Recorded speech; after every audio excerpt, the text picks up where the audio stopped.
A murder case compelled Agent Xia Lan to return to her hometown, where she became the youngest captain of the Dream Mountain City Police Force.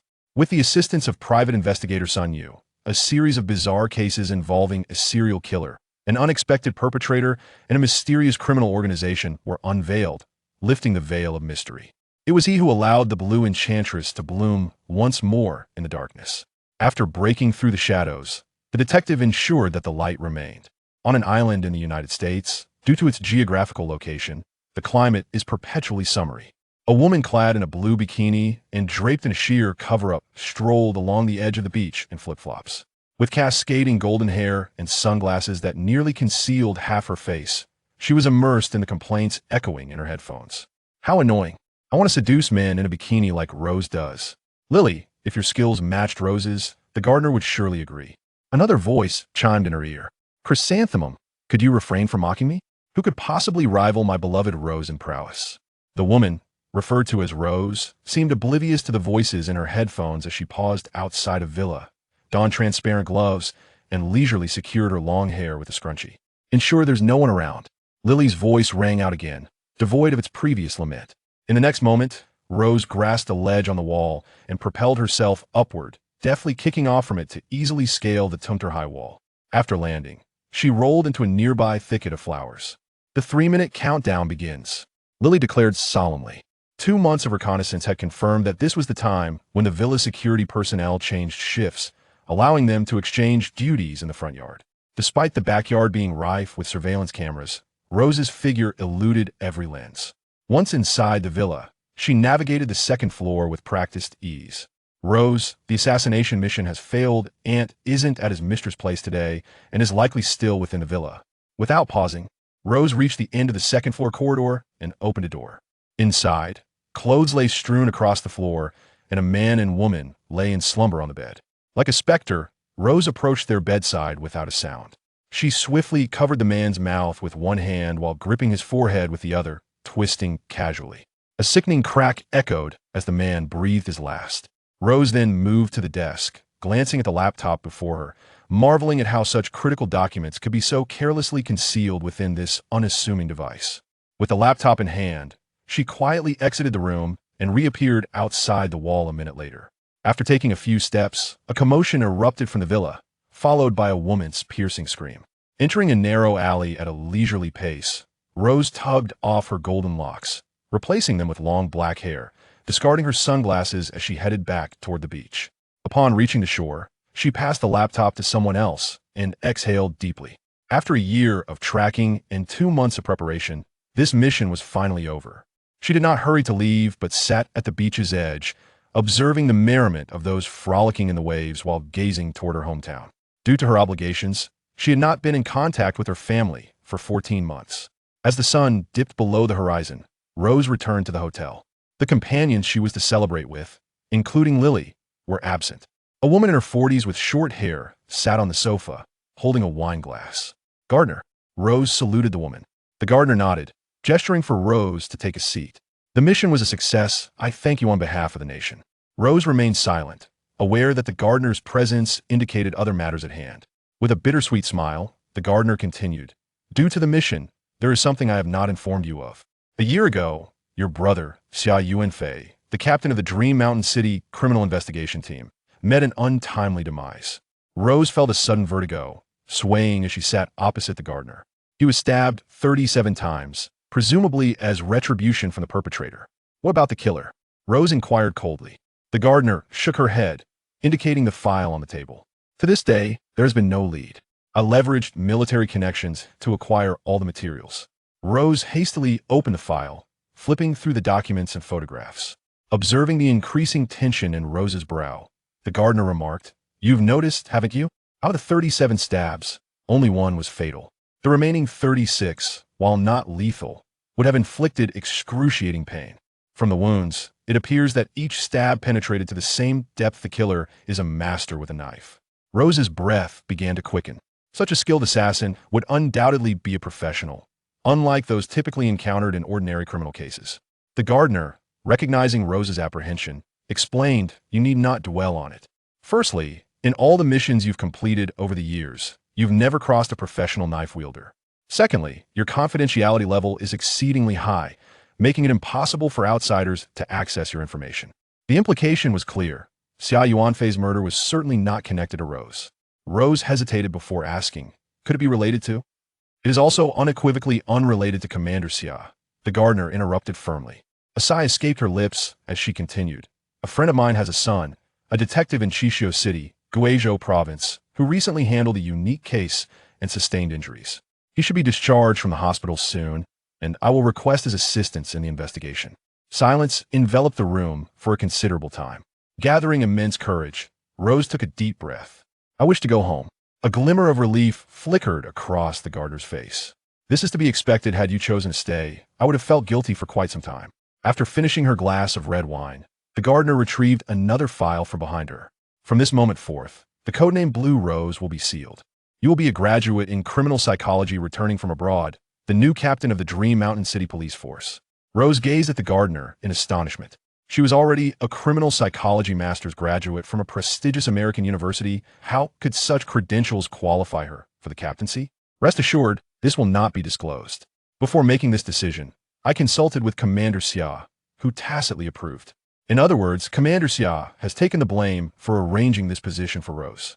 Rose could not help but recall her father's expression at that time, having lost his son. How could he not seek vengeance? Yet, as a soldier, he would never indulge in personal vendettas, and it was precisely the gardener who facilitated this assistance. This contains your complete record from the past 8 years in the United States, along with profiles of everyone in the criminal investigation team. The garden team can only assist you to this extent. Rose hesitated, recalling her oath upon enlisting, yet she felt she had fled in another manner. You have completed enough missions over these years. Various countries' intelligence agencies have already taken note of your existence. Even without this incident, I would have had to conceal you. Thus, there is no need to feel pressured. Rose stood up, saluting the gardener before turning to exit. Blue Rose is destined to be the most striking bloom among roses. Let the criminals of Dream Mountain tremble. The only response to the gardener was Rose's proud and resolute figure. On the expressway to Dream Mountain City Airport, a black sedan cruised. You report tomorrow. Can't you stay home for a while? The speaker, Zhang Kaifeng, was the owner of the largest real estate development company in Dream Mountain City and also managed the largest investment company in Sanjiang Province. Human lives are at stake. The speaker, slender in figure with cascading long hair, donned a black athletic ensemble and sunglasses. It has been 6 years since we last met. Zhang Kaifeng pouted, her former commanding presence in the marketplace entirely diminished, embodying the demeanor of a gentle woman. Xia Lan placed a hand on Zhang Kaifeng's shoulder, a subtle smile gracing her lips beneath the sunglasses. I have returned, and we shall undoubtedly meet every day from now on. Without replying, Zhang Kaifeng turned her gaze towards the car window, a look of concern emerging. If only your brother were here. Silence enveloped the vehicle, broken only by the distant roar of aircraft overhead. Mengshan City, the capital of Sanjiang Province, has witnessed rapid economic growth in recent years, subtly trending towards becoming a first-tier city. However, alongside this economic surge, the city's crime rate has also escalated. Observing the lifeless male body sprawled on the ground, Zhang Yao clicked his tongue. Is this a welcome ceremony for the new team leader? A year prior, the captain of the criminal investigation team, Xia Yuanfei, had met an untimely demise, and the perpetrator remains at large, leaving the position unfilled. Sensing someone approaching from behind, Zhang Yao turned to see a woman in black sportswear remove her sunglasses and extend her right hand towards him. Hello, Zhang Yao. I am Xia Lan, the newly appointed captain of the criminal investigation team. Information regarding the criminal police team flashed through Xia Lan's mind. The man before her was Zhang Yao, responsible for trace examination, reputed for possessing a keen sense of smell, earning him the moniker Ergo. Xia Lan's introduction captured everyone's attention, and Zhang Yao's expression shifted to one of astonishment. This reaction stemmed not only from Xia Lan addressing him by name, but also from her striking beauty. While the team had anticipated an experienced and seasoned leader, likely in her 40s, the woman before them appeared to be no older than 25. Xia Lan offered a gentle smile, directing her gaze toward a woman squatting beside the corpse. Sister Jing, could you kindly brief us on the situation and the preliminary autopsy findings? Yu Jing, a forensic expert renowned throughout Sanjiang Province, stood up and gestured towards a large trash bin nearby. The body was discovered by an elderly gentleman out for a morning jog. He stumbled upon it, while disposing of his trash. The trash bin was a typical recycling container, and Xia Lan nodded in acknowledgement. Yu Jing continued, "The deceased is male, and preliminary assessments suggest death by mechanical asphyxiation. The presence of alcohol on his breath indicates he was likely murdered after becoming intoxicated, with the estimated time of death between 1 and 2 in the morning." Did the sanitation workers not notice anything amiss? Xia Lan interjected suddenly. Yu Jing blinked, slightly embarrassed. "Captain Xia, this is an old district, and the park is quite dilapidated. Sanitation workers do not clear the trash daily." Xia Lan brushed off her oversight and crouched beside the corpse. The deceased's fingernails exhibited various degrees of damage, with grime lodged beneath them. Upon examining the neck, she noted a distinct horizontal mark. Xia Lan furrowed her brow. "Is there a similar mark on the back of the neck?" "There is," Yu Jing replied, her expression revealing a hint of approval. "Are you formulating a theory?" Xia Lan nodded slightly and moved to the trash bin, with Yu Jing handing her a pair of white gloves. After sealing the bin, Xia Lan meticulously examined the edges of the lid before lifting it, disregarding the foul odor wafting from within. The assailant likely placed the intoxicated victim inside the bin and then pressed the lid against his neck, leaving only his head exposed. A plastic bag was then secured over his head, suffocating him.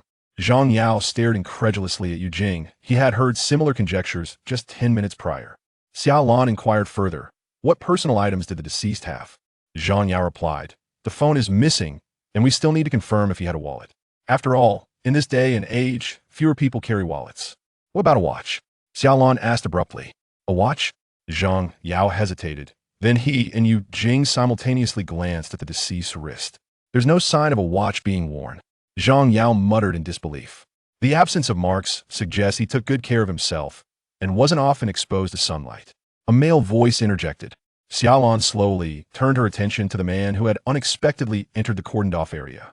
Standing at approximately 1.8 meters, he had a medium build with a slight paunch, a perpetual smile adorning his face.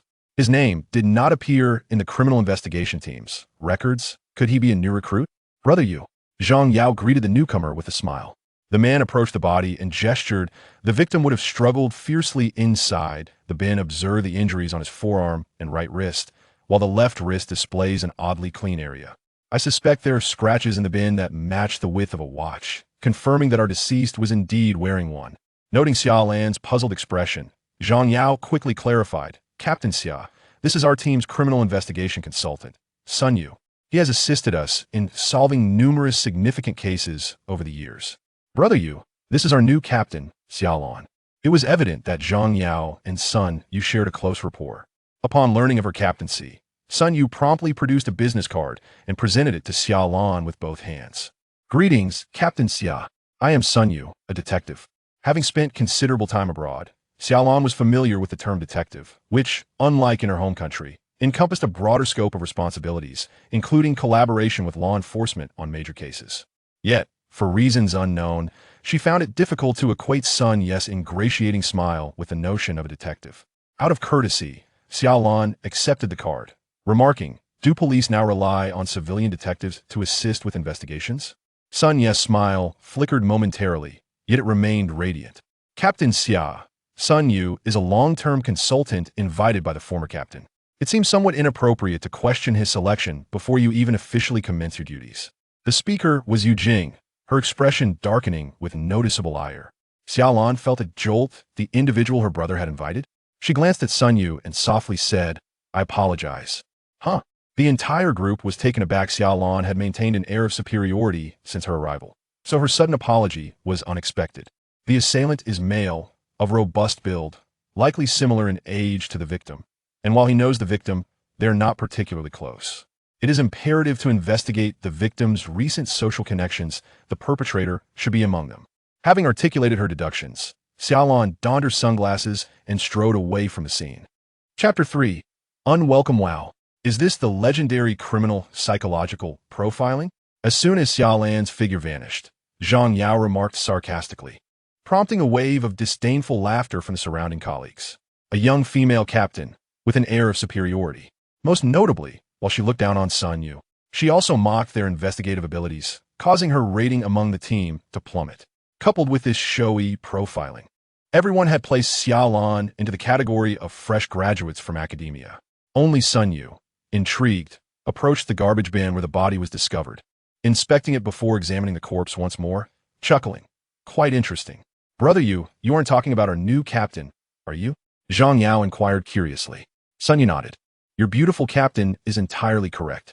The deceased stands under 1.8 meters tall, and the scent of alcohol suggests he was intoxicated prior to his demise. The shoes bore no evident signs of friction, and his clothing showed no signs of being torn. This indicates that the victim was not dragged by the murderer. He wore a pure cotton shirt, and if the killer had carried him, they would have certainly tugged at his clothing to avoid leaving traces. Yu Jing reflected thoughtfully. Exactly. Thus, it is highly probable that the victim was either assisted by the perpetrator or walked there himself. Sun Yu continued. Regardless of whether he was assisted or walked on his own, it implies they knew each other. Look at the victim's attire. It's all designer, especially those shoes. A limited edition from our country. Clearly, the deceased enjoyed a favorable financial status. With such an outfit, the watch he wore must be of fine quality. Yet the killer allowed him to struggle while wearing it, which suggests they were not familiar with the victim's background. Hence, they were merely acquaintances, certainly not close. The previous disdain dissipated, and everyone glanced towards the direction where Xia Lan had disappeared. The pressing task was to ascertain the victim's identity and investigate his recent social connections. After stating this, Sun Yu prepared to leave. Brother Yu, aren't you heading to the bureau? Zhang Yao asked. Sun Yu shrugged. Captain Xia doesn't seem to welcome me much. He looked at Yu Jing and cheerfully declared, Let's go. Have you heard? The new criminal police captain is a stunning beauty, and she even arrived in a Maybach. She's practically a rich heiress. Not just heard, I even saw it. Wearing oversized sunglasses, she looked incredibly chic. Discussions about Xia Lan began to circulate within the police bureau, while the protagonist herself sat in the office of the bureau chief. Zhao Changsheng, 47 years old, was the director of the Dream Mountain Public Security Bureau and the former captain of the criminal police team, Xia Yuanfei's mentor. Xia Lan could distinctly sense Zhao Changsheng's discontent. After a brief self-introduction, she was left to sit alone. As he reviewed Xia Lan's resume, Zhao Changsheng took a sip from his old-fashioned teacup. A master's in criminal psychology, and she had assisted American detectives in solving 2 major cases. Such an impressive background. What need had she to seek gilding in my humble bureau? If it weren't for the pressure from above, how could Zhao Changsheng permit a fresh graduate to become his criminal police captain? Thus, he instinctively assumed Xia Lan was merely a rich young lady seeking prestige. You jest, Director Zhao. Our current standards for selecting candidates in the criminal police team are quite high. Either they must have outstanding performance in grassroots work or be exemplary graduates from police academies. My credentials can only be deemed average. Zhao Changsheng's gaze shifted aside, forming a silent curse with his lips. Xia Lan indeed had the audacity to bring up such matters. With her qualifications, she could at most be a member of the criminal police team, never a captain. In Zhao Changsheng's eyes, it was evident that Xia Lan was merely flaunting her connections. How about this? There's a case today. If you can solve it within 3 days, I will accept you as my airlifted captain. If you, with your master's in criminal psychology, fail to do so, you may seek prestige elsewhere. I refuse. A harmless smile adorned Xia Lan's face. Zhao Changsheng stared at her, perplexed. In his impression, such young individuals should be filled with passion and unable to withstand provocation. Xia Lan blinked. Whether it's the murder weapon or the methods employed, I feel this is not a simple homicide. I do not believe it can be solved within 3 days. Interesting. Zhao Changsheng had acquired some understanding of the scene before Xia Lan's arrival, and his judgment aligned with hers. Moreover, the case of the former captain, Xia Yuanfei, had remained unsolved for a year. Director Zhao, you hardly appear to be an impatient person, he mused. Zhao Changsheng gritted his teeth, nearly letting out another curse. Frustrated, he gulped down his tea but could taste nothing of the leaves. Suddenly, he found himself lost in thought as he observed Xia Lan, recalling his beloved disciple, Xia Yuanfei. He felt an uncanny resemblance between them. It was said that Xia Lan had connections in the military. After all, Xia Yuanfei's father was a significant figure in the military. He seemed to have a sister, perhaps. At this moment, Zhao Changsheng finally removed his tinted glasses and scrutinized Xia Lan earnestly. Years of experience led him to form an assessment. This woman is not simple. Director Zhao, if there's nothing else, I shall return to the case investigation. Without waiting for Zhao Changsheng's response, Xia Lan exited the director's office. Zhao Chongsheng once again perused Xia Lan's resume, examining it thoroughly. Every time marker was distinctly clear, as if someone had meticulously arranged it. Upon reaching the floor where the criminal police team was located, Xia Lan faced the scrutinizing gazes of everyone and approached the whiteboard detailing the case. How is the investigation into the victim's information progressing? A girl with twin ponytails stood up. The deceased name is Gui Junping, 22 years old, a graduate from the University of Electronic Science and Technology of Sanjiang. Jiang Xiaoyu, 27 years old. Do not let her seemingly harmless appearance deceive you. Her hacking skills rank among the best in Sanjiang. After stating this, Jiang Xiaoyu sat back down. Xia Lan frowned. It's been 3 hours since the report was made. And this is all you found? Jiang Xiaoyu leaned back in her swivel chair, pouting. What else does Captain Xia want to know? Hostility. Pure hostility. Xia Lan could ascertain that she had no prior interactions with Jiang Xiaoyu. Why, then, did she wear such an expression of disdain? What about the victim's movements prior to the incident? His recent social connections?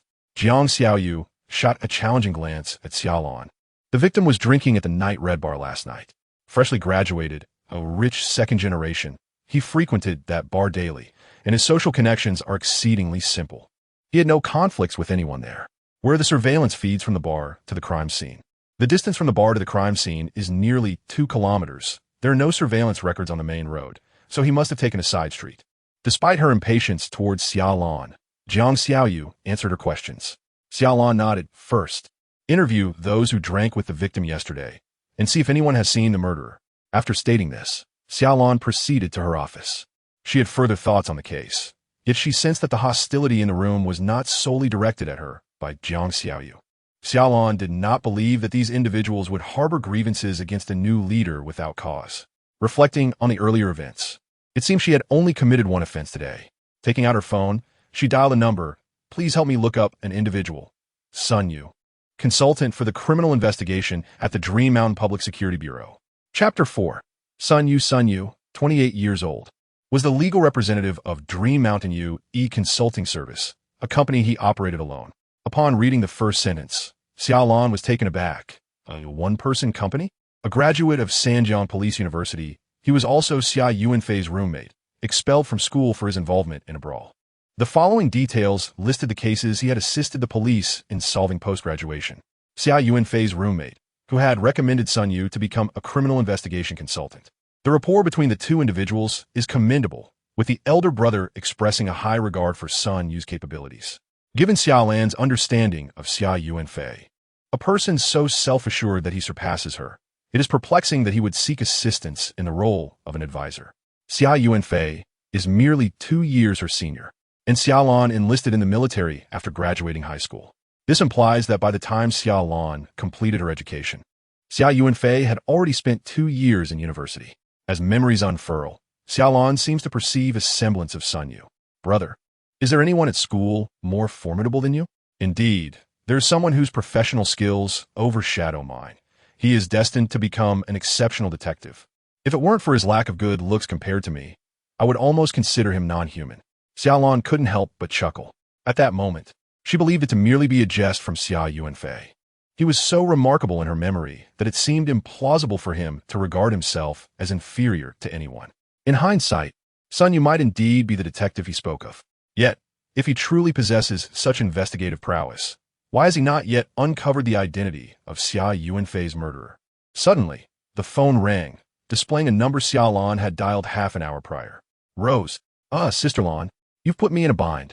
What happened? Assisting Xia Lan in investigating Sun Yu is a retired member of the Garden Squad. My server and computer have been compromised. It must be the doing of Sun Yu. I'm thoroughly vexed. I wish I could fly over and deal with him myself. Xia Lan was taken aback. Although lacking military support, Shuirong's hacking skills are still among the finest in the country. How could he have been so easily attacked? Hold on. How are you certain it was Sun Yu? Shuirong scoffed.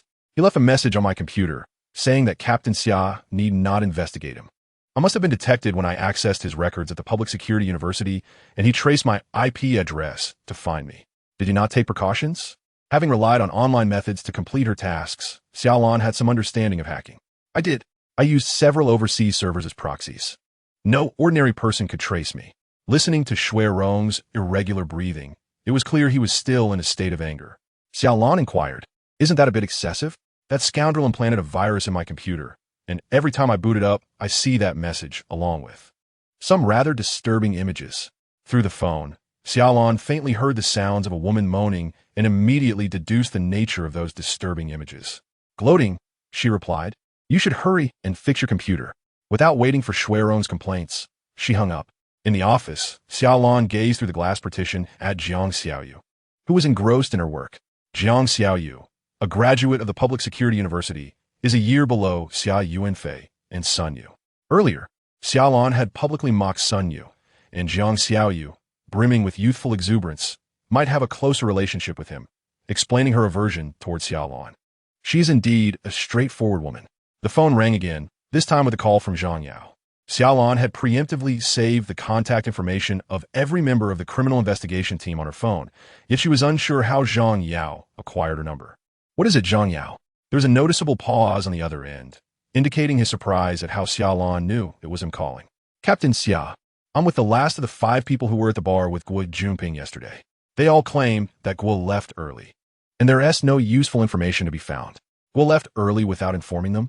"No. He mentioned needing to use the restroom, and then never returned. It happens often, so they didn't think much of it." Zhang Yao's rapid response indicated he had conducted thorough inquiries. How was Guo Junping before he left? He had consumed a significant amount of alcohol and was unsteady on his feet, but he was definitely conscious. This fact suggests that the crime was indeed committed by someone familiar to him, and the perpetrator was present in the bar the previous night. According to Xia Lan's initial theory, they merely knew each other but were not close. Why would Guo follow the murderer? Zhang Yao continued, based on what his friends described. Guo Junping has quite an eye for women. Could the perpetrator possibly be a woman? When faced with death, individuals often exhibit extraordinary strength. It is unlikely that a woman could overpower Guo Junping with just a trash can lid. There are no signs of foreign objects on the lid, indicating that the assailant must have forcibly pressed it down with both hands. After hanging up, Xia Lan closed her eyes, gently massaging her temples.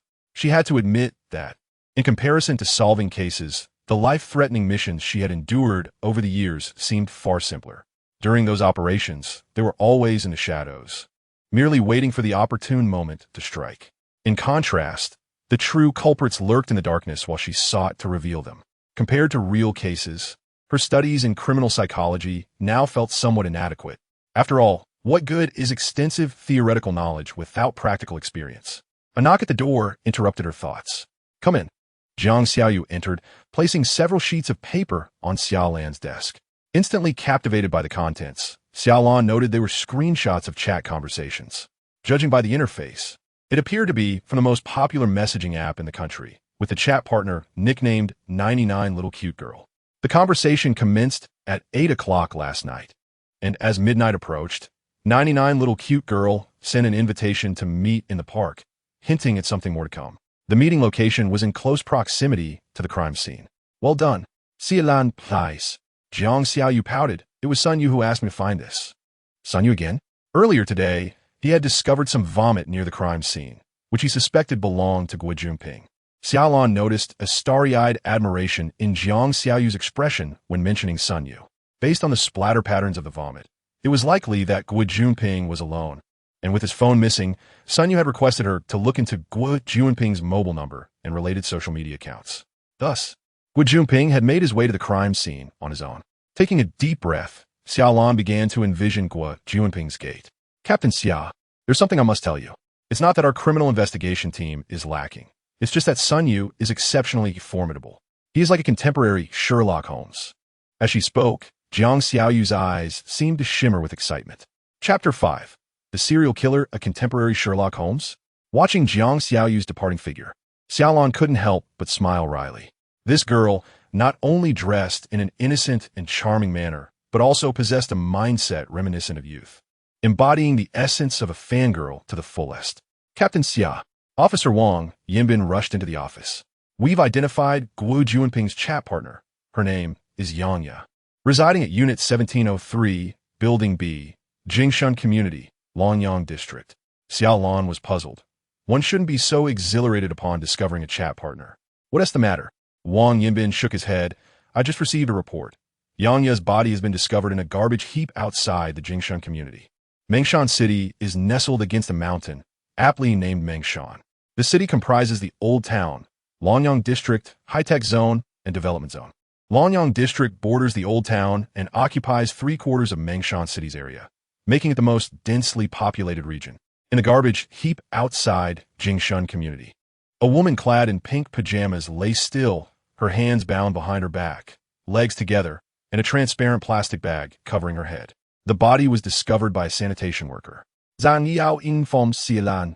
Yu Jing removed her white gloves. The cause of death is mechanical asphyxia. The victim's hands and feet were secured with zip ties. The time of death appears to be the night before last, though the exact time will be determined after the autopsy. Is this the work of a serial killer? A colleague murmured while collecting evidence nearby. Yu Jing and Zhang Yao both turned their gazes towards Xia Lan. The method of death is identical, based on their experience. They could preliminarily conclude that this is indeed the work of a serial killer. It must be said that this newly appointed captain has rather unfortunate luck, encountering a serial killer right upon her arrival. Zhang Yao whispered, "Captain Xia, should we merge the cases?" Xia Lan, pursing her cherry lips, nodded gently. She gazed at the lifeless body and slowly articulated, "The murderer is acquainted with Yangya.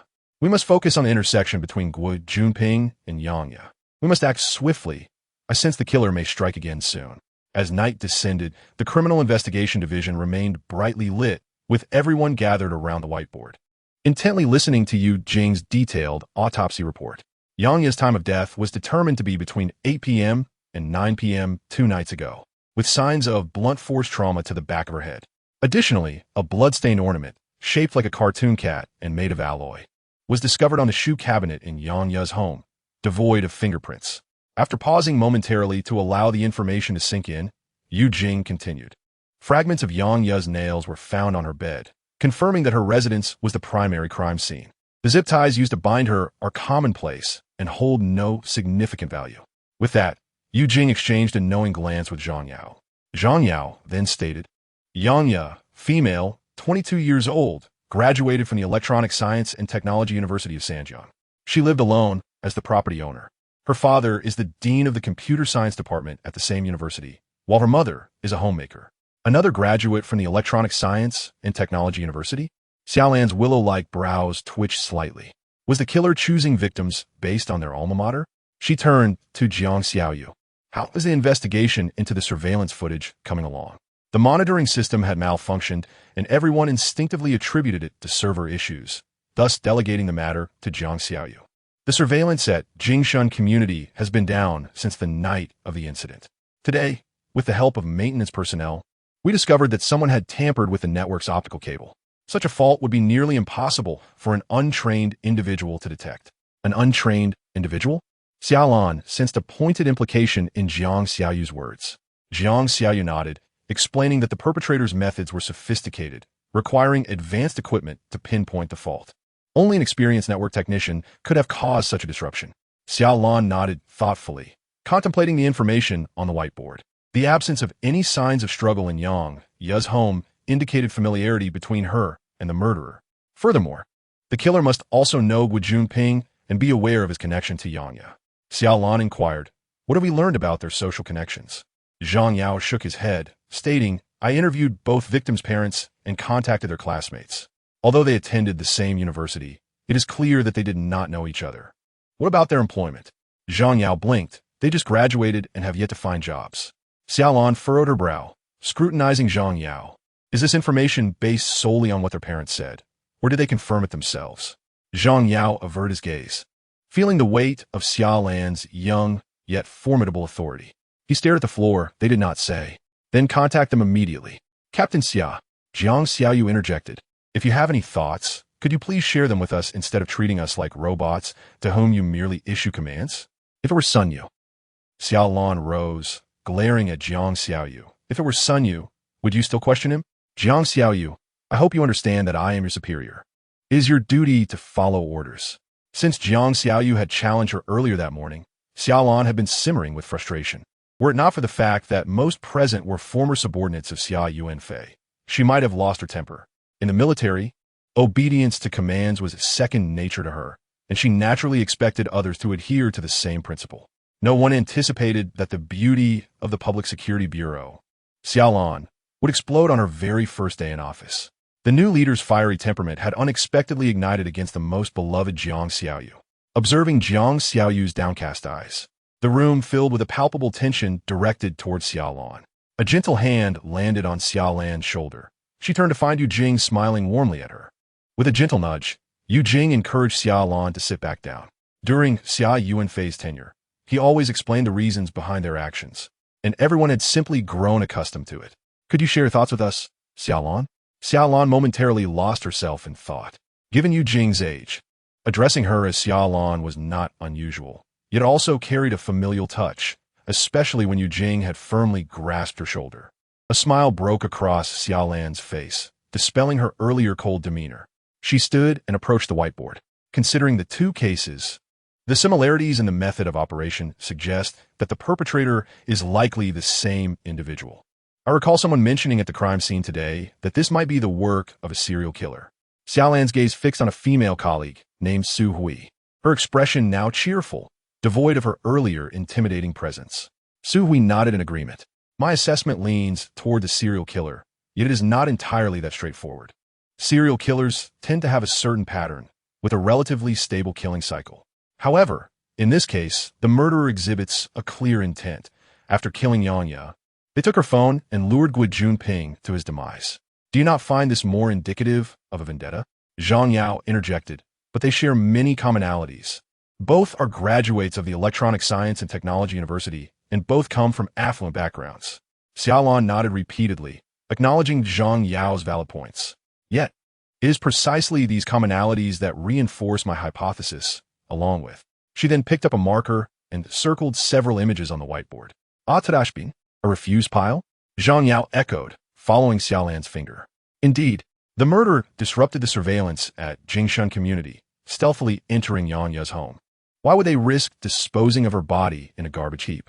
And why direct Gui Junping to a park that could be populated at any moment? Because the killer perceives these two individuals as refuse, destined to share a fate akin to that of other waste. Xia Lan Yingan deeply. This dehumanization of the victims was undoubtedly intentional, a means to express disdain, belittle, and even harbor jealousy. Both were recent university graduates from privileged families. The only intersection I can conceive is their employment prospects. With their familial connections, they could easily outshine their competition. The group felt a chill run down their spines, as if Xia Lan had cornered the murderer before them. The perpetrator is male, aged between 20 and 30, possesses extensive experience in network engineering, hails from a modest background, is socially adept, and lives alone. Recently, he participated in the same job interview as the victims and was eliminated. Xia Lan's gaze shifted to the silent Jiang Xiaoyu now. Shall we inquire about the victims' families? This time, Xia Lan wore a smile, hoping to extend a gesture of goodwill towards Jiang Xiaoyu.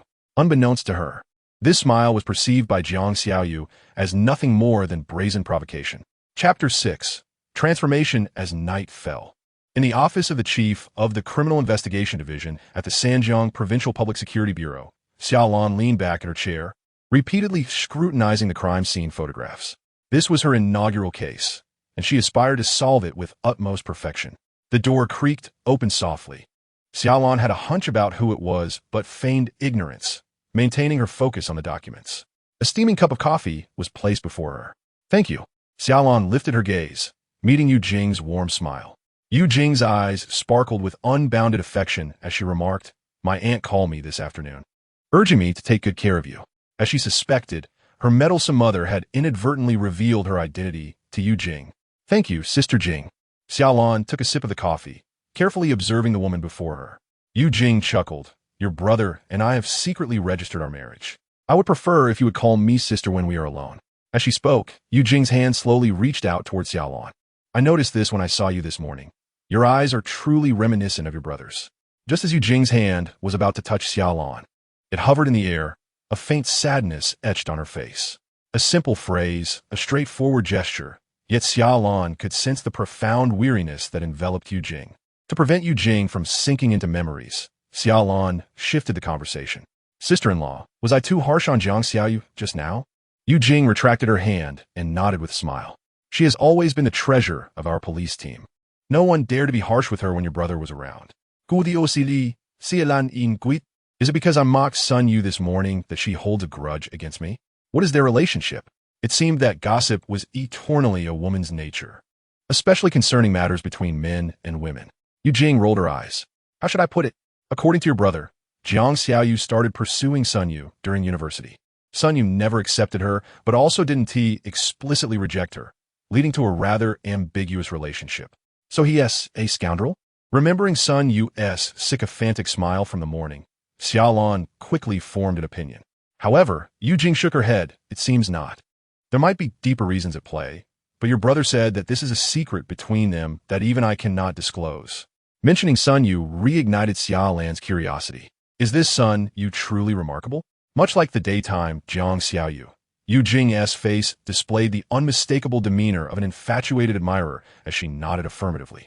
Indeed, he is. With even his sister-in-law endorsing him, Xia Lan's perception of Sun Yu gradually shifted, though she quickly pouted. If he is so capable, why can't he uncover the identity of the one who killed my brother? Yu Jing slowly walked behind Xia Lan and gently patted her back. Indeed, if someone as capable as he is cannot find out, you should relinquish thoughts of avenging your brother. Just focus on guarding the Dream Mountain for him. Noticing Xia Lan's silence, Yu Jing bit her lip, hesitating for a moment before she could not help but ask Xia Lan. You are here to uncover the true murderer of your brother, right? Xia Lan nodded firmly. Yu Jing placed her hands on Xia Lan's shoulders, gently kneading them. Then you must first prepare to be a police captain. These people were your brother's strongest support when he was here. Meanwhile, Sun Yu, with his eyes closed, fumbled beside his pillow for the buzzing phone. Hello? The voice on the other end was choked with emotion. It was Jiang Xiaoyu. Instantly, Sun Yu sat up, the drowsiness dissipating from his face. What's wrong? Did you have another nightmare? His tone was gentle, reminiscent of a man tenderly caring for his beloved in a romantic relationship. The new girl, Xia Lan, bullied me. Jiang Xiaoyu recounted the earlier case discussion, feeling free to confide in the criminal investigation consultant. After hearing her words, Sun Yu scoffed. This girl is quite like her brother, her mind brimming with criminal psychology. Her brother? Jiang Xiaoyu exclaimed. Do you know her? I don't know her, but I'm quite familiar with her brother, Sun Yu explained casually, reluctant to elaborate before ascertaining Xia Lan's willingness to reveal her identity. So, she is considered your friend? Jiang Xiaoyu asked. After a moment of thought, Sun Yu smiled. Of course. I must take good care of her on behalf of her brother. All right, since she is your friend, I'll forgive her. I'll also help take care of her. Jiang Xiaoyu's choked voice vanished, replaced by a tone of magnanimity. Sun Yu felt no discomfort at Jiang Xiaoyu's abrupt change. He seemed accustomed to her peculiar thought processes. He chuckled. So my lovely little UISNT angry anymore? Not angry anymore. Jiang Xiaoyu's tone fully reverted to normal. After ending the call, the now wide-awake Sun Yu retrieved a cigarette from a box beside him and lit it. The neon lights outside cast a glow upon his face as he gazed intently, as if contemplating a significant decision. One cigarette extinguished, another ignited. Sun Yu pulled out his phone, sending a message to Yu Jing via WeChat. Yu E-Consulting, please send me a copy of the case files. Yu Jing replied almost instantly. Yu Jing, what? Do you want to help Xia Lan? Yu E-Consulting, it's all your fault for telling me she is Fei Fei's sister. Yu Jing, I refuse to believe that you didn't find her information before I told you. Sun Yu chuckled helplessly, but chose not to respond. Yu Jing, I've sent the files to your email. Actually, after tonight, I plan to find you, since this is Xia Lan's first case in the police department, and I don't want her to embarrass herself. Yu E-Consulting, understood. I'll make sure to complete the task. Sun Yu approached the computer, opening the files Yu Jing had sent, occasionally frowning and switching windows to search for additional information. As dawn broke, illuminating the earth, Xia Lan suddenly opened her eyes. Years of training had rendered her sleep shallow. She awoke immediately upon sensing someone entering her room. Yet, realizing she was in the police station, her alert expression softened with a hint of lingering sleepiness. Jiang Xiaoyu's silhouette appeared in Xia Lan's view as she placed two bags on the tea table beside the sofa. Dressed in a JK uniform with her twin ponytails, Jiang Xiaoyu looked even more adorable than the previous day. Pouting slightly at the now awake Xia Lan, she presented one bag containing breakfast and the other filled with toiletries. Also, I forgive you for bullying me yesterday. After saying this, Jiang Xiaoyu dashed out of the office, leaving Xia Lan in a daze, unsure of what had just transpired. I don't think I ever asked for your forgiveness, did I? Sitting up, Xia Lan stretched her neck. Unexpectedly, on her first day reporting to the criminal investigation team, she found herself staying here. Strangely, Comrade Zhang Kaifeng had called to complain, which could only be attributed to Yu Jing's influence. While washing up in the restroom, Xia Lan overheard discussions in the hallway. "Oh no, I'm going to be conquered by Captain Xia. She is beautiful and has impressive crime-solving abilities." A man's voice, suggesting youth, chimed in. "Yes, Captain Xia is so stunning and has such a great figure. She should be a star, not a police officer." As the voices faded, Xia Lan gazed at her reflection in the mirror. Reflecting on Yu Jing's teachings from the previous night, she silently resolved, "Brother, I will become an outstanding police captain." Chapter 7. The killer delivered to your door, Captain Xia. Can you just tell me how you managed to win over Sister Yu? In a moving police car, Xia Lan had lost count of how many times Zhang Yao had posed this question. It wasn't that Xia Lan was unwilling to answer. She herself was puzzled as to why Jiang Xiaoyu had suddenly treated her so well. Allegedly, that morning she had declared to the police team that she would protect the new captain and that no one was allowed to bully her. Xia Lan immediately thought of Yu Jing, but Yu Jing hadn't spoken to Jiang Xiaoyu about it. However, Yu Jing had speculated that the rapid change in Jiang Xiaoyu's attitude could only be attributed to Sun Yu. Once again, Sun Yu.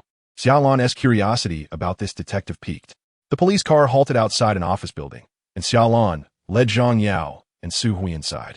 Based on the recollections of the deceased's parents, they had leveraged connections to introduce their children to several companies, with only Huinan Network Technology Company, Limited, being common among them.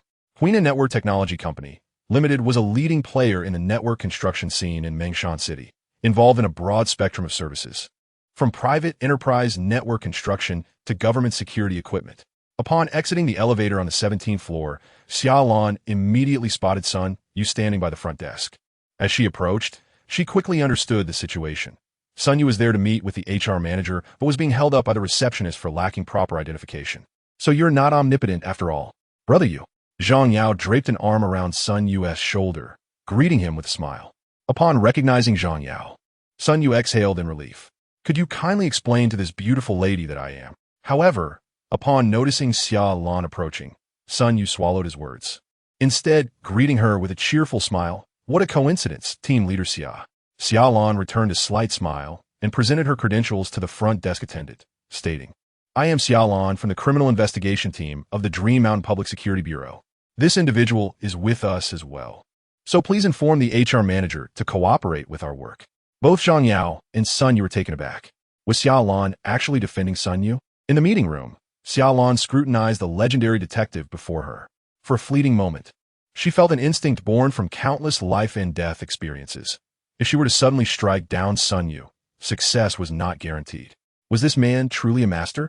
Yet, given Sun Yu's slightly plump physique, she found it hard to envision how he might evade her surprise attack. Unbeknownst to them, their eyes met, and Sun Yu flashed a bright smile, revealing a row of pearly white teeth. "How'd you find this place?" Xia Lan inquired, seeking a topic of conversation. Sun Yu grinned, explaining that two university graduates, one a scion of high-ranking school officials and the other of affluent businessmen, would likely have few intersections in life, save for work. And then? Xia Lan probed, her curiosity piqued. Given their backgrounds, they must be targeting major corporations, where the hiring process is quite formal. "I inadvertently accessed their microchat mailbox and found this company's offer. Your knack for accidental discoveries is quite impressive." Xia Lan subtly hinted at Sun Yu's hacking of Shui Rong's computer. Sun Yu, a man seasoned by the trials of life, always wore a smile that was disarming. Just then, a woman dressed in professional attire entered, her black-rimmed glasses accentuating her elegance, while her form-fitting skirt showcased her long, straight legs. Xia Lan glanced at Sun Yu, who was unabashedly focused on the woman's delicate fingers. With a light cough, Xia Lan signaled for Sun Yu to take the lead. Sun Yu's smile widened significantly as he stood slowly, extending his right hand. "They say Yang from Huinan is the most beautiful HR in the industry. Today, I have the pleasure of verifying that." A simple remark caused Yang Xiaoyu, initially expressionless, to lift the corners of her mouth in a polite smile as she shook Sun Yu's hand. Xia Lan silently admired Sun Yu's attentiveness. It was evident he had prepared for this meeting. Pointing at the ring on Yang Xiaoyu's middle finger, Sun Yu remarked, "That's the latest model for Philia. It complements your aura beautifully." "Thank you for the compliment," Yang Xiaoyu replied, her demeanor relaxing considerably during this casual exchange. After Sun Yu explained his purpose, Yang Xiaoyu responded, "Indeed, those two individuals are candidates we are considering. Your assumptions are correct. Both are high-level appointments. What can you tell me about their professional capabilities?" Sun Yu inquired. Yang Xiaoyu pondered for a moment before shaking her head. Their capabilities were assessed by their supervisor, Mr. Chen. I am not fully informed. However, judging by Mr. Chen's recent demeanor, they likely resemble mere decorative pieces. Sun Yu blinked. Again? Yes. Mr. Chen is the general manager of the IT department, overseeing all project proposals and technical support. In recent years, connections have typically been allocated there since his expertise suffices. Can I meet Chen Rui? Sun Yu asked. After Yang Xiaoyu exited, Xia Lan commented, "You are quite meticulous for a detective. You must have researched Huinan thoroughly before coming here." This is our line of work. Preparation is essential, Sun Yu casually deflected. Before long, Chen Rui entered, over 40 years old, dressed in a white long-sleeve shirt, blue casual pants, and black leather shoes. Xia Lan noted how Chen Rui avoided her gaze upon entering, raising her alertness. "Hello, Mr. Chen. Yang should have informed you of our purpose for being here." Xia Lan initiated.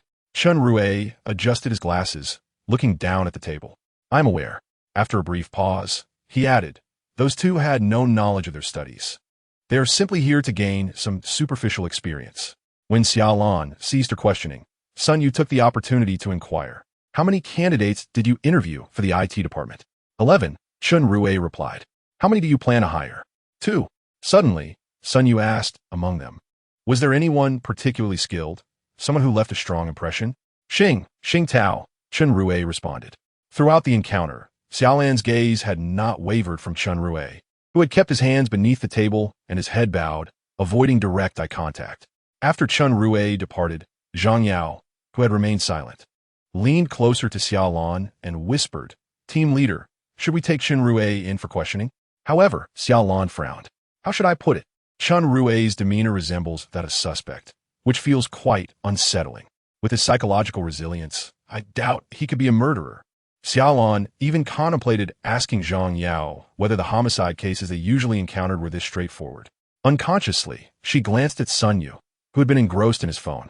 Sensing her gaze, Sun Yu looked up and remarked, "It's July, and this company has no dress code for employees.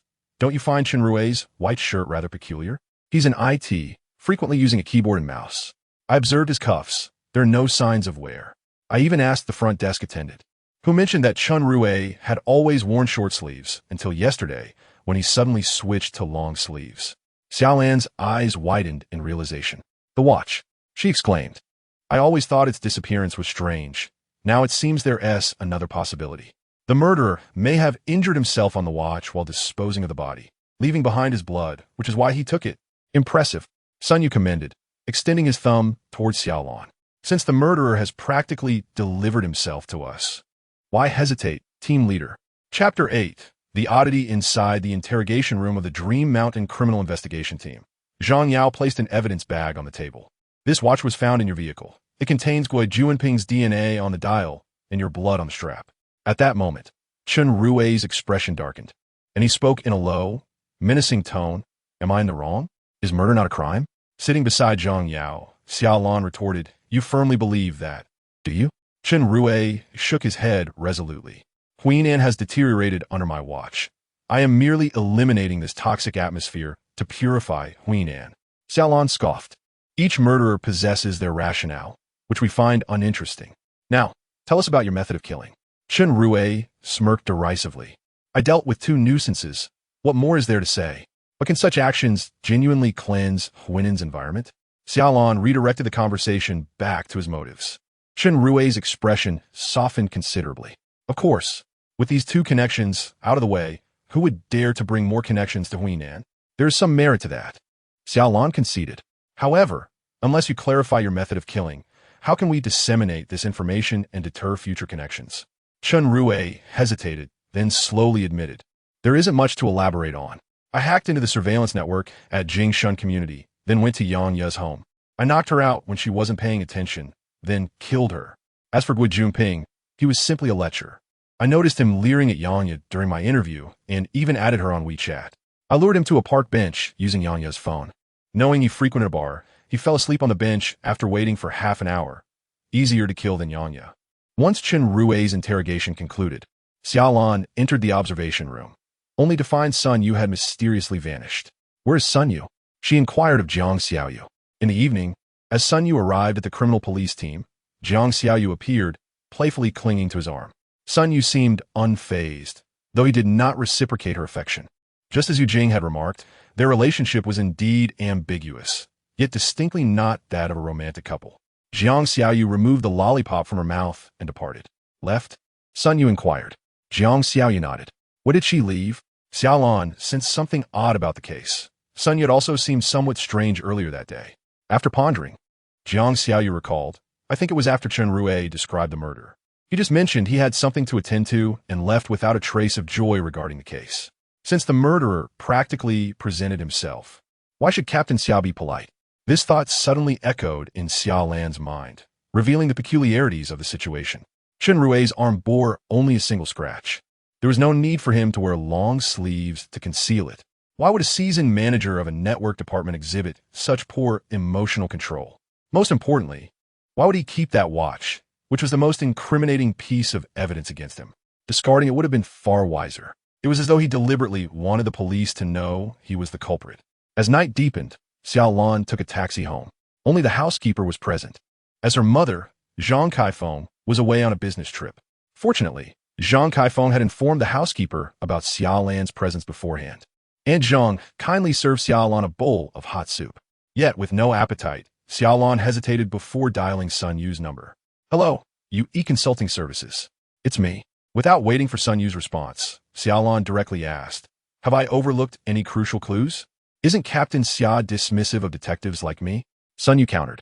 Even through the phone, Xia Lan could envision his mischievous grin. Anticipating that Sun Yu would bring it up again, she had prepared her retort.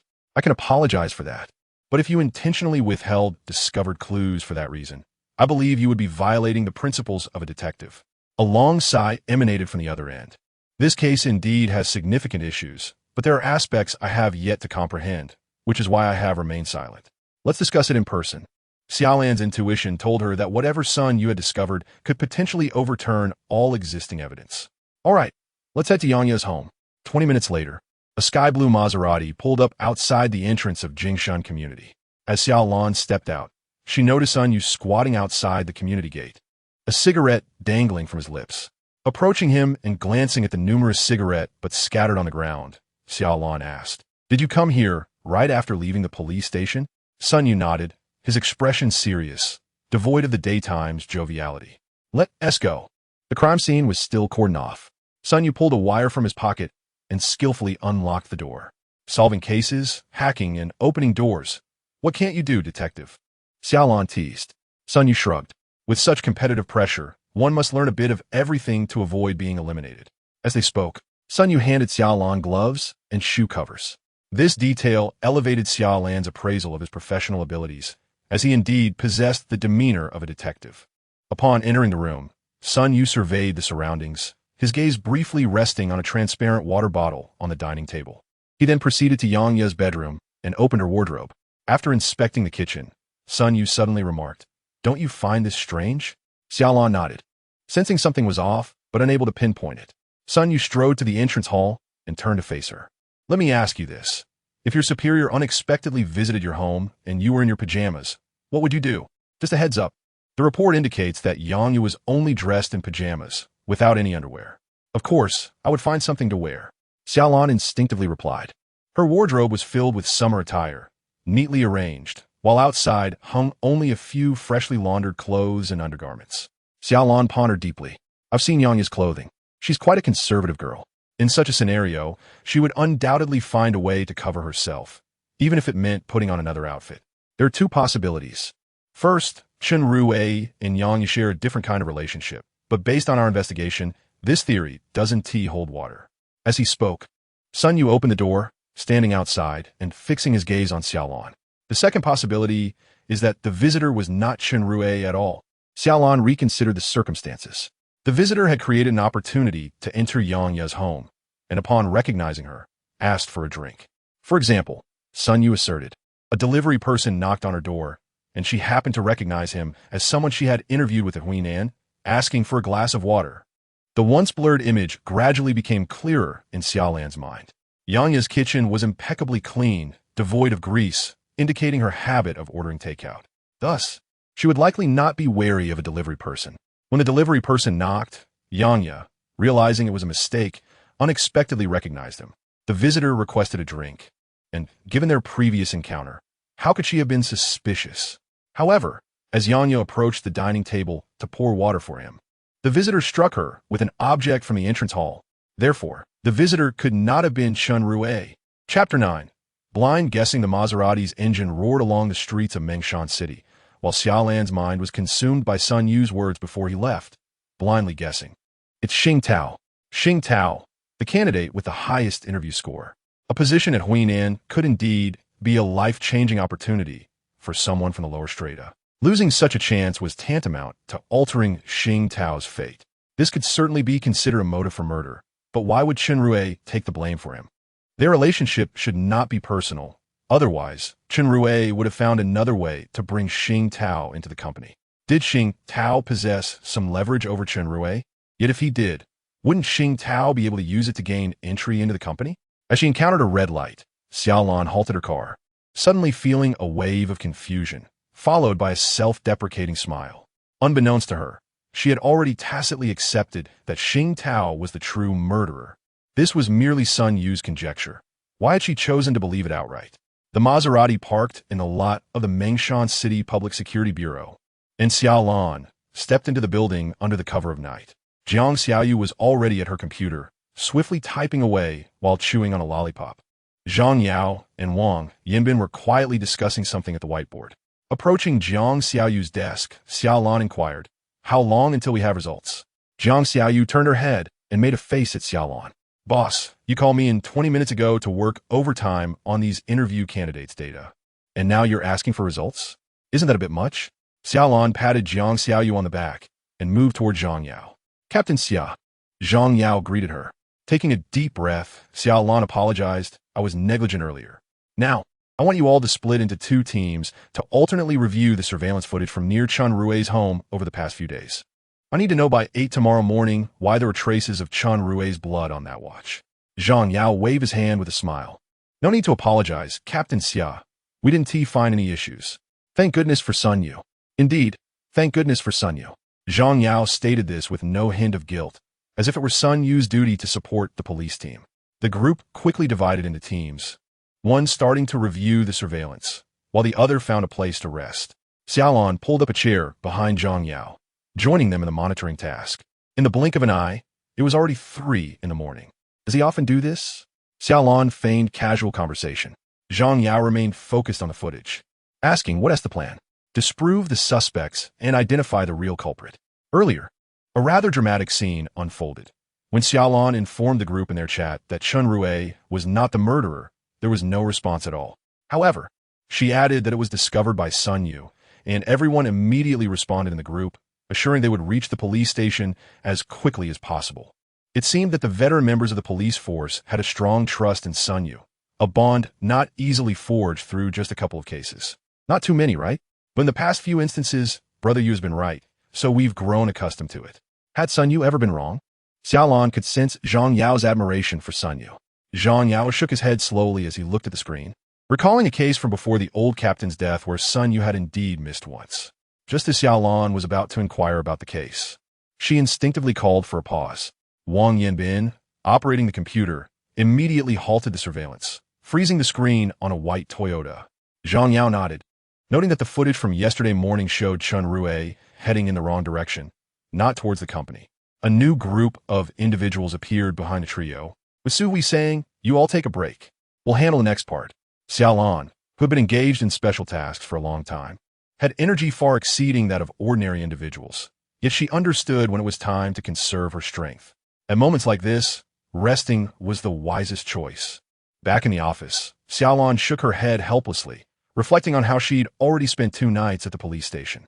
Lying on the sofa, she suddenly pondered, "Brother, how many nights have you spent on this very sofa?" When she awoke again, Xia Lan glanced at her phone to find it was already 10 in the morning. Astonished at how long she'd slept, Rushing out of the office, she happened to see Zhang Yao entering from outside. What is going on? Zhang Yao exhaled deeply, saying, surveillance revealed that yesterday, Chen Rui went to a mall in Lanyang district. We checked out this morning, and he visited a watch store. Changing a watch strap? Zhang Yao nodded. Yes, just changing the strap. The staff at the store had a strong impression of him. Such an expensive watch, and yet the dial was shattered. But he only changed the strap. They kept the strap. Has Sister Jing checked it? It's confirmed that there are bloodstains on the strap, and DNA is being extracted. The next task is straightforward. We just need to interview the applicants and collect their DNA. Let us start with Xing Tao. Seeing Zhang Yao's inquisitive expression, Xia Lan added, it's Sun Yu's suggestion. The police vehicle swiftly navigated into an urban village in the old city. Xia Lan led Zhang Yao and Wang Yinbin into a cylindrical building.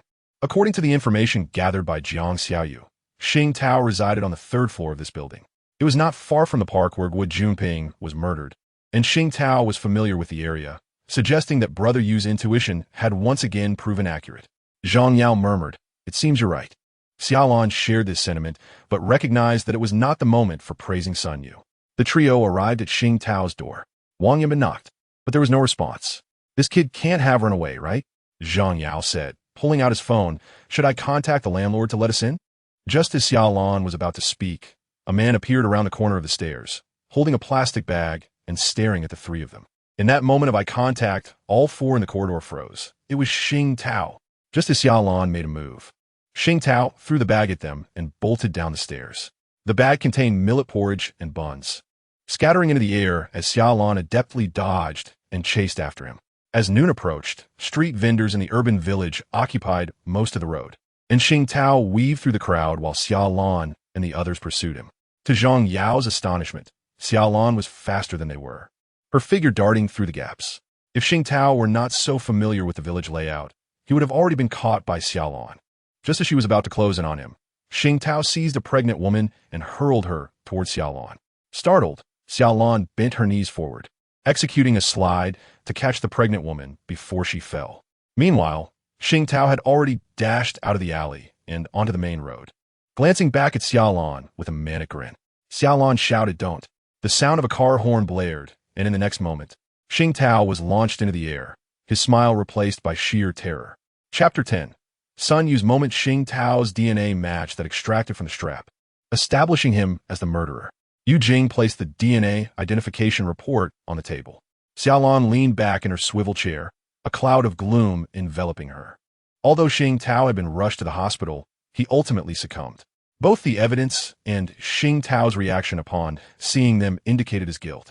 However, a lingering question remained unresolved. Has Chen Rui spoken?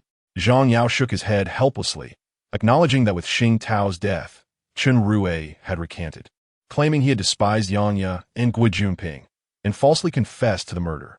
What about the watch? Xia Lan rubbed her temples. Xing Tao had him assist with changing the strap, and after it was done, he accidentally cut his arm. It's clear to us all that Chen Rui is being coerced by Xing Tao, who holds leverage over him, forcing him to take the blame. Even if pursued, he'd likely serve only a year or two. Zhang Yao's point was straightforward. The true culprit was identified, and there was no need to fret over a minor player.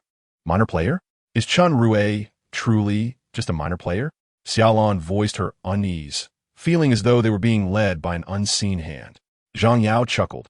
Captain Xia, aren't we being guided by Brother Yu? Wasn't it he who suggested that Chen Rui wasn't a suspect? Mentioning Sun Yu instantly invigorated Xia Lan.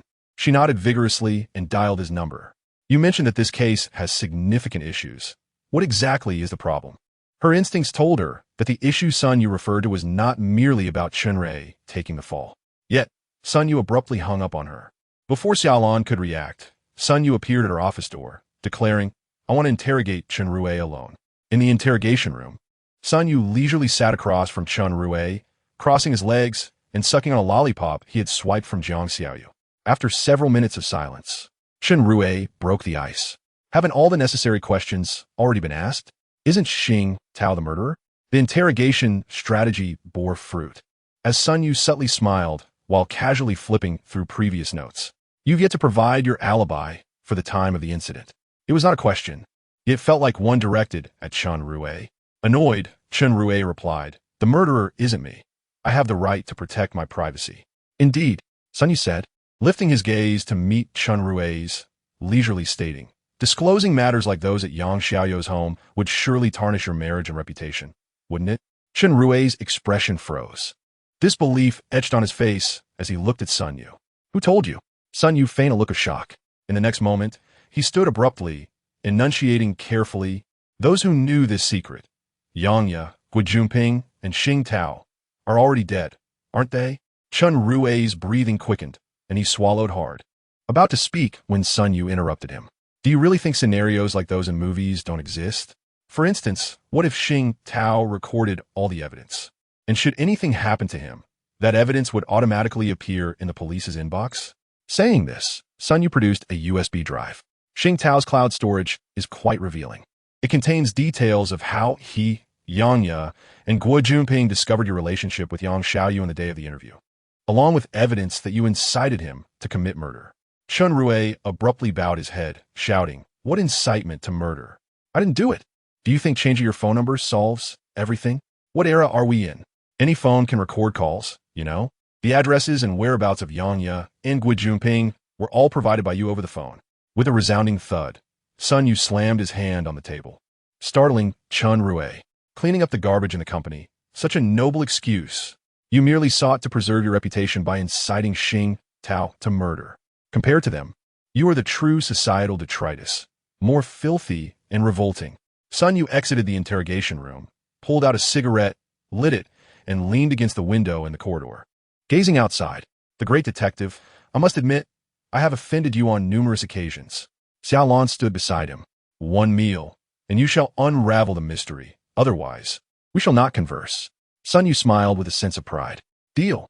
Indeed, Xia Lan harbored numerous doubts. She had to acknowledge that there was much she could learn from Sun Yu. There's nothing on the USB drive, is there? Of course not. If there were, would I have gone through the trouble of interrogating him? As expected. Thus, everything hinges on Sun Yu's reasoning, and because his deductions are entirely accurate. Chen Rui is led to believe that the USB contains something of substance. So how did you ascertain the connection between him and Yang Xiaoyu? Sun Yu exhaled a cloud of smoke. Do you recall the latest Philia ring on Yang Xiaoyu's hand? Xia Lan, note that. That ring comes with an advertisement. The best gift a man can give to a woman. Such luxury items are generally sold by men to women. So, I inquired, and Yang Xiaoyu does not have a boyfriend. Yang Xiaoyu mentioned that Chen Rui's demeanor has been rather poor these past few days. I meticulously examined the locations of their company. The HR department is situated at the far west, while the IT department is at the far east. The personnel from these two departments are unlikely to encounter one another even during work hours. Thus, I scrutinized the surveillance footage near Yang Xiaoyu's residence. Although Chen Rui was quite discreet about his infidelity, I managed to locate his vehicle. I also had Xiaoyu investigate Chen Rui's recent expenditure records, and indeed, he purchased that ring.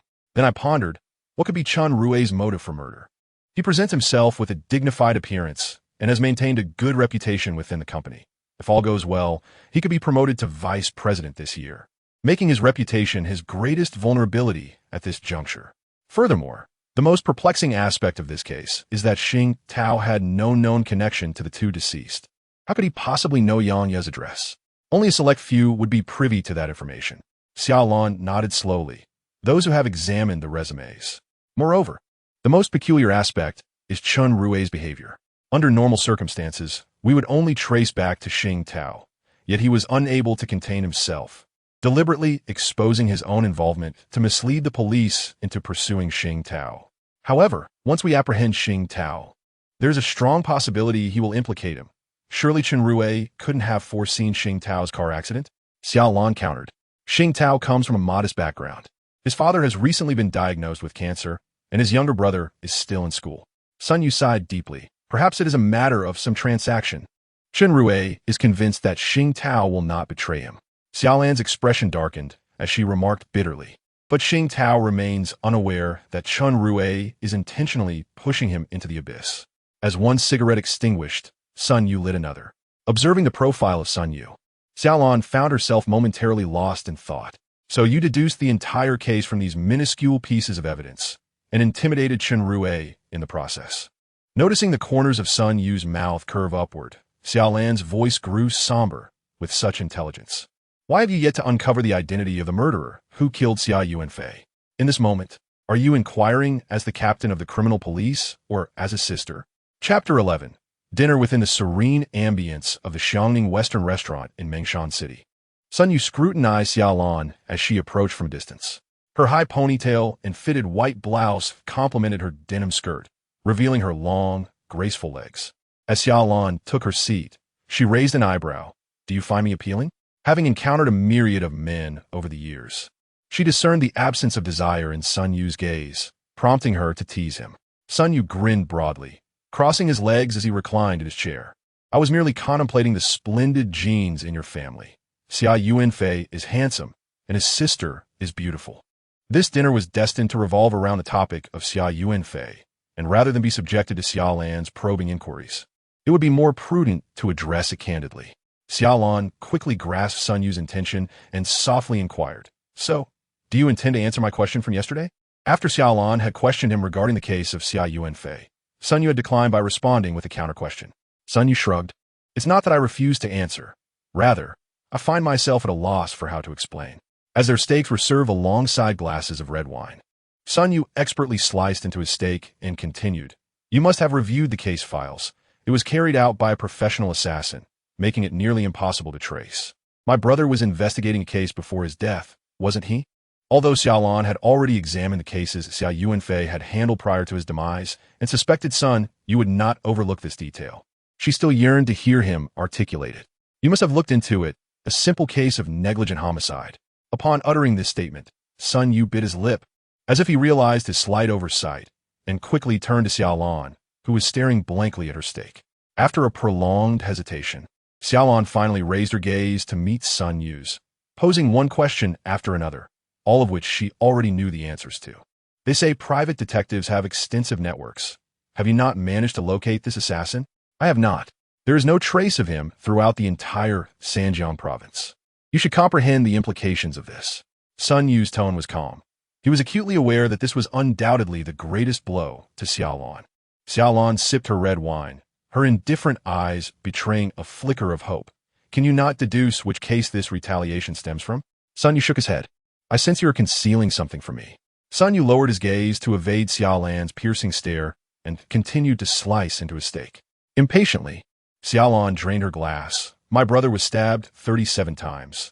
The first 36 stabs avoided vital areas, indicating that the murderer clearly sought to torment him. This method of retaliation not only signifies the killer's cruelty, but also his urgency. Thus, this cannot possibly be a case of old grievances resurfacing. Given your ability to discern that Chen Rue poses a problem at glance, I refuse to believe you cannot perceive the underlying issues here, Xia Lan added. Sun Yu slowly chewed his steak, observing the agitated expression on Xia Lan's face before shaking his head. Once more, I possess limited knowledge of criminal psychology. I favor traditional reasoning. I lack a fulcrum, hence I cannot provide you with the answers you seek. A fulcrum? Xia Lan found herself bemused and, with a hint of sarcasm, remarked, Great detective, you cannot possibly be suggesting that you can ascertain someone's past merely by looking at them, akin to Sherlock Holmes? Sun Yu blinked and smiled. Would you care to test it? For a fleeting moment, Xia Lan felt as if Sun Yu had seen right through her. She slowly nodded in agreement. Sun Yu set down his cutlery, leaning forward across the table, and Xia Lan reciprocated by leaning closer, attempting to bridge the distance between them. I recommend you sit beside me. It will not only prevent others from overhearing, but will also facilitate your movements later. Movements? Sun Yu's air of mystery caused Xia Lan to temporarily forget her earlier inquiries, and, almost unconsciously, she seated herself in the chair beside him. Your identity is quite extraordinary. Upon hearing this, Xia Lan's heart raced, and her gaze grew increasingly steely. When I first encountered you, though you were made up, your eyes conveyed exhaustion. You are a brilliant student from abroad, which only implies that you recently returned and are still adjusting to the time difference. Your attire is immaculate, evidently freshly changed. You arrived at the scene to handle the case just a day before your appointment, yet took care to change into a different outfit. This contradiction in your demeanor piqued my interest. You care deeply for your brother, yet he has been deceased for over a year, and you have not returned. What could possibly keep you from coming home? You were on a mission, one that prevented you from contacting your family. Perhaps you only recently learned of your brother's demise. 5 days ago, a significant figure in the Caribbean was murdered and crucial underwater technology was lost. Suppose your mission pertained to this. Upon its completion, you would learn of your brother's death and need to return swiftly while maintaining your cover. You are to take the nearest flight back to the coastal city of the United States, and from there, board the next available flight home, making a transfer in Linghai City before finally arriving in Mengshan City. All arrangements are calculated based on the most immediate flights, culminating in the very one you will take from Linghai City to Mengshan City. Xia Lan's breath quickened, a chill creeping up her spine. The casual demeanor of someone who could easily assume the role of a police captain, staring blankly at a corpse, with an impeccable and reasonable background. To summarize, you are an agent of a certain mysterious intelligence department of a nation, aren't you? Your gaze will drift toward the knife on my plate. At the moment of uttering this phrase, Sun Yu paid no heed to Xia Lan, but instead surveyed the surroundings, wary of eavesdroppers. Though he lacked the courage to seize the knife, leaning closer to Xia Lan, Sun Yu whispered softly, "You are afraid that killing me would expose your identity. Afraid that in killing me, you would be unable to find the murderer of your brother." Gulp. Xia Lan distinctly heard the sound of her own swallowing, as Sun Yu had accurately discerned all her thoughts. In this environment, to suddenly kill Sun Yu, although the garden team could assist in the aftermath, she ultimately could not escape the watchful eyes of the discerning. A detective of such caliber, able to deduce her identity from these overt clues, should not perish at her hands. Suddenly, Xia Lan recalled Sun Yu's earlier words, "I suggest you come closer to me. Not only will it prevent others from overhearing, but will also facilitate your actions later." Did he anticipate my intentions? Is he not afraid of death? No. Xia Lan slowly lifted her gaze to Sun Yu, who was now cutting into the steak on his plate with a gentle smile. He knows he will not die. Sun Yu placed Xia Lan's plate in front of her and softly stated, "You only need to know that I am Xia Yuanfei's closest friend. I shall safeguard his family in Mengshan City well. Your current task is not to seek revenge, but to fulfill your duties as a police captain." To outsiders observing the restaurant, a couple engaged in a meal appeared to be sharing whispers, and the man's affectionate smile elicited envy from several women. The expression on the woman's face radiated contentment, presumably due to the man's promise of lifelong protection. Little did they know that the man's commitment extended beyond the beautiful woman to include the city soon to be tainted by crime. Chapter 12. The murder in the taxi. The early summer heat in Mengshan City was unparalleled by any other city, with the morning sun beginning to scorch the land. A taxi emerged from the exit of the North Fourth Ring elevated bridge. "Driver, this is the place." Sun Yu's languid voice rang out as the taxi came to a halt. The driver glanced at the scene not far away. Police tape patrol cars, officers, reporters, and the inevitable crowd, before turning to the figure of Sun Yu, who was busy scanning a payment app. "Are you a police officer?" After decades behind the wheel, the driver quickly discerned that the unarmed Sun Yu was not a reporter, but struggled to reconcile his appearance with that of a distinguished officer of the law. Wearing a faded short-sleeved shirt, baggy shorts, and flip-flops, the driver mused that if this were a police officer, then heaven had indeed gone blind. Sun Yu shook his head, chuckling as he produced a business card for the driver, stating, "Private detective, available for various assignments. Feel free to contact me should you find it necessary." After Sun Yu exited the vehicle, the driver promptly discarded the card out the window, muttering, "I'll never need you in my life." In the driver's mind, only unfaithful partners sought the services of private investigators. "Brother Yu." Zhang Yao greeted Sun Yu as usual, handing him a pair of white gloves. Xia Lan approached, casting a glance at the journalists outside the police tape, her brow furrowing. "You're technically part of the police force. Could you not pay a bit more attention to your attire?" Upon hearing her remark, the surrounding colleagues displayed expressions of approval, signifying that after the Chenrue case, the new captain had seemingly accepted Sun Yu entirely. Sun Yu awkwardly scratched his head, admitting, "Ergu was in such a hurry. I didn't have time to change. I'll be sure to pay attention next time." Ergu, the nickname for Zhang Yao, the human police dog of the team. Xia Lan pointed to a vehicle surrounded by a team of forensic experts about 10 meters behind them. It truly was quite urgent. Xia Lan's voice bore a hint of exhaustion. She had submitted the report on the Chenrue case just the night before and was awakened early that morning by a call from a colleague on duty regarding yet another homicide. Sun Yu strolled over in his flip-flops. The vehicle was a common taxi in Mengshan City, with a corpse covered in dried blood slumped in the driver's seat. Blood splattered across the steering wheel, the dashboard, and the windshield, while the body's trousers had been pulled down to the ankles, with heavy bleeding around the upper thigh. Was he cut? Sun Yu instinctively inquired. Yes, Zhang Yao interjected, preemptively answering for Xia Lan. The body was discovered by a man driving by, who lives nearby and was with his family last night. This was an open parking lot, where residents without parking spaces would often leave their vehicles, making the discovery of the body this morning entirely plausible. There's road work happening nearby. Isn't there? Sun Yu remarked slowly. Zhang Yao affirmed, yes.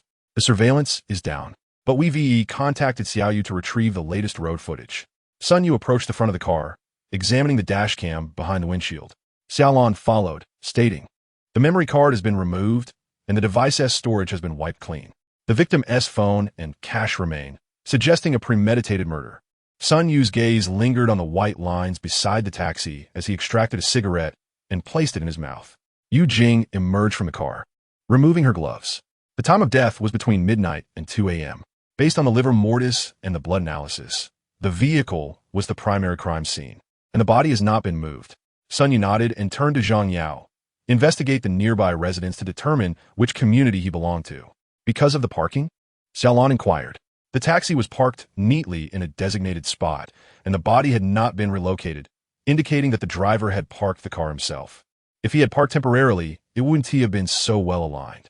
The only explanation is that he lived nearby and intentionally parked here. Wang Yinbin departed with several colleagues, and Sun Yu donned the white gloves Yu Jing had handed him, leaning into the driver's seat.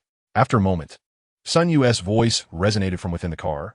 Ergu, come over and see if it smells like marinated pig trotters. With that, he stepped back. Zhang Yao leaned into the car, sniffing deeply, then examined the corpse's hand, confirming marinated pig trotters, a style from the old city. Sun Yu yawned. I'll return a change into proper clothes. See you at the police station this afternoon. Within the Mengshan City Public Security Bureau, the first case discussion meeting commenced. The deceased, Wang Hongji, a 43-year-old male, was estimated to have died around 1:30 a.m. His lower body had been severed, left inside the vehicle, and he had suffered 21 stab wounds of varying depths, with a fatal wound piercing his lung. Yu Jing switched images for the group, stating, look at this one. There's a charred mark on the right side of the deceased's neck. Forensic analysis confirms it was caused by prolonged electric shock. The assailant likely incapacitated the victim with a stun gun before proceeding to murder him. We found traces of meat in the victim's stomach, confirming it was indeed the marinated pig trotters Zhang Yao mentioned. The victim appeared to have poor hygiene, with grease stains on his hands that had not been wiped off, and remnants of grease on the steering wheel and gear shift, with only the victim's fingerprints present. There were no signs of the grease being wiped away. Sitting to Sun Yu's left, Xia Lan pondered. Could we perhaps rule out the scenario where the assailant knocked the victim unconscious and then drove the vehicle to the crime scene? Yu Jing gave Xia Lan a thumbs up. That is precisely my point. If the assailant had worn gloves while handling the vehicle, there should be evidence of the grease stains being wiped away. We also compared the dust composition outside the car and found no matching dust inside. This marks the second case that Xia Lan has collaborated on with Yu Jing since joining the police force. It must be acknowledged that Yu Jing is an exceptionally meticulous forensic expert. Despite having fingerprint evidence, she sought additional corroboration. If the perpetrator had incapacitated the victim and then drove the car to this location, the confined space of a driver's seat would necessitate a movement to remove the victim from the driver's position, which would inherently involve exiting the vehicle. Exiting and re-entering would naturally transfer dust from the ground into the car. As for the specifics of the victim, Xia Lan glanced at Jiang Xiaoyu, who was leaning against Sun Yu's shoulder, appearing somewhat vulnerable. Sensing Xia Lan's increasingly stern gaze, Jiang Xiaoyu quickly straightened her posture. The victim, Wang Hongji, was an employee of the Hanyun Taxi Company with 18 years of service. Due to the nature of the taxi industry, he interacted with numerous customers, making it impossible to conduct a thorough investigation. However, it was confirmed that Wang Hongji had not received any complaints in the past 2 years. Some transaction screenshots appeared on the slideshow. I examined Wang Hongji's recent spending records. Aside from daily expenses, he frequented a bathing center near Beihuan, suggesting he might have been a lecherous individual, Jiang Xiaoyu noted. Xia Lan nodded in acknowledgement, as Jiang Xiaoyu explicitly highlighted Wang Hongji's penchant for visiting bathing centers. primarily due to the fact that his lower body had been severed, which could indicate a potential connection. Casting a glance at the silent Sun Yu, Xia Lan inquired of Zhang Yao, "Have you located the victim's residence?" Zhang Yao shook his head and exchanged glances with Jiang Xiaoyu, who confirmed. The victim lived in the Baida community on Shifeng Road, 13 kilometers from the crime scene. Your deductions at the scene were incorrect. This last remark was delivered with a hint of amusement directed at Sun Yu, accompanied by a playful pat on his thigh. Sun Yu slowly nodded, visibly perplexed, muttering, "If his home isn't here, why would he park the car here?" Chapter 13. Are you Conan? As Sun Yu remained silent, cigarette in mouth, Xia Lan approached the whiteboard. Based on the current evidence, it was reasonable to surmise that the crime was committed by someone familiar to the victim, warranting an investigation into the victim's social relationships. With 21 stab wounds, it was evident that the assailant harbored deep-seated resentment, and the severing of the lower body indicated a significant emotional motive. While speaking, Xia Lan inscribed the characters for acquaintance on the whiteboard, followed by a large question mark. Contradiction. This was Xia Lan's initial impression. For the victim to willingly park in such a secluded area implies a prior acquaintance with the assailant. If the assailant were male, the act of severing the lower body likely stemmed from feelings of betrayal, making it implausible that the victim would willingly stop the car. Conversely, if the assailant were female, there might have been a closer relationship. Investigate the victim's wife? Is there an affair? The assailant could be a woman. Xia Lan articulated her hypothesis. Thus, if the perpetrator was indeed a woman, the victim may have been caught off guard. It would be exceedingly difficult for a woman to overpower a man of the assailant's build without the aid of a tool, such as a stun gun. The officers in the room nodded in admiration, their respect for this formidable female captain significantly heightened. With the meeting concluded, everyone returned to their respective tasks. While Sun Yu leaned against the corridor windowsill, observing the street below, "You seem to take it for granted when I suggested the assailant was female. How did you deduce that?" Xia Lan's voice broke through his thoughts. Sun Yu took a couple of puffs from his cigarette, exhaling wisps of smoke as he replied. The victim's pants. They were pulled down to his ankles. The assailant's intention was to sever the victim's lower body. She must have been in a frenzied state and wouldn't have been inclined to lower his pants to his ankles deliberately. It stands to reason that the pants would only have been partially lowered before the attack commenced. Thus, it was the victim who removed his own pants at the assailant's request. Xia Lan slowly nodded, reasoning that the victim's electric shock injury was located at the nape of his neck, indicating that the assailant incapacitated him while he was bending down to remove his pants. Different perspectives, yet the same conclusion. However, Xia Lan found Sun Yu's reasoning particularly compelling. Nevertheless, there was no hint of pride on Sun Yu's face. As the cigarette burned down to its end, he extinguished it on the windowsill and turned to Xia Lan, asking meaningfully, "Are you Conan?" "Huh." Xia Lan was momentarily taken aback. Although she had watched numerous Conan episodes with Xia Yuanfei during her childhood, she did not immediately grasp Sun Yu's implication. Sun Yu blinked, clearly surprised by her lack of understanding, elaborated, "You've only been here a few days, and you've already encountered 2 serial murder cases. Doesn't that qualify as having a Conan disposition?"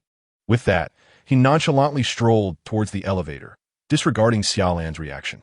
Just as Sun Yu disappeared down the corridor, Jiang Xiaoyu tiptoed out of the office, removing a lollipop from her mouth. "Captain Xia, where did Sun Yu go?" "He's gone," Xia Lan replied expressionlessly, clearly still pondering the meaning of a Conan disposition. "All right then." Jiang Xiaoyu pouted slightly. "He just loves to investigate cases on his own." After grumbling for a moment, Jiang Xiaoyu prepared to return to the office. But Xia Lan seized her arm, asking with curiosity, "What does a Conan disposition entail?" Jiang Xiaoyu blinked in confusion, her expression betraying a sense of incredulity akin to encountering an alien. "Wherever he goes, death follows. Surely you don't think he's complimenting your investigative skills?" "No wonder." Xia Lan shot a fierce glare in the direction of the elevator, but soon wore an expression of shock, hastily abandoning Jiang Xiaoyu to sprint towards the elevator. Exiting the police station, Sun Yu hummed a tune as he approached an electric scooter, unlocking it with his key. Just as he sat down, he spotted Xia Lan jogging towards him. "Captain Xia, I truly envy women like you with such graceful figures. You run so elegantly." Perhaps because Xia Lan was Xia Yuanfei's sister, Sun Yu felt an inexplicable familiarity, prompting him to tease her. Xia Lan paid no mind to Sun Yu's jest, her demeanor turning serious, as she stated, "You mentioned 2 serial murder cases. Today's case is only the second I've taken over. Are you implying this is a serial murder case? Sun Yu, however, evaded her question, asking instead, care for some braised pig trotters? Braised pig trotters? Xia Lan Thou Wen, the term sounding eerily familiar. Wang Hongji had eaten braised pig trotters shortly before his death, but how is that relevant to the case? Eek. Sun Yu replied with a hint of curiosity. Xia Lan readily agreed, gesturing toward his electric scooter. You don't mean to take me on that, do you? Moments later, a gleaming silver Audi Q5 exited the police station's gates. After entering the car, Sun Yu's expression turned grave as he surveyed the interior decor. Skillfully, he picked up a keychain shaped like a gun, aimed it at his cigarette, and pulled the trigger. Bang! Flames erupted from the muzzle, igniting the cigarette. Exhaling a long plume of white smoke, Sun Yu turned to the driving Xia Lan. This car is certainly more understated than a Maserati or a Maybach, but you shouldn't be driving it. Does it remind you of the cases my brother handled with you? Sun Yu was well acquainted with everything inside the car, as it belonged to Xia Yuanfei. Xia Lan forced a faint smile, shaking her head, and softly replied, I couldn't care less. But have you considered how Yu Jing feels seeing this car every day when she comes to work? Have you thought about how your mother feels when she sees this car entering the garage late at night? Pointing to his heart, Sun Yu's gaze sharpened, reminding himself that he need not rely solely on external factors. He could depend on his own inner strength as well. The beauty behind the wheel appeared lost in thought, as if Sun Yu's words had finally awakened her to her own misstep. Sigh, Sun Yu internally lamented, realizing that after years of covert operations in obscure corners of the world, she would likely need a considerable amount of time to truly reintegrate into everyday life. Let us discuss the case, he suggested, redirecting the conversation. Xia Lan's eyes visibly brightened. The assailant is a woman. Your suggestion points to the victim's wife or a mistress. While that probability is plausible, I personally believe it to be exceedingly low. Parking position, stun gun, handling the dashcam. Evidently, the perpetrator had meticulously orchestrated their plan, indicating that this was not a crime of passion. But have you considered another question? If the murderer was so thorough in their planning, why would they choose the victim's taxi as the crime scene? The vehicle halted at a red light, and Xia Lan abruptly turned to Sun Yu. If the assailant were the victim's wife or lover, their choice of murder site would surely be a place they deemed most secure. In contrast to other locations, a taxi represented Wang Hongji's workplace. For the killer, it was his territory, significantly increasing the risk of committing murder there. What if the two had merely arranged to meet at a secluded spot for an intimate encounter? Xia Lan was not disputing Sun Yu, but rather exploring other possibilities. Sun Yu shook his head, stating that, firstly, it was a parking lot, which was hardly comparable to the small grove beside Mengjiang. It was not particularly remote. Secondly, based on Wang Hongji's expenditure records, he frequented a bathing center twice a week. I doubt he had a mistress or maintained a strong interest in his wife. Xia Lan's heartbeat quickened. After a few deep breaths, she realized the implication of Sun Yu's words upon breaking free from her previous fixed mindset. Thus, the killer had simply chosen a taxi on the road, luring Wang Hongji to the crime scene through some means before taking his life. Was she committing random murder? Chapter 14. Teach me beneath the setting sun. A silver Q5 parked along the roadside of Jingyuan Road in the Old Town, not far from the entrance of an urban village. After adjusting his seat, Sun Yu reclined and pulled out his phone to play a game. Based on Wang Hongji's payment and spending records, it was established that he completed a transaction at 12:20 a.m., purchasing braised pig trotters 10 minutes later. The vendor's registration information was from this location.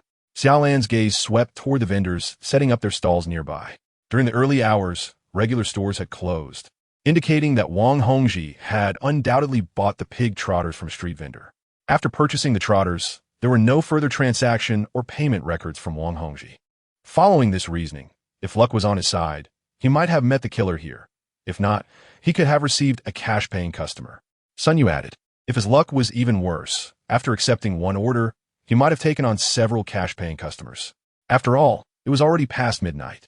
The journey from here to the crime scene only took 25 minutes, leaving us in the dark about how much time elapsed in between. Why not go directly to the vendor's home to inquire about Wang Hongji's situation, despite Xia Lan's efforts to remind herself not to doubt Sun Yu? The question escaped her lips. Sun Yu's attention remained fixated on the mobile game's mayhem as he replied, there are no surveillance cameras in this vicinity. Our only reliance is on the vendor's testimony. This is an urban village, and the foot traffic is substantial every day. If you were to directly approach him at home, it would be surprising if he could recall last night's events. Xia Lan chuckled self-deprecatingly, quickly grasping Sun Yu's intent. He aimed to recreate the scene so the vendor could better remember the circumstances of the previous night. Before you, I feel that my studies in criminal psychology are child's play. Feeling somewhat bored in the car, Xia Lan sighed. Academic knowledge is indeed rooted in real life. What you need to do is connect what you've learned with the cases you encounter in reality. Every perpetrator is unique. Merely replicating textbook cases will inevitably feel laborious. As Sun Yu replied, his fingers danced rapidly across the phone screen. Evidently preoccupied with the game, his answers instinctive. Seizing the opportunity, Xia Lan pressed on. I admit that my lack of practical experience is part of the issue, but I don't believe that some details can be compensated for through experience alone. Do you have the time to teach me? Sun Yu instinctively replied, his fingers tapping even faster. After a moment, he huffed and locked the screen, muttering, "Damn it, stole my pinnacle." After grumbling for a bit, Sun Yu turned to Xia Lan, asking, "What did you just say?" Xia Lan blinked. "I said I want to take you as my mentor, and you agreed." Sun Yu blinked back, shaking his head, "No way. I'm friends with your brother. It wouldn't make sense for you to take me as your mentor. That would complicate things." The mentor-mentee relationship was quite common in the police station, and Sun Yu did not wish to take advantage of Xia Yuanfei. In his mind, Xia Lan was Xia Yuanfei's sister, and thus, she was also his sister. "But you just agreed." Xia Lan smiled mischievously, clearly enjoying Sun Yu's awkwardness. Sun Yu pulled out his Bluetooth earphones, placed them in his ears, and resumed his game. Suddenly, the meticulous image Sun Yu had maintained over the past few days crumbled in Xia Lan's mind. She chuckled and sent a message to Yu Jing. "Xia Lan, I just realized that Sun Yu isn't as serious as I thought." Yu Jing quickly replied with a string of ellipses. "Yu Jing, serious? Let me tell you, that's only because he doesn't know you well yet. He is the most extreme narcissist I've ever encountered." Xia Lan stole a glance at Sun Yu. "Xia Lan, how narcissistic?" "Firstly, I acknowledge his exceptional investigative abilities. He dabbles in many fields as well. But have you ever met someone who constantly claims to be a genius? Once you get to know him better, you'll see." As night fell, Sun Yu's gaming never ceased. By 11 p.m., hunger pangs intensified, and Xia Lan unconsciously rubbed her stomach. "Let's go. I'll treat you to something delicious," Sun Yu suddenly suggested, his phone now locked. Xia Lan nodded slightly, her gaze towards Sun Yu softening. Sun Yu had just finished a match that would take 20 minutes to play. He had only played for less than 10 minutes. Evidently, sensing her movements and choosing to abandon the game to go eat. Approaching midnight, the old town remained brightly lit. With the entrance to the urban village bustling with vendors, many stalls occupied by customers awaiting their food. These patrons varied, some in suits and others in pajamas, some appearing vibrant, while others looked utterly exhausted. Leading Xia Lan to a wonton stall, Sun Yu ordered 2 bowls. The owner's preparation was swift and straightforward, placing the boiled wontons into a large bowl filled with broth and pouring in 2 generous ladles of hot water. The 2 bowls of aromatic wontons were brought to their table, and Sun Yu skillfully picked up a disposable plastic spoon, savoring a sip of the hot soup. Letting out a contented sigh, Xia Lan mimicked Sun Yu, taking a sip of the broth, an explosion of savory and tangy flavors enveloping her taste buds. "You don't seem to mind," Sun Yu remarked between bites. "Oh, you frequently execute various tasks outside, so you must have tasted a myriad of dishes." Hearing this, Xia Lan shot Sun Yu a glare, wishing she could pierce his mouth with her disposable chopsticks. Sun Yu grinned broadly. "Don't worry. I promise not to mention your past again." As he spoke, Sun Yu gestured in a particular direction. Xia Lan looked over to see a well-dressed young man standing in front of a stall, waiting for his pancake filled with vegetables. "He's a real estate agent. Can you believe it?" Xia Lan scrutinized the man closely, her gaze settling on his leather shoes, which glistened under the light. Common professions requiring formal attire include insurance sales, car sales, and real estate. The glimmering spots on his shoes indicated they had picked up sand, and there was dust on the cuffs of his pants. Thus, it was likely he had just returned from a new housing project without making a sale, Sun Yu explained. Why no sale? While it was indeed possible to deduce that the man had visited a construction site based on his shoes and pants, Xia Lan had not noticed the lack of a sale. 2 reasons. First, the bag is carelessly draped behind him. If he had made a sale, he would treat the client's information like a treasure, keeping it at the front. Second, Returning this late only to eat a pancake filled with vegetables doesn't seem like a reward for closing a deal. Xia Lan nodded thoughtfully, a smile breaking across her face. You're teaching me how to read people, aren't you? Sun Yu remained silent, and when Xia Lan turned to look, he was staring at her blankly with a spoon in hand. Being so directly gazed at by a man made Xia Lan's cheeks flush with warmth. Sun Yu chuckled. You look so lovely when you smile. Why do you always wear such a frosty demeanor? Noticing that Xia Lan averted her gaze and had no intention of responding, Sun Yu turned to the man nearby and continued. In truth, understanding others is quite challenging. To comprehend each individual is even more arduous. One must constantly observe those around them, categorizing them and assigning labels for easier identification. Xia Lan discreetly pointed toward the man in the distance who was chatting with a vendor. What about that man in pajamas? That one is easier to identify. His casual attire and the thick gold chain around his neck suggest he is a local landlord, enjoying a jovial conversation with the vendor. Chapter 15. I know martial arts. The bustling atmosphere of the urban village persisted, and under Sun Yu's guidance, Xia Lan learned numerous characteristics of various professions. Jiang Xiaoyu said you are a genius, that you can do everything. Is that true? Xia Lan inquired. Upon hearing this, a proud smile spread across Sun Yu's face, as if he could soar into the sky. His narcissistic nature was laid bare.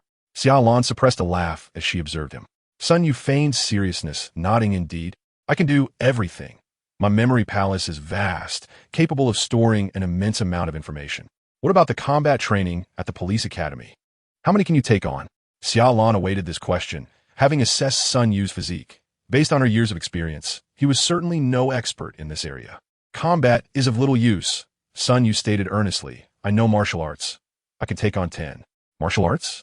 Xia Lan had indeed undergone traditional martial arts training, and the masters she remembered were ethereal beings, entirely unlike the ordinary man before her. Noticing Xia Lan biting her lip, clearly stifling laughter, Sun Yu asked, What are you laughing at? I am not laughing. You want to laugh? Sun Yu pressed on. Eventually, Xia Lan burst into laughter, her radiant smile enchanting. Sun Yu, who had intended to struggle further, fell silent, quietly admiring her delightful expression. However, Xia Lan seemed to have heard the most amusing joke, showing no signs of stopping, nearly brought to tears from laughter. This is too much. With that, Sun Yu stood up, settled the bill, and strode away. Xia Lan hurried to catch up, contemplating how to continue teasing this genius. Upon noticing Sun Yu approaching a braised meat stall, her smile faltered. Sun Yu, with a serious expression, stood beside the stall and ordered 2 braised pig's trotters. The vendor quickly packaged the trotters as Sun Yu scanned the payment code, exclaiming, This is so annoying. He then asked the vendor, Did a taxi driver come by here last night to purchase something? The vendor pondered for a moment, then nodded slowly. I think there was one. Why do you ask? At this moment, Xia Lan stood behind Sun Yu, and the vendor's attention shifted to her, his gaze fixating. Sensing the vendor's interest, Sun Yu gestured towards Xia Lan. She was in the taxi with me. She left her bag in the car. I paid in cash and didn't note the license plate, so we can't find the driver now. Xia Lan, aware of the vendor's lascivious gaze, feigned desperation, saying, Could you please think hard? We've asked many people, and we really can't find that driver. Under the charm of the beautiful woman, the vendor transformed into a master of memory, his eyes darting around before he raised his hand. Pointing to the roadside, there was a middle-aged man. He stopped over there and bought pig trotters for me. Could you show us your payment records? I want to see if we can reach him, Xia Lan pleaded sweetly. The vendor, flattered, quickly opened his phone to find the transaction record and handed it to Xia Lan.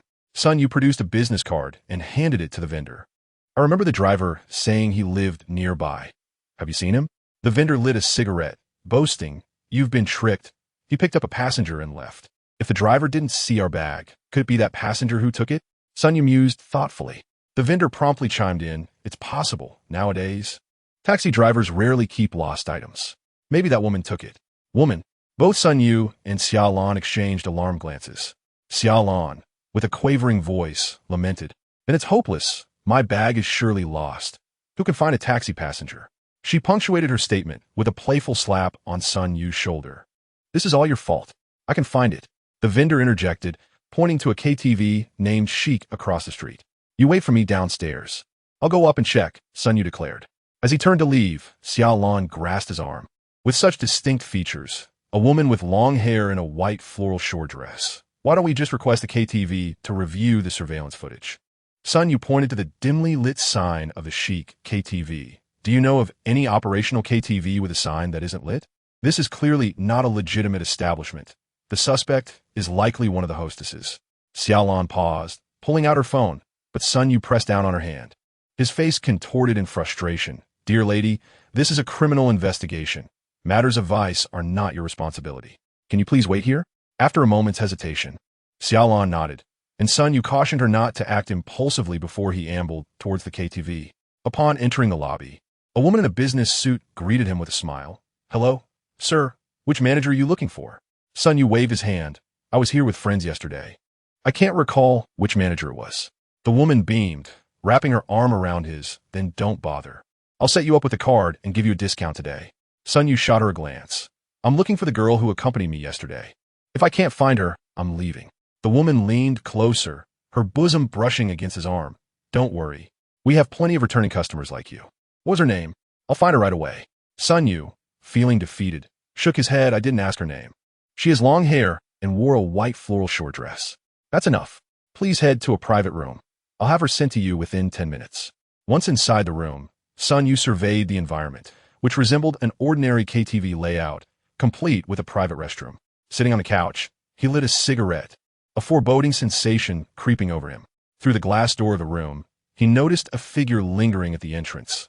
The glass had been treated, only allowing a blurred silhouette to be visible. Most likely a woman. Oh no! Sun Yu quickly stood and dashed to the door, flinging it open. In the hallway, besides the woman who had greeted him earlier, was another woman with long hair, flanked by 5 imposing men. Which gang are you from? Our girl didn't entertain you yesterday. Goodness, is this industry so cautious now? How can there be a verification process beforehand? Sun Yu chuckled awkwardly. Do you believe I fell for her at first sight when I saw her yesterday? What do you think? The 5 men began to advance towards him, cracking their knuckles. Sun Yu sighed deeply, then turned and sprinted down the hallway. Though they blocked his path, he resolutely ran deeper into the corridor, knowing such establishments must surely have a second exit. Chapter 16. The riddle. Xia Lan paced back and forth in the dimly lit area outside the KTV. Her perception of Sun Yu as a weakling with a combat ability of 5, leaving her anxious. He would have no chance against a physical confrontation. Crash! A resounding clang of iron echoed from a distance, prompting Xia Lan to instinctively glance in that direction. She spotted Sun Yu sprinting toward her, pursued by 5 men wielding wooden sticks. As one of the assailants closed in on Sun Yu, yelling as he swung his weapon, Xia Lan appeared like a wraith behind him, raising her leg to deliver a kick. In an instant, her whip-like strike cleaved the stick in two, and with a deft sidestep, she closed the distance, her fist plunging into the man's protruding abdomen. He collapsed to the ground, writhing in agony. The remaining 4 assailants, witnessing this, quickly redirected their aggression towards Xia Lan. With a flying kick, she struck one in the chest, using the momentum to pivot in mid-air, landing a blow to another's face. In less than a second, 3 burly men lay sprawled on the ground, while the last 2 hesitated, rooted in place. One of them shouted, "Who are you with?" Glancing at Sun Yu behind her, Xia Lan produced her badge, declaring police. The once menacing thugs dropped their sticks, their expressions morphing into grotesque smiles, stammering, "It must be a misunderstanding." Emerging from a KTV, Xia Lan wore an impassive expression, while Sun Yu pondered. This young lady alighted from a vehicle at 12:40 a.m. on North 4th Ring Road, not far from the crime scene. The perpetrator likely boarded nearby. Xia Lan remained silent, her lips quivering slightly. Once inside the car, Sun Yu finally caught a glimpse of her expression. "Are you trying to laugh?" Before he could finish his sentence, Xia Lan burst into hearty laughter, her melodious giggles resonating within the vehicle. Sun Yu stared at her in bewilderment, reflecting on the earlier events. After Xia Lan revealed her credentials, the KTV staff had immediately wilted, cooperating fully to recount the previous night's incidents. There seemed to be no humor in the situation. After a while, perhaps fatigued from laughter, Xia Lan leaned on the steering wheel, panting. "Can you share what you find so amusing?" Sun Yu sensed that Xia Lan was laughing at him. Wiping away tears of mirth, Xia Lan queried, "Didn't you claim to know martial arts? Why were you being chased like a rat fleeing the street?" Sun Yu's face darkened as he explained. "What do you know? Martial arts are lethal skills. They shouldn't be used frivolously." Observing Sun Yu's earnest demeanor, Xia Lan nodded, repeating, "Lethal skills. before erupting into laughter once more. I've never encountered anyone as stubborn as you. Sun Yu intended to further defend his image as a brilliant detective, but the sincerity of Xia Lan's laughter made him concede. Judging by her remarkable abilities, it was evident that her unit operated far more covertly than he had imagined. The battleground she returned from was no less daunting than that faced by special forces. How long would it take her to readjust to civilian life? Allowing Xia Lan to reveal her true self seemed a trivial matter. Sun Yu chuckled, lighting a cigarette as he awaited her recovery. The silver Q5 halted at the intersection of North 4th Ring Road, situated within the high-tech development zone of Dream City, surrounded by industrial parks. Appearing desolate in the dead of night. What does it feel like? Sun Yu inquired. Xia Lan responded, as you previously mentioned, perpetrators typically select areas they perceive as safe for their crimes. Even serial killers will opt for their psychological safe zones during their initial offenses. However, this was a high-tech zone. Despite the current desolation, the streets would be bustling during daylight hours.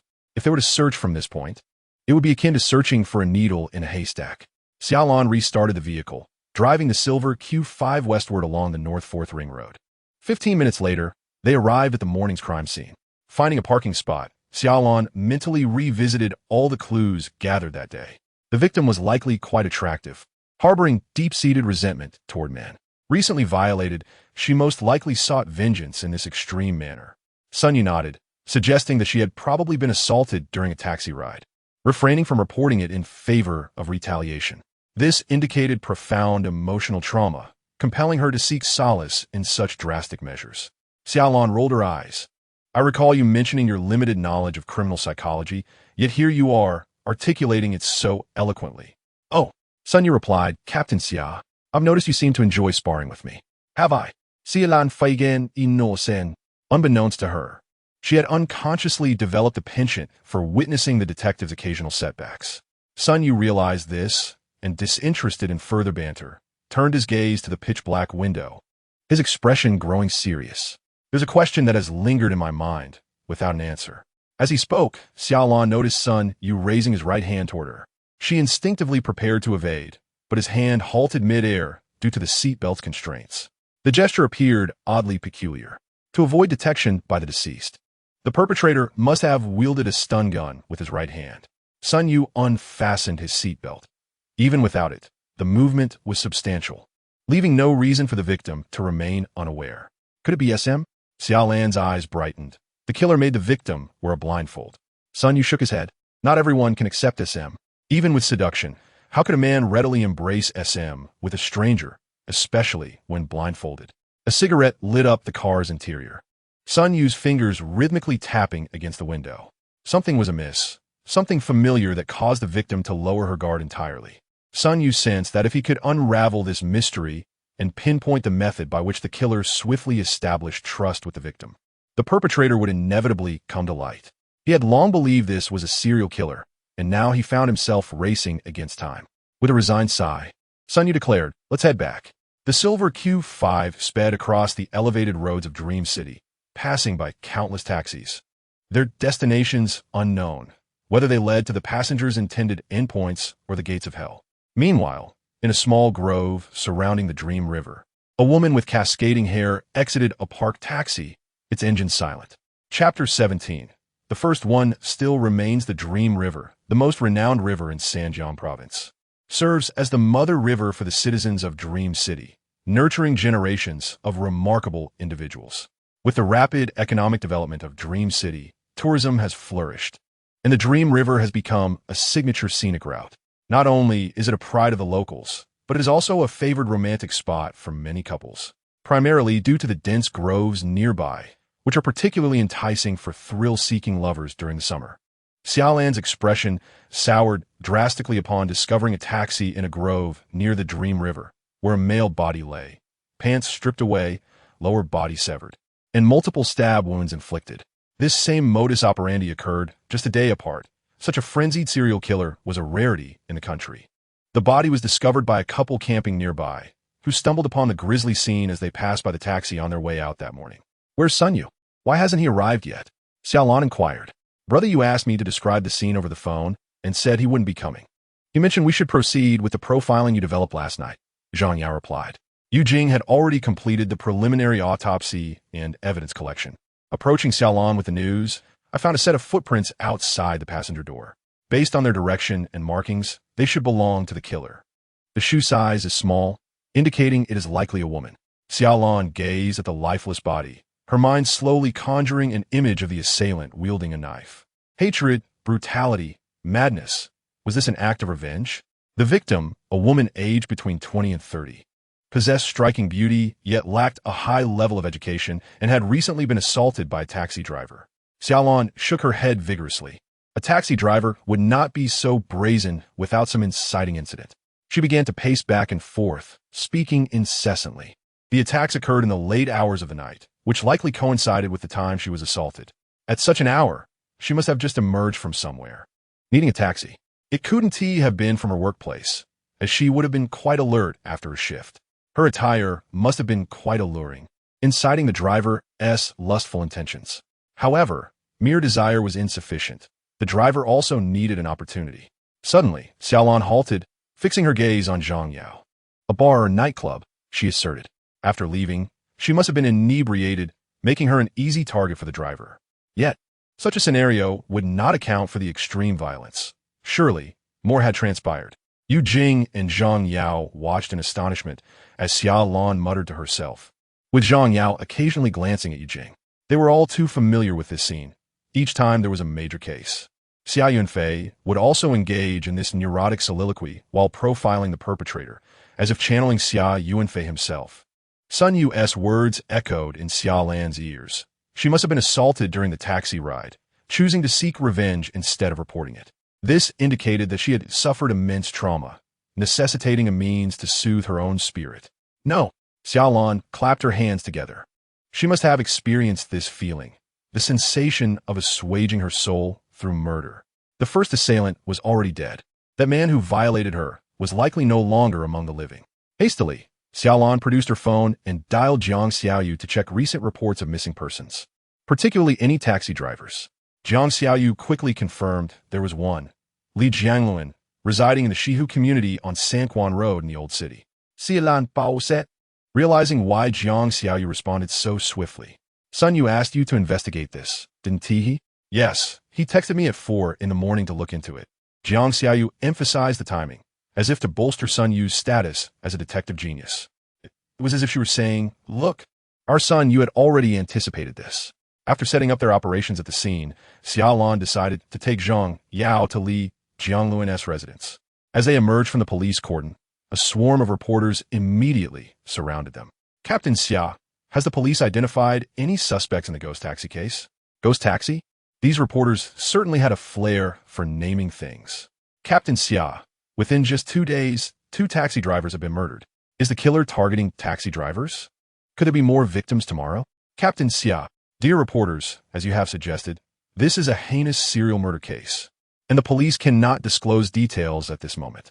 However, I urge you to step aside, as we are racing against the perpetrator, Xia Lan replied, pushing through the crowd.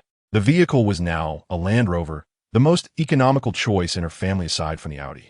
Why do you switch cars again? Zhang Yao inquired.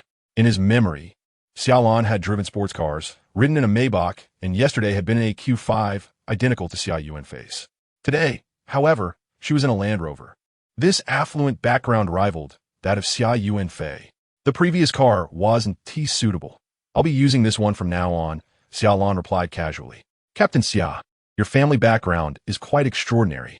Once this case is solved, you must treat us all to a lavish meal with Brother Yu, Zhang Yao said with a grin. Indeed, Xia Lan noted that once the case was resolved, she would invite them over, as there were matters she needed to clarify. Sooner or later, everyone would discover her identity as Xia Yunfei's sister, especially after Sun Yu's reminder yesterday. Xia Lan felt she should not conceal her identity from these comrades. Just like on the battlefield, the members of the police force were her allies, her steadfast support in pursuing the truth behind the crimes. The car halted outside the Shihu community on Sanquan Road. Upon presenting her credentials to the security guard, he immediately stated, Building 10, Apartment 2303, Li Jiangluan's residence, right? I have a colleague already there. Xia Lan instantly thought of Sun Yu. The guard nodded. He went upstairs a while ago and mentioned a beautiful police officer would be coming soon. With that, he led them into the community. The door to 2303 was ajar. Xia Lan and Zhang Yao entered without hesitation. The one-bedroom apartment was in disarray, with women's lingerie and various colored stockings strewn across the sofa. What a pervert. Disgusting. Zhang Yao could not help but exclaim. Sun Yu was not in the living room. Xia Lan approached the bedroom door and gently pushed it open, a foul stench assailing her nostrils. Inside, Sun Yu sat at the computer desk, fixated on the screen. Xia Lan's angle prevented her from seeing what was on the display. But the intensity of Sun Yu's focus suggested he had uncovered something significant. Slowly, Xia Lan approached him, asking, "Have you found any leads?" As she spoke, her gaze shifted to the computer screen, a rush of crimson flooding her cheeks. Sun Yu. Chapter 18. Elasticity. Xia Lan's roar echoed throughout the room, prompting Zhang Yao to rush in from the living area. Sun Yu, however, remained unfazed, his eyes glued to the screen. Zhang Yao leaned closer and awkwardly chuckled. "Brother Yu, what suddenly piqued your interest in this?" The computer displayed a video of a man and woman engaging in intimate activities, recorded on a phone, with the man shaking the device while the woman lay on the grass, her eyes glazed over like a lifeless corpse. Sun Yu remained silent, yet his eyes burned with an intense fire. He shut off the video, opened another, similar one, but featuring a different woman. He continued this process, closing one video and opening another repeatedly. As Xia Lan's initial outrage gradually subsided, Zhang Yao's expression mirrored Sun Yu's. The flames in their eyes no longer mere lust, but a fervent rage. It became evident that all these videos had been recorded by Li Jianglun while he was picking up victims. 32 videos in total, revealing 12 young women who had been assaulted. The killer was likely among them. Yet Xia Lan felt an inexplicable reluctance to apprehend him. "This doesn't sit right with me," she said coldly. A loud slap resonated within the room as Xia Lan gaped at Sun Yu, her mouth agape in shock. Zhang Yao stood bewildered, watching the two. Sun Yu just slapped Xia Lan on the backside with considerable force. "You are a police officer," Sun Yu shouted. Producing a USB drive, he plugged it into the computer, and a series of windows appeared. Sun Yu's fingers danced across the keyboard before he declared, "There are no signs of deleted files." Upon checking the browser, he found no browsing history and began entering a series of codes. Soon, a URL materialized in Sun Yu's notepad. Opening it revealed a disturbing sight. "An adult live-streaming site?" Sun Yu murmured, slapping his thigh. "No wonder. I'm truly a genius. She must be here, without a doubt." With excitement, Sun Yu turned to Xia Lan. "I lack the means here. Quickly, let Jiang Xiaoyu access the back end of this site to compare the streamers with the victims." Yet, Xia Lan displayed no joy at the prospect of solving the case, and Zhang Yao seemed to have discreetly exited the room. "All right," Xia Lan replied stiffly. The police soon arrived at the community, and, according to Sun Yu's hypothesis, Li Jianglun harbored severe fetishistic tendencies. The women's clothing found in his home might contain vital evidence. Sun Yu naturally followed Xia Lan into her car, fastening his seatbelt in the passenger seat. "The killer is masquerading as an adult streamer." Sun Yu remarked that this was, in fact, her method of selecting a target. The assailant entered the vehicle while brandishing a mobile phone, brazenly declaring his involvement in illegal live streaming. Indeed, Zhang Yao nodded in agreement. If the individual accepted, it indicated his frequent indulgence in such broadcasts, rendering him a lecherous scoundrel, akin to Li Jianglun, deserving of his fate. Conversely, if the individual rejected the proposition, the assailant would exit the vehicle without any qualms. Sun Yu concurred, noting that since it was a live stream, the victim would naturally seek to safeguard their privacy, hence opting to obscure their face, entrusting their life to the perpetrator. Another question arose. Xia Lan spoke, her voice still somewhat rigid. How could mere corpse retrieval provoke such a profound reaction from the assailant? How did he discern that deceiving the victim through illicit live streaming would be effective? Sun Yu retorted, explaining that Li Jianglun had coerced her into this profession via threats stemming from video. Such a scoundrel truly deserves punishment. Xia Lan nodded in agreement. Expressing her gratitude for the detective's guidance, she could now exit the vehicle. As the Land Rover sped away, leaving Sun Yu alone amidst the swirling winds, she slowly raised her right hand and couldn't help but chuckle. No wonder. It seemed she was indeed vexed. That slap had been rather forceful. Yet Sun Yu had merely acted on instinct in striking Xia Lan. As an enforcer of the law, such fervent emotions were unbecoming. Even if felt, they ought to remain unspoken. Calmly extracting a cigarette, Sun Yu mused aloud. It appears I must not only instruct her on solving cases, but also on the essence of being a good police officer. Fei, I truly owe you for my past life. With the direction of the investigation now clear, there was no need to return to the precinct. Sun Yu boarded the subway back to his company, located within a commercial building in Lonyang District. On the 18th floor, the sign reading Yui Consulting Service Company, Limited, hung at the entrance. The office spanned 200 square meters, featuring an empty reception area, for currently, Sun Yu was the sole occupant. Further inside lay the meeting area, encased in transparent glass doors, furnished with 2 sofas and a tea table. A few functional workstations were arranged, intended for future employees once the company flourished. Sun Yu entered his office, comfortably seated in his chair as he powered on his computer and donned his headphones, immersing himself in the world of gaming. Time slipped by until he finally noticed a message from Jiang Xiaoyu on his phone. It contained just 4 words, "Call me when free." Sun Yu dialed her number. "Sun Yu, I hear you slapped our captain?" Though unseen, he could easily envision Jiang Xiaoyu's gloating expression. Zhang Yao was indeed a loose cannon.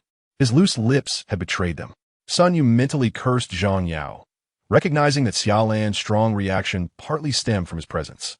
Being struck in front of subordinates was undeniably humiliating, and now that Zhang Yao had spread the word, Xia Lan would likely harbor even more resentment towards him. "How's our captain's backside? Quite elastic, I presume?" Jiang Xiaoyu teased. "If you keep this up, I will hang up," she urged, sensing the case wasn't progressing smoothly. Indeed, the video and the streamer have been cross-referenced, but none match. Sun Yu scratched his head. Perhaps they are from another streaming platform, or the video of the assailant still resides on Li Jiangluan's phone, yet to be backed up on his computer. Have you checked Li Jiangluan's cloud storage? Cloud storage, email, social media accounts, all examined, yielding no valuable clues. Sun Yu pondered a moment before suggesting, try investigating the recent streamers on that platform. Let's locate them. Done. Just this month, 11 new streamers have emerged. Tracking them will be quite challenging. The workload is substantial. Is there any other approach? I sense Team Xia is quite anxious but reluctant to reach out to you. All right, I'll think of another plan. Sun Yu was eager to end the call. Wait, do tell me how elastic our captain's backside is. Jiang Xiaoyu insisted. On the other end of the line, Xia Lan's voice boomed in exasperation. Chapter 19. Fishing in the dead of night. A taxi displaying an empty car sign came to a halt at the intersection of Basi Ring and Jiangming Road. A woman donned in a light blue short dress entered the vehicle, instantly captivating the driver's attention with her alluring figure. His gaze traveled up her fair neck to her face, partially obscured by a pink mask. Even so, he could ascertain that she was undeniably beautiful. Her long bangs seemed deliberately styled to conceal her forehead, accentuating her enchanting eyes. As she settled in, she produced a selfie stick, and the phone attached to it lit up. The driver's irritation surfaced, and he returned his gaze to the road, asking, "Where to?" "Just drive for now," she replied softly. The driver pressed the accelerator, and the taxi lurched forward. Whether intentional or not, the driver maintained a leisurely pace, lacking the usual vigor of a night driver. His eyes occasionally flickered to the front passenger's seat, and the woman seemed to sense his attention. Gradually inching her fingers up her skirt, the vehicle slowed further. Suddenly, she spoke. "Hey, I'm a live streamer for adults. Care to make a cameo?" Her voice was light and melodic, quickening the driver's heartbeat. "And no, that's not appropriate," he stammered, his voice trembling with anxiety. The woman placed her delicate fingers on his hand, gripping the steering wheel, coaxing, "Don't worry, I'll put on a hood for you." "So your face won to be shown." After a moment's hesitation, the driver mustered the courage to look at her. "Do you want money?" Though obscured by the mask, he could perceive the woman's smile. "No, but you should really put on a good show." "Absolutely," the driver replied eagerly.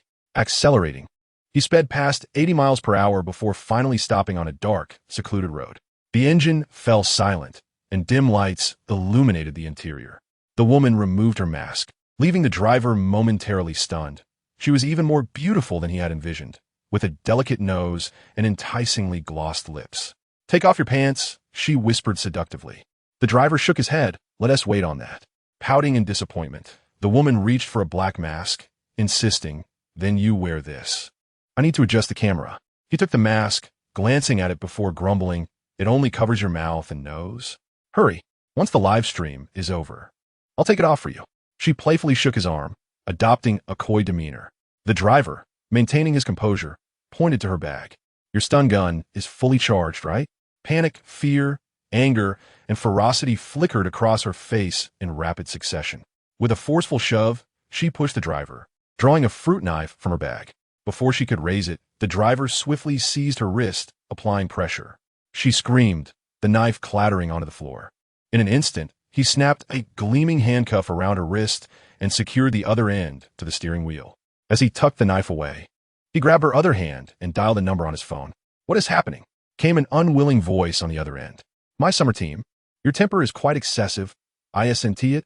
I'm here specifically to apologize." "No need." Xia Lan's tone remained stiff, clearly still incensed. "Send me your location. Hurry over." Sun Yu glanced at the woman in the passenger seat, her features contorted in anger. "I've captured the assailant."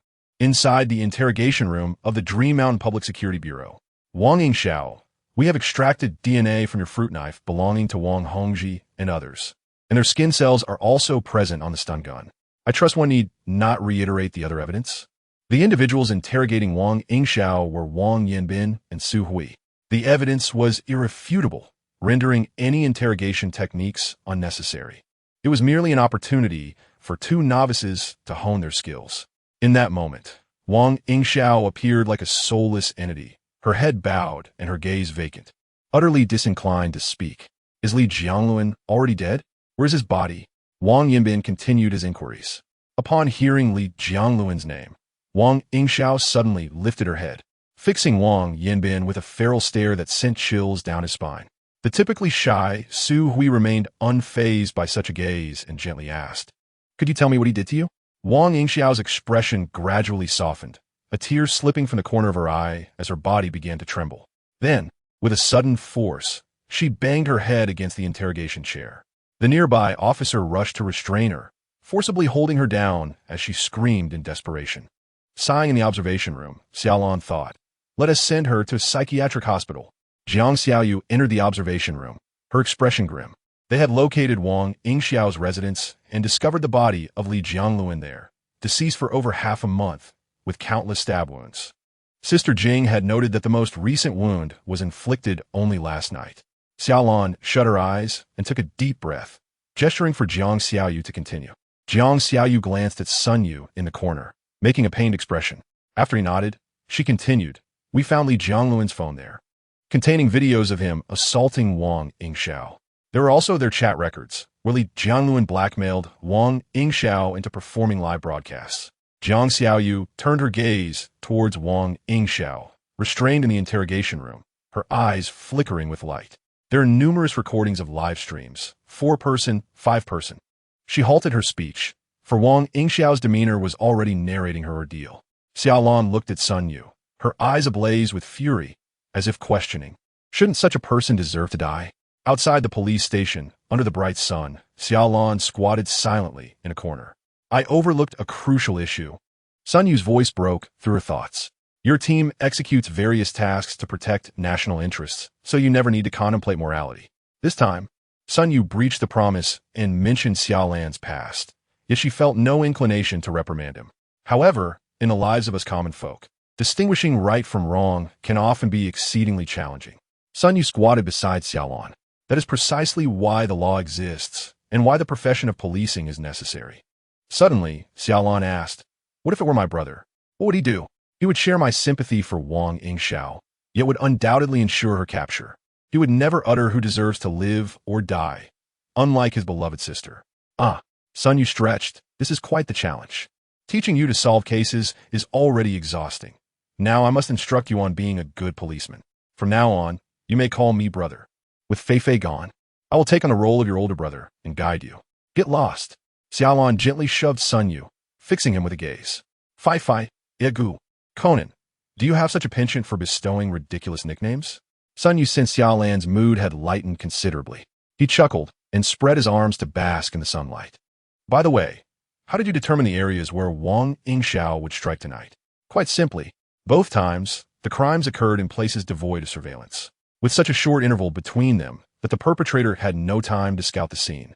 "But how did she know those locations had no cameras?" Sun Yu paused deliberately, prompting Xia Lan to interject, "Streaming platforms?" "Exactly. I reviewed the videos on the streaming platform and found that the chosen locations lacked surveillance. Two of the spots even matched the crime scenes. By comparing the areas where the perpetrator struck, the route was easily discerned. Impressive, isn't it? Xia Lan intended to acknowledge Sun Yu's prowess, but upon realizing he had examined all the videos, she recoiled in distaste. How revolting! Chapter 20. Sister. The case of the haunted taxi concluded successfully. Following the incident involving Xia Yuanfei, the entire police force was mired in a somber mood. However, with Xia Lan's recent breakthroughs in 2 serial murder cases, the atmosphere within the department had notably improved. It was Saturday, and Xia Lan had extended an invitation to everyone at the close of business on Friday. As the sun descended, Zhang Yao reconfirmed with Yu Jing. Is this indeed Xia Lan's residence? The Green Lake New Empire community, the most luxurious district in Dream Mountain City, was a treasure trove of real estate. Nestled by the city's most picturesque artificial lake, it boasted the priciest villas in the entire Sanjiang province. Countless entrepreneurs aspired to purchase even the smallest villa here, aware that residing in such a place brought them one step closer to success. However, Zhang Yao's astonishment stemmed not from the location's opulence, but from the realization that he had previously been to this very villa. Oh my, how did I not connect the dots? Xia Lan, Xia Yuanfei? He exclaimed, chuckling as he followed Yu Jing, leading Wang Yanbin and Su Hui into the villa's front yard, where he rang the doorbell. The door swung open to reveal Zhang Kaifeng, exuding an air of nobility, clad in a comfortable home dress. Zhang Yao paused, his eyes momentarily misty, before greeting her with a smile. Hello, Aunt. Since Xia Yuanfei's tragic fate, even Zhang Yao, who had once been closest to him, had not visited this place again. For him, it was a shrine of memories. Zhang Kaifeng nodded, then greeted the newcomers Wang Yanbin and Su Hui, whom she had yet to encounter. Finally, her gaze landed on Yu Jing, who stood frozen in place. For Zhang Yao, this place was a memory. For Yu Jing, it was once her life. As they entered, Yu Jing's crystalline eyes flickered. Mom? Her voice was barely a whisper, yet Zhang Kaifeng heard her clearly. With a knowing glance, Zhang Kaifeng nodded, seamlessly shifting the subject. Where are Xiao Yu and Lei Zhen? Xiao Yu hasn't arrived yet, and Lei Zhen and the others went out of town last month for a case and haven't returned, Yu Jing replied, her demeanor as obedient as a schoolgirl answering a question. Zhang Kaifeng wrapped her arm around Yu Jing's shoulder, guiding her further inside, while saying, You've worked hard these past 2 weeks, helping Xia Lan, I presume? Oh no, it was all Sun Yu's doing, Yu Jing quickly clarified, knowing that if the self-absorbed Sun Yu heard this, he would sulk for 3 days. That guy. Thinking of Sun Yu, Zhang Kaifeng shook her head in exasperation. He was once Xia Fei's best friend, yet he swore in front of me that he wouldn't step foot in the Xia household until he found a murderer. And now, it's been a year since he last visited me. Truth be told, I've been missing him a bit lately. As Xia Lan emerged from the kitchen with a platter of fruit, she paused, lost in thought at her mother's words. It was Zhang Yao's call that finally snapped her back to reality. Captain Xia, have you been hiding too well? Zhang Yao complained while accepting the fruit platter. This villa had once been their favorite gathering place. To Zhang Yao, it felt like home. Xia Lan maintained her usual icy demeanor, looking at Zhang Yao and retorting. What have I hidden? Dressed in a loose jumpsuit, today Xia Lan concealed her upper body, yet her beautiful legs were on full display. Even Zhang Yao, whose mind was typically preoccupied with pets, and the stoic Wang Yanbin could not help but steal a few glances. Why didn't you mention you were Captain Xia's sister? Zhang Yao expressed his dissatisfaction. You never asked. Xia Lan's response was straightforward, leaving Zhang Yao momentarily speechless. Wang Yanbin's gaze toward Xia Lan had transformed significantly. What once was merely the respect of a subordinate towards a superior now included a hint of admiration. He was an unremarkable individual who had strived to gain admission to the police academy, aware of the legendary figure, Xia Yuanfei, associated with it. However, upon joining the criminal investigation team, he was confronted only with Xia Yuanfei's portrait. Now, with his sister's arrival, it felt akin to a legacy. Xia Lan had assumed Xia Yuanfei's duties, continuing to safeguard the city.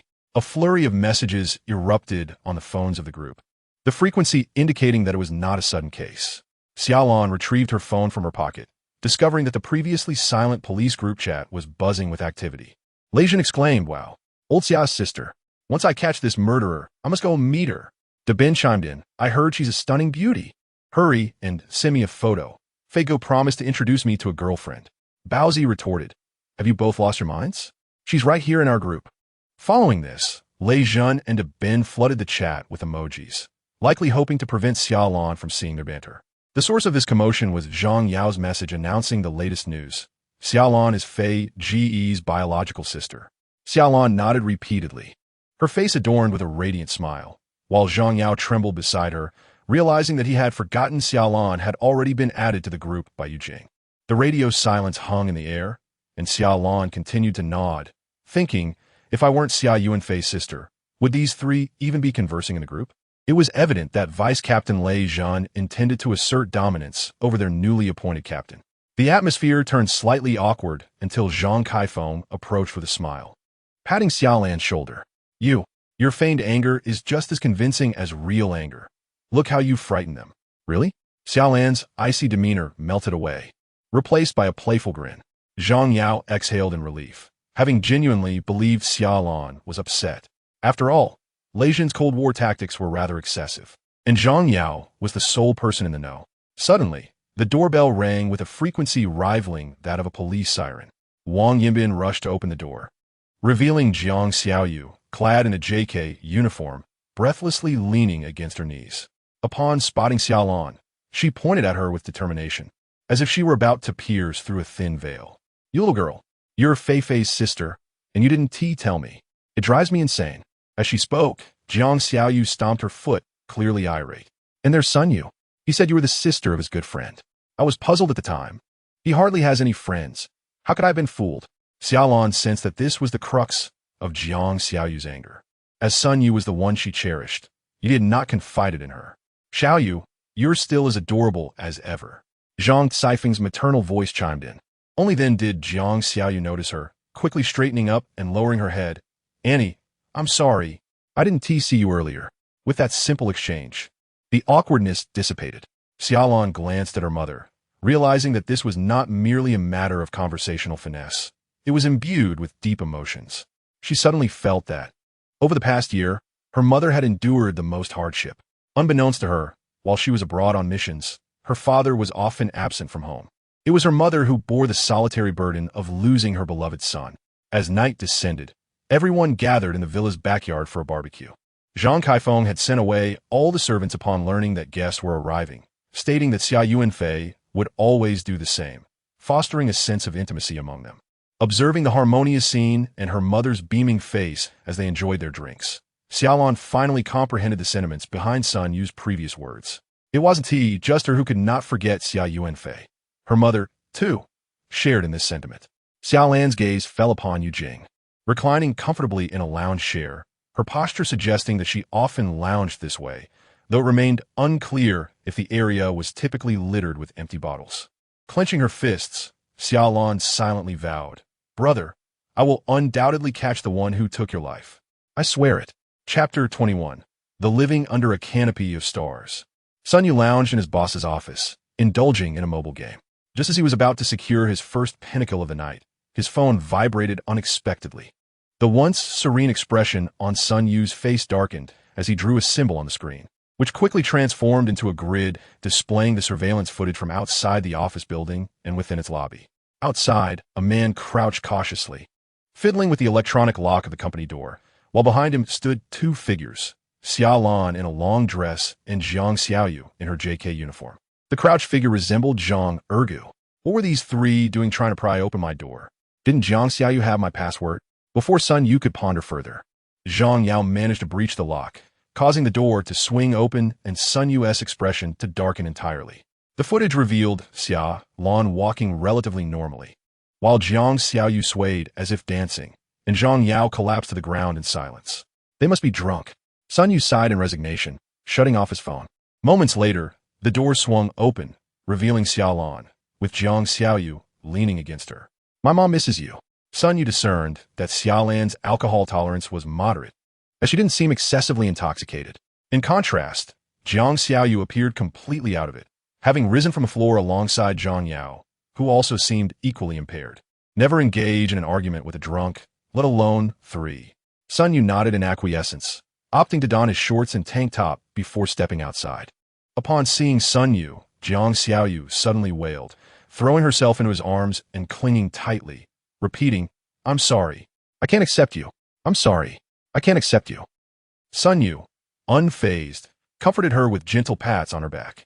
Xia Lan, initially concerned, found her inebriation fading as she listened to Jiang Xiaoyu's words. Observing the dynamics, she realized that Jiang Xiaoyu had been clingy towards Sun Yu, yet now it seemed as though she was rejecting him. At that moment, Sun Yu appeared stronger than usual, assisting Jiang Xiaoyu with one hand while supporting Zhang Yao with the other as he led Xia Lan out of the office building. Upon discovering a designated driver sitting in Xia Lan's Land Rover, Sun Yu sighed in relief. At least they understood the importance of not drinking and driving. After sending the driver away and settling Jiang Xiaoyu and Zhang Yao in the back seat, Sun Yu took the driver's seat. Xia Lan, seated beside him, squinted at Sun Yu, realizing he appeared upset. Soda. We all drank too much. My mom kept mentioning you, and they egged me on to come get you. Don't worry, it's not the first time, Sun Yu replied as the car started, the neon lights reflecting on his face. His voice low yet tinged with an unspoken tension. Xia Lan was taken aback. Not the first time? Your brother has brought them to get me 6 times before, each time leading to a drinking spree. Though Sun Yu focused on the road ahead, his memories obscured much of his vision. Then why are you upset? Xia Lan murmured. If your brother were here, he certainly wouldn't allow Xiao Yu to get drunk. Not just because she knows the password to my company's front door, but because we both understand she cannot handle her liquor. Sun Yu refrained from elaborating, clearly reluctant to delve into Jiang Xiaoyu's predicament. Xia Lan nodded in understanding, lowering her head like a contrite child, realizing she would ensure Jiang Xiaoyu would not drink to excess in the future. The car was parked in the garage of Xia Lan's home, and judging by Sun Yu's familiarity with the route, Xia Lan could surmise that he was indeed a frequent visitor. After unceremoniously tossing Zhang Yao and Jiang Xiaoyu into separate guest rooms, Sun Yu made his way to the backyard. Laughter resonated from the garden. The joyous sounds of Zhang Kaifeng and Su Hui. One could only wonder what amusing tale Wang Yinbin had shared with them. Sun Yu glanced at the slumbering Yu Jing on the lounge chair, shaking his head at the scattered beer bottles around her. Where's Xia Lan? Zhang Kaifeng inquired, approaching Sun Yu from behind. Bathroom, he replied without turning. He fished a cigarette from his pocket. What's the matter? Can't even bear to look me in the eye? Zhang Kaifeng pressed, maneuvering in front of him. Sun Yu stubbornly lifted his chin, refusing to meet her gaze. You should be able to guess that it was I who urged them to bring you here. So, when Xia Lan came to invite you, it meant I had already forgotten your promise. How could Sun Yu forget that promise? To not enter the Xia family's door until the murderer was caught. Yet here he was, breaking that vow. Zhang Kaifeng placed a hand on his shoulder. You are Xiao Fei's best brother. This is your home. Now that Xia Lan has returned, you should too. Huh? Sun Yu chuckled, moving to the table to down a few swigs of vodka. Ascending the stairs to the second-floor platform, he gazed out at the nighttime green lake. The scent of Zhang Caifeng's perfume wafted into his nostrils, prompting a deep sigh. There are many questions, Xia Lan. Standing beside him, Zhang Kaifeng took a sip of her drink. I know, but no matter how many questions arise, they are trivial before you. She has a master's in criminal psychology from abroad. Zhang Kaifeng interrupted. I don't care what you see. All I see is this. My daughter is an outstanding master's graduate in criminal psychology from the United States. Sun Yu shook his head with a smile, aware that the woman beside him was the richest person in Mengshan City, controlling the livelihoods of countless individuals. How could a woman who had achieved such stature be oblivious to the secrets of her own kin? Downing half a bottle of vodka in one go, Sun Yu let out a satisfied roar. So, you never intended to relinquish my promise, yet to help your daughter truly return to life, you need my presence. Zhang Kaifeng rubbed her temples, closing her eyes for a deep breath. I truly do not wish to abandon your promise, for I firmly believe that you are the only one capable of finding the murderer. However, Zhang Kaifeng clinked her cup against Sun Yu's bottle. For Xia Lan's sake, I can abandon my obsession, for it is the living who matter most. The living, Sun Yu realized, finishing the remaining vodka in one swift motion. Within 10 minutes, he had polished off 750 milliliters of hard liquor. Most ordinary people would have crumpled like Zhang Yao, yet Sun Yu felt merely lightheaded. Your tolerance for alcohol remains impressive. Sun Yu chuckled. Well, as a martial artist, my physique is naturally stronger than most. After uttering these words, he instinctively glanced back. Indeed, Xia Lan was absent. Had she been present, she would likely have laughed at him again. Chapter 22. 4 shots on Monday. The morning rush hour in Mengshan City arrived as expected. Xia Lan drove, listening to the news on the radio. With the clock nearing 9 o'clock, tardiness was inevitable. The gathering at her home 2 nights prior had been a wild affair. She only remembered Sun Yu standing until the end, boasting about his drinking prowess. Truly a narcissist. The car's computer notified her of an incoming call from her mother, and Xia Lan accepted. Zhang Caifeng's languid voice came through. Xia Lan, why don't you head to the office a bit later? Please pick up some jewelry from the Felicia headquarters on Jinju Street. Can't you just ask any employee? Xia Lan protested. She genuinely did not want to go. Jinju Street lay to the east, the police station to the west. The round trip would surely take until noon. The items are quite valuable. I had promised to pick them up yesterday, but it's your fault for bringing your colleagues home. Making me drink so much that I'm still dizzy. Was it Sun Yu who got you drunk? Despite her internal rebuttal, Xia Lan acquiesced to Zhang Caifeng's request. She had done too little for her mother over the years. Felicia Jewelry was a local enterprise in Mengshan City, with stores exclusively in the city, having cultivated a stellar brand reputation over the years. Each day, affluent patrons from across the country visited Felicia, seeking jewelry that rivaled international luxury items.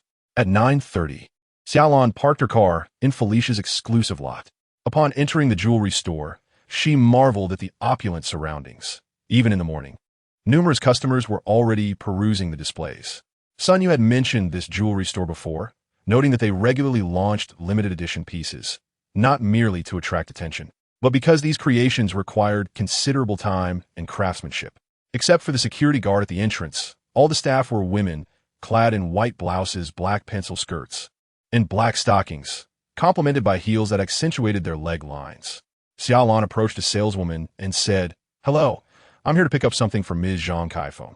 Upon hearing Zhang Caifeng's name, the young saleswoman beamed. "You must be Ms. Xia Lan. Xiao Wang. Please follow me. We need to verify your identity." After accompanying Xiao Wang to a counter and confirming her identity with her ID, Xia Lan found the process not cumbersome, considering the jewelry chosen by Zhang Caifeng would undoubtedly be worth millions. This procedure was not only for her own assurance, but also to uphold the integrity owed to the client. While verifying the item, Xia Lan discovered it was a diamond necklace. During her time abroad on assassination assignments, she had seen the treasures of many high-profile individuals and could ascertain that this necklace was indeed priceless. Xiao Wang carefully packaged the necklace in an exquisite bag and handed it to Xia Lan, who smiled appreciatively at the young lady's service. Suddenly, a gunshot rang out behind them, followed by screams. P7 series handguns. Everyone, cover your heads and crouch down. A man's roar erupted from the entrance. Xia Lan sheltered her head and gradually crouched, glancing towards the entrance. A man wearing a white tiger head mask stood at the door, gun in hand, while a security guard lay on the ground, clutching his chest in agony. 2 others strode towards the counter, one in a black bear mask, the other in a brown pig mask, both brandishing firearms. P7M8S are generally hard to come by domestically. Abroad, P7M13S are the norm. These firearms don't seem like something they acquired recently. Habitual offenders. The man in the pig mask aimed his gun at a saleswoman, barking, "Bring out all the diamonds and gold, and no finished jewelry." Seeing the girl freeze, the pig-masked man fired a shot at her arm. Bang! The screams in the jewelry store intensified, while other salespeople hurriedly began to comply, rifling through their merchandise. The entrance had already witnessed 2 gunshots, one aimed at the security guard to establish authority and block everyone's escape route, the other at the saleswoman as a warning, compelling compliance from the remaining individuals. Xia Lan meticulously observed the 3 robbers. The tiger-masked man stood at 6 feet tall, muscular, and his demeanor exuded calm authority. The pig-masked man obscured his gaze but had not shot to kill. The bear-masked man, though silent, posed the greatest threat. It was early summer, and while the other 2 wore short sleeves, he donned a jacket that appeared bulky, potentially concealing explosives. The trio stood too widely dispersed, without a weapon of her own. She needed to approach one of them. The jewelry store must have security measures. The police should already be alerted to the robbery. An armed response would take at least 10 minutes to arrive. The habitual offenders undoubtedly allowed themselves ample time to flee, no more than 5 minutes at most. Xia Lan subtly turned her head, her eyes darting left and right, seeking the optimal route for a surprise escape. When her gaze fell upon Xiao Wang beside her, she was momentarily stunned. Xiao Wang's hand had already reached beneath the counter. Fool! With a resounding crash, iron grates descended. instantly sealing off the jewelry store's entrance and all its windows. How could there be a security net?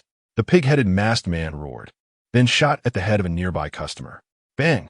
This time, there was no scream. Everyone's hearts plummeted. Those patronizing the establishment were either affluent or distinguished, possessing discerning tastes, and they understood that the descent of the security net had irrevocably infuriated the robbers. What initially seemed a mere robbery was rapidly escalating into a hostage crisis.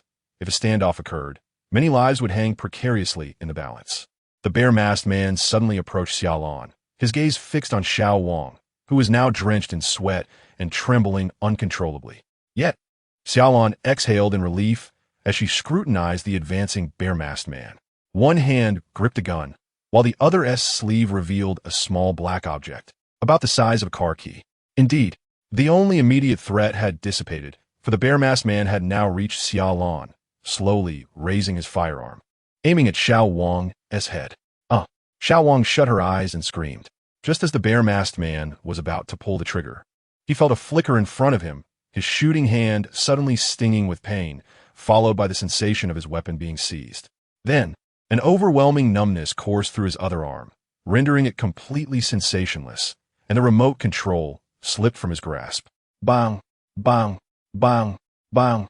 The 4 gunshots rang out, and the 3 masked robbers collapsed onto the floor.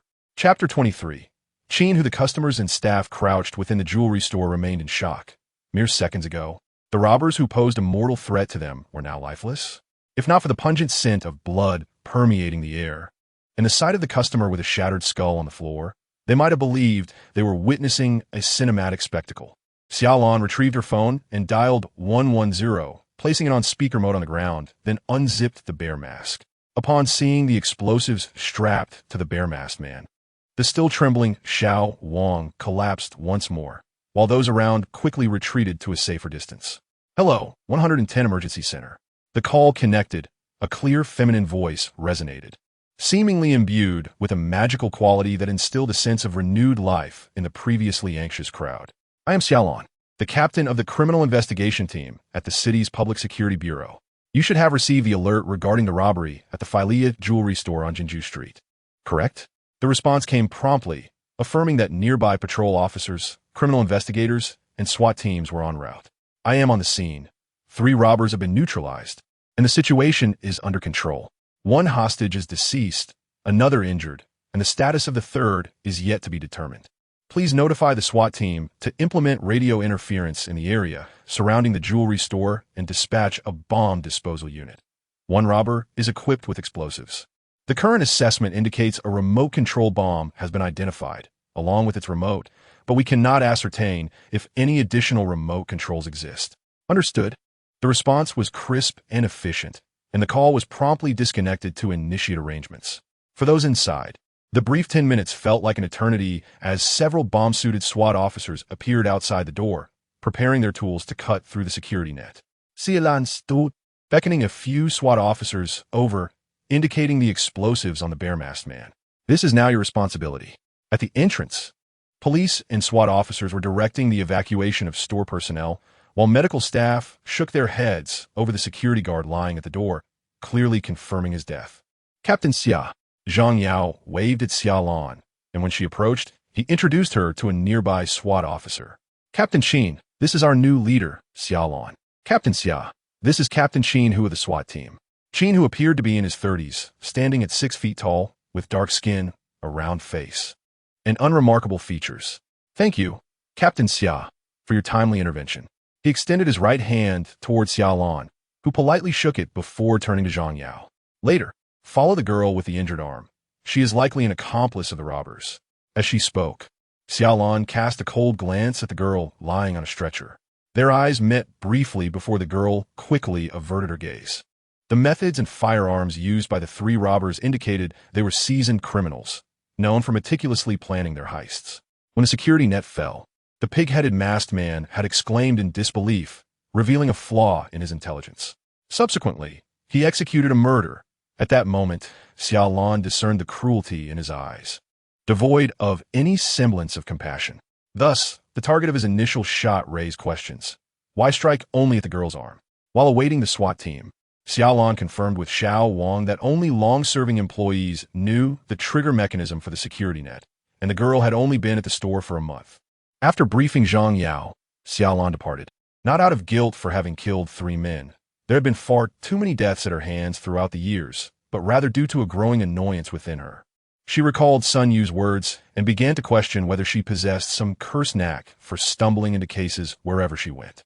Your captain certainly has a distinct personality, Qin Hu remarked discontentedly, noting that he had greeted the beautiful captain only for her to dismiss him after addressing the case, seemingly disregarding him entirely.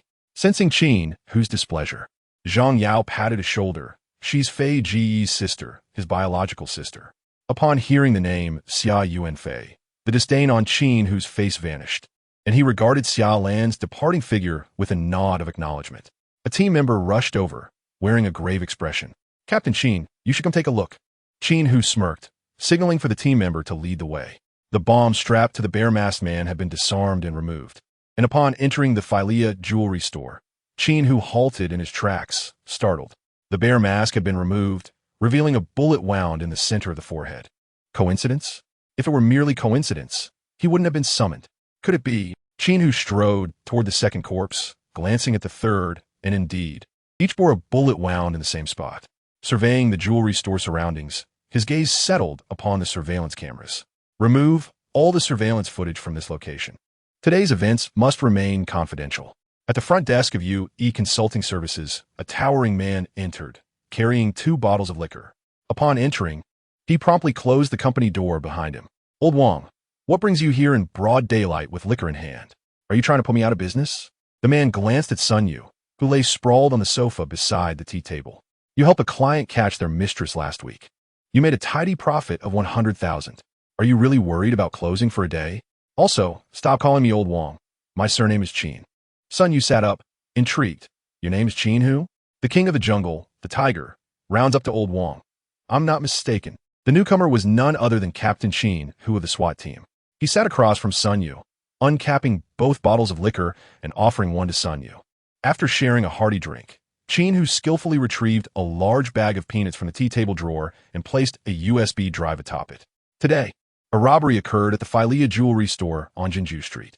Captain Xia Lan of the Criminal Investigation Team happened to be on site and neutralized 3 assailants. Here is the surveillance footage from the scene. I need your expertise. Upon hearing Xia Lan's name, Sun Yu's interest was piqued. He plugged the USB drive into the laptop at the other end of the sofa. The surveillance offered several angles, and after reviewing each, the scene unfolded vividly in Sun Yu's mind. As the pig-headed mask drew near to Xia Lan, it conveniently obscured the vision of his 2 accomplices. Suddenly, Xia Lan struck, her palm deftly twisting to seize the opponent's firearm, simultaneously delivering a fierce blow to the elbow of his other arm, likely targeting the nerve at the joint. Subsequently, she fired a shot in the direction the mask faced, a direction devoid of robbers. She then aimed and fired again at the pig-headed mask, followed by the remaining 2 men. The entire sequence transpired in a fluid motion lasting less than 2 seconds. After Sun Yu closed his laptop, Qin Hu inquired, "What does it feel like?" Sun Yu, his expression grave, nodded, astonished by the revelation that the jewelry store's professional attire consisted of a black silk bodycon skirt. He resolved to frequent the establishment more often. Chapter 24. The client Qin Hu's hand, along with his arm, lashed out towards Sun Yu like a whip, yet Sun Yu remained unmoved. His palm brushing past Qin Hu's bangs, several strands of hair falling from the air. "Can you be serious?" Qin Hu scolded as he handed a bottle of liquor to Sun Yu. The bottles clinked, and Sun Yu took a sip before shrugging. If the first dead robber was holding a bomb remote, then there would be no unnecessary movements, right? Seeing Sun Yu finally address the matter at hand, Qin Hu's expression brightened. Exactly. No extraneous motions at all. A swift gun grab, followed by a blow to the remote. The first shot appeared to be a blank, but was actually to correct the gun's accuracy. The subsequent 3 shots were executed seamlessly, all hitting the center of the forehead. And so, Sun Yu replied with an expression of detachment. So this individual is of a special forces caliber. Sun Yu mimicked Qin Hu's animated gestures, showing no intention of continuing the conversation. This was entirely within Qin Hu's expectations, for there were few matters in this world that could pique the interest of the renowned detective Sun Yu. "Do you know who this Xia Lan is?" Fei Fei's sister. "Xia Lan," Sun Yu answered flatly. Chin Hu suddenly felt a lump in his throat, his face reddening with embarrassment. He took 3 swigs from the bottle, then stuffed a handful of peanuts into his mouth. How do you know her? Sun Yu gave Chin Hu a light smack on the head. I am a consultant for the criminal police, you know. I have already assisted her in solving 2 major cases. At that moment, Chin Hu displayed none of his usual masculine bravado, looking at Sun Yu with a hurt expression. With your insight, you must have noticed her issues long ago. Why didn't you tell me? Sun Yu remained silent, sipping his drink. Can you tell which unit she belongs to? I've never heard of such a figure in the Southern Military District. Sun Yu hesitated to lie to Chin Hu, as he considered him one of his few friends.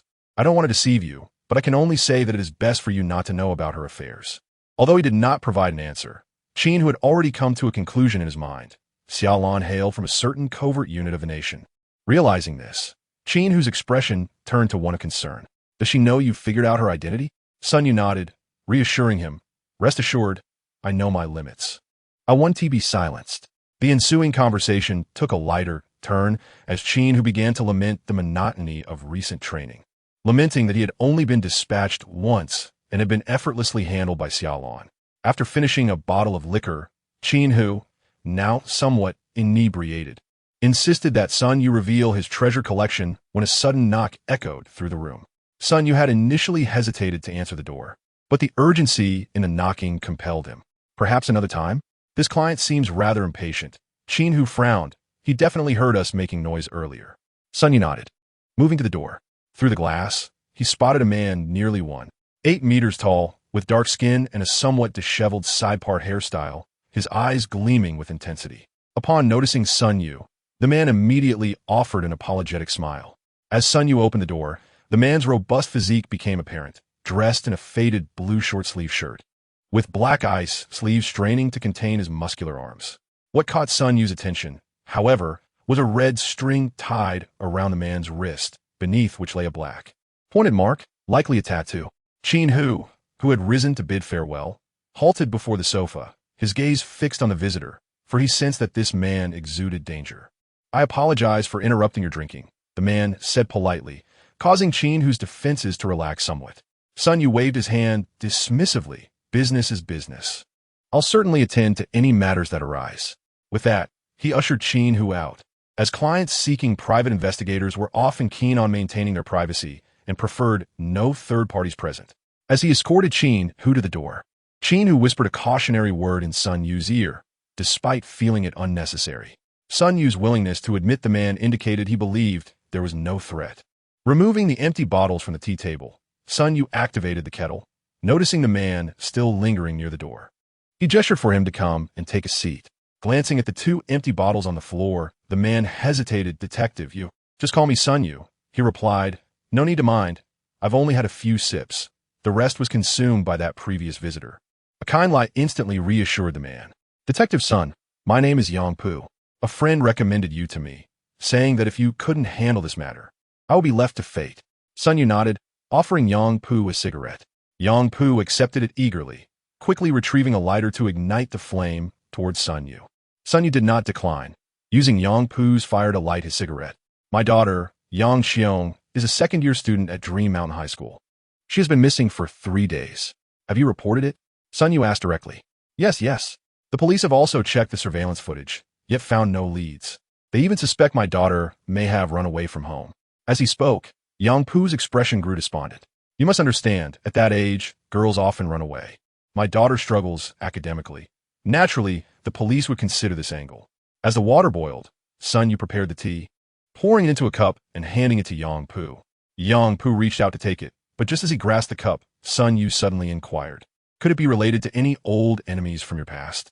The cup hung in midair as Yang Pu seemed to forget he was holding a scalding cup of boiling water, staring at Sun Yu in shock. Sun Yu took a small sip from his own cup, exhaling contentedly, and fixed his gaze on the still-moving tea leaves in the pot.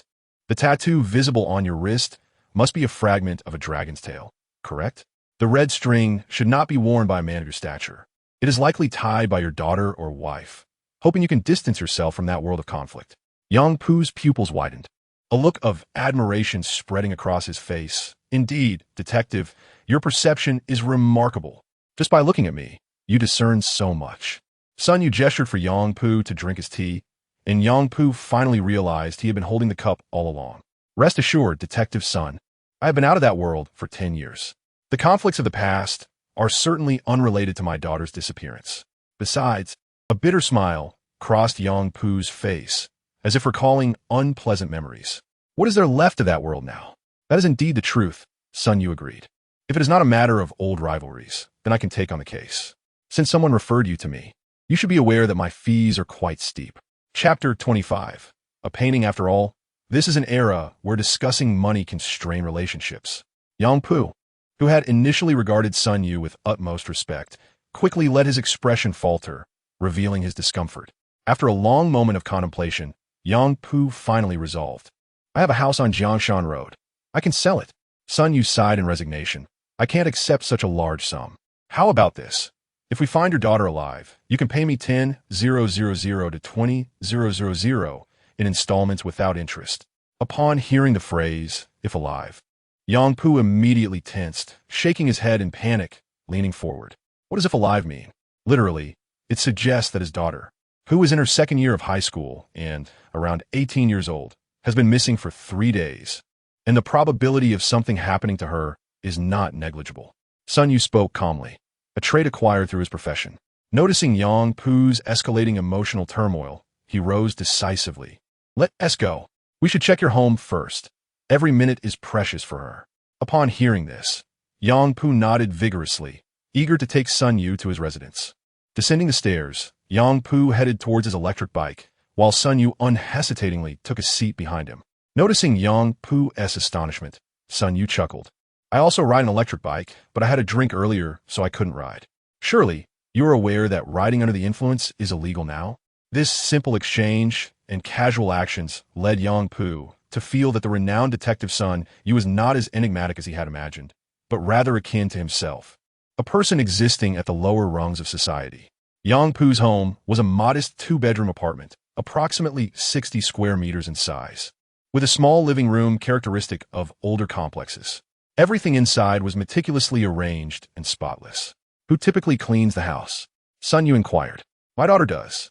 I work late every day, Yang Pu replied, although he was unsure how this related to Yang Qiong's disappearance. You deliver food, correct? Sun Yu casually asked. Yes, Yang Pu affirmed, having witnessed Sun Yu's uncanny intuition and finding no surprise in his accurate guess about his profession. Pushing open the door to one of the bedrooms, Sun Yu stood at the entrance, blinking in mild confusion.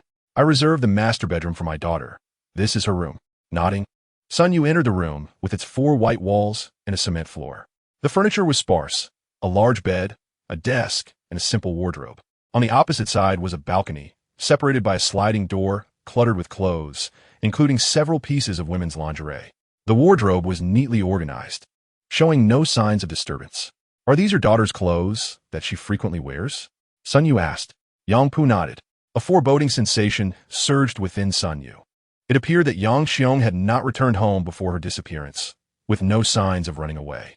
Suddenly, Sun Yu crouched down to examine a row of shoes neatly arranged beside the wardrobe. Do you smoke at home? He queried. My daughter dislikes the smell of smoke. So I never smoke indoors, Yang Pu replied. Does she invite friends over? Sun Yu probed further. Absolutely not. My daughter feels a bit insecure and doesn't want her classmates to know about her situation, Yang Pu said with a bitter shake of his head. Sun Yu picked up a shoe and handed it to Yang Pu. There's ash inside this shoe. Someone has been in your home, in this room. Yang Pu shudred, his complexion turning pale instantly. Sun Yu, undeterred by Yang Pu's emotional shift, murmured to himself, there are no cigarette butts, so it seems they were cleaned up. She's trying to hide this from you. Moving into the living room, he picked up a broom from the corner, examining it closely. It has been cleaned, indicating she is concealing something. She doesn't want you to know about it. A boyfriend? Unlikely. She has self-esteem issues and wouldn't invite a boyfriend over. Sun Yu, now fully immersed in the investigation, disregarded Yang Pu's presence, speaking without restraint. To Yang Pu, each revelation felt like a dagger to his heart. Just the fact that someone had entered Yang Xiong's room was a severe blow. Returning to the bedroom, Sun Yu knelt beside the bed, meticulously inspecting every spot before pulling back the summer blanket to take a deep whiff. He then rushed to the bathroom, sniffing the shampoo, body wash, and laundry detergent. Only the body wash scent remains. There's no scent of laundry detergent. She hasn't washed the sheets or the blanket, suggesting that this person never slept in her bed. Hearing this, Yang Pu's anxious heart finally found some relief. Approaching the desk, he noted that it was cluttered with study materials and a few romance novels. Sun Yu's gaze fell upon a set of watercolor pens. "She draws," he exclaimed, beginning to sift through the books on the desk. "My daughter doesn't seem to enjoy drawing. I've never seen her do it," Yang Pu explained. Ignoring this, Sun Yu continued searching until he discovered a folded piece of paper in a workbook. Slowly, he unfolded it to reveal a drawing rendered in black watercolor. The artwork was abstract, resembling the scribbles of a child, clearly indicating that Yang Xiong was not adept at drawing. There were 7 figures in the picture, a small figure in the center, situated within a triangular room, seemingly curled up with its body facing left. Sun Yu had never encountered a depiction of a room in such a manner, particularly a triangle with no doors. Interestingly, the 2 sides of the triangle were drawn with distinct strokes, but the base was created with 2 strokes that met in the middle, revealing a notable join, with the lines slightly curved, giving the triangle a somewhat rounded appearance. In the upper left corner was a figure that appeared to be a back view, holding a square object. In the lower left corner, directly opposite the room, a small figure sat on the grass reading a book. On the right side of the room were 3 figures aligned side by side, all seemingly girls based on their hair length. In Yang Xiong's drawing, each girl's head was represented by a circle with 3 small hooks. However, among these 3, the middle figure was given eyes and eyelashes. Each girl was holding something. One had a large hook, another a line, and the last a circle. Finally, in the upper right corner, there was a figure sitting on a sofa with a cigarette in its mouth. Sun Yu pulled out a cigarette, placing it between his lips, igniting it, and taking several deep puffs while his gaze remained fixed on the drawing. As the cigarette burned down, he turned to Yang Pu and said slowly, "Your daughter may have been bullied." Yang Pu swayed slightly, hastily supporting himself against the table as he posed his first question since meeting Sun Yu. "Can you deduce that solely from this drawing?" Sun Yu nodded. Art often conveys a person's emotions over time, especially for someone like your daughter, who doesn't typically draw. Her artwork will be particularly authentic, essentially reflecting her life. Chapter 26. 3 girls fearing that Yang Pu might lose his balance again. Sun Yu brought over 2 chairs, placing the drawing on the desk to begin analyzing it for him. This drawing possessed 3 layers from top to bottom, from left to right. Sun Yu pointed to the figure in the upper left corner. "This should represent you, holding a food delivery, leaving her with your back.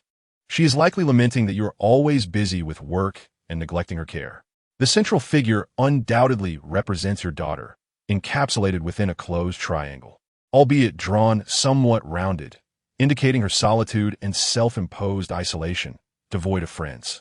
You exist on different levels. You are the adult, and she is the child, or rather, a student. Sun Yu then pointed to the figure in the lower left, engrossed in reading. "This is the direction your daughter is facing," suggesting she is on the same level as you, likely someone she has feelings for, probably a love interest. Under Sun Yu's guidance, Yang Pu began to grasp the implications. If the left side represents someone she likes, could the right side represent someone she dislikes? Sun Yu nodded. These 3 girls all hold something. It is too abstract to discern, but it certainly isn't anything positive. In her imagination, a good person should be depicted holding a book, just like this boy. Are these tools used to bully her? Yang Pu's voice grew increasingly cold. "That is a possibility," Sun Yu replied, pursing his lips. "Why is the face of this girl depicted the most?" Yang Pu inquired. Sun Yu shook his head, not due to ignorance, but rather a reluctance to divulge too much to Yang Pu, concerned that it might provoke him into rash actions, especially given the implications of bullying. "And this figure? It appears to be smoking. Is it the person who came to my house?" Yang Pu connected the dots swiftly, linking the drawing to the earlier events. Sun Yu nodded with difficulty. He, like you, occupied the highest echelon, and he suspected that he was not affiliated with the school, but rather with the outside world. A series of cracking sounds echoed, and Sun Yu glanced at Yang Pu's tightly clenched fists before folding the drawing and tucking it into his pocket. "You need not worry about this anymore. I will inform you promptly of any new investigative findings," he said. As he exited Yang Pu's building, Sun Yu turned back to glance at the floor where Yang Pu resided. Yang Pu had agreed too readily earlier, leaving Sun Yu somewhat unsettled. After all, Yang Pu had previously exhibited such eagerness. How could he suddenly be content to wait at home? Could it be that this fellow harbored secrets? Watching Sun Yu's diminishing figure below, a hint of ferocity appeared on Yang Pu's otherwise placid face as he pulled out his phone and dialed a number. The call connected instantly, and an urgent voice on the other end exclaimed, "Yang Gu." Hearing this familiar address, Yang Pu let out a sigh of relief. It had been over a decade since anyone had called him that. "Lao Lu, my daughter is missing." Yang Pu recounted the situation regarding his daughter's disappearance to Lao Lu, followed by a summary of Sun Yu's analysis. Initially, Yang Pu had believed his daughter was merely experiencing a rebellious phase and had run away from home. However, after listening to Sun Yu's well-reasoned deductions, he became convinced that his daughter might have gone missing due to bullying. Coupled with the image of the smoking man in the drawing, a sense of foreboding began to settle over him. "Rest assured, I've heard of Sun Yu. Many big brothers turn to him for investigations, and, as far as I know, he has never failed. Based on his recent performance, I too believe he can locate Xiong. Yet, I must prepare for the worst. If anything has happened to Xiong, you must assist me." "Understood, I will gather the brothers." "Yang Gu, wait for me." Lao Lu abruptly ended the call, trembling not from anxiety, but from exhilaration. He sensed the wrath of his former leader, the Pacific of Mengshan City. The mention of the Pacific sent Sun Yu into contemplation as he pushed away his computer and slowly closed his eyes, searching his memory palace for information about the Pacific. 2 decades ago, he had made a name for himself in the old district of Mengshan City, known for his extraordinary loyalty and having nurtured a band of brothers, managing no fewer than 20 establishments. This man was a formidable fighter, rumored to have single-handedly taken down over 20 individuals, collecting protection fees without engaging in excessive illegal activities. He was at that time a refreshing presence amidst a sea of corruption, unifying all under his command. It was well known that during those years, unfortunate establishments often had to pay multiple protection fees. Once they fell under Yang Pu's command, only a single fee was required, thus earning him the moniker Pacific. 12 years prior, he had been apprehended during a national crackdown on organized crime and sentenced to 10 years. A once mighty leader, he now lived a life of delivering takeout after his release. His home bore the marks of just 2 occupants, indicating that his wife had likely abandoned them. Hence, the red string around his wrist was tied by Yang Xiong. This revealed the high regard he held for his daughter. Should he fail to locate her swiftly, he might rally his former brothers to commit even graver acts. Sun Yu accessed the official website of the 16th High School of Mengshan City and effortlessly navigated to the back end, inadvertently uncovering student enrollment information. Yang Xiong was in Class 2, Grade 3, and Sun Yu quickly perused the photographs of her classmates. Bullying relationships typically involve classmates, and the scrolling on the computer screen halted. "Bianchi, it must be her," Sun Yu murmured. Among the 3 girls depicted, the one in the center was illustrated with the greatest detail. Sun Yu believed this stemmed from Yang Xiong's admiration for her beauty, particularly her striking large eyes. Although the enrollment information contained only a 1-inch photograph, Sun Yu could still perceive that Bianchi was a quintessential beauty: thick eyebrows, large eyes, and fair, tender skin, exuding an air of the grasslands. After investigating Bianchi's personal information, Sun Yu muttered, "Incredible. The only daughter of Bai Zhantian, the CEO of Filia Jewelry, a rich second generation. If her upbringing is lax, she could easily stray down a dark path." If this were the case, by mere chance, Sun Yu stumbled upon the school's video surveillance platform. After cycling through all the cameras, he could not help but curse aloud. Damn it, each classroom has 2 cameras, yet there isn't a single one in the corridors. What a farce. Ultimately, he selected 3 surveillance feeds, 2 from inside classrooms and 1 from the entrance of the teaching building. He began to sift through useful information, rewinding time to the day before the disappearance. Through the classroom footage, Sun Yu quickly identified the 3 girls from the drawing. Besides Bianchi, there were also Zhang Fei and Wang Mi. Bianchi's seat was in the center of the classroom, while the other 2 occupied the back row, frequently approaching Bianchi to chat during breaks. Yang Xiong sat directly behind Bianchi, and it was somewhat amusing that despite Yang Pu's evident concern for his daughter, he had provided Sun Yu with nothing more than Yang Xiong's ID card, lacking even a casual photograph. Yang Xiong sported a bob hairstyle, an oval face, a slender figure, and a somewhat haggard appearance, evoking a sense of sympathy. Had she possessed long hair, this feeling of pity would have undoubtedly intensified. After 10 consecutive days of scrutinizing classroom footage, a disquieting sensation began to weigh heavily on Sun Yu's heart. Throughout those 10 days, Each time Zhang Fei and Wang Mi approached Bianchi, they had never behaved inappropriately toward Yang Qiong. In fact, they often shared laughter with her. Sun Yu firmly believed in his deductions. The only reasonable explanation was that the three girls were concealing something. They were far from ordinary. Chapter 27. Officer Wang Lan, the sensational robbery at Filia Jewelry, rapidly spread throughout Mengshan City, and within just a day, the name of Captain Xia Lan of the Criminal Investigation Team graced the headlines of major media outlets. Fortunately, due to effective confidentiality measures, Xia Lan's personal information remained undisclosed. However, many individuals present at the scene had seen Xia Lan, and each account shared a common detail. She was an exceptionally beautiful woman.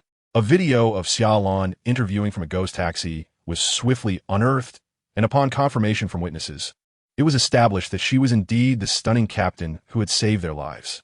The following day, numerous reporters loitered outside the Mengshan City Public Security Bureau, some seeking exclusive interviews with Xia Lan, while others hoped to invite her to participate in programs. The most outrageous among them was a talent scout who boldly claimed to offer a high price to lure Xia Lan into the entertainment industry. By that afternoon, all the reporters and scouts had vanished, and news regarding Xia Lan underwent alterations. Her name was replaced by that of another officer in the bureau. On the third day after the incident, Xia Lan's life resumed its normalcy as she drove her Land Rover to the police station. Upon entering, she was greeted by laughter and jovial chatter. She soon noticed three new faces in the office. A middle-aged man with a scarred face and a square jaw, a cigarette dangling from his lips, identified as Lei Zhen, the deputy captain of the Criminal Investigation Team, age 38, seasoned in case handling. Another, a burly figure whose short sleeves strained against his muscular frame, was Fu Ming, 28, a brawling expert within the team, known for his impulsive nature and leading the charge in pursuit of suspects. The last, bespectacled and appearing refined, was Bao Yuliang, 29, the team's sharpshooter, renowned for his exceptional deductive skills. True to his reputation, Bao Yuliang's keen perception allowed him to spot Xia Lan the moment she stood at the doorway. The most beautiful police flower of Mengshan City has arrived. Bao Yuliang dize. The others immediately turned their attention to Xia Lan. Lei Zhen, still smoking, scrutinized her with a hint of admiration in his dialect. What a sight to behold. A handsome brother and a beautiful sister, Xia Lan. You certainly have the flair of your brother in his prime. Given her respect for the seasoned officer, Xia Lan refrained from adopting a haughty demeanor, offering a slight smile. Captain Lei, I hope to receive your guidance in the future. Not a chance. Lai Zhen retorted firmly. Xia Lan's smile faltered, leaving her momentarily at a loss for words. Who would have thought that Lei Zhen would burst into laughter, draping his arm over Fu Ming's shoulder, saying to Ben, Captain Xia only invited Zhang Yao and the others for drinks, yet we were overlooked. Why should we cater to her? Exactly, Fu Ming chimed in, his voice rugged and matching his appearance. I haven't tasted Fei Ji's liquor in over a year. It's driving me mad with cravings. Xia Lan discerned that Lei Zhen was hinting for her to treat them to a meal, and her previously stiff smile relaxed considerably. Let us have a gathering at my place this weekend. Cheers erupted in the office, and Bao Yuliang adjusted his glasses, nodding in satisfaction. At that moment, Su Hui's phone rang, plunging the office into an instant hush. It was the call they had been waiting for. Whenever this phone rang, a case was sure to follow. After hanging up, Su Hui addressed the group. A female corpse has been discovered in a partially constructed building in Lonyang District. Several police cars surged forth from the Public Security Bureau, and everyone was imbued with a sense of purpose. But it was not merely due to the prospect of weekend revelry. Following the death of Xia Yuanfei, the position of captain of the Criminal Investigation Team had remained vacant until now, with Xia Lan stepping into the role and Lei Zhen and his colleagues returning to the fold. This time, they were determined to execute a splendid operation. Have we notified Sun Yu? Xia Lan suddenly inquired while driving, as Sun Yu's presence was essential for a complete assembly. In the passenger seat sat Lei Zhen, while Zhang Yao, Fu Ming, and Bao Yuliang occupied the back. Xia Lan was naturally asking Zhang Yao, who nodded in affirmation. I've informed him. Brother, you mentioned he has an urgent case to handle and may not be able to join us in the coming days. Lai Zhen chuckled. You've only been here for less than a month, and you've already grown fond of that crutch, Sun Yu? Xia Lan felt a tinge of embarrassment creeping in, interpreting Lei Zhen's words as a subtle jab at her. After all, with an experienced investigator like Lei Zhen around, it seemed a bit presumptuous to still hold on to thoughts of Sun Yu. Suddenly, Lei Jun burst into laughter again. We all like him. Xia Lan finally grasped that Lei Jun was merely jesting. His earlier remarks meant to provoke thought, while his latter ones were intended to amuse. Upon their arrival at the crime scene, Lei Jun's smile vanished, replaced by a serious demeanor as he stepped out of the car, leading the team into the derelict building marked by police tape. As they entered, a woman in police uniform approached and saluted them. Wang Lan from the Lanyang District Construction Road Police Station. Xia Lan's first impression of Wang Lan was favorable, both due to the character of her name and her neatly cropped hair, which exuded a sense of comfort. The body is on the 10th floor, Wang Lan stated, leading the way as the group ascended. Wang Lan explained, this morning, the police station in the development zone received a report claiming that the reporter's daughter, Zhang Fei, had not returned home overnight, and there had been no news from her classmates. The reporters seemed to have some connections, so they assisted in locating Zhang Fei's phone, which indicated it was nearby. I happened to be in the vicinity handling a dispute, so I came to investigate. Impressive. Coming over to check after locating her on the 10th floor shows great responsibility, Lei Jun commended. Wang Lan shook her head. At another entrance to this unfinished building, I discovered 2 drag marks that appeared to indicate a person had been pulled along. I considered the possibility of abduction and sexual assault, which is why I meticulously examined the premises. This explanation was even more reassuring than mere responsibility. Xia Lan and Lei Jun exchanged glances. Despite it being their first collaboration, they immediately established a rapport. This police officer possessed the potential to become a detective. The structure of the unfinished building resembled that of a typical office, with only load-bearing walls and columns on the 10th floor, while other walls remained unconstructed. Upon reaching the 10th floor, they beheld a distant scene. A person bound to a chair, a plastic bag enveloping their head, and a significant amount of blood smeared inside the bag. The group halted simultaneously, instinctively parting to allow the forensic expert to pass. Wang Lan remarked, this building has 4 entrances. After discovering the drag marks, I did not enter through that entrance, but rather came from the farthest one. I ensured that this stairwell bore no footprints before proceeding upstairs to investigate. Upon hearing this, Lei Jun felt a surge of excitement, thinking, this is the mindset of a criminal investigator. Wang Lan pointed to a row of columns. These columns mark my route. After confirming the victim's death, I promptly reported, refraining from unnecessary actions. Lei Jun nodded in further approval, thinking, this person is definitely one to watch. Chapter 28. The grieving father of a daughter. The surrounding evidence collection had concluded, and the group approached the corpse. A dilapidated chair, which appeared to have been left behind during construction, bore witness to the tragedy. The victim's hands were bound to the chair's backrest, with numerous bloodstains surrounding it, and a plastic bag obscured their head, tilted to the right. The sight within the plastic bag was horrifying, mangled flesh and blood, mingling with fragments of skull. Next to the chair lay a mobile phone, which according to Wang Lan, they must have pinpointed using its location. Typically, a murderer would dispose of the victim's phone elsewhere, knowing full well that phones can be tracked.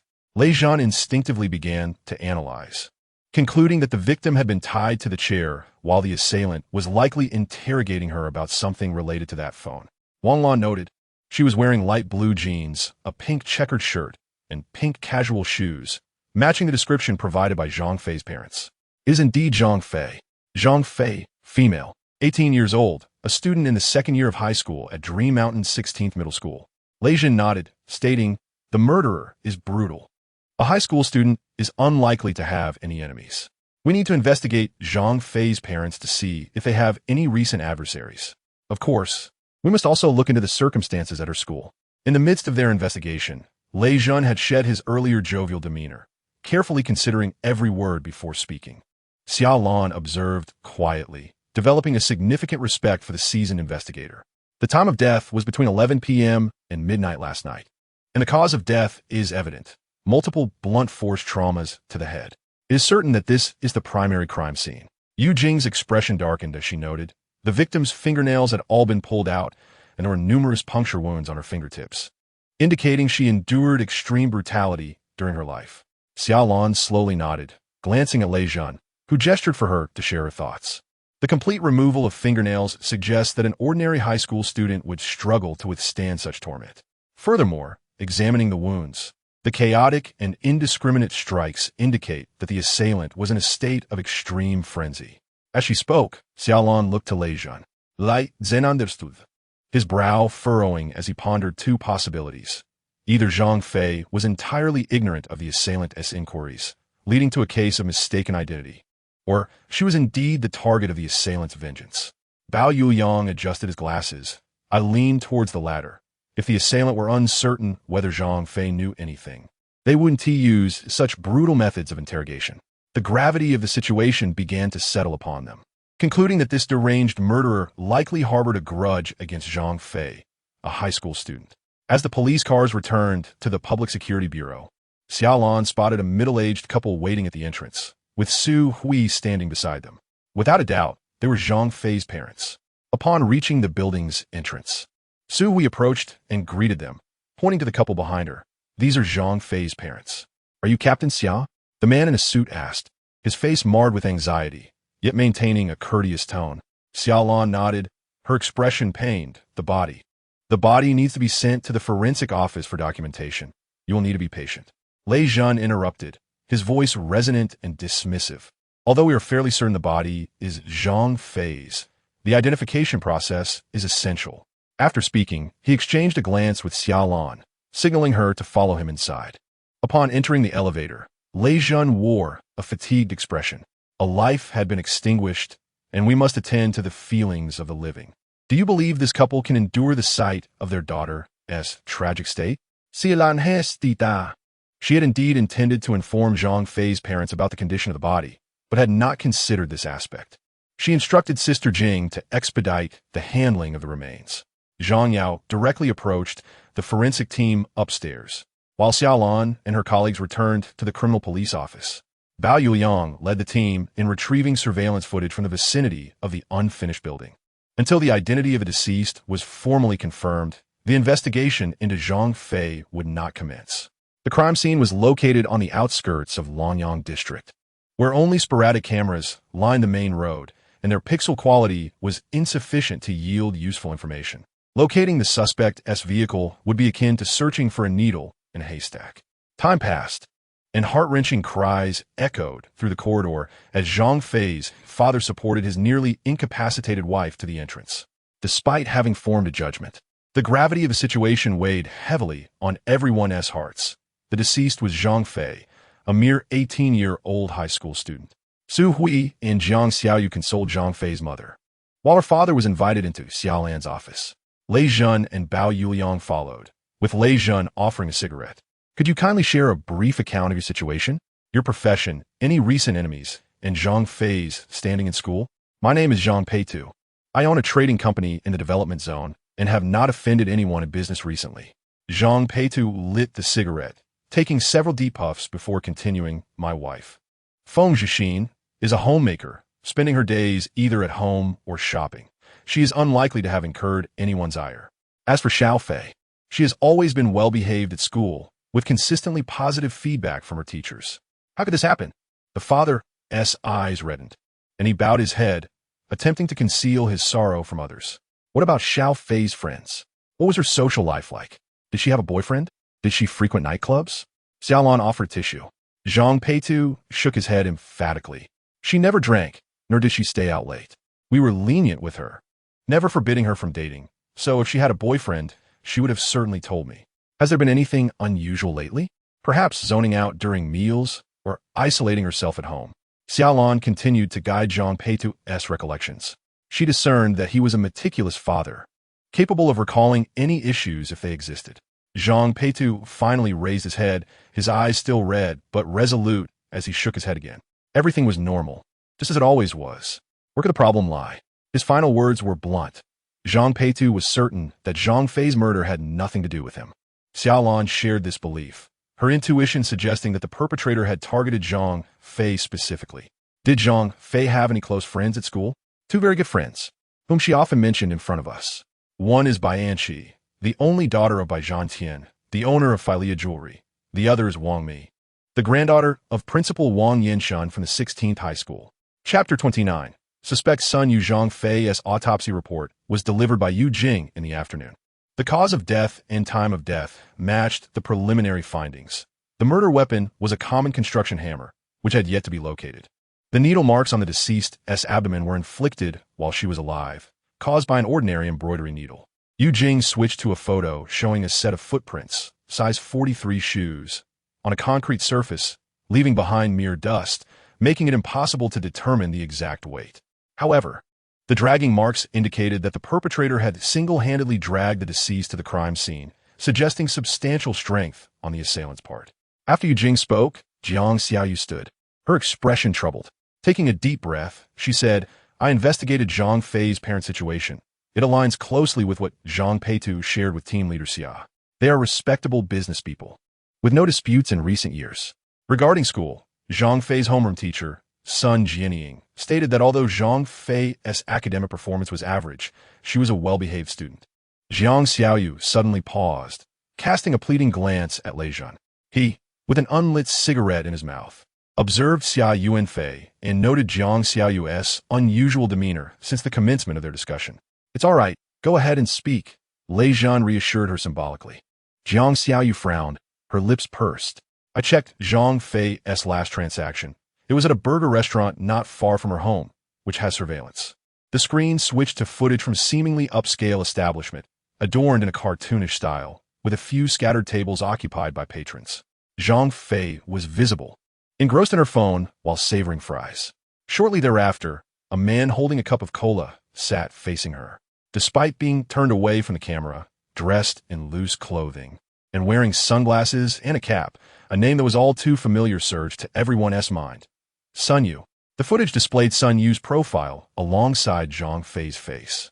Upon Sun Yu's arrival at the table, Zhang Fei exhibited signs of annoyance, her hands resting on her tray, as if preparing to change seats. In the next moment, her eyes widened, her rising form sank back into her seat, warily observing Sun Yu. Zhang Fei's lips parted, and Bao Youliang's voice followed. "You, who are you? How do you know?" Among those present, only Xia Lan could not suppress a glance at Bao Youliang. Once she realized that no one else was surprised, she understood that Bao Youliang must have some grasp of lip reading. After a brief pause, it appeared that Sun Yu was speaking, and Zhang Fei's expression shifted to one of shock. She said, "You're lying." Immediately, Zhang Fei shook her head and waved her hands. Bao Youliang continued to translate. Don't tell my dad, I really didn't tea." At that moment, a staff member in the restaurant uniform obstructed the camera, clearing trash from a table. Lip reading was not infallible. Bao Youliang could only decipher fragments of the conversation. However, as law enforcement, they were particularly sensitive to the word dead. Just then, the staff member was obstructing Zhang Fei, causing tension among the group. It must be noted that the restaurant staff was overly diligent, cleaning tables, wiping surfaces, and even spraying alcohol to sanitize. Finally, the staff member departed, and Zhang Fei began packing her bag, glaring at Sun Yu with venomous words. "Go ahead, kill me. I dare you." Zhang Fei exited, and Sun Yu abruptly turned to glance at the camera before hastily lowering his cap and leaving. As the surveillance footage concluded, silence enveloped the room. "Sun Yu." Xia Lan paused. "Does he always dress like that while dealing with his own cases? I mean, sunglasses and a cap?" "Never before," Jiang Xiaoyu replied stiffly, clearly struggling to process the events on the screen. Silence lingered. Jiang Xiaoyu surveyed the room, observing the serious expressions of her colleagues, and shouted, "Are you all suspecting Sun Yu?" Xia Lan recognized that, at this moment, only she, as the newcomer, could assume the role of the antagonist. "Initially, we were not suspicious. After all, he is a private investigator, and such attire can sometimes be somewhat acceptable. However, his final glance was too peculiar, clearly indicating he noticed the camera and deliberately lowered his cap." "Oof," Jiang Xiaoyu scoffed. "With Sun Yu's capabilities, if he intended to commit murder, do you really think he would leave such significant traces behind? He could obliterate this surveillance footage in mere minutes. That is precisely why he would act contrary to expectations. This would create confusion, much like the situation we find ourselves in now," Xia Lan replied slowly. Before Jiang Xiaoyu could erupt further, Lei Zhan cleared his throat. "Regardless, based on the current evidence, Sun Yu indeed holds significant suspicion. We simply need to summon him for questioning." Jiang Xiaoyu wore a look of dejection. "Ever since I watched the video, I had been trying to reach him by phone, yet he has not answered, which has left me utterly frantic." As we spoke, I noticed tears welling in Jiang Xiaoyu's eyes. The office fell into a heavy silence. According to protocol, They should now devise a way to summon Sun Yu. However, this case could potentially rupture the relationship between the police force and Sun Yu. Over the years, Sun Yu had aided the police in solving numerous cases, forming friendships with many within the force. At this juncture, they should indeed choose to trust him, yet the clues before them left them in a state of confusion. With a snap, Lei Jun ignited his lighter, the flame illuminating the cigarette between his lips. Let us temporarily classify Sun Yu as the prime suspect in this case and prepare to locate him, he declared. With that, Lei Jun strode toward his office, and Jiang Xiaoyu hurriedly followed. Noticing Jiang Xiaoyu's distress, Xia Lan promptly pursued them. As she reached the doorway of Lei Jun's office, she heard Jiang Xiaoyu's voice. Captain Lei, Sun Yu would never commit murder. Don't you know him well enough? Lei Jun's voice was tinged with agitation. Let's not forget, he came perilously close to taking a life 8 years ago. Following this, Jiang Xiaoyu's voice rose in a desperate shout. Do you not understand why he acted that way 8 years ago? 8 years. During his time at the Public Security University, Sun Yu nearly took a life? Xia Lan's mind raced through the information she had gathered on Sun Yu. She recalled that when she first requested an investigation into him, the information available was exceedingly sparse, clearly altered by someone. Was Sun Yu expelled not for fighting, but for almost committing murder? The room was filled only with Jiang Xiaoyu's sobs. Xia Lan knocked softly on the door and then stepped inside. Witnessing Jiang Xiaoyu weeping while glaring at Lei Jun behind the desk, she forced a smile. Sister Xiaoyu, don't you have the access code for the entrance to Sun Yu's company? Shall we go check out first? Chapter 30. The neurotic Sun Yu. The summer in Mengshan City rivaled the sweltering heat of a furnace. Even in early summer, it surpassed the oppressive heat of some places. Sun Yu was feeling particularly irritable. His hair was damp beneath his cap, and his shirt was soaked with sweat. It wasn't that he had a penchant for this attire. He typically never donned hats or sunglasses for work. Since leaving the office yesterday, an unsettling sensation had plagued him, as if someone were following him. Despite numerous attempts to ascertain the presence of a stalker, he had found no evidence of one. His initial suspicion fell upon Yang Pu, and he swiftly dialed Yang Pu's number, deliberately choosing a spot by the roadside to discern if Yang Pu was in the same vicinity. However, the silence on the other end was unnervingly conspicuous. It was undoubtedly not him. The remaining possibilities were twofold.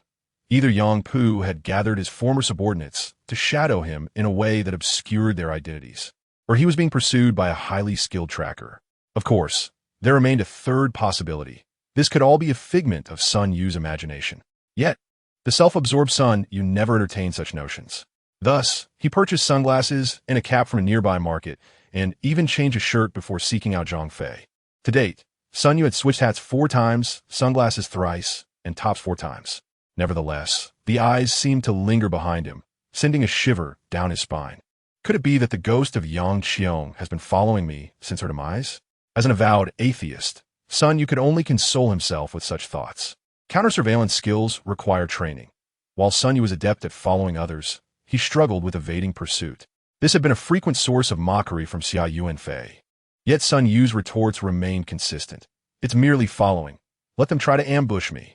He replayed the memory of his initial encounter with Zhang Fei. Zhang Fei, do you recall the incident where you, by Anqi and Wang Mi, bullied Yang Qiong? Zhang Fei appeared startled. Who are you? How do you know about this? Sun Yu replied, who I am is inconsequential. What matters is that Yang Qiong is dead, and I suspect it is connected to your bullying. Sun Yu believed that being forthright with an inexperienced high school student was the most effective approach. Who told you she is dead? Don't spout nonsense. Zhang Fei's expression revealed her surprise. It was evident she was unaware of Yang Qiong's fate, which was understandable given her limited life experience. Dead is dead. If you refuse to cooperate, I will have to inform your parents. I am certain they are unaware of their daughter's tyrannical behavior at school. Zhang Fei pleaded, please. I beg you, do not tell my father. I truly did not kill her. Sun Yu shrugged. For now, let us assume you didn't kill her. But you did bully her, didn't you? Tell me what you all did to her. As a child of privilege, Zhang Fei had encountered more people than her peers and relaxed at the question. She sneered, you think you can trick me? If stealing her food counts as bullying, then I admit it. Sun Yu realized the truth. No wonder it was said that a woman's change is as swift as turning a page. Stealing food hardly constituted bullying. Yet cutting someone else's long hair surely did. Sun Yu's voice rose, and Zhang Fei's gaze began to dart away. While reviewing the classroom surveillance footage, Sun Yu had initially found nothing amiss, but as he habitually scanned earlier footage from 30 days prior, he suddenly noticed Yang Xiong with long hair exuding a captivating charm. Instantly, he recalled the items held by the three girls in the painting, one of whom wielded a pair of scissors. That image immediately fused in Sun Yu's mind with Zhang Fei's scissors. Continuing to sift through the footage, he discovered that Yang Xiong's hair had abruptly shortened one afternoon. The visuals indicated it had simply been cut. Sun Yu then called Yang Pu to confirm. Yang Pu had inquired about this matter that day, and Yang Xiong had claimed the heat was unbearable, so she had gone to a nearby salon after school to get a trim. The timelines did not align, and it was evident that Yang Xiong was lying. Thus, Sun Yu approached Zhang Fei first, convinced that she had played a role in the haircutting incident. Zhang Fei was indeed taken aback by Sun Yu's inquiry, as she had indeed been the one to suggest the act, gaining unanimous approval from Bianchi and Wang Mi. What do you want? Compensation? I only know that Yang Xiong hasn't been attending school these days. I haven't done anything else. Zhang Fei retreated. No need for compensation. I merely wish to know what Bianchi and Wang Mi did to Yang Xiong, as well as the identity of that external individual, the one who likes to smoke. Zhang Fei's face was a mask of confusion, muttering, "External individual?" Her eyes darted around before she resumed her nonchalant demeanor. "I see. You were just guessing because you noticed her hair was shorter. You don't know anything else. Because there is no external individual." Sun Yu fell silent. In his deductions, the person with the cigarette was the key to this case. He had initially thought that these three girls conspired with that individual to bully Yang Xiong, and that person had likely visited Yang Xiong's home, possibly violating her. Zhang Fei's expression and demeanor indicated she truly had no knowledge of this individual's existence. Nevertheless, Sun Yu was determined to make one last appeal. "Zhang Fei, I advise you to share everything you know. Yang Xiong's home situation is far more complex than you realize. If I cannot find her swiftly, I fear for your safety." Zhang Fei's expression turned smug, as if confirming what Anchi had said. "We operated in secrecy. No one will know. All you can do is try to intimidate me." With that, Zhang Fei began packing her bag. Sun Yu shook his head in resignation, looking at Zhang Fei with regret. "Soon enough, you will realize I am not merely trying to frighten you. Oof. If you have the ability, then go ahead and try to kill me right now." With that, Zhang Fei picked up her bag and walked away. Observing Zhang Fei's silhouette, Sun Yu initially intended to chase after him. However, a sudden feeling of being scrutinized washed over him, causing him to pause. He feigned drinking from his beverage and quickly turned around, only to find the table behind him deserted. Sun Yu pressed down the brim of his hat, cursing himself for being overly paranoid, perhaps a consequence of consuming the counterfeit liquor brought by Qin Hu. His negotiation with Zhang Fei was not entirely fruitless. He was able to ascertain two significant facts. First, Yang Xiong's artwork held meaning, with the corresponding symbol being scissors, suggesting that the items held by the remaining two individuals were indeed significant. Second, Bianchi was the leader among the trio, having bullied Yang Xiong and subsequently instructing Zhang Fei and the others not to be swayed by external inducements. Chapter 31. The diagram of deathly connections. The doors of consulting services swung open as Jiang Xiaoyu and Xia Lan entered. On their previous visit to Sun Yu's company, Xia Lan had been inebriated, her memories hazy. This time, however, she finally grasped the full layout of Sun Yu's establishment. The decor was simple and orderly, with the eye-catching elements being the peanuts on the tea table and two empty liquor bottles nearby. Jiang Xiaoyu, ever industrious, promptly walked over and stowed the peanuts away in the drawer of the tea table. "Do you come here often?" Xia Lan inquit tentative. Jiang Xiaoyu nodded, explaining that he was the sole employee of the company, notoriously frugal, unwilling to hire cleaning services, and thus he managed the sanitation himself. Her cheeks flushed. Jiang Xiaoyu then recalled the purpose of their visit. Approaching the door marked General Manager's office, she pushed it open. Xia Lan entered. The room was modest, containing two bookshelves filled with books, a desk, an executive chair, and a bed, the bedding of which was unkempt. In front of the bed stood a whiteboard, and the information displayed quickly captured Xia Lan's attention. It was an exceedingly simple relationship diagram, with Yang Xiong's name at the center, branching out to Wang Mi by Anchi, a smoking man, and the deceased Zhang Fei. Zhang Fei's father, Zhang Pei II, had previously mentioned that Wang Mi and Bianchi were good friends of Sun. Was Sun Yu investigating a case? This was Xia Lan's immediate thought, Yet the diagram was so simplistic that it lacked any labels indicating the nature of the relationships. Sensing Xia Lan's contemplation, Jiang Xiaoyu sighed softly, admitting his laziness, noting that the relationship diagram only contained names. Xia Lan stole a glance at Jiang Xiaoyu. Had it not been for his drunken ramblings on that fateful day, she might have assumed they were a couple deeply in love. She preferred not to pry into others' privacy. Hence, she had never directly inquired about their relationship, nor had she questioned what had transpired 8 years prior. When the call connected, Zhang Yao acknowledged her presence. Xia Lan said, "Please investigate the name Yang Xiong. She should be a classmate of Zhang Fei." Within a few minutes, Zhang Yao returned the call, confirming that Yang Xiong was indeed a classmate of Zhang Fei, but she had been absent from class this week. Yang Qiong's father, Yang Beiyu, had visited the school to locate her, and the police had also inquired about her, as Yang Pu had reported her missing. Missing? Instantly, Xia Lan's mind began to race, her gaze fixating on the relationship diagram drawn by Sun Yu. She sought confirmation. Were Bai Anqi and Wang Mi also in the same class as Zhang Fei? Zhang Yao's response was swift. Indeed. And what of the smoking man? Sun Yu is unaware of his name, indicating that this individual may not belong to their school. Classmates, individuals from society, missing. Was this bullying? If so, the victim was Yang Xiong, and her father, unable to find his daughter, had enlisted private investigator Sun Yu's assistance. Connecting Sun Yu's conversation with Zhang Fei, Xia Lan wondered, had Yang Xiong perished? No, she must still be missing. If she were dead, Sun Yu would have reported it. He merely suspected her demise. To 16th Middle School, Xia Lan declared, taking Jiang Xiaoyu along while assigning Zhang Yao to gather information on these individuals, particularly Yang Pu.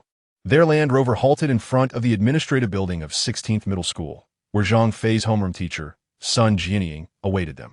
Given the gravity of the situation involving a life, the school had instructed strict cooperation with the police. Xia Lan's expression reflected her anxiety. She had received information about the individuals en route, confirming Zhang Peitu's assertions. Bai Anqi was the daughter of the owner of Filia Jewelry, just like Xia Lan, a prime example of wealth. Wang Mi was the principal's granddaughter, her father the CEO of a joint venture. In contrast, Yang Pu, Yang Qiong's father, was merely a delivery worker. Yang Pu had been arrested for gang-related activities, sentenced to 10 years, and had lived quietly since his release, never engaging in any illicit activities thereafter. The disparity in wealth, personal superiority, and the immaturity of these young women made bullying a distinct possibility. Impossible? Xia Lan question, doubting her own hearing as she set down the cup of tea offered by Sun Jianying, regarding him with a scrutinizing gaze. Sun Jianying laughed awkwardly, assuring her, Captain Xia, this is a matter of life and death. How could I possibly lie? Feel free to ask any of their classmates. Anqi and the others have never bullied Yang Xiong. Unthinkable. Sun, you must have connected them for a reason. He has certainly uncovered something. Xia Lan turned to Jiang Xiaoyu, who had been fixated on her phone. Haven't you reached Sun Yu yet?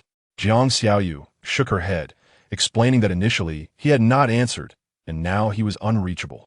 Could you summon Bai Anqi and Wang Mi? I wish to speak with them. Xia Lan instructed Sun Jianying. Sun Jianying's embarrassment resurfaced as he chuckled. Today is Wednesday.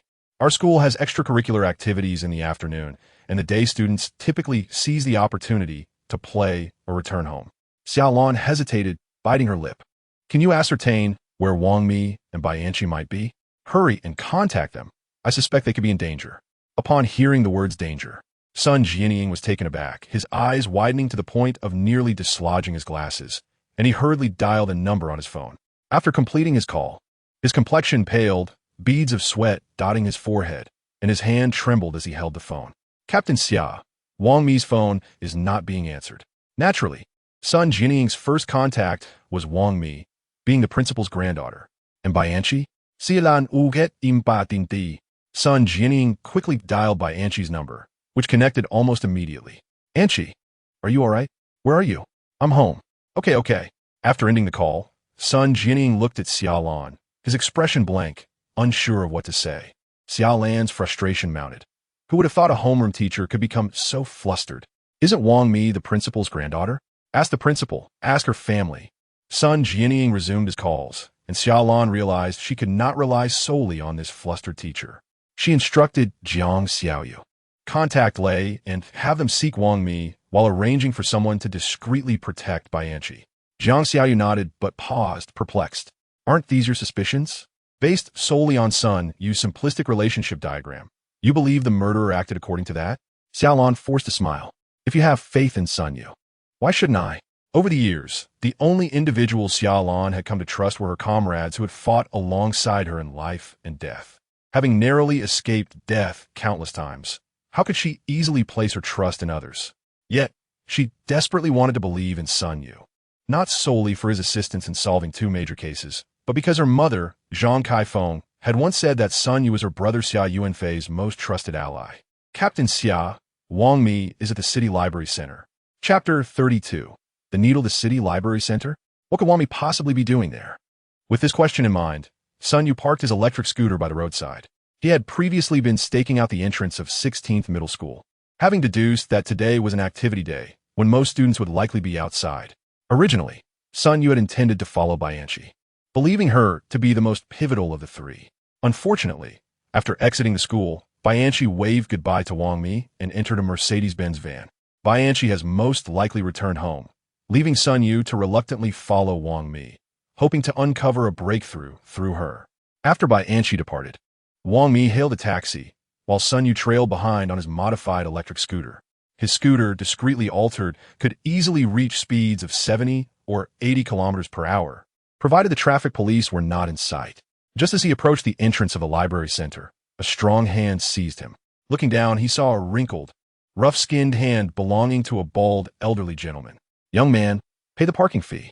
The old man insisted. "But sir, this is an electric scooter. I shouldn't have to pay." Sun Yu protested. "You must pay. If you refuse, I will push it away. If you don't push it away, I'll do it myself." Exasperated, Sun Yu fished out his phone. "Fine, how much?" "1 yuan. That's reasonable. This old man isn't trying to scam me." He began to scan the payment, only to realize his phone had died. "Why is my phone out of battery?" The old man tightened his grip, looking at Sun Yu defiantly, as if to say, "You can't escape." Glancing at the bulging pocket of the old man, Sun Yu pulled out a half-pack of cigarettes. "Sir, these cigarettes are 16 yuan a pack. Half a pack is certainly worth more than 1 yuan. Can I use it as collateral?" After a moment's pause, the old man finally released Sun Yu's hand, taking 3 cigarettes from the pack and returning the rest. "This will suffice." Wow, this old man is genuinely fair. After silently wishing the old man a long life, Sun Yu hurried into the library center. The Dream Mountain City Library Center is the most distinctive building in Dream Mountain City, featuring 18 floors that offer a variety of books for sale or rent. Upon entering, he spotted Wang Mi stepping into the elevator and quickly joined her. Upon reaching the 7th floor, Wang Mi exited the elevator and navigated towards a bookshelf with familiarity, and Sun Yu followed suit. The shelf was filled with albums, all pertaining to pets. Wang Mi was already engrossed in a pet dog album, her eyes shimmering with affection. As Sun Yu's gaze fell upon a collar for a pet dog, he found himself unable to look away. Among the 3 girls, the one belonging to Wang Mi held a circular object. Could be a pet collar? The surveillance footage replayed in his mind. If they had placed a collar on Yang Xiong, there should be marks on her neck. Yet, Yang Xiong had never worn turtlenecks or scarves, appearing as someone who had never donned a collar. Bianchi had mentioned that their actions were quite clandestine. Thus, this collar could be worn not only around the neck, but also. Sun Yu scrutinized Wang Mi, contemplating where he might place the collar on her. On her thigh. This young girl seems to adore pet dogs. Sun Yu resolved to test his hypothesis. Wang Mi glanced up at him, and upon seeing that he too held a pet dog album, her guarded expression softened. "Indeed, but unfortunately, I'm allergic to dog hair, and my family doesn't allow me to keep dogs."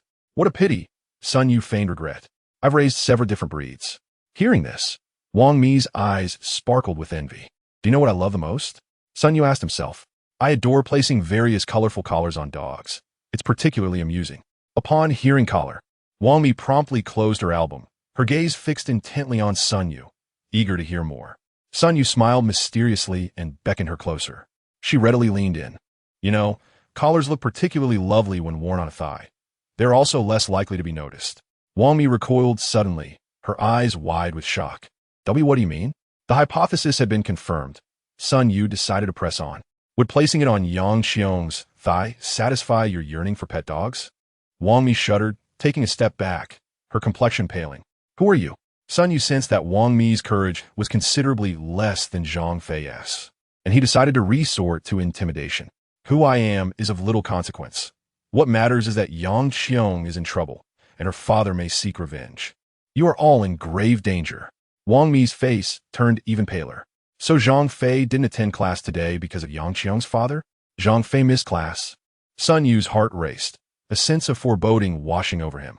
However, he maintained a solemn expression and nodded emphatically. I knew this would eventually come to light. It's all Anshi's fault, claiming that things done out of sight of the cameras wouldn't be discovered. Wang Mi spiraled into self-reproach, her mental defenses crumbling. Sun Yu seized the moment, sighing, Zhang Fei cut her hair, you used a collar, and Anshi. He intentionally raised his voice before quickly covering his mouth. Wang Mi gasped. Was Anshi caught using a needle on her thigh? Thunderstruck, despite his mental preparation, Sun Yu felt as if he had been struck by lightning. His mind blank. The object in the middle girl's hand was a needle, using a needle to pierce a girl's thigh, leaving minimal marks but significant pain. Furthermore, the victim might feel too ashamed to let their parents see such a private area. This is practically akin to violating a girl. Is this a notion that a young woman could conceive? Bai Anshi is among the elite, rich second generation in Dream Mountain City. How could she harbor such perverse thoughts? Sun Yu nodded, confirming the realization. He continued cautiously. There's a man who likes to smoke. He.S. likely an outsider. He.S. the one who reported you. As he had suspected, Wang Mi's face turned blank upon hearing about the outsider. Impossible. We only did this in the corners of the school. There's no way an outsider could have seen us. She was oblivious to the man's existence, suggesting that Bai Anshi likely knew little as well. Suddenly, the sensation of being watched crept over him again. Sun Yu turned abruptly, only to see a few readers engrossed in their books. These individuals had been present before his arrival. Chapter 33. The appearance of the culprit. Sun Yu savored a piece of chicken fillet, grateful that the shopkeeper downstairs recognized him and allowed him to buy food on credit. He held an inexplicable fondness for fried chicken, not solely for its taste or convenience, but as it evoked his fondest memories. As the elevator doors opened, he stepped into a corridor he traversed multiple times daily. The office door was ajar, likely due to diligent Jiang Xiaoyu cleaning up. Then, Lei Zhen's figure appeared within the doorway. Sun Yu paused momentarily before breaking into a grin. Old Lei, has it been a month? Have you missed me so much that you came to block me at the office? But that smile quickly faded as he noticed footsteps behind him. This was a police tactic for apprehending suspects. Lei Zhen stepped forward, unceremoniously grabbing a piece of chicken from his bag. Shall we discuss this at the station or your office? Is it about Yang Qiong? Lei Zhen nodded. A chill crept down Sun Yu's spine. Has Zhang Fei gotten into trouble? Lei Zhen nodded again. Is it Yang Pu? Connecting the dots. Sun Yu recalled the unsettling feeling of being stalked these past few days, leading him to suspect Yang Pu was trailing him under the guise of investigating a case. Wang Mi disappeared after meeting you this afternoon. His ears rang, and his mind went blank as he strode into the office, urging, quickly tell me everything you know. Three others sat on the tea table's couch, Xia Lan, Jiang Xiaoyu, and Zhang Yao. Noticing Jiang Xiaoyu's accusatory demeanor, Sun Yu tossed his dead phone at her. It's out of battery. Lei Zhen, Fu Ming, and Bao Yuliang followed him behind. The scene of the hamburger shop flashed through Sun Yu's mind, and he nodded, stating, Zhang Fei disappeared after meeting me, and then he died. The shop has surveillance cameras, and Baozi can read lips. Our conversation included words like murder and death, but crucial content was obscured by a server clearing the tables, which led you to suspect me. Everyone displayed expressions befitting Sun Yu's reputation. Sun Yu continued, since you have come in this manner, it seems you at least believe me now. Let me share the intelligence I have. He then recounted everything from the search commissioned in Yangpu to his conversation with Wang Mi today. Bao Yuliang immediately detailed all circumstances surrounding Zhang Fei, followed by a brief account of Wang Mi's situation. She had left the library center after Sun Yu departed and subsequently vanished, her phone unable to be located. Officer Wang Lan began inspecting the floors after discovering traces of dragging under the unfinished building. Upon hearing this, Sun Yu posed his first question, this doesn't align. According to the crime scene, the murderer was interrogating Zhang Fei. Why would he leave such traces? If someone happened to pass by, wouldn't they raise suspicions? I suspect the murderer was desperate to ascertain Yang Qiong's whereabouts, hence his brutal behavior. Without much thought, Lei Zhen replied. Sun Yu quickly countered, that makes even less sense.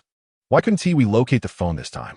It's evident the murderer possesses a certain level of awareness, meaning he intentionally left the phone for the police to track. Hitting his head in frustration, Sun Yu couldn't shake off the feeling of being followed. He sensed that this murderer was far more complex than just a brawler like Yang Pu. Xia Lan suddenly interjected, because the murderer wants to attract the police's attention, hoping we would also investigate Yang Xiong's whereabouts. If that's the case, it mirrors Yang Pu's actions. He not only seeks to find his daughter through Sun Yu, but also through the police.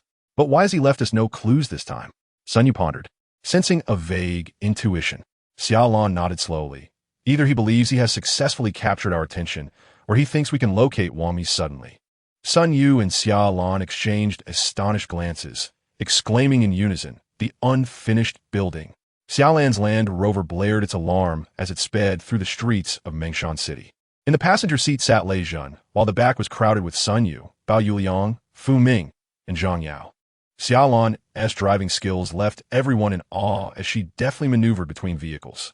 Fortunately, it was 9 in the evening, and the roads were relatively clear. The unfortunate ones were the 4 in the back, jostling around as the vehicle swayed. Sun Yu cautioned everyone, "I've investigated Yang Pu. If he is the murderer, you must all be cautious. He is exceptionally skilled in combat." Within minutes, Xia Lan's vehicle had entered the vicinity of the unfinished building, which comprised 12 structures. It was nearly impossible for the murderer to still be operating within the original building. They would require substantial time to conduct a sweep. I suggest we start our search from the buildings near the crime scene because a shadow suddenly descended, crashing heavily onto the road in front of the vehicle. Xia Lan slammed on the brakes, and everyone stared in shock at what lay before the headlights. It was a person, Wang Mi. The group hastily exited the car, and Xia Lan rushed to Wang Mi, checking her neck for a pulse. She was dead. Everyone turned to the unfinished building as Xia Lan shouted, "Who has a gun?" "I do," replied Lei Zhen, Bao Yuliang, and Zhang Yao in unison. "The building has 4 exits. You 3 along with Fu Ming will each guard one while awaiting backup. I'll go upstairs to find him." With that, Xia Lan prepared to move, but Sun Yu grasped her arm. "I'm coming with you." Xia Lan shook off his hand. "Don't cause trouble, all right? I can't guarantee your safety." Xia Lan didn't notice the astonished looks exchanged among the others at her words, which were more shocking than the sight of the corpse moments ago. Given the condition of the body and the external forces involved, the murderer must be above the 15th floor. After uttering this, Sun Yu released Xia Lan's arm. She nodded and dashed into the unfinished building. The others quickly ran toward various entrances, while Sun Yu followed Zhang Yao to the nearest entry. As Sun Yu prepared to enter the unfinished building, Zhang Yao solemnly cautioned, "Brother Yu, protect Captain Xia. She is Brother Fei's sister, and we cannot let anything happen to her." Sun Yu nodded gravely, but after taking a few steps inside, he dashed back out, startling Zhang Yao. Sun Yu positioned himself between the 2 buildings, gazing upward. Everything had been orchestrated by the murderer. He first left clues at the unfinished building, then deliberately withheld others. The police are not fools. He must have anticipated that we would deduce where he operated. The previous body served as evidence. Xia Lan's car, with its blaring alarm, was a provocation. It was as if he had pushed Wang Mi from the building on purpose. There are 2 possibilities. Either he possesses absolute confidence in eliminating us before backup arrives, or he has already devised an escape plan. And that plan can only be executed in such a manner. Chapter 34. The phone in the expansive office of the Mengshan City Criminal Police Team. Everyone appeared weary, seated in their chairs, except for Sun Yu, who gazed thoughtfully at the information recorded on the whiteboard. After reinforcements arrived, Sun Yu found a zip line connecting the building opposite to the unfinished one, specifically a rope meant for climbing. The murderer had prepared everything, even calculating the police's early arrival. Given Yang Pu's intellect, he could not have devised such a meticulous plan. However, if he still had his original gang backing him, it becomes an entirely different matter. Now it was 4 in the morning, and Sun Yu had attempted to call Yang Pu 3 times, each time resulting in an unreachable signal, and the police were unable to locate his phone. Logically, Yang Pu should keep his phone accessible for Sun Yu to contact him. The only explanation was that Yang Pu did not wish to be found. The hallway echoed with hurried footsteps as Yu Jing entered, carrying a stack of materials, instantly boosting everyone's spirits. The deceased, Wang Mi, you all know the time of death. The cause was cranial injuries and multiple fractures from high fall. Like Zhang Fei, her fingernails were pulled out, but unlike him, there were numerous symmetrical wounds on the sides of her fingers. Yu Jing projected the photos onto the big screen. Each pair of symmetrical wounds revealed bone, inflicted by a pair of scissors. Sun Yu's expression hardened. Needles, scissors, collars. Two methods had already emerged. This was not mere torture, but a vendetta against Yang Xiong. After hearing Sun Yu's discovery, Xia Lan's demeanor darkened. It was now certain that the murderer was exacting vengeance for Yang Xiong. Based on the information Sun Yu gathered, the next target of the murderer was undoubtedly Bianchi. Lei Jin remarked, Wang Yanbin and Su Hui have been watching Bianchi's house, but have yet to report any issues. He then displayed a troubled expression. Should we inform Bianchi's parents about this? The group turned their attention to Xia Lan, knowing it was a difficult decision. They were about to confront the owner of Mengshan City's Filia Jewelry, a top-tier tycoon, and currently lacked any substantial evidence. Merely conjecturing that Bianchi bullied her classmates could lead to significant conflict. My mother maintains a decent relationship with Bai Zhantian. I'll speak with him. Xia Lan looked at Sun Yu, her intentions clear. She wanted him to accompany her. At 7 in the morning, after making a call, Xia Lan and Sun Yu exited the vehicle and entered Bai Zhantian's villa. Bai Zhantian, dressed in a Tai Chi practice outfit, was performing Tai Chi in the backyard. His movements fluid and imbued with the grace of a master. Uncle Bai, Xia Lan greeted. Bai Zhantian gradually withdrew his fists, exhaling a breath of stale air. He accepted the towel offered by a servant, wiping the sweat from his forehead, and smiled at Captain Xia Lan. Actually, you need not have your mother greet me. Given that you have salvaged over 100 million in losses from my headquarters, I must accept your visit. Xia Lan nodded with a smile. I do have urgent matters to discuss with you, but I felt it would be too abrupt to approach you in my official capacity as a police officer, which is why I reached out privately. Come, let us go to the dining room. We can converse while we eat. Bai Zhantian gestured politely, seemingly apprehensive of a potential rejection. He added, I can see that you both have not slept all night and likely missed breakfast. Surely, you wouldn't turn your nose up at my humble morning meal? Realizing that further refusal would be impolite, Xia Lan exchanged glances with Sun Yu before following suit. The opulence of the wealthy was evident, and upon witnessing the vast dining hall, larger than her own company, Sun Yu felt a wave of emotion. The long table could comfortably accommodate 20 to 30 guests, and the three of them took their seats. Bai Zhantian's breakfast was quite simple, a cup of soy milk, 2 fried eggs, and a few slices of toast. What would you like? I can ask the chef to prepare something for you. Just the same as you. Xia Lan replied, wishing to avoid wasting time on trivialities. After dismissing the chef, she dove straight into the matter at hand. Uncle Bai, a classmate of your daughter has gone missing, and 2 others have been murdered in recent days. We suspect that the next target of the perpetrator may be her. What is the basis of your suspicion? Bai Zhantian, a titan in the business world, remained unperturbed, casually enjoying a piece of fried egg. The missing girl is named Yang Xiong, and the murdered individuals are Zhang Fei and Wang Mi. We have confirmed that both of them had bullied Yang Xiong. Xia Lan stated, confident that Bai Zhantian would grasp her implication without the need for further elaboration. Are you implying that Anqi was also involved in the bullying? Do you have evidence? Bai Zhantian continued to eat his toast, his demeanor revealing no hint of alarm. It was evident he was a businessman through and through. Upon hearing of the situation, he first sought to extricate his daughter from the narrative. Xia Lan shook her head slightly, momentarily at a loss for words. She glanced at Sun Yu, who was absorbed in savoring the freshly served fried egg. Uncle Bai, 2 people have already lost their lives. Regardless of whether you believe our assessment, we hope you can ensure that Bianchi receives police protection around the clock. Bai Zhantian raised a hand in a silencing gesture as someone entered the kitchen, long, wavy hair and a slender figure. Sun Yu immediately recognized the newcomer as Bianchi. With her fair skin, large, sparkling eyes, and willow-like eyebrows, she exuded an alluring charm. Coupled with her slightly drowsy appearance, Sun Yu found himself somewhat captivated.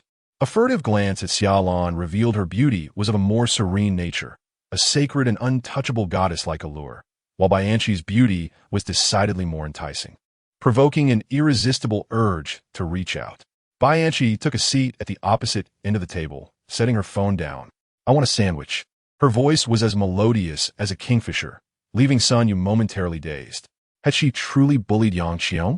Captain Xia, I have some personal matters to attend to, so I won't see you out, Bai Zhantian announced, signaling their departure. After bidding farewell, Xia Lan and Sun Yu left the villa. Once inside the car, Xia Lan observed the distracted Sun Yu. Since Bai Anqi's entrance, she had noticed Sun Yu's eyes were fixated on her, only glancing at her briefly before returning his gaze to Bai Anqi.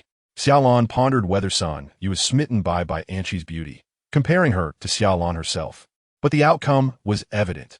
Sun Yu was wholly captivated by Bai Anqi. After 5 minutes in the car, Sun Yu remained in a trance-like state. Xia Lan's voice cut through the silence. If you fancy her, I can arrange for someone to discreetly protect her. Sun Yu quickly returned to reality, looking at Xia Lan in surprise, chuckling. Why does that sound a bit sour? Are you perhaps interested in me? Get lost. For reasons unknown. Xia Lan felt a wave of comfort at Sun Yu's teasing demeanor. Sun Yu, regaining his composure, rested his chin on his hands and murmured, if I recall correctly, the phone Bai Anqi just had was not the one she uses at school. Chapter 35. Bai Anqi's disappearance in the Bai family's dining room. Xia Lan and Sun Yu had already departed, and Bai Anqi had finished her breakfast before heading to school. Bai Zhantian sat in contemplation for a long while before picking up his phone and dialing a number, instructing, send Air Lung to see me.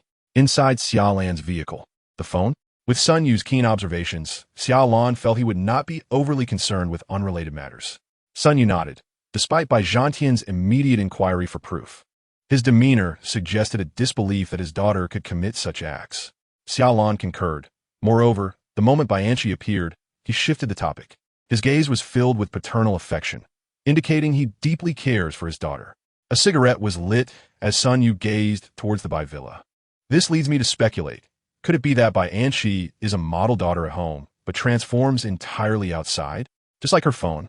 Perhaps she has one for home and another for outside. Sun Yu pulled out his own phone. Zhang Fei was found dead with his phone, leaving us a clue deliberately.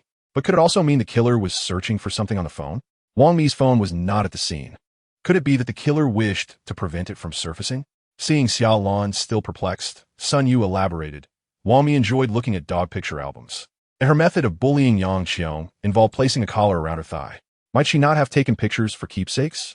Thus, Xia Lan began to comprehend Sun Yu's intent. I suspect Bai Anqi's phone contains photos or videos of her bullying Yang Qiong, which could explain her need for 2 phones. Bai Anqi emerged from the Bai villa and entered a Mercedes-Benz van. Xia Lan started her car and followed. After Bai Anqi entered the school, Xia Lan shook her head in confusion. Does Bai Zhantian truly not believe me? I have warned him of the danger to Bai Anqi's life. Yet he allows her to attend school so carelessly?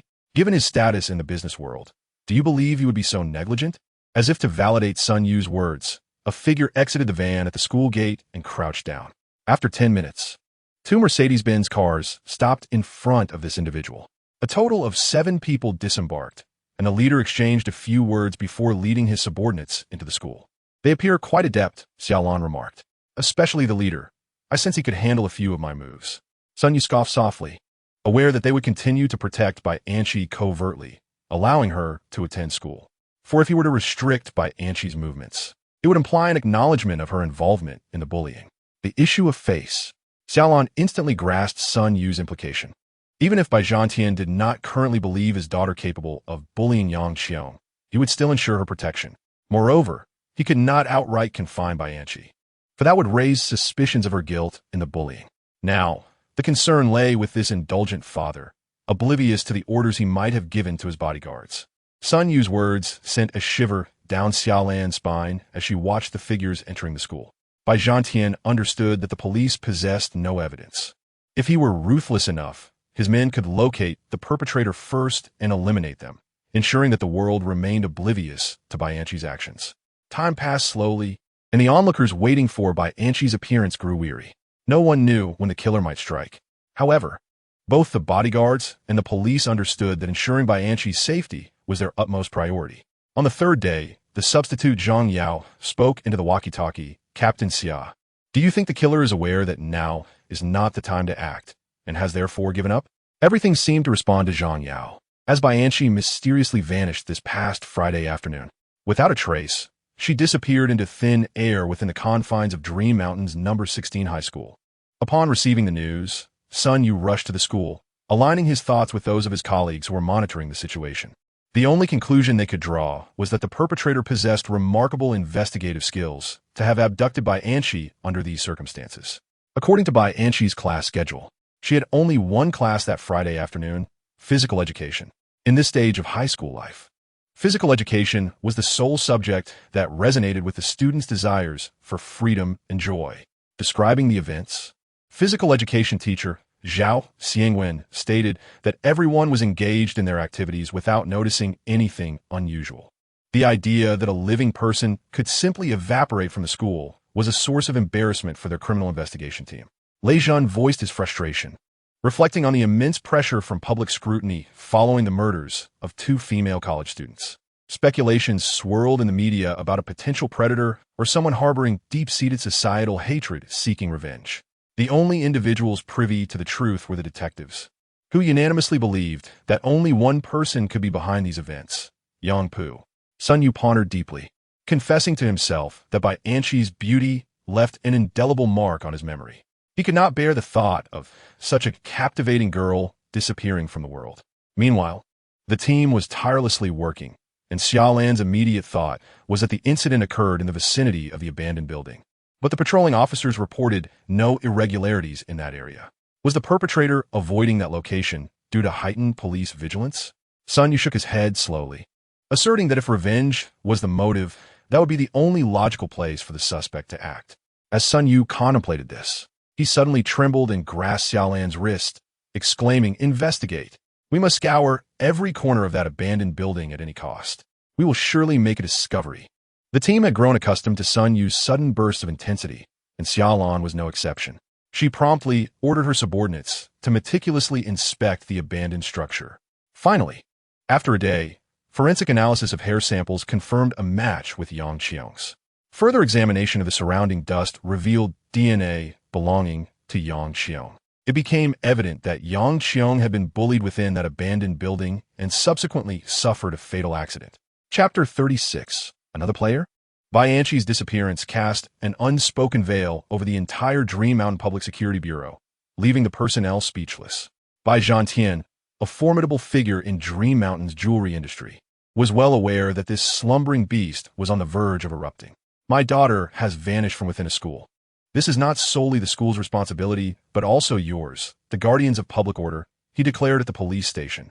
No one dared to contest his statement, as they had to concede that Bai Anqi had indeed disappeared before their very eyes. Xia Lan observed the silent Sun Yu, who seemed unable to provide direction. Taking the initiative, she began assigning tasks based on her own instincts. The primary objective was to trace Yang Pu's whereabouts. He had been missing for nearly a week, and they had reason to suspect he had discovered the truth about his daughter's fate, leading him to seek revenge in an unimaginable manner. The secondary task was to identify Bai Anqi's other phone. She wanted access to all its contents. In truth, Sun Yu had already investigated Bai Anqi's other phone, but the results were unsatisfactory. There were no records of any phone purchases in her online shopping history, including those of Bai Zhantian. If she had not gone missing, it was likely the perpetrator would have found a way to inform them.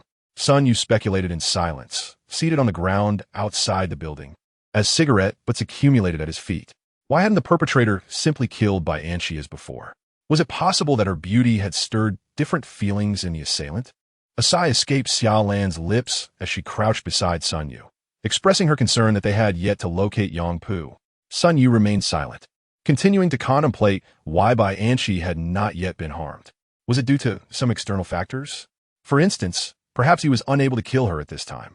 Suddenly, Sun Yu's eyes widened, and he slapped his forehead. Turning to the bewildered Xia Lan, he exclaimed, "Bai Anqi might still be on campus." 3 police cars entered the school grounds as Sun Yu and his team disembarked.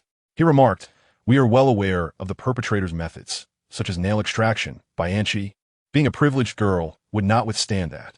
Thus, the assailant had no reason to keep her alive. Unlike the previous 2 cases this time, the significant difference is that Bai Anqi disappeared from within the school premises." Xia Lan instantly grasped Sun Yu's implication. "Are you suggesting that Yang Pu refrained from acting because he hadn't yet found an opportunity, as Bai Anqi remained on campus?" Standing in front of the classroom building, he visualized the entire high school layout. Although surveillance inside the school was sparse, both the entrance and the walls were monitored, and they had confirmed that the cameras had not been tampered with. The assailant would likely need to exit through the main gate.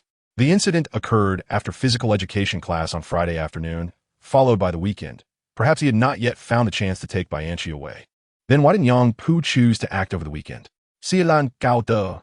Sun Yu clenched his teeth. Physical education class. If Bai Anqi vanished, the teachers would not notice immediately. A marked special police vehicle arrived at the school, and 2 police dogs leapt from the vehicle as the doors opened. Qin Hu approached, leading the dogs, and saluted Xia Lan. Captain Xia, good to see you again. He then turned to Sun Yu. I came personally upon hearing you were here. Xia Lan returned the salute. Thank you, Captain Qin. The police dogs began their search after catching the scent of Bai Anqi's belongings. Sun Yu sighed. It was Sunday, and if the perpetrator intended to take Bai Anqi, he would have to wait until after school on Monday. I hope the assailant behaves as I suspect. Xia Lan, deep in thought, scrutinized Sun Yu, her brow furrowed. Why do you continue to refer to him as the perpetrator? Sun Yu paused, feeling an unsettling sensation over the past few days. Ever since they identified Yang Pu as a major suspect, everyone else had been directly using his name. Yet he continued to call him the perpetrator. Each person has their instincts, and Sun Yu had his own investigative intuition. He muttered to himself, indeed, I have been referring to him as the perpetrator. Do I subconsciously believe there is someone else responsible? All the clues rapidly traversed Sun Yu's mind, and he suddenly inhaled sharply, gripping Xia Lan's shoulders as he growled, no. Xia Lan observed Sun Yu's contorted expression, remaining silent. He shook his head vigorously, no.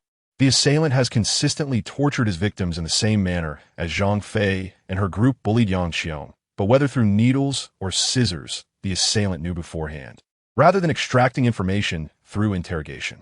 Xia Lan remarked, that implies Yang Pu must have been aware of Yang Xiong's plight in advance, and he tortured the deceased to extract other information, such as the identity of that man smoking. Sun Yu did not refute, for he understood that Xia Lan's words were reasonable. Having encountered Yang Pu, he recognized that the deep affection for his daughter was an emotion that could not be feigned. Thus, Sun Yu began to harbor doubts that the true perpetrator might be someone else. In Yang Xiong's painting, there were 3 girls, their father Yang Pu, a man smoking, and a boy reading. I seem to have overlooked the boy in the painting, who was turned away from Yang Xiong. I had always assumed he was her secret crush, yet I was unaware of when this painting was completed. What if they had confirmed their relationship after this moment? If that were the case, the boy, being in school, would have been attentive enough to notice Yang Xiong being bullied, and perhaps he sought vengeance after her disappearance. There lay a question, Yang Xiong's body. Assuming the perpetrator was unaware of its location, his severe interrogation of the deceased would be understandable. However, it is now widely accepted that the killer knew where Yang Xiong's body was, which is why the crime scene was chosen in the derelict building area. Thus, the purpose of his torture could only be to uncover the whereabouts of the smoking man. Zhang Fei was unaware, Wang Mi was clueless. But what were the chances that Bai Anqi knew? Her circle was small, her daily movements under Bai Zhantian's scrutiny. Given Bai Zhantian's wealth, it was reasonable to prevent his daughter from being kidnapped. Hence Bai Anqi likely had no opportunity to meet the smoking man. Yet conversely, it was also improbable that Yang Xiong had any chance to encounter him. Where could Yang Xiong have met the smoking man? Yang Pu left early and returned late, leaving no one at home. Thus he was oblivious to whether Yang Xiong returned on time at night. Similarly, Bai Zhantian was often occupied with social engagements and could not be at home constantly. The only individuals who might know Bai Anqi's true whereabouts were his bodyguards. Chapter 37. For methods, Fu Ming hurriedly approached the two, panting, we discovered something. Not far from a stadium, in a flower bed, everyone stood outside. As soon as Xia Lan and Sun Yu arrived, Lei Zhen stepped forward to explain, the police dog found a large sack here. I suspect it was used by Yang Pu to carry Bai Anqi. How could Yang Pu possibly take someone out? Sun Yu inquired. With Yang Pu's connections back in the day, finding a few unfamiliar faces to enter the school wouldn't be difficult, Lei Zhen replied, handing Sun Yu a cigarette. Sensing that, Sun, you had other thoughts. Bao Yuliang arrived with 2 security guards, saying, we reviewed last night's surveillance and made a significant discovery. As he spoke, Bao Yuliang opened a video on his phone, showing footage he had filmed. The video depicted Yang Pu climbing over the wall beside the stadium at 1 a.m. And after a few minutes, he returned with a large suitcase. Yang Pu tied the suitcase with a rope, climbed onto the wall, and then hoisted the suitcase up. From his posture, it was evident that the suitcase was quite heavy. Considering Bai Anqi's physique, it would have been no trouble fitting her inside. Lai Zhen analyzed. The perpetrator has been so cautious. Why this time the audacity?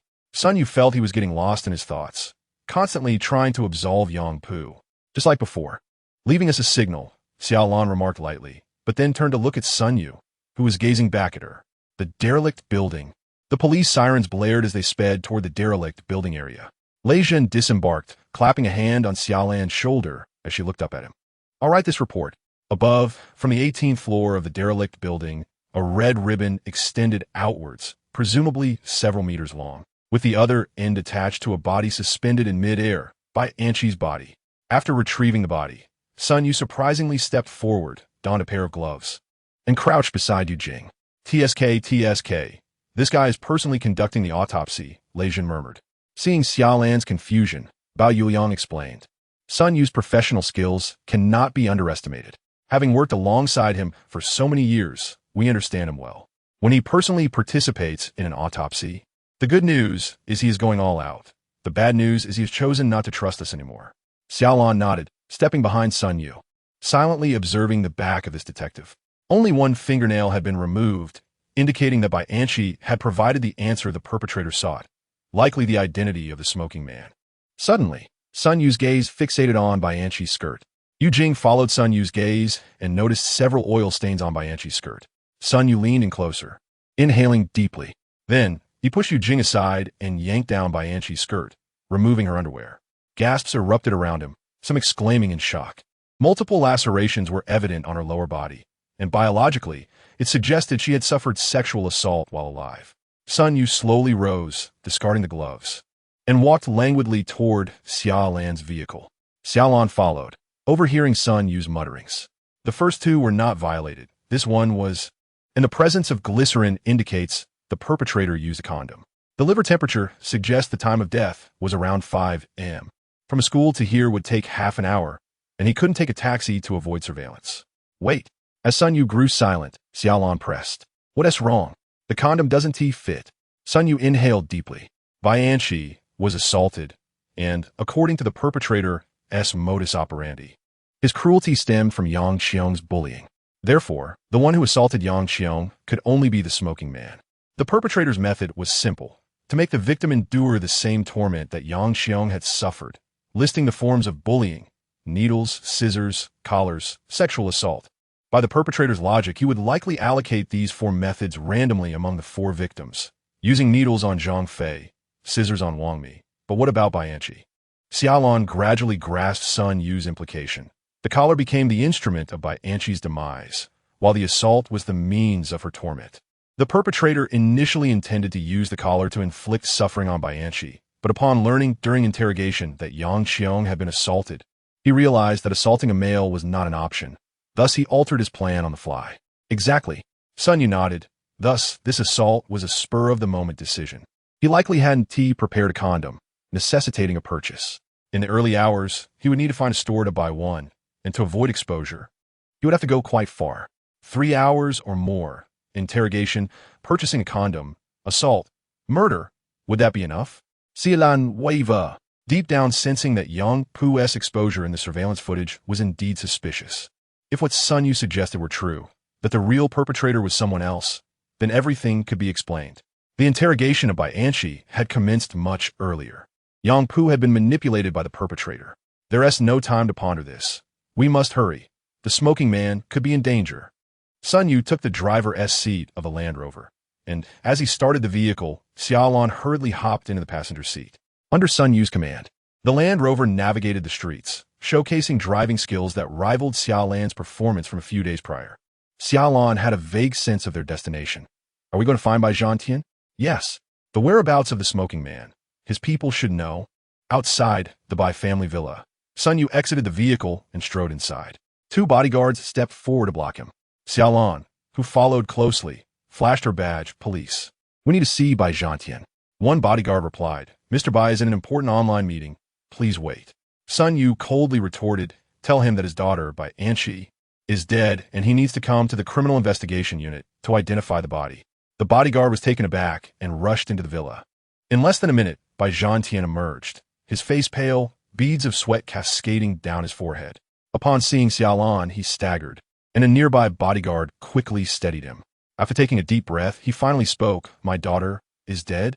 Xia Lan discerned an overwhelming anticipation in Bai Zhantian's gaze, as if he hoped Xia Lan was merely jesting. Avoiding his penetrating stare, she nodded vigorously. Do you wish to apprehend the murderer? Sun Yu suddenly inquired. At that moment, Bai Zhantian was nothing more than a grieving father, and upon hearing the possibility of capturing the culprit, he eagerly nodded. Summon your bodyguards, especially the team assigned to protect Bai Anqi. Chapter 38. The on-site pursuit of the murderer within the villa. 16 individuals clad in black suits stood in 2 orderly rows in the living room. Bai Zhantian, a prominent figure in Mengshan City, adjusted his emotions within half an hour, now seated on the sofa like a lion poised to strike. The first in the front row, named Erlong, was the head of the security team and Bai Zhantian's trusted confidant. Sun Yu refrained from posing direct questions, instead turning to Bai Zhantian. Mr. Bai, there's a matter we must clarify. Noticing Bai Zhantian's nod, Sun Yu continued. The perpetrator who took your daughter's life will undoubtedly face the death penalty. I believe it unnecessary for you to involve yourself further. Over the past few days, Sun Yu had conducted a thorough investigation on Bai Zhantian, discovering that he had built his wealth from scratch in the jewelry industry, naturally entangled with some gray forces to establish his foothold. That depends on whether your police can capture him. If not, I might just cause a ruckus in Mengshan City. This was Bai Zhantian's veiled assurance.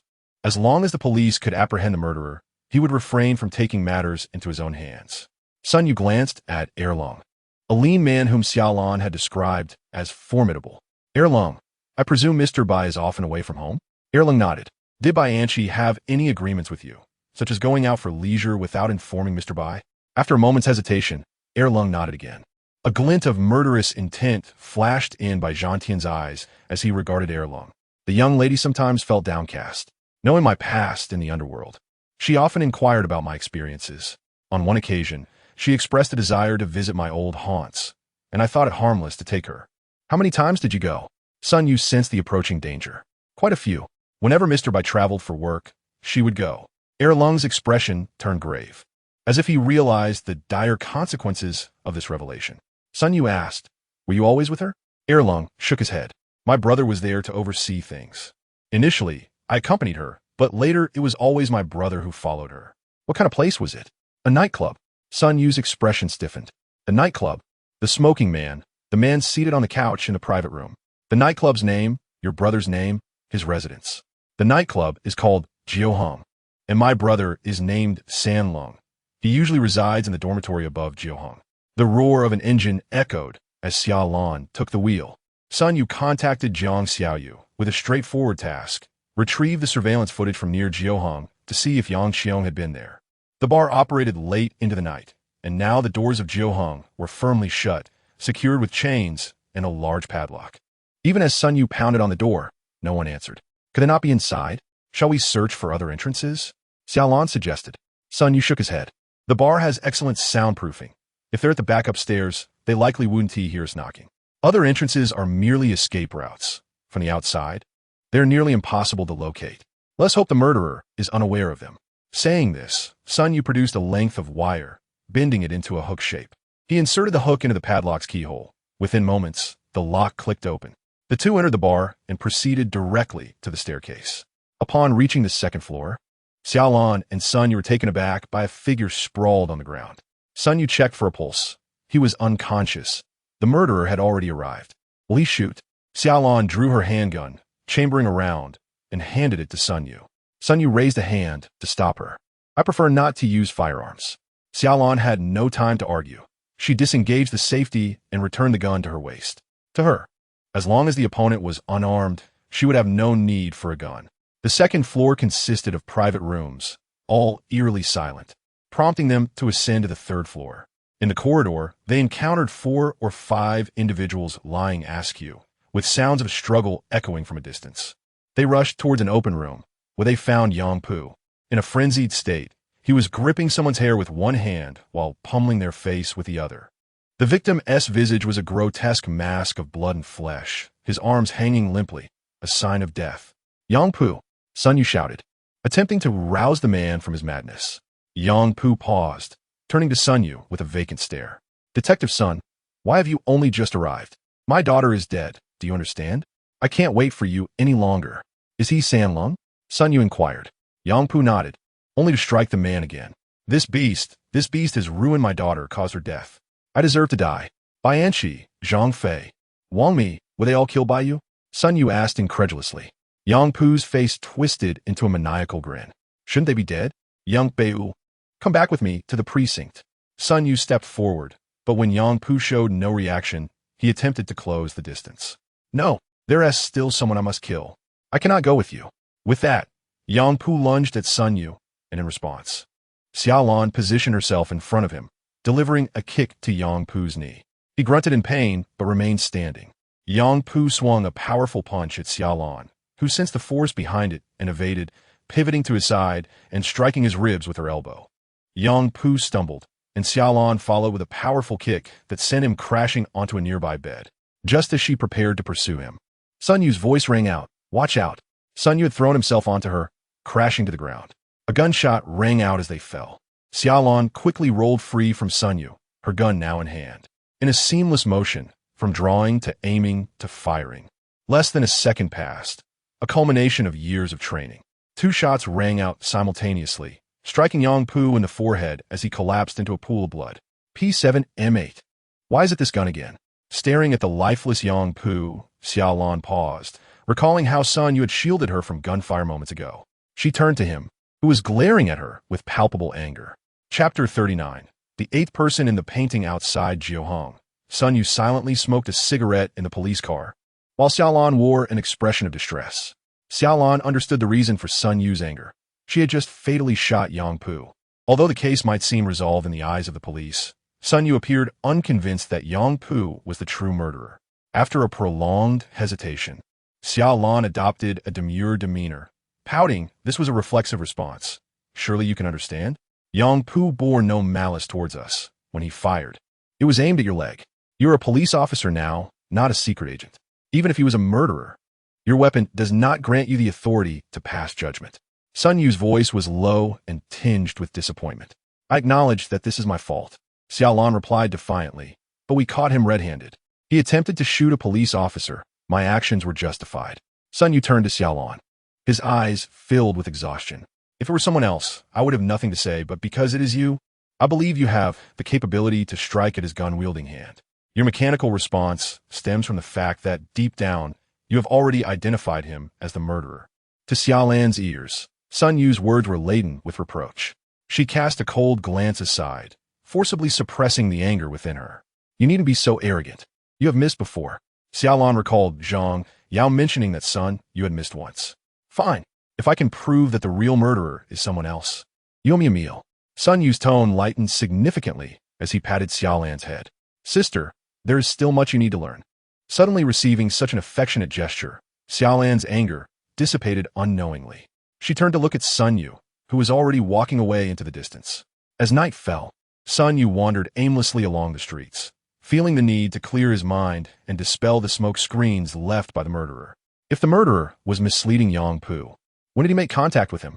It couldn't have been the day after Zhang Fei's death, as Yang Pu would have still been able to take calls and would have been relatively stable. After Wang Mi's phone was absent. She had taken a photo after putting the collar on Yang Qiong. The murderer showed these photos to Yang Pu, making him aware that his daughter had been bullied. After seeing the photos, Yang Pu began to trust the murderer's words, and then the murderer urged him to hide, promising him even more explosive information. Ultimately, the murderer discovered a more harrowing video of Yang Qiong through Bianchi, confirming Sanlung's existence. It was at that moment the murderer learned of Yang Qiong's sexual assault, and he impulsively decided to take revenge on Bianchi in this manner. The question arises, if the murderer should have known everything about Yang Qiong's experiences, why did he only discover the sexual assault last? Did Yang Qiong not tell him because she cared for him? Sun Yu recalled the boy in the painting who was reading. Was it him? Within the school, it would be easy to know the trajectories of Zhang Fei and Wang Mi's lives. He could control Bianchi and hide her, as they were classmates, and he could easily approach the 3 deceased. Why did it always feel like it wasn't him? The murderer had ample time, was agile, and had a meticulous mind, daring to traverse the gap between 2 buildings on a zip line. Why did it feel as though he, like Xia Lan, was a secret agent? An agent? Sun Yu's brows furrowed tightly together as he recalled the feeling of being followed a couple of days ago. He had attempted multiple times to find his follower, but had failed. If it were a trained agent, could that explain it? Xia Lan sent a text. I found a phone on Yang Pu that contains many videos of Yang Xiong being bullied and videos of San Lung and others abusing Yang Xiong. It's horrifying. Sun Yu replied with 3 words, understood. Although Xia Lan only used the phrase horrifying, Sun Yu could vividly imagine Yang Xiong's despairing scene. If it were not as horrific, how could Yang Pu have beaten San Lung to death? Xia Lan continued, I found hemp ropes made of the same material as the unfinished building at Yang Pu's home. The evidence chain is complete. Sun Yu responded with a smiling emoji and added, I really liked the last Western restaurant. I'm looking forward to your treat. Seemingly eager to please Sun Yu, Xia Lan sent a dynamic image of a little girl making a heart shape with her hands. Putting away his phone, Sun Yu resumed reviewing the entire case. Could it truly be an agent? How could Yang Xiong be connected with an agent? Was it a movie? The painting of Yang Xiong resurfaced in Sun Yu's mind. Only the boy who was reading remained alive. Could it really be him? But why did Yang Pu mention that there was another? Wait, the images in his mind shifted gradually, finally settling on Yang Xiong's position in the center, specifically on that irregular triangle. A stroke here, a stroke there. The midpoint of the baseline had a break, evidently drawn with 2 strokes. Goodness. Sun Yu suddenly felt a chill run down his spine. The person he had always believed to exist was actually in this painting. If this triangle were inverted, it would resemble the heart-shaped Xia Lan had just sent. This was a house. Yet it was not merely a house. It was a heart shape formed by a person's hands. In the entire painting, only this hand surrounded Yang Xiong. In her worldview, this person was her greatest support. The 8th person in the painting. Who could this person be? Sun Yu shook his head vigorously. He knew he needed to step back.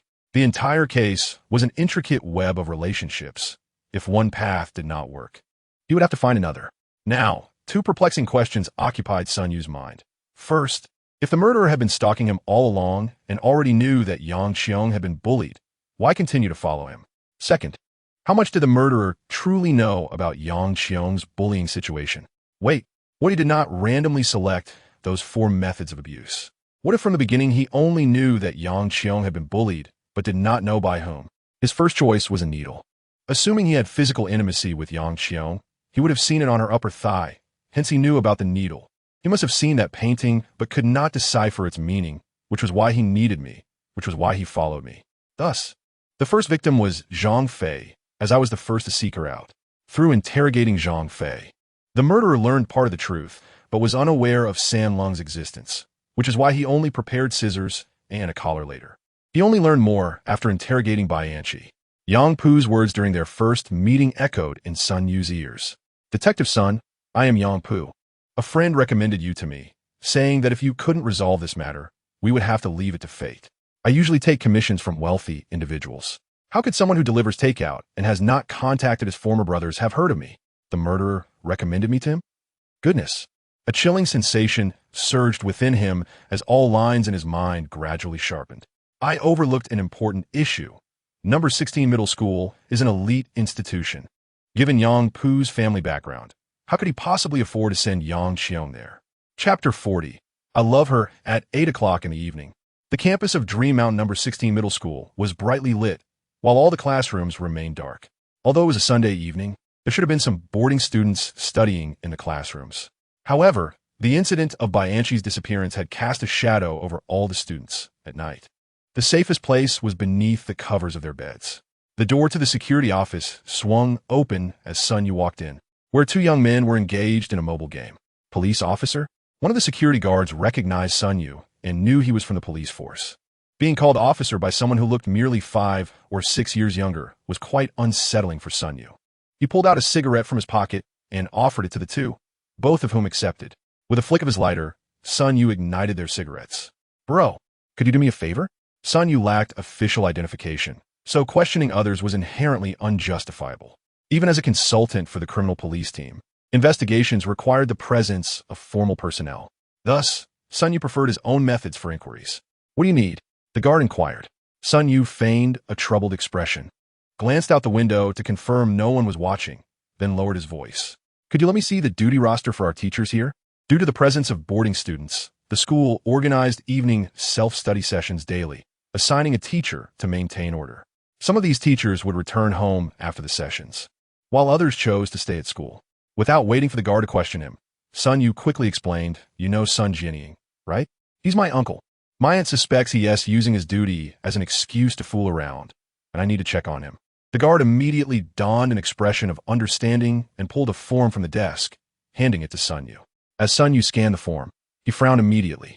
On Friday, the day Bianchi went missing, the duty officer was Sun Jianying, but his name was crossed out and replaced with that of the physical education teacher, Zhao Xiangwen. This indicates a change of shifts, doesn't it? Sun Yu inquired, pointing to Sun Jianying's crossed-out name. The security guard nodded, affirming that Zhao was indeed the one on duty. It was only when he saw Zhao driving away the next morning that he realized the change had occurred. It appears that Bianchi was likely taken away by Zhao Xiangwen on the night of her disappearance. Sun Yu pointed to Zhao Xiangwen's name for Sunday, suggesting that it must have been his uncle on duty today, right? The guard chuckled, stating that today Zhao was also on duty, and he was unsure how Zhao and Sun had come to that arrangement. However, today the students were too afraid to study on their own. He had just seen Sun slip away. Does Sun often slip away? Sun Yu asked casually.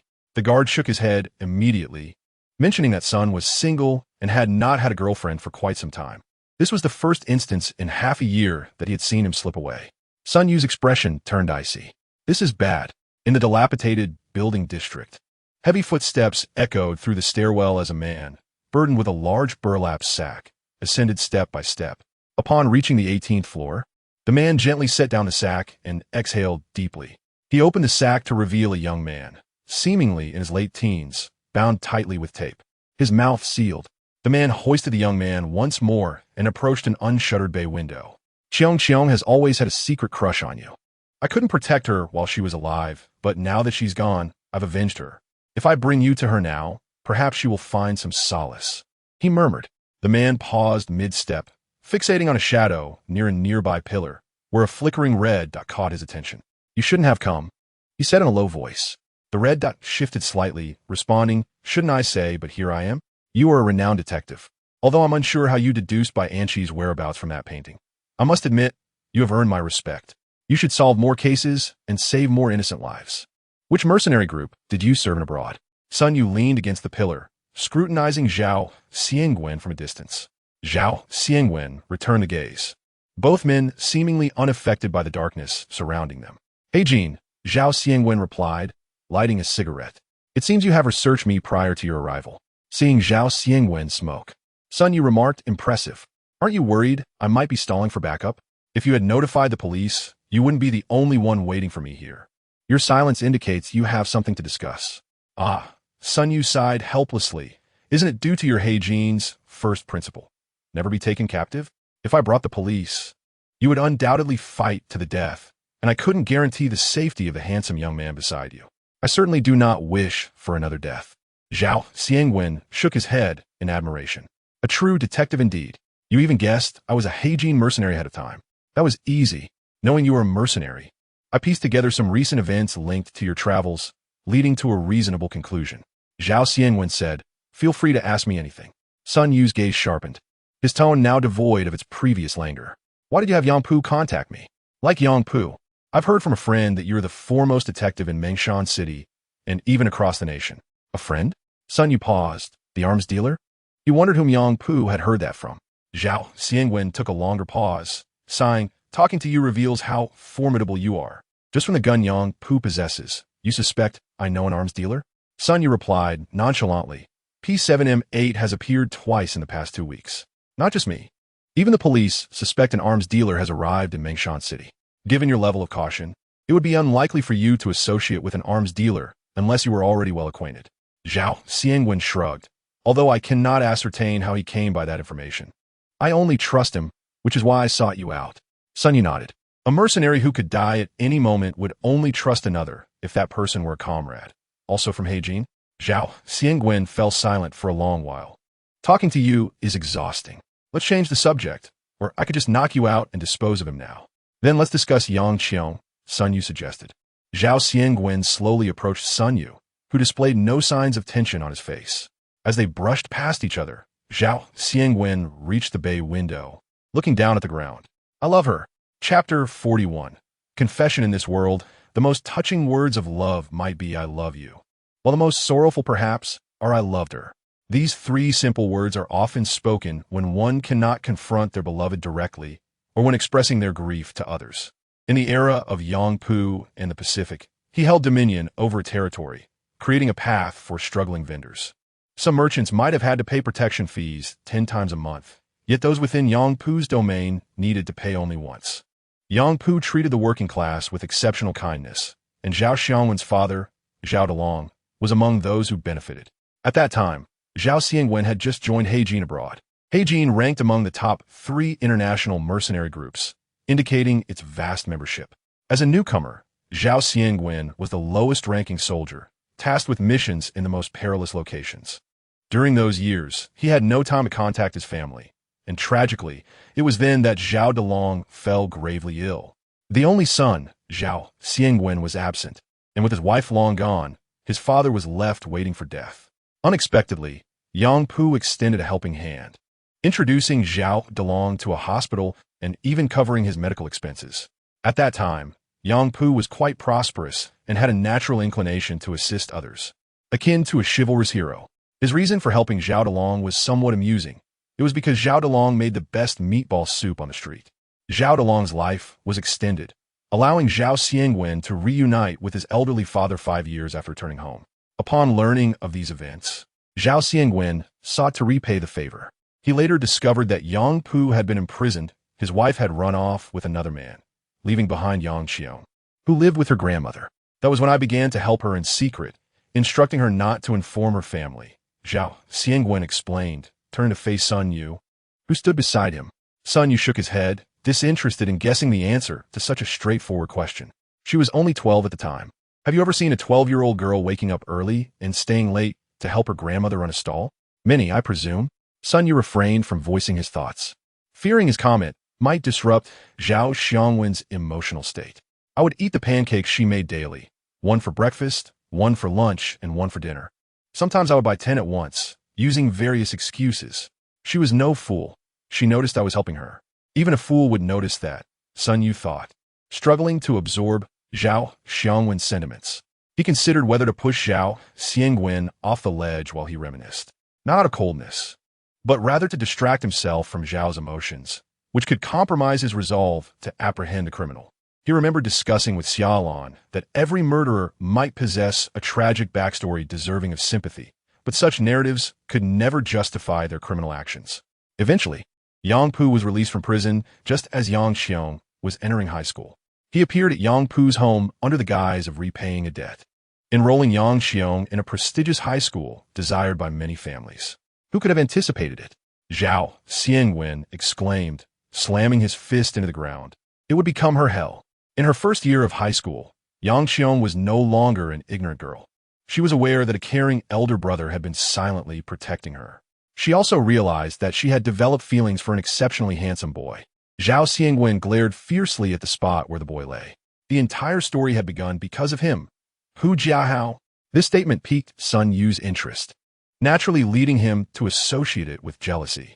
Hu Jiahao, a boarding student, was perpetually the top student in his class, the legendary academic prodigy. He was strikingly handsome and adored by many girls at school, including Yang Xiong and Bai Anqi. Yet, Hu Jiahao seemed indifferent to Bai Anqi's captivating beauty and was particularly friendly towards Yang Xiong. They often collaborated on homework, discussed television shows, and chatted about celebrities. At that time, I was already Yang Xiong's closest friend, and the first half of her second year was the happiest period of her life. However, as a girl, she overthought matters.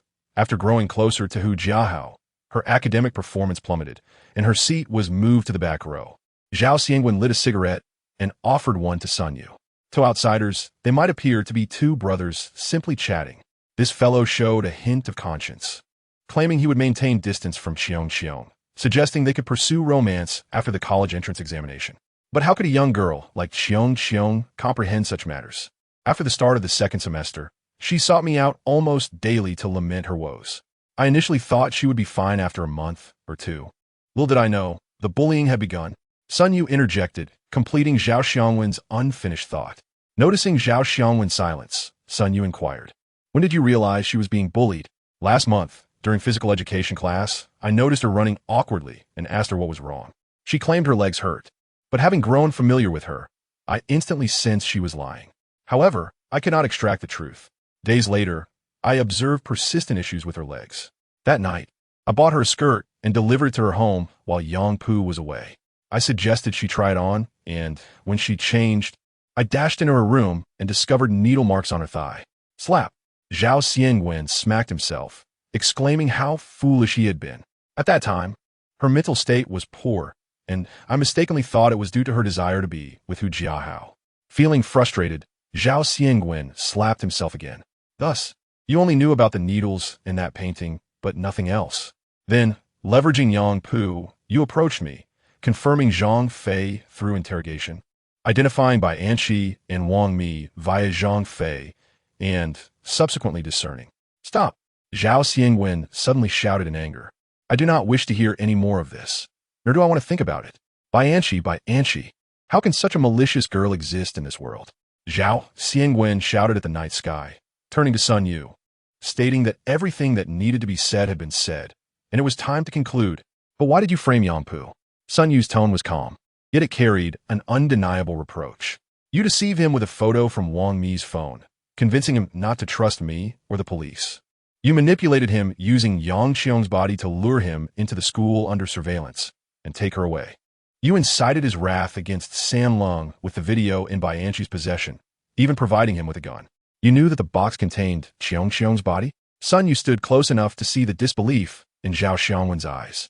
Sun Yu chuckled lightly, realizing that if the box did not contain Bai Anqi, then the only thing that could compel Yang-pu to take such risks was indeed Yang Qiong's body.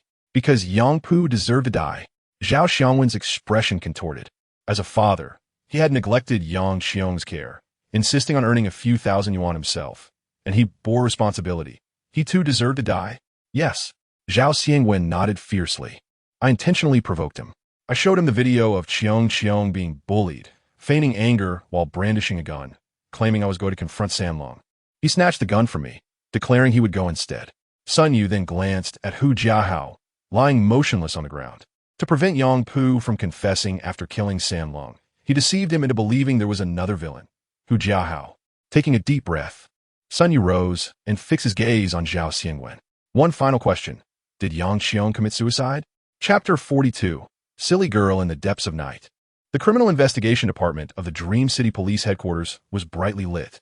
Xia Lan stretched and eased her sore neck, letting out a sigh as she gazed at the case closure report on her computer screen. In comparison, solving cases was far more enjoyable than drafting reports. Xia Lan's sigh was not solely due to the 3 hours spent on the report. Rather, it was because the closure report pertained to the Yang-pu case. While Sun Yu continued searching for the perpetrator he believed to be guilty, and she had already completed her report. Oh well, I will submit it tomorrow. After much hesitation, Xia Lan ultimately refrained from placing the report in her email. Although she believed Yang-pu to be the true culprit, an inexplicable hope lingered within her heart. Wishing to witness Sun Yu perform a miracle, Jiang Xiaoyu and the other veterans had witnessed too many of Sun Yu's miracles, and Xia Lan yearned to be a witness to another one.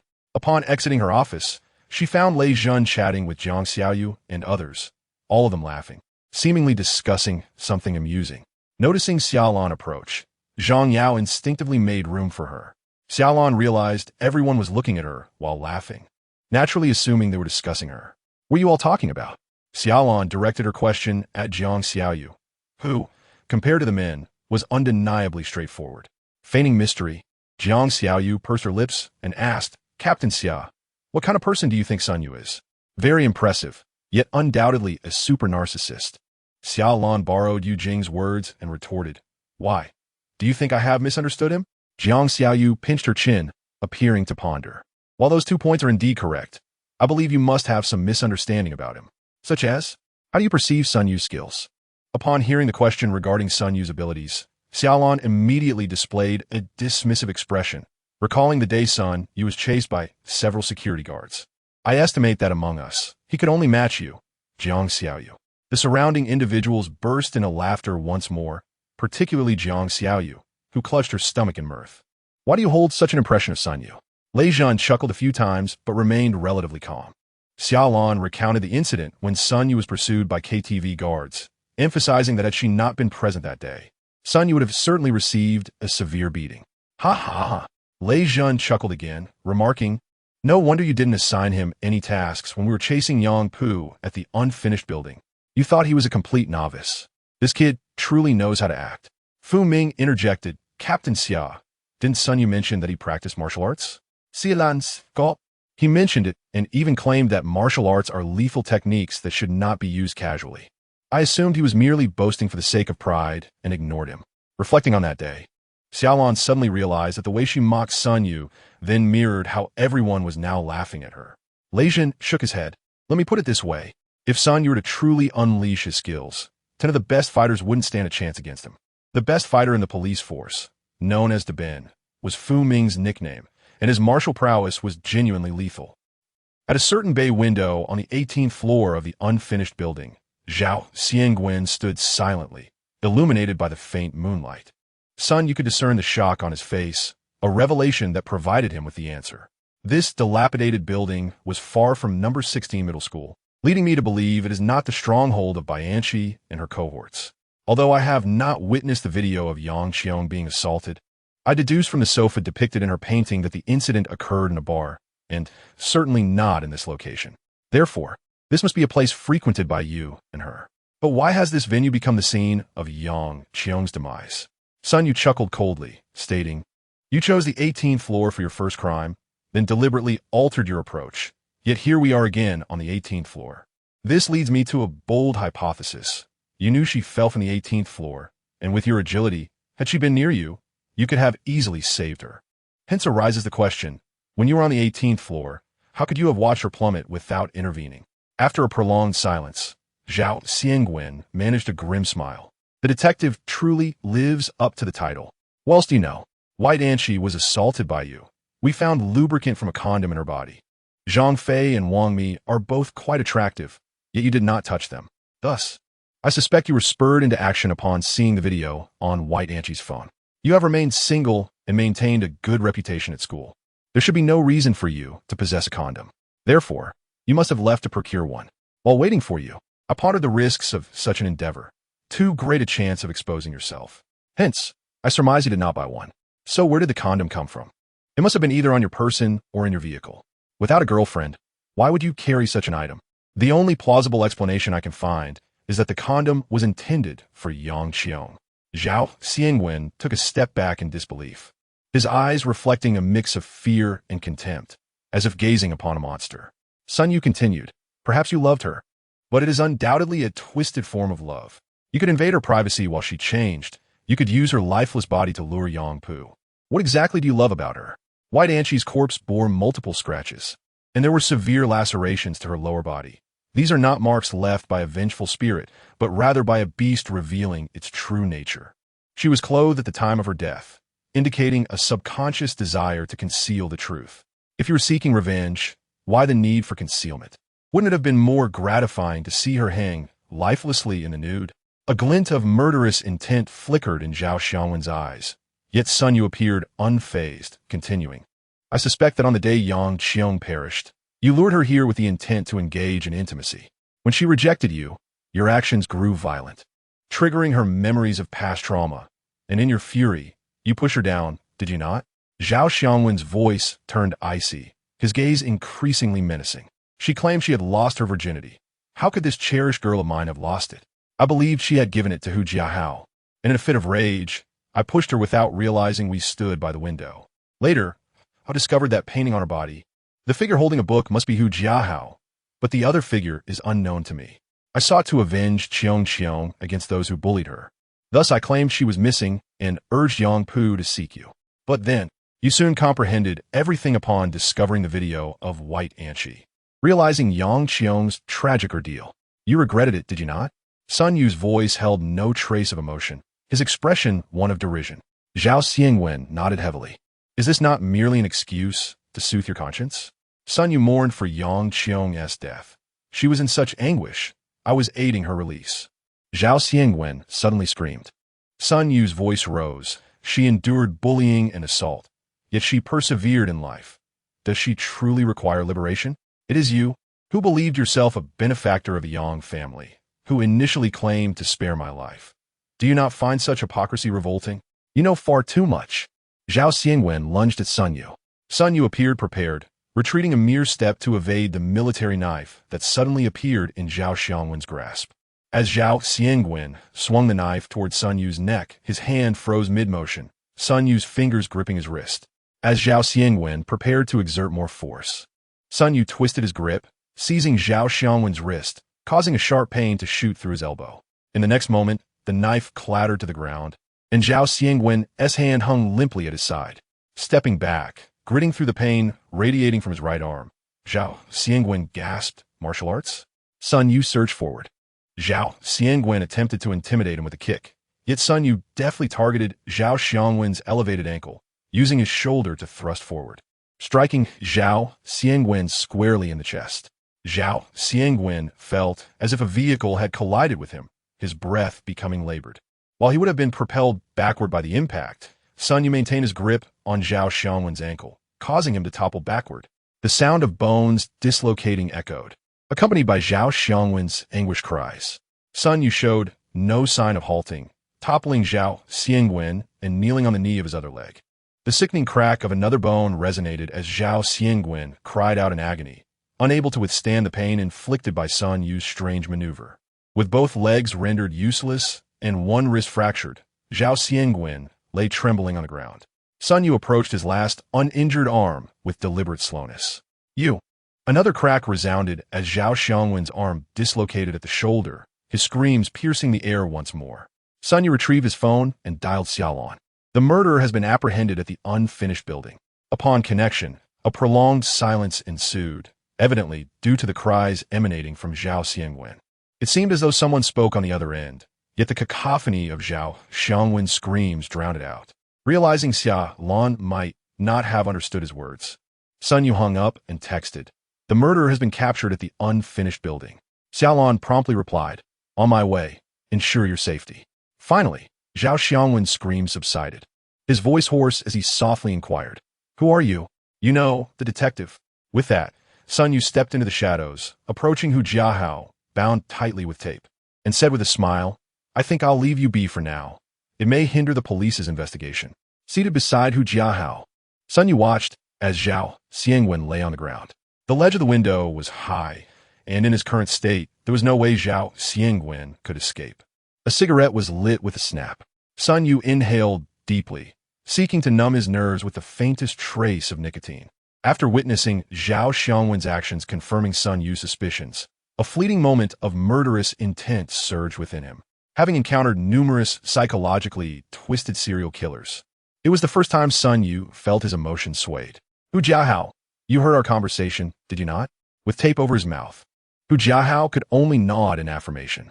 "I believe that despite enduring such humiliation, Yang Xiong persevered in life, even attending school, most likely yearning to see you, even if only from a distance." A memory flickered, recalling footage from the classroom surveillance, revealing Yang Xiong often gazing in a particular direction, a phenomenon Sun Yu previously attributed to her daydreaming in class. Upon reconsideration, he followed that gaze, realizing it was precisely where Hu Jiahao sat. What a foolish girl.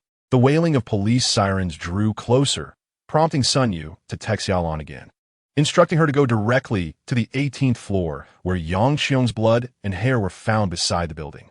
The criminal investigation team soon ascended, each member equipped with a flashlight.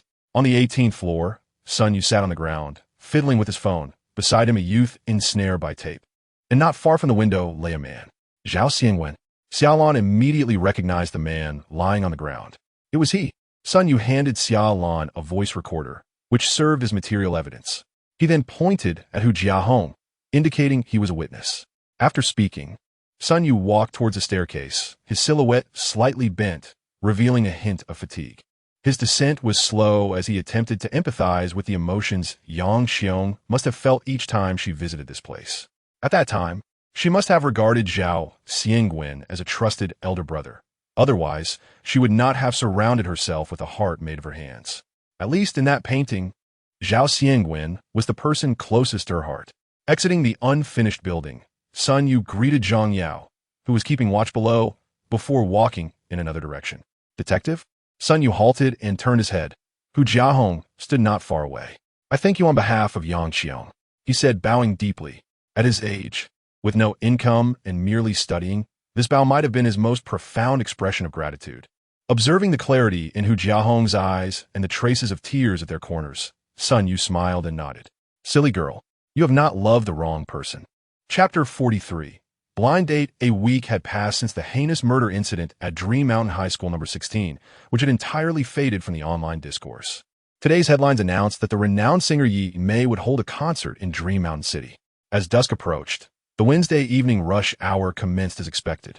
Clad in jeans and a white short-sleeved shirt, Sun Yu emerged from the subway, promptly lighting a cigarette as he arrived at the entrance of the Xiangning Western restaurant. This was the same restaurant where Xia Lan had treated him before, a well-known five-star establishment in Dream Mountain City.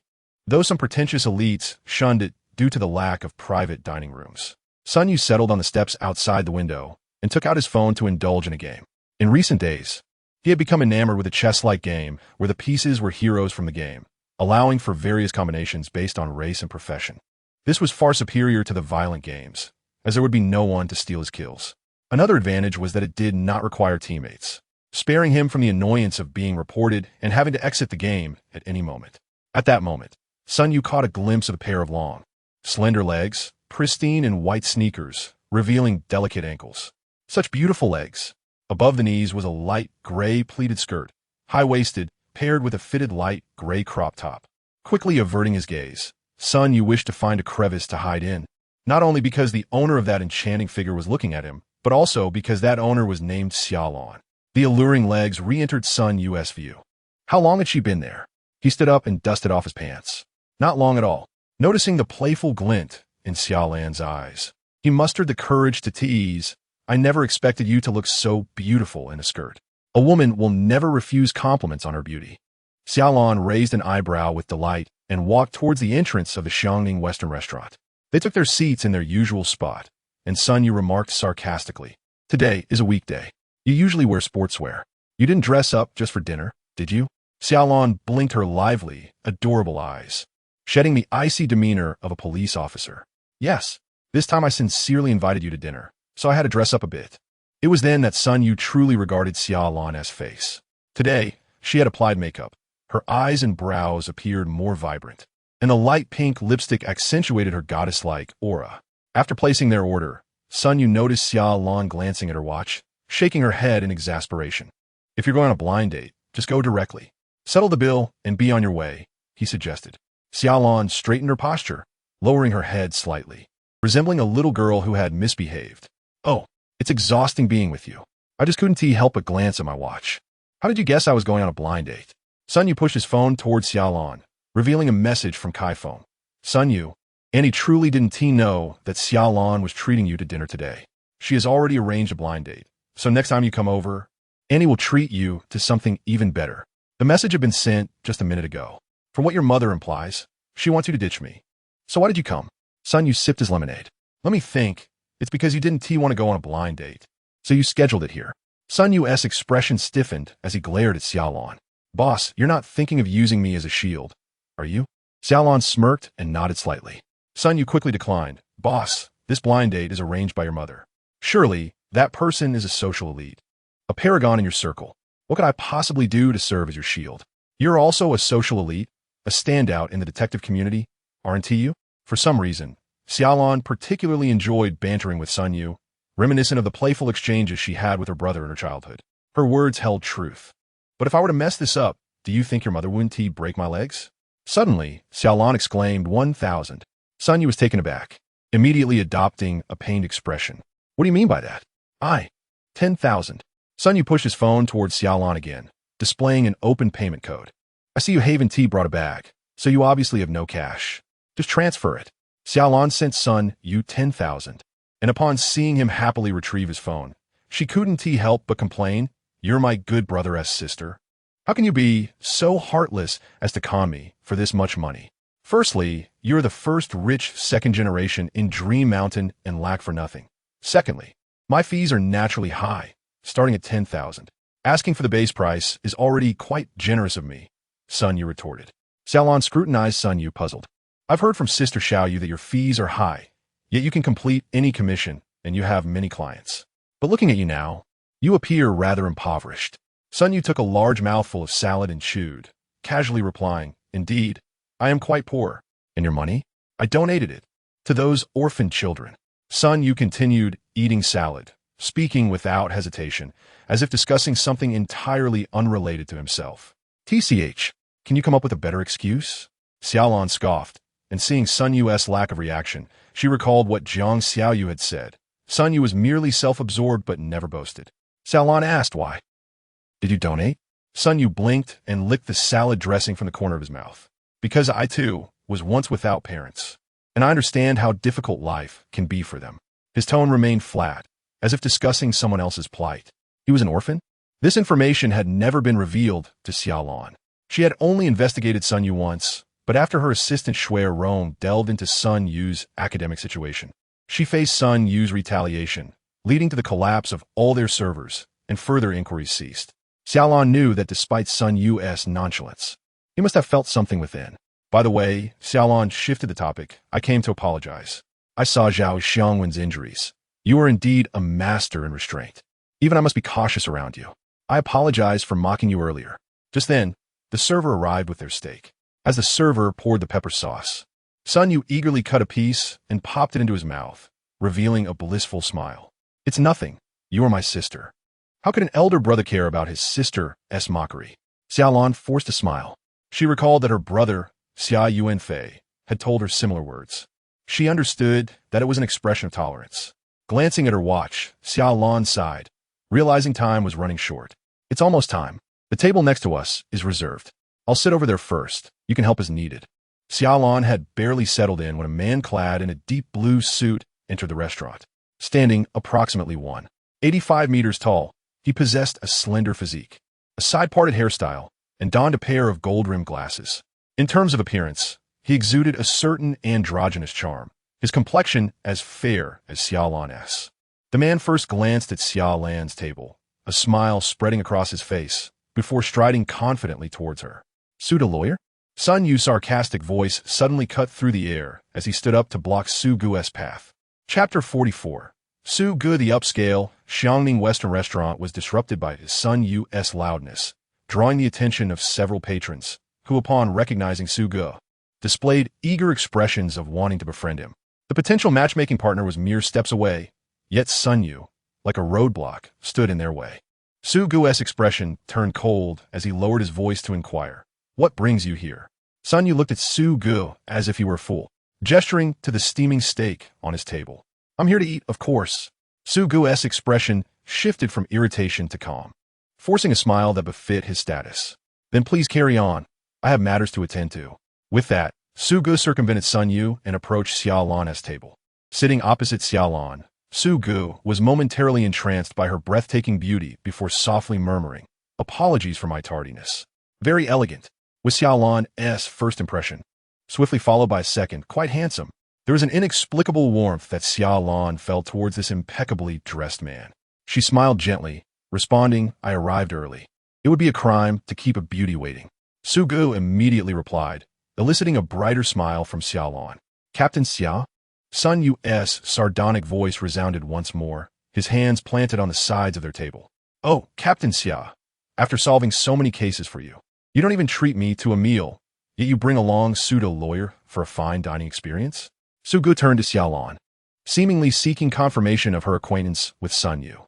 Xia Lan interjected, "Sun Yu is a consultant for our police team.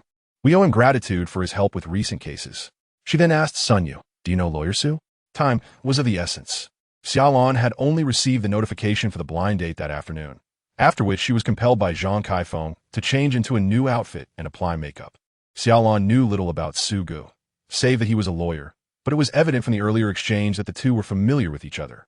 Of course, Su Gu, the most renowned lawyer in Mengshan, last year as top 10 outstanding lawyers. Throughout his career, he has participated in 300 to 500 cases, losing only once. After hearing Sun Yu's elaboration, Xia Lan couldn't help but scrutinize Su Gu anew. Losing only once, such a record shines brightly even on the national stage.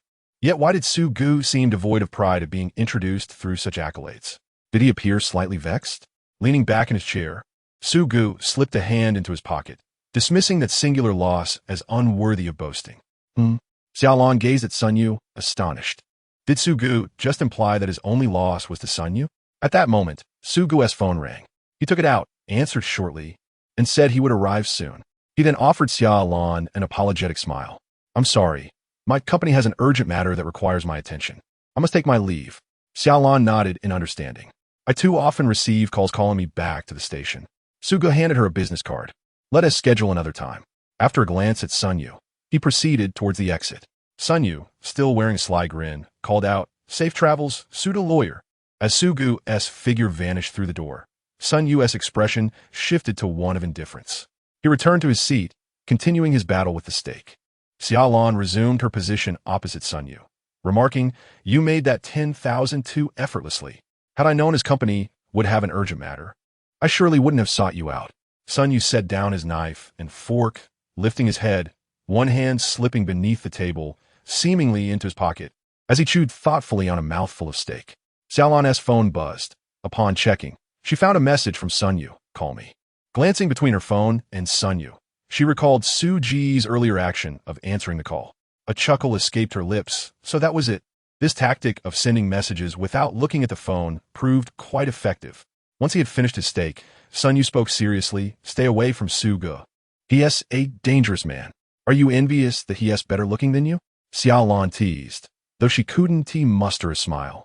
Having noticed Sun Yu's darkening mood post Su Gu's departure, Sun Yu snorted, As a lawyer, the first principle I uphold when taking on a case is to ascertain that the client is the victim. Su Gu, on the other hand, will accept a case if he is confident of winning, regardless of right or wrong. Our fundamental principles differ. Xia Lan grasped Sun Yu's meaning. Despite Su Gu's rising prominence in the legal field, he lacked a moral compass. Sun Yu's approach was grounded in legal adherence, while Su Gu seemed indifferent to ethics. Although Xia Lan had grown accustomed to trusting Sun Yu, she couldn't help but question whether Su Gu truly was such a person. Sun Yu discerned her hesitation. Xia Yuanfei is no longer here. As his closest brother, and you being his sister, you are also my sister. This is neither a suggestion nor advice, but a command from an older brother for Xia Yuanfei's sake. This declaration sparked a rebellious instinct within Xia Lan. Why should he assume the role of my brother? Why should I trust him? To placate Sun Yu temporarily. She nodded obediently, then feigned admiration. I never imagined you were a lawyer. Your private detective work seems rather eclectic. To manage a narcissist, the simplest tactic is to express admiration for him, demonstrating astonishment at his abilities. The flattery evidently resonated with Sun Yu, who looked as if he might ascend to the stars. It's a trivial matter. I've told you I'm a polymath.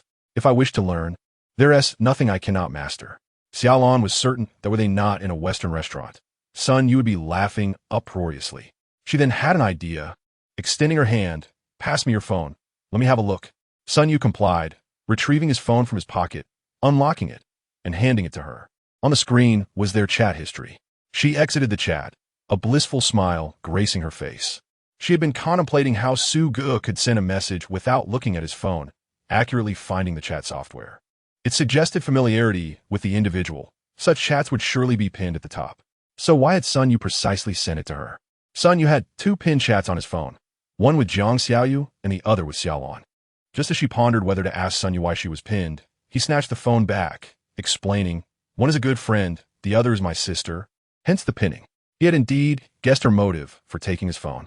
Xia Lan regarded the seemingly ordinary man before her, pondering what it would feel like to date someone so observant. Chapter 45. This is life outside the Xiangning Western restaurant. Sun Yu let out a contented burp, contemplating whether to hitch a ride with Xia Lan back to the office. He deliberately lit a cigarette, signaling to Xia Lan that she needed to drive him back. With hands clasped behind her back, Xia Lan stood beside Sun Yu. Let us go watch a movie. Sun Yu abruptly turned, nearly spitting out his cigarette. Watch a movie? Xia Lan wore a look of certainty. You scared away my blind date. According to my mother's plan, after dinner, we were supposed to watch a movie. Not going.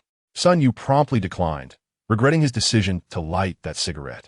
Your request is merely to sabotage this blind date. I shall not engage in any subsequent activities, nor will I accompany you to watch a movie. Very well. Xia Lan sighed in disappointment. I suppose I must return home directly. If my mother inquires. Sun Yu swiftly interrupted her. Actually, watching a movie is fine. I haven't seen one in ages. He did not wish to allow Xia Lan to finish her thought, for if he agreed after she spoke, it would signify his capitulation to Zhang Kaifeng out of fear, which he was reluctant to concede. Xia Lan rolled her eyes, feeling quite pleased. She relished witnessing Sun Yu's discomfort. The back of the Xiangning Western restaurant faced Yinfeng Square, a shopping complex invested in by Zhang Kaifeng, present in every district of Dream Mountain City. Yinfeng Square boasted 7 stories. The first 4 were filled with various shops.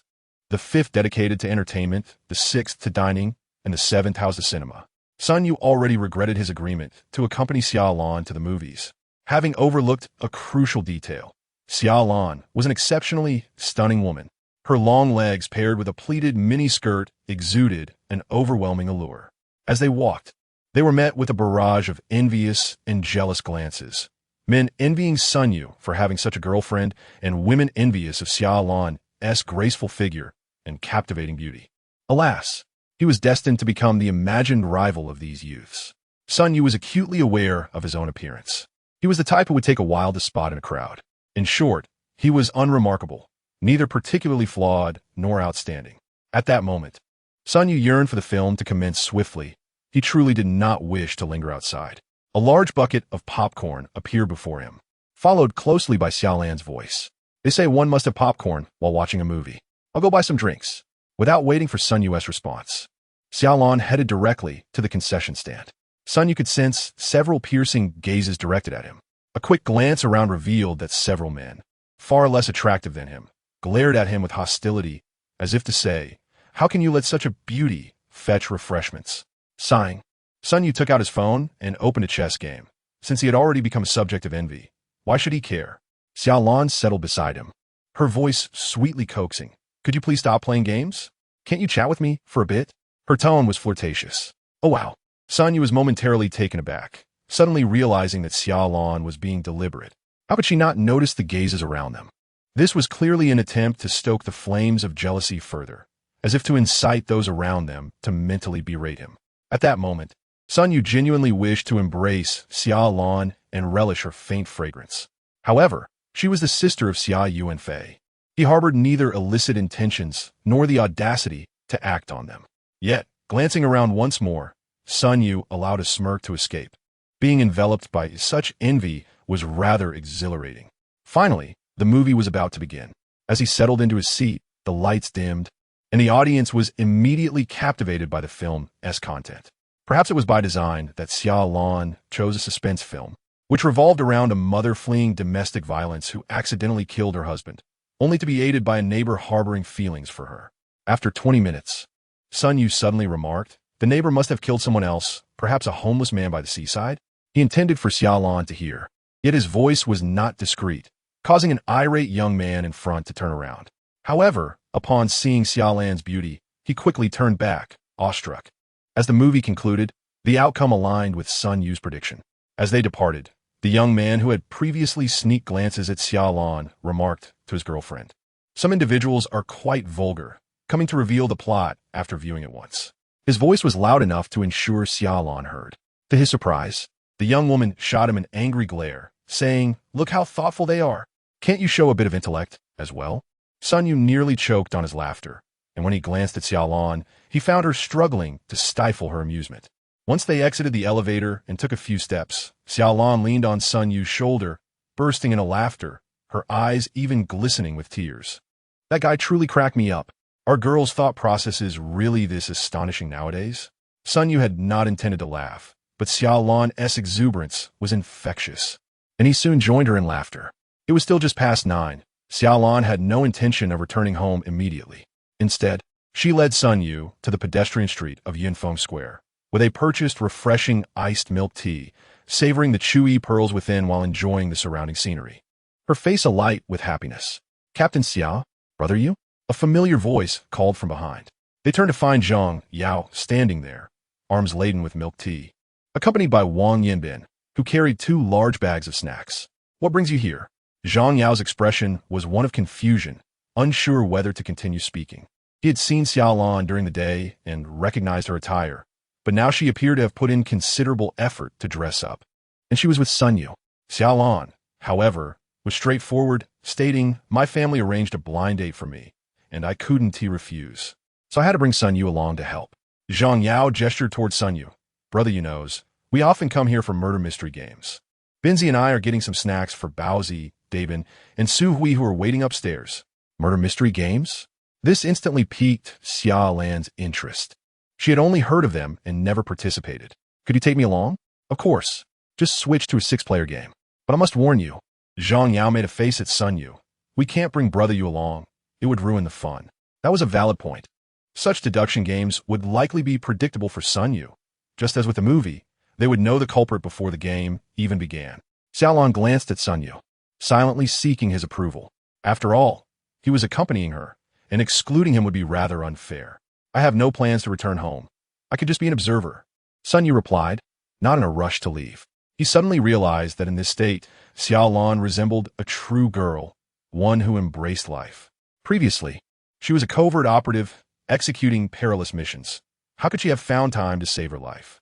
After leaving that world, she carried the burden of vengeance as a police captain, constantly embroiled in a series of serial murder cases that consumed her time, never returning to a genuine existence.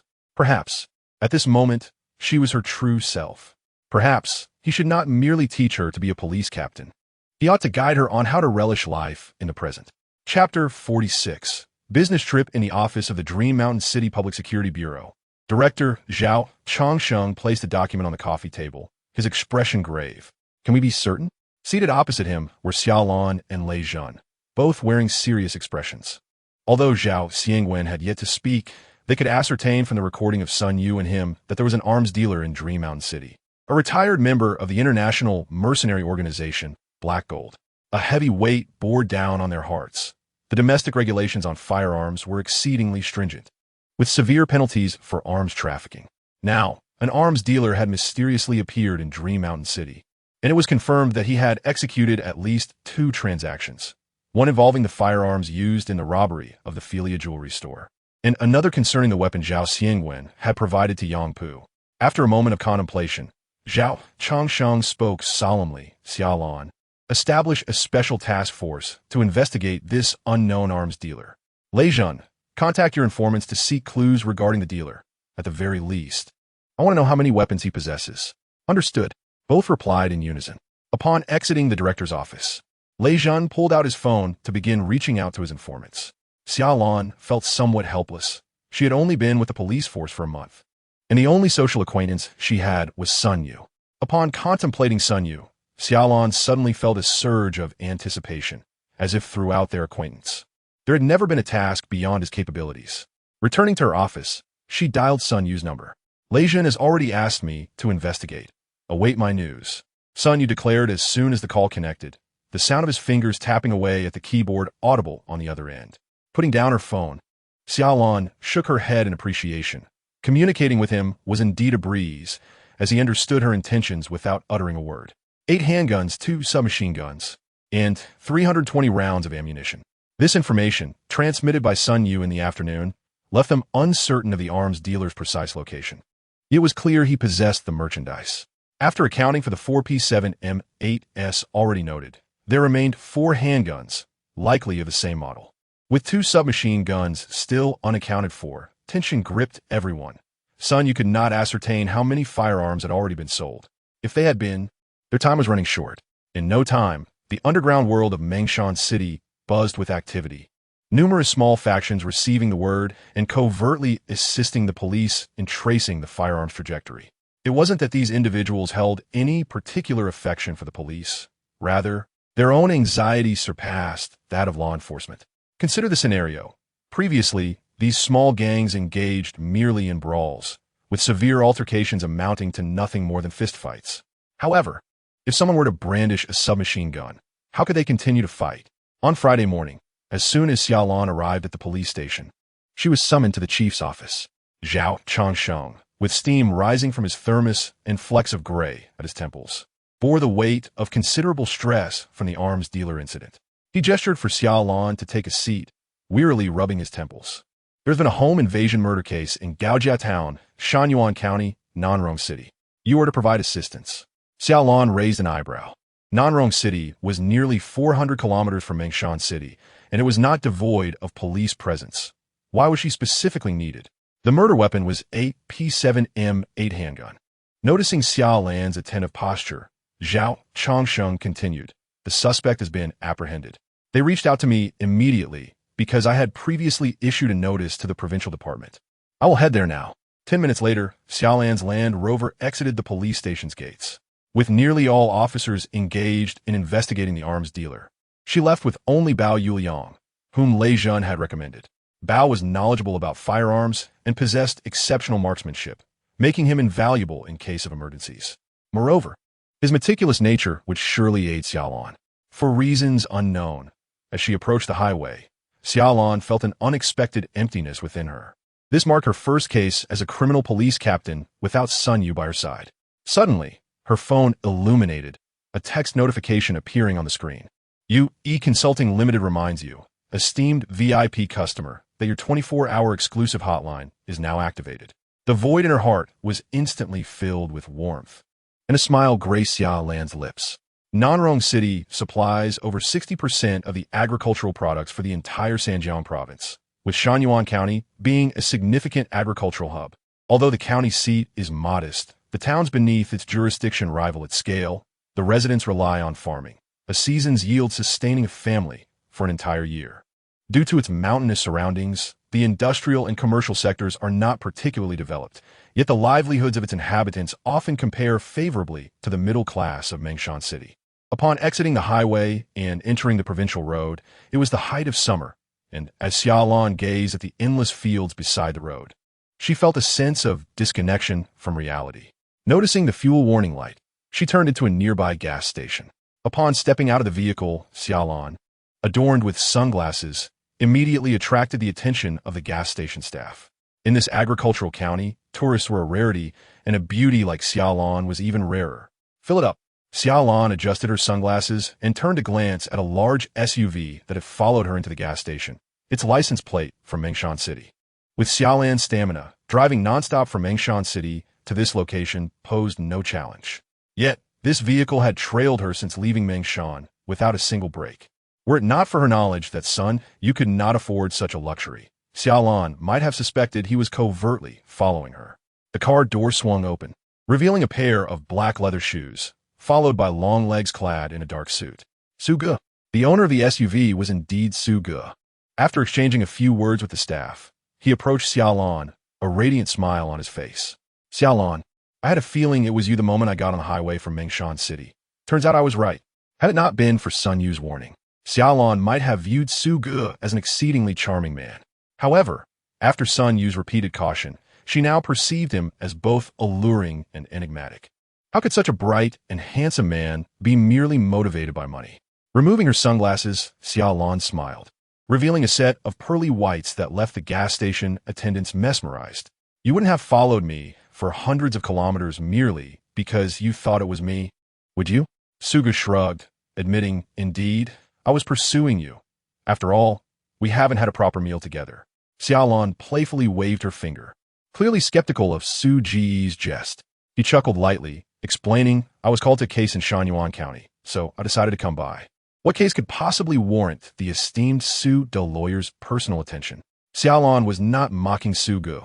After Sun Yu's warnings, she had conducted her own investigation into him. Over the years, he had only lost a case to Sun Yu once. However, the information she found contradicted Sun Yu's account.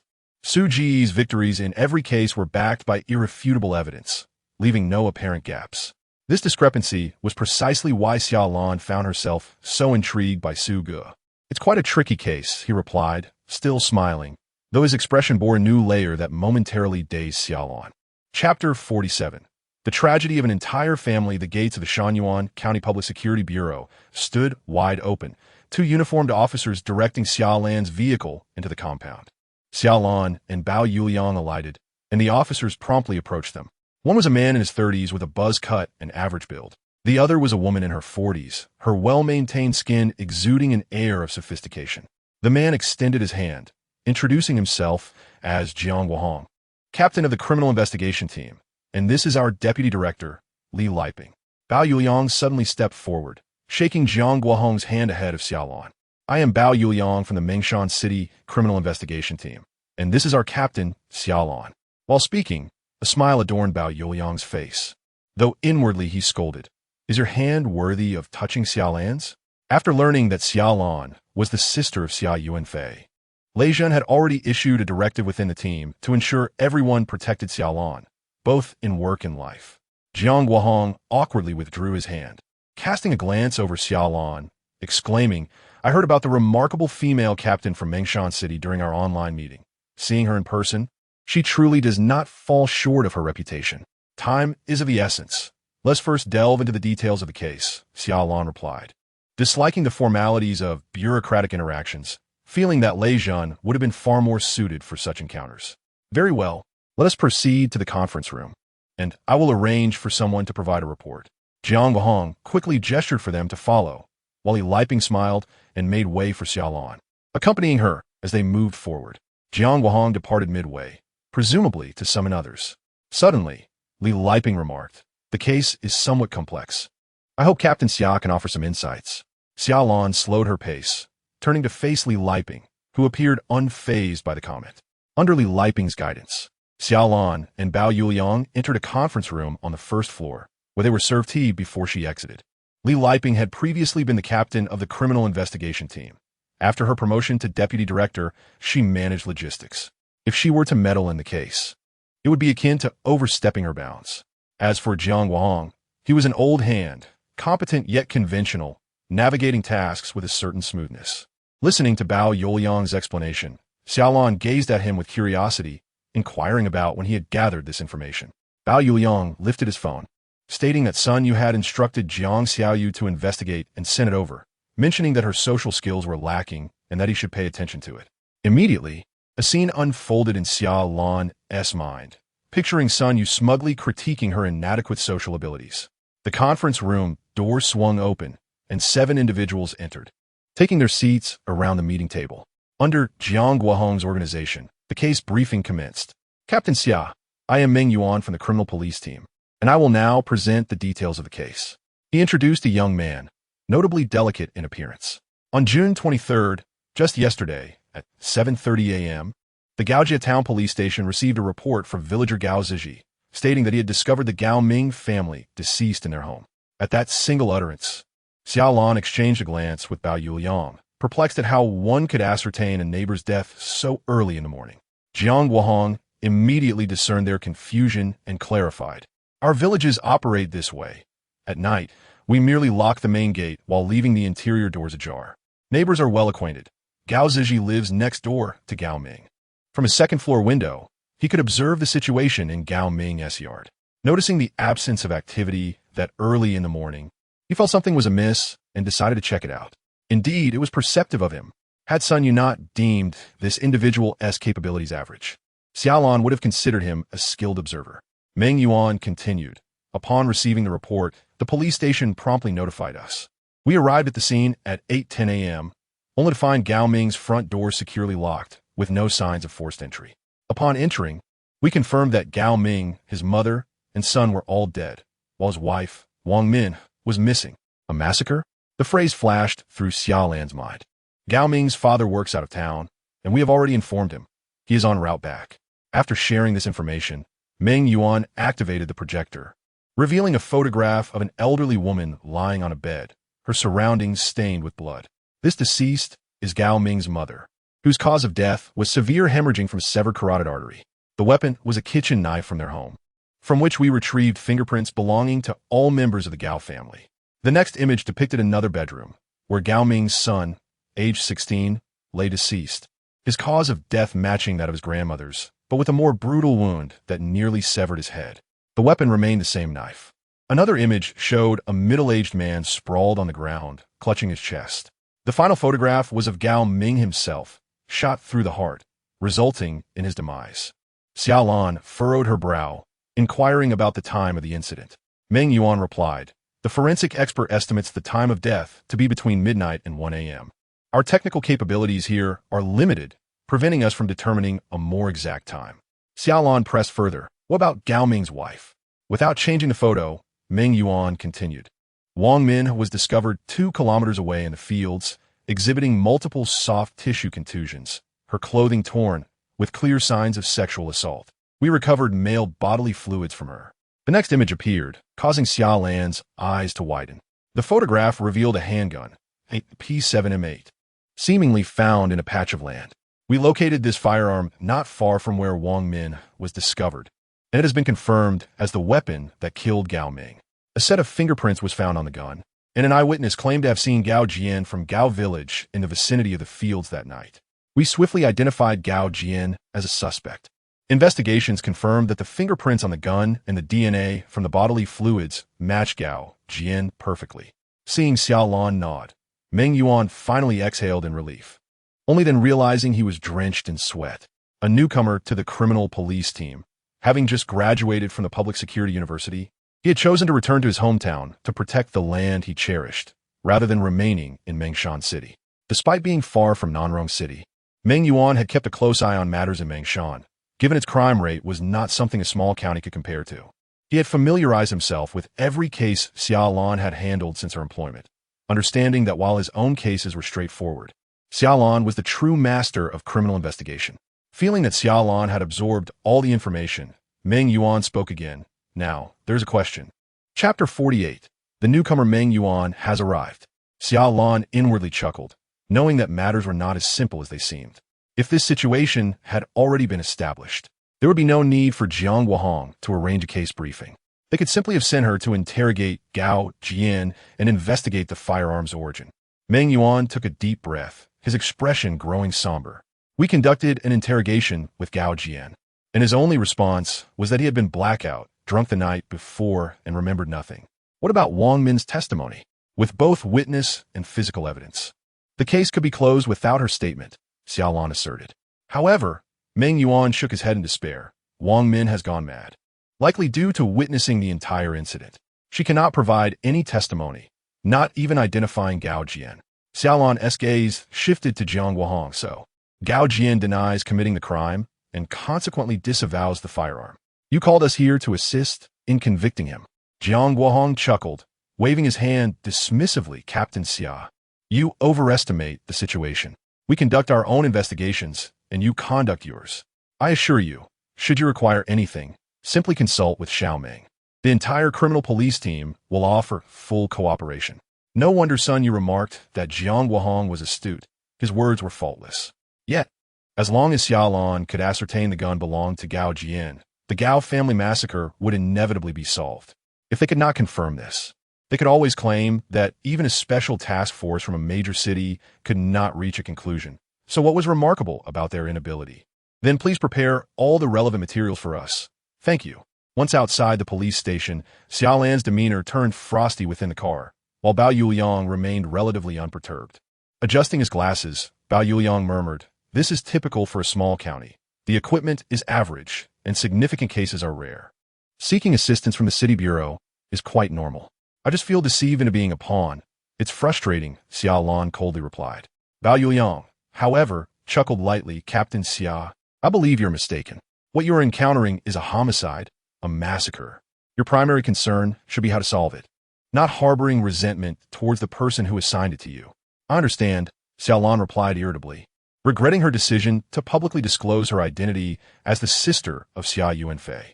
Everyone seemed to treat her like a sister, not only aiding her in the investigation, but also imparting life lessons. Suddenly, a figure appeared in front of the car, causing Xia Lan to slam on the brakes. Just as she was about to express her frustration, she recognized the person blocking her way was Meng Yuan. As Xia Lan lowered her window, Meng Yuan hurried over, panting. "Captain Xia, I have some matters I would like to discuss with you." Having a favorable impression of this handsome newcomer, Xia Lan responded, "Get in." Once inside, Meng Yuan noticed that Xia Lan was navigating towards Gaojia Town and quickly said, "I know Gaojia Town well.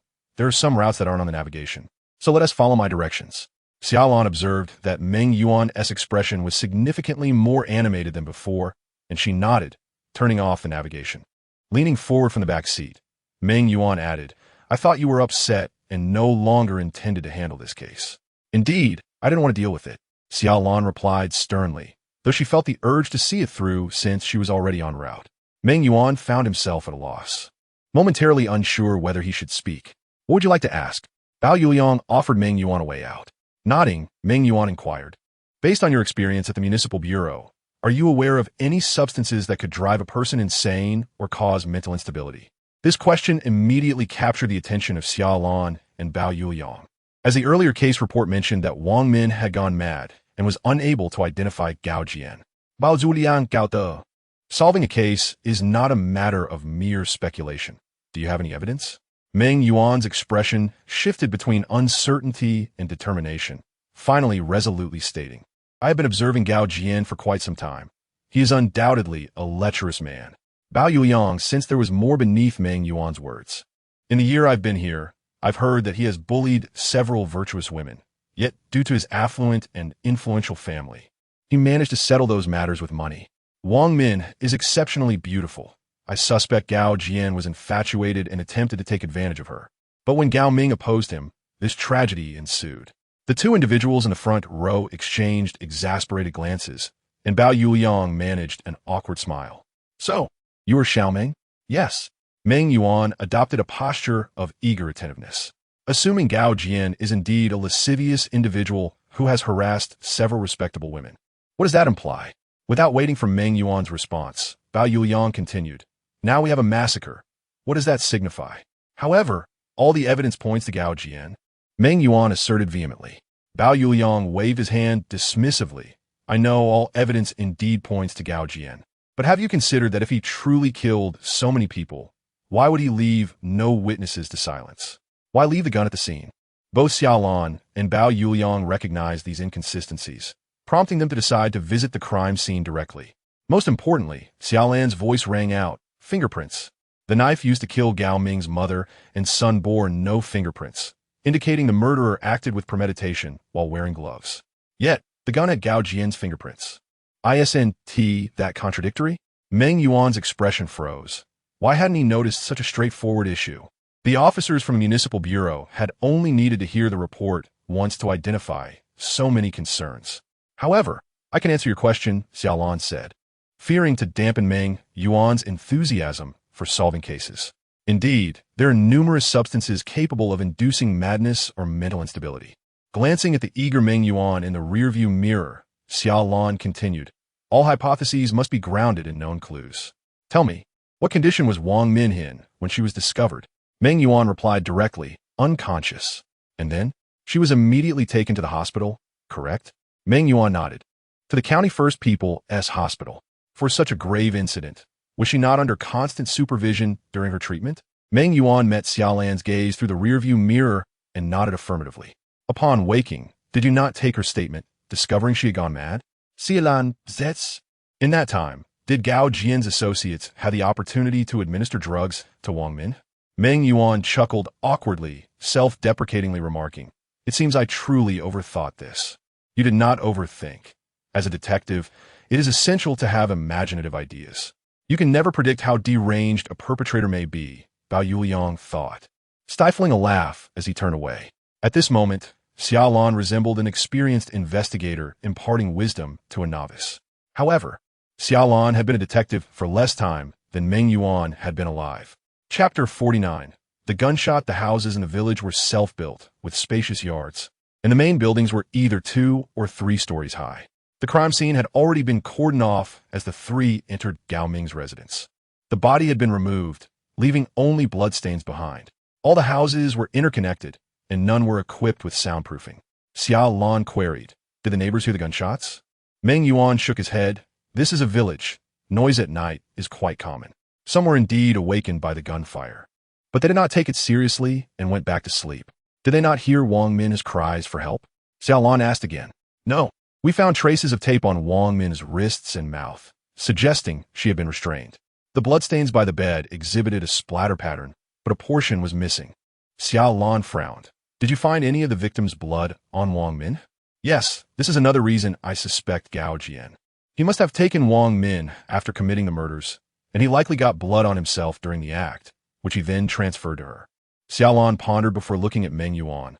What do you think the order of the killings was? Meng Yuan shamefully shook his head. I can't determine that. It seems contradictory. Gao Ming was shot in the living room. Logically, the murderer should have encountered Gao Ming first. Something must have transpired, resulting in the shooter killing Gao Ming. It could be confirmed that the gun was not equipped with a silencer, as someone nearby heard the shot. But why did the others in the house not hear it? Based on their states, they appear to have been murdered in their sleep. Is it possible? Bao Yuyang suggested. Before the incident, Gao Ming was not home. The murderer entered and controlled Wang Min, killing Gao Ming's mother and son, and then when Gao Ming returned home, the murderer emerged from hiding to shoot. Xia Lan rejected this, noting, the exterior walls of these self-built houses are quite high, showing no signs of forced entry, and the front door's lock was intact. I leaned towards the idea that the murderer was acquainted with the victims and began their attack after entering. At that moment, Xia Lan shook her head, dismissing her own thoughts. The sequence of murders was indeed perplexing. Regardless of the explanation, the gunfire remained the most significant flaw. Gunfire? Xia Lan chuckled to herself. Meng Yuan, you must have interviewed all the neighboring residents, correct? Meng Yuan nodded. Yet only one claimed to have heard it and was awakened, and that person was not even the closest neighbor to Gao Ming's home. Correct? Meng Yuan nodded, gradually grasping the implication. Montage, Xia Lan said in a subdued tone.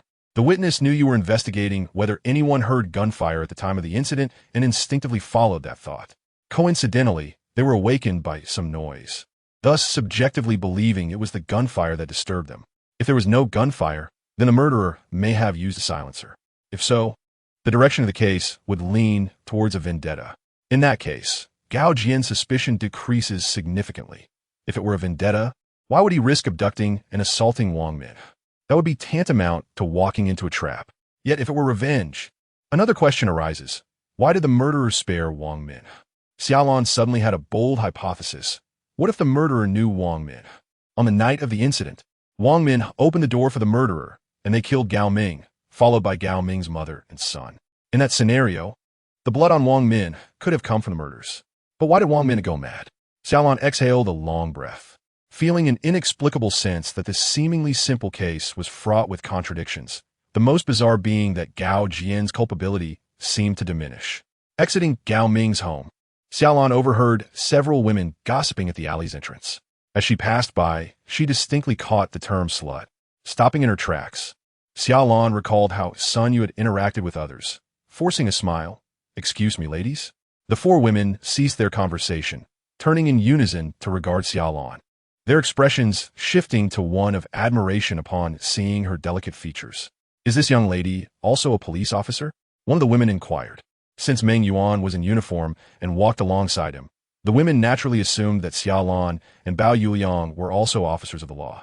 Xia Lan neither rejected nor confirmed. Glancing around before lowering her voice, she said, I have heard that Wang Min is somewhat peculiar. The nearby aunt immediately adopted an understanding expression and leaned closer to Xia Lan, saying, Let me tell you, despite the size of Qiangao village, we are well aware of any family's unsavory affairs. Another aunt chimed in, indeed. Listen here, young lady. Gao Ming's wife is certainly not someone to be underestimated. I have seen her open the door for other men. I have witnessed it too, another aunt added. That woman, while Gao Ming was out, opened the door for another man with such a flirtatious demeanor. I maintain that Gao Ming must have discovered his wife's infidelity, intending to confront them, only to be shot dead by the armed man. Meng Yuan suddenly interjected. Do you think it was Gao Jian? The aunt scoffed, young man. You cannot be unaware of Gao Jian. He is the sole heir of the Gao family, a prominent figure in our county. What kind of woman wouldn't he find? Another aunt immediately agreed. I've seen that man. He's quite unattractive, with scars on his face. He is certainly not Gao Jian. The group of aunts began to vocally criticize Wang Min's character, even casting doubt on whether Gao Ming's child was truly his. Rumors can be fearsome. While one should not take everything the aunts say at face value, they shared a common thread. Wang Min has a man with a gun. The three women climbed into Xia Lan's car. Meng Yuan, Xia Lan inquired, have there been any recent reports of armed incidents? If the assailant merely intended to conspire with Wang Min to harm Gao Ming's family, there would be no need for a gun. It suggests that the assailant just happened to possess one. The purpose of acquiring that weapon is indeed worth investigating. According to Xia Lan's recollection, there had been no reports of armed incidents throughout Sanjiang province. With Meng Yuan's confirmation, a sense of foreboding washed over Xia Lan. These firearms had only recently surfaced in Mengshan City, and Zhao Xiangwen had purchased one, but he is a comrade of arms dealers. Furthermore, there were those three robbers. They had procured weapons solely for the purpose of robbery, exhibiting professionalism and clear divisions of labor. However, The police had long speculated that there must have been an accomplice at the crime scene who had yet to be identified. This raises significant questions. Could this individual be a remnant of the robber gang? Chapter 50. The one who slipped through the cracks. Xia Lan's vehicle came to a halt at the entrance of the Shangyuan County Detention Center. Upon spotting the large vehicle from Mengshan City, Xia Lan immediately thought of Su Gu, who had mentioned he was here to handle a particularly challenging case. Could it be related to Gao Jian? The answer was confirmed when Gao Jian was interrogated, with Su Gu appearing as his defense attorney. Xia Lan's first impression of Gao Jian was rather unfavorable. He bore a rogue's demeanor, particularly evident in the possessive glint in his eyes when he saw her. Gao Jian, were you drinking on the night of the incident? The reason for questioning Gao Jian was not due to Xia Lan's suspicion of him being the murderer. Rather, the current evidence suggested he was likely just a drunken fool. Of course, until the case is officially closed, anyone could potentially be the perpetrator. Surprisingly, Gao Jian was quite cooperative, stating at the barbecue stall near our village. When did you lose consciousness? Based on the testimonies of those who drank with Gao Jian, he left the barbecue stall around 11 p.m. Gao Jian shrugged, his gaze fixating on Xia Lan's chest, and he licked his lips. Su Ji's voice interjected at an opportune moment. Drunken blackouts are involuntary. Mr. Gao need not strain to recall the exact time. That is the police's concern. Xia Lan turned to Su Gu, who wore an apologetic smile. Do you have any recollection of encountering Wang Min? Su Gu promptly replied, Captain Xia, your question suggests leading the witness. My client has stated he was inebriated at the time and has no related memories. It is not a matter of lacking impressions. Xia Lan nodded and rose to leave. Su Gu followed her out, catching up to block her path. I apologize, Captain Xia. This is my duty, and I hope for your understanding. Xia Lan held no bias against Su Gu. After all, it was indeed the lawyer's responsibility. She smiled and nodded. Of course, I understand. It's your job. Best of luck. Captain Xia. Initially, I feared this would take a considerable amount of time. Knowing you are on the case, I trust the true culprit will soon face justice. Su Gu took the hint and bid farewell to Xia Lan. Once he departed, she let her smile fade. Meng Yuan, has Gao Jian had any recent contacts? Meng Yuan shook his head. It's unlikely. When we apprehended him, he was still asleep, and when he woke, he reeked of alcohol, swaying as he walked. A contradiction struck Xia Lan immediately. Then why do you suspect that Gao Jian's family orchestrated Wang Min's breakdown? Meng Yuan scratched his head awkwardly.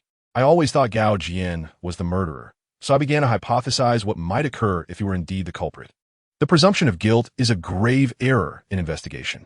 Just then, Meng Yuan's phone rang, and upon answering, his expression turned grave. We need to head over immediately. After hanging up, Meng Yuan relayed, we discovered some delivery boxes at Gao Ming's home. 2 of them were sent by the Tongzheng Express Company from the same sender. An address to Wang Min, but the sender is unknown. Tongzheng Express originated in Mengshan City, specializing in same-city deliveries. While not widely known, it boasts a loyal customer base due to its promise of same-day delivery. The trio departed the detention center and entered a vehicle. Meng Yuan continued. After cooperating with the investigation, Tongzheng Express confirmed the sender was a middle-aged man with a scar on his face. A scarred face.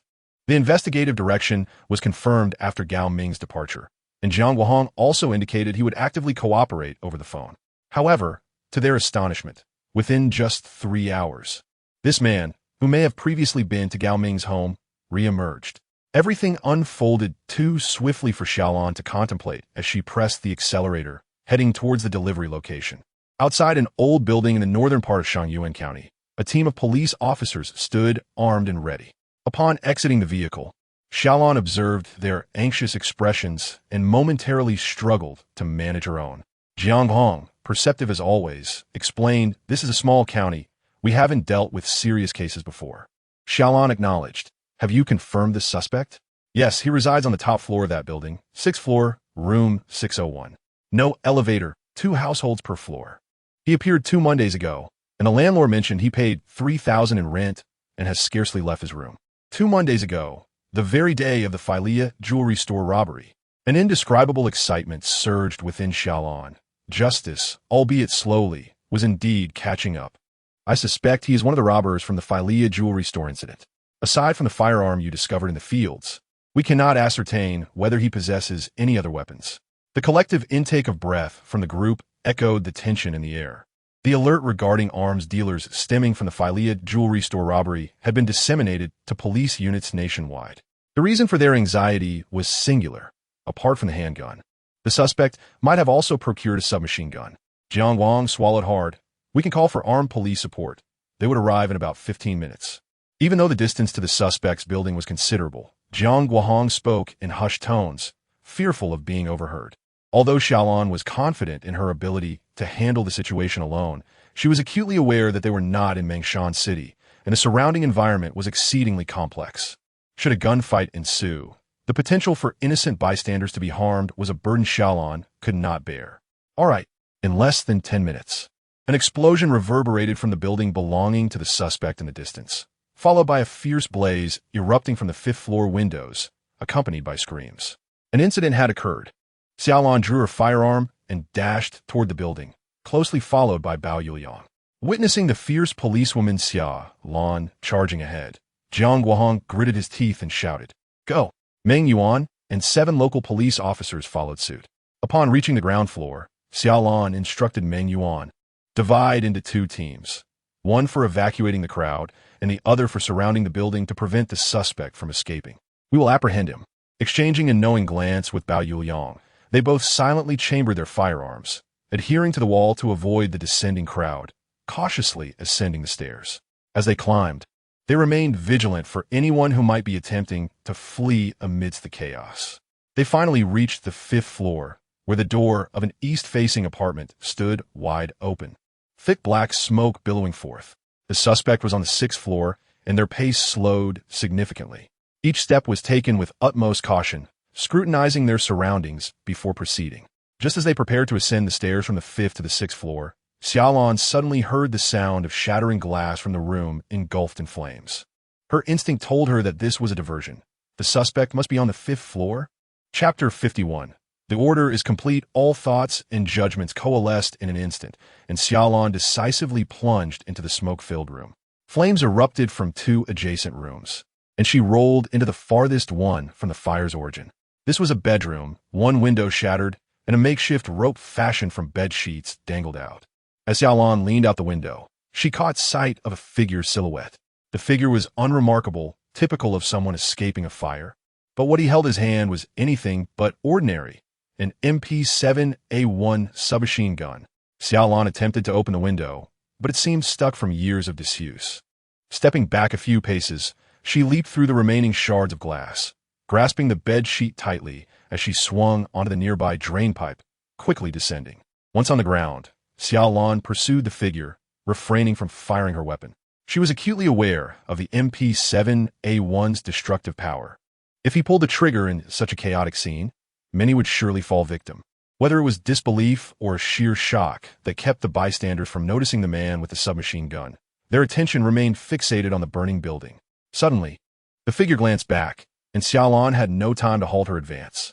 She beheld a scarred face and a fierce gaze. The expression in the scarred man's eyes shifted, revealing surprise that someone could match his pace. Without any retaliation, he continued to sprint ahead. Xia Lan maintained her pursuit, her firearm poised for a precise shot. She was resolute in ensuring that if the scarred man dared to raise his weapon, her bullet would unerringly strike his hand, incapacitating him. This time, she consistently reminded herself that he was a criminal. She held no authority to judge him, only to disarm him. This was not solely due to Sun Yu's repeated warnings, but because he possessed answers that Xia Lan desperately sought. As Xia Lan closed the distance to the scarred man to less than 50 meters, he abruptly halted, raising his weapon and aiming ahead. Xia Lan raised her handgun instinctively. Bang! A gunshot resounded, and blood mist erupted from the scarred man's right shoulder and head, causing him to collapse slowly. Furious, Xia Lan spun around to glare at the helicopter that had appeared overhead. The side door of the helicopter swung open, revealing a dark barrel protruding from the opening. These fools! Xia Lan seethed inwardly, convinced that her shot would have incapacitated the scarred man's firing hand, rendering him unable to pull the trigger. The fire had been extinguished by the timely arrival of the fire brigade, and the police from the Shangyuan County Public Security Bureau wore expressions of relief, while Xia Lan remained grimly rooted in place, with Bao Yuliang silently smoking beside her. "Captain Xia, your leap through the window was highly perilous. Please exercise more caution next time," Bao Yuliang admonished, unaware of Xia Lan's turmoil, still assuming the role of the protective older brother. Understood. If he couldn't discern Xia Lan's distress now, he was unworthy of being Lasian strategist. Following her gaze, he noticed a team collecting the scarred man's body, and he quickly comprehended the source of Xia Lan's anger. He reassured her, had the scarred man pulled the trigger, countless lives would have been lost. The armed police could only have shot him on the spot.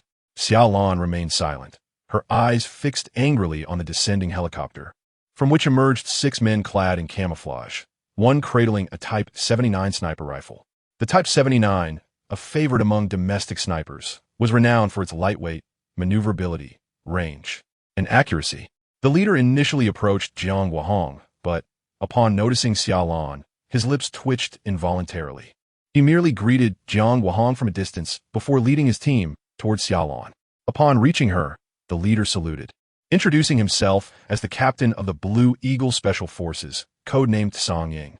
Xia Lan returned the salute, identifying herself as the captain of the Criminal Investigation Unit of the Mengshan City Public Security Bureau.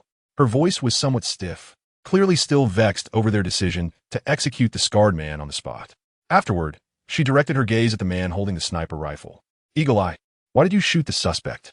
At that moment, Xia Lan comprehended just how furious Sun Yu must have been when he shot Yang Pu that day.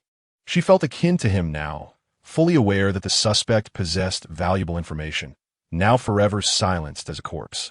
Eagle Eye, a tall and slender man with a round face, looked at Xia Lan with surprise. Blue, hey, Eagle Eye exclaimed, his irritation directed at Song Ying. But upon meeting Song Ying's piercing gaze, he promptly straightened up. With a smile, he addressed Xia Lan. Captain Xia, you witnessed the situation firsthand. That was an MP-7A1. Once the trigger is pulled, just imagine how many would be shot due to its firing rate. Eagle Eye's assertions were not without merit. Had Xia Lan been the sniper at that moment, she too would have been compelled to eliminate the scarred man on the spot. Yet, gazing upon the lifeless body, Xia Lan felt an undeniable sense of regret. He acted impulsively. Upon hearing Xia Lan's apology, the entire Blue Eagle team exchanged glances as if they had encountered a rare creature. Song Ying scrutinized Xia Lan once more. 3 years prior, during a special mission on the border, Xia Lan had appeared as an intelligence officer, providing crucial information. Her detailed intel had enabled their team to achieve 0 casualties during that operation. At that time, Xia Lan had left an impression of being cold, composed, and meticulous. Now, however, she seemed imbued with a touch of humanity. Song Ying regarded Xia Lan with meaningful eyes. This mission has caused Captain Xia some trouble. In the near future, we will have a novice election, with urban combat taking place in Mengshan City. We hope that Captain Xia can lend us her assistance. After receiving Xia Lan's affirmative response, the Blue Eagle team departed the scene. Meng Yuan approached. Captain Xia, we discovered a bloodied shirt at the Scar Man's residence. If I am not mistaken, it should be the one he wore while attacking Gao Ming. Xia Lan noted saling deeply if the bloodstains on the shirt belonged to the deceased. This case could be definitively closed. It was now deep into the night, within a mansion comparable to a villa in Hogao village. Gao Zheng's phone illuminated. A message appearing in the notification bar. Dear customer, your order has been completed.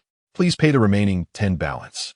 Gao Zheng scoffed, his phone screen transitioning to his bank account, where a staggering sum of 10 million yuan had been transferred into a designated account.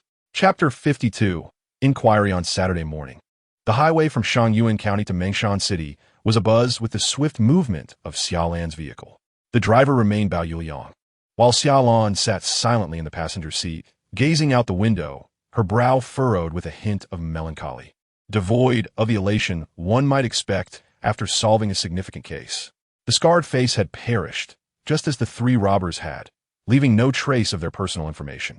The phone belonging to the scarred face yielded no clues, rendering the pursuit of the arms dealer in Mengshan City through him an impossibility. This was merely the tip of the iceberg. The massacre of the Gao family still held numerous perplexing details that eluded Xia Lan's understanding. Why did the scarred face not take Wang Min with him, despite their affair? Bao Yuliang speculated that Wang Min was mentally unstable at the time, and the scarred face had seen Gao Jian orchestrating a scheme to frame him. What was the precise sequence of deaths among the Gao family? The scarred face did not appear to be a local. How then did he come to know Wang Min? So many questions remained unanswered. all due to the demise of the scarred face and Wang Min's madness. The only piece of evidence Xia Lan could accept was the blood-stained clothing discovered at the scarred face's residence. The bloodstains matching precisely with those found near the two deceased individuals. Additionally, hair containing the scarred face's DNA had been extracted from the inner side of the garment. This was irrefutable proof that the scarred face had wielded the knife. However, what troubled Xia Lan most was the speed at which this case had been resolved. It felt as if all evidence was converging towards her. Compared to previous cases, this was a stark contrast. Sensing her anxiety, Bao Yuliang reassured her, stating that not all cases were as convoluted. Her misfortune lay in encountering several challenging cases upon her arrival. In truth, cases resolved through the collection of evidence to capture the perpetrator were the most commonplace. Noticing Xia Lan konting gloom, Bao Yuliang zestet. There are only a few Sunyu in this world. If every case were as intricate as the school bullying incident, our police force would have expanded long ago. Xia Lan couldn't help but smile, rubbing her temples as she began to question her own sensitivity. Shortly after, her eyes gently closed, her breathing gradually steadying. As she slumbered, Bao Yuliang's expression grew serious. He had collaborated with the Shangyuan Public Security Bureau late into the night, and after parting ways with Xia Lan, he had sent a message to Sunyu. The content read, "Does Xia Lan have another identity?" The Armed Police Special Forces team that appeared yesterday was exceptionally well equipped and appeared particularly professional. I have encountered members of the Armed Police before, and I can assert that this team is unlike any I have seen. Without self-introduction, Xia Lan had called out the sniper Hawkeye's codename. Hawkeye had initially referred to her as Lan or a name beginning with Lan, but was interrupted by the team leader, Song Ying. It was evident they had met before. Xia Lan had studied in the United States, and upon returning had become the head of the criminal police team in Mengshan City. Logically, she should not have had the opportunity to meet such individuals. Under the influence of Xia Yuanfei, everyone had developed a habit of hesitating and seeking out Sunyu. Furthermore, as Sunyu had been assisting Xia Lan in solving cases, their interactions were the most frequent, leading Bao Yuliang to believe that Sun Yu must have already discerned something. The message was sent after they got into the car, and Bao Yuliang had not dared to look until now, when Xia Lan was asleep. Sun Yu's response was succinct. She is still Xia Yuanfei's sister, the daughter of Zhang Kaifeng, the richest person in Mengshan City. This was all information Bao Yuliang was already aware of, seemingly a jest, yet he sensed a deeper meaning. You only need to know these identities. Do not inquire further. Adjusting his glasses, Bao Yuliang chuckled lightly, redirecting his focus to the road.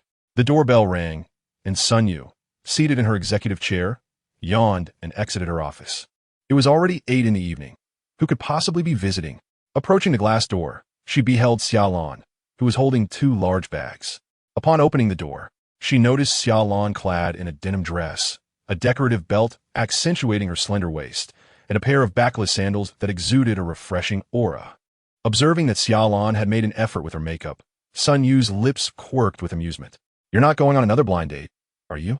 Xia Lan rolled her eyes and shoved the 2 bags into Sun Yu's hands, almost causing her to fumble due to their unexpected weight. Upon inspection, the bags contained packaged crayfish and cans of beer.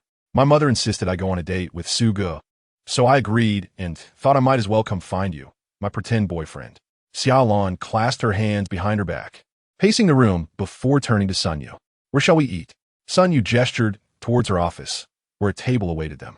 As they sat down, Sun Yu began clearing the table while saying, "I can only pray that when the truth comes out, your mother 1T stabbed me too many times."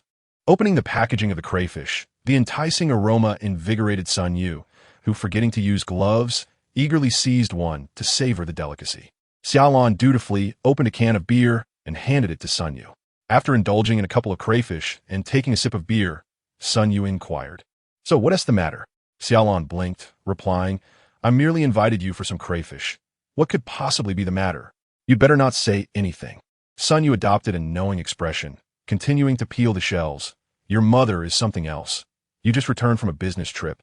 If she 1T let you rest and insists on sending you out on a date." Savoring the spicy essence of a crayfish, Sun Yu smacked her lips as the flavor exploded on her palate. Seeing that Sun Yu was indeed not pressing further, Xia Lan shot her an exasperated glare. "I have something to consult you about." "About the business trip?" Xia Lan nodded vigorously and proceeded to recount the details of the massacre to Sun Yu. As the listener, Sun Yu's hands and mouth did not cease, finishing an entire box of crayfish by the time Xia Lan concluded her narrative.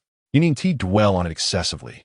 With the blood-stained clothing as evidence, the scarred face will be sentenced to death in court. The police will also utilize this as a basis to re-examine the Gao residence, comparing all the hair samples. If they can find any belonging to the scarred face, it will be virtually conclusive. Indeed, if they could locate DNA belonging to the scarred face, the possibility of overturning the case would be eliminated. Given the affair between Wang Min and the scarred face, it was highly probable that they had engaged in relations at home, leaving behind hair samples. With this in mind, Xia Lan sent a message to Meng Yuan, located in Shangyuan County, for confirmation. They had indeed re-examined the Gao residence and found hair matching the scarred face's DNA. Is it truly that simple? Xia Lan scrutinized Sun Yu with skepticism, her brows knitting together. I can't shake the feeling that you're concealing something from me. Indeed, I am. Sun Yu's response was forthright. Speak quickly. Sun Yu adopted an expression of exasperation. Could you perhaps be a bit more cautious? The special police is Qin who inquired about you. And now Bao Yuliang is also seeking information. Do you want everyone to know about your connections to the military? Xia Lan lowered her head, feeling dejected, murmuring, was I supposed to stand by during the robbery? I admit my fault this time. The perpetrator was sniped, and I lost control due to my anger. Upon hearing Xia Lan's explanation, Sun Yu smiled reassuringly, believing that Xia Lan should be this way, without the need to restrain herself like a secret agent. Genuine emotions should be expressed when the moment calls for it. Chapter 53. Jealousy? The beer on the table dwindled, while the shells of the crayfish accumulated. For reasons unknown, upon hearing Sun Yu's interpretation of the massacre, all of Xia Lan's apprehensions vanished, and her myriad questions dissipated into thin air. The conversation between the two individuals grew lively, initially revolving around the murder mystery game they had played the other day, due to her unfamiliarity with the game's intricacies. That day, Xia Lan found herself outmaneuvered by the true culprit. She resolved to organize another session of the game tomorrow, intent on reclaiming her honor. The discussion then shifted to Sun Yu's regular work. It turned out that private detectives in our country are indeed often engaged in exposing infidelity. Upon hearing about Sun Yu's recent cases, Xia Lan teased him. Sun Yu, with a hint of pride, tossed his head, asserting his expertise in uncovering affairs. You might find it hard to find a wife in the future, Xia Lan joked, who would dare marry you knowing you invade their privacy. With a slight intoxication taking hold, she spoke more freely. Eventually, the beer on the table was depleted, and Sun Yu's supply from the fridge also succumbed to their revelry. Xia Lan's joyous moments came to an end after the last crayfish was consumed. Though still craving more tales of Sun Yu's cases, she rose to bid farewell. It was late, and she could linger no longer. As Xia Lan departed, she left behind a table strewn with remnants of their meal. Sun Yu chuckled helplessly, lit a cigarette, and tidied up a bit before finally collapsing onto the small bed in the corner of his office. He stared at the ceiling, his gaze profound. In his mind's eye, a web of relationships formed above him, with Wang Min at the center, closely linked to Gao Jian, followed by all individuals involved in the case. After sifting through all the information, one name lingered in Sun Yu's thoughts, the arms dealer, whose days seemed numbered. With that thought, he turned over, and soon the sound of his snoring filled the room. The morning sun filtered through the blinds into Sun Yu's room. Although his eyes remained closed, he sensed that day had broken. Footsteps echoed outside. The only one who could enter without triggering an alarm was Jiang Xiaoyu. Sun Yu opened his eyes, stretched, yawned, and stumbled out of bed, groggily pushing open the door to find Jiang Xiaoyu squatting by a desk, polishing its surface. Clad in her JK uniform, double ponytails, a blue checkered skirt, a white short-sleeve shirt, and a matching bow tie, with white knee-high socks barely covering her knees and black round-toed shoes. She looked up as the door creaked open, revealing a bright smile that showcased her pearly white teeth. Awake? Sun Yu, now fully alert, was taken aback by Jiang Xiaoyu's made-up appearance. Today, she wore bright red lipstick, her eyelashes and eyebrows artfully done, her eyes larger and more luminous than usual, undoubtedly enhanced with color contacts. Isn't this a bit much for a shopping trip? He quipped, heading toward the bathroom. After freshening up, he noticed Jiang Xiaoyu was no longer outside and walked directly into his office. There, he found her staring blankly at a trash bin. Who did you have crayfish with? And why so much beer? Jiang Xiaoyu's voice carried an unusual tone. Just as Sun Yu was about to clarify, she interjected. It was Xia Lan, wasn't it? Oh, yes. Sun Yu surmised Jiang Xiaoyu's thoughts. She slowly turned, her large, watery eyes glistening with tears. Does this mean I won't have to take care of you anymore? This was their agreement. If Sun Yu ever found a girlfriend, Jiang Xiaoyu would cease her caretaking. Sun Yu chuckled. What are you thinking? She's Fei Fei's little sister, and I consider her my sister too. She came over to discuss a case. And then she invited everyone to play the murder mystery together today. Jiang Xiaoyu clearly felt Sun Yu was misleading her. Realizing Xia Lan must have organized everyone after returning home, Sun Yu approached Jiang Xiaoyu, placing a hand on her head. Are you silly? Who doesn't know our relationship? If she had any real interest in me, would she dare invite you? Oof. What about the date you two had a few days ago? You later ran into Zhang Yao and the others while playing the murder mystery. Ever since you were banned from playing, you haven't come to watch me. Murder mysteries were indeed an entertainment staple for the criminal investigation team. Yet Sun Yu consistently managed to identify the culprit, eventually leading to his disqualification by Xia Yuani. Since that incident, he had not attended, and Jiang Xiaoyu had followed suit, abstaining from those gatherings due to Sun Yu's absence. Zhang Yao must have told you it was just to deal with a blind date. I had nothing else to do that day, so I tagged along for a bit. Sun Yu patiently explained, fearful of any misunderstandings. Do you even need to go to the movies for a blind date?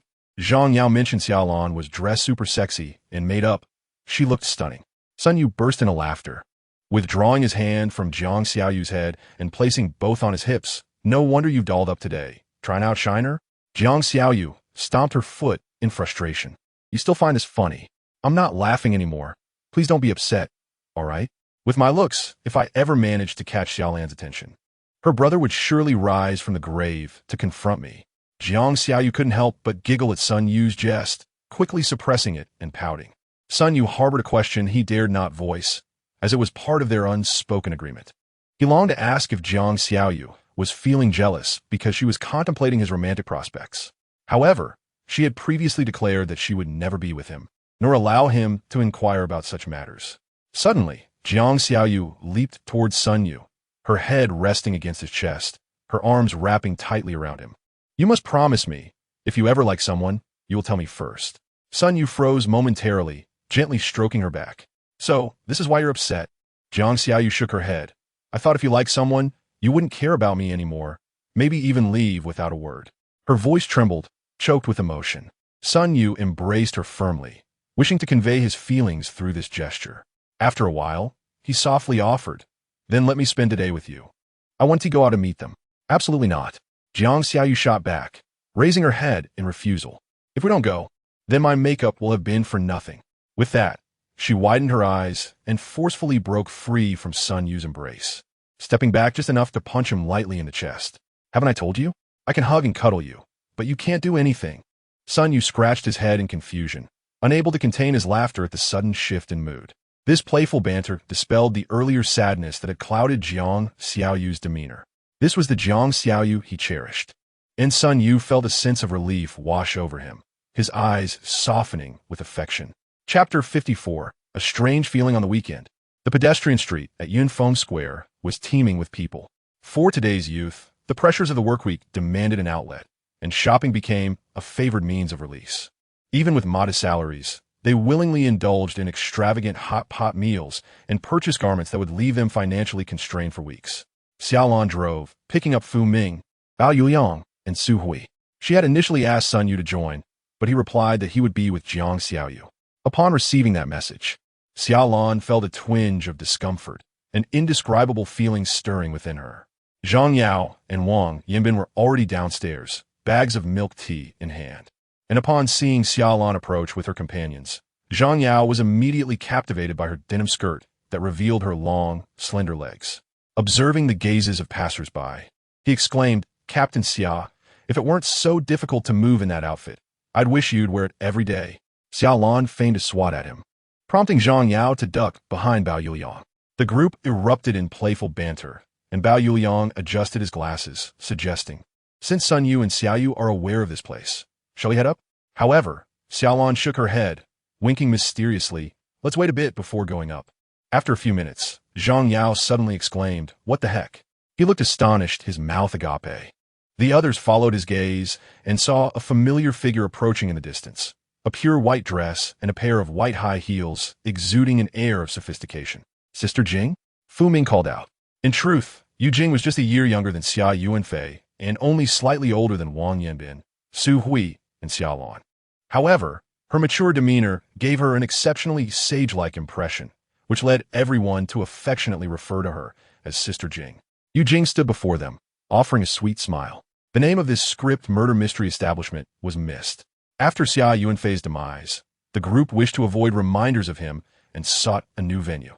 Since then, Yu Jing had not returned, as the person she had anticipated shining in the game was no longer present. Xia Lan approached and hugged Yu Jing's arm, exclaiming, Sister Jing, you look truly stunning today. Wow, I just realized our police force is full of beauties, Zhang Yao remarked, noting the attractive women in their ranks, the alluring Xia, the reserved Sister Jing, and the youthful Jiang Xiaoyu.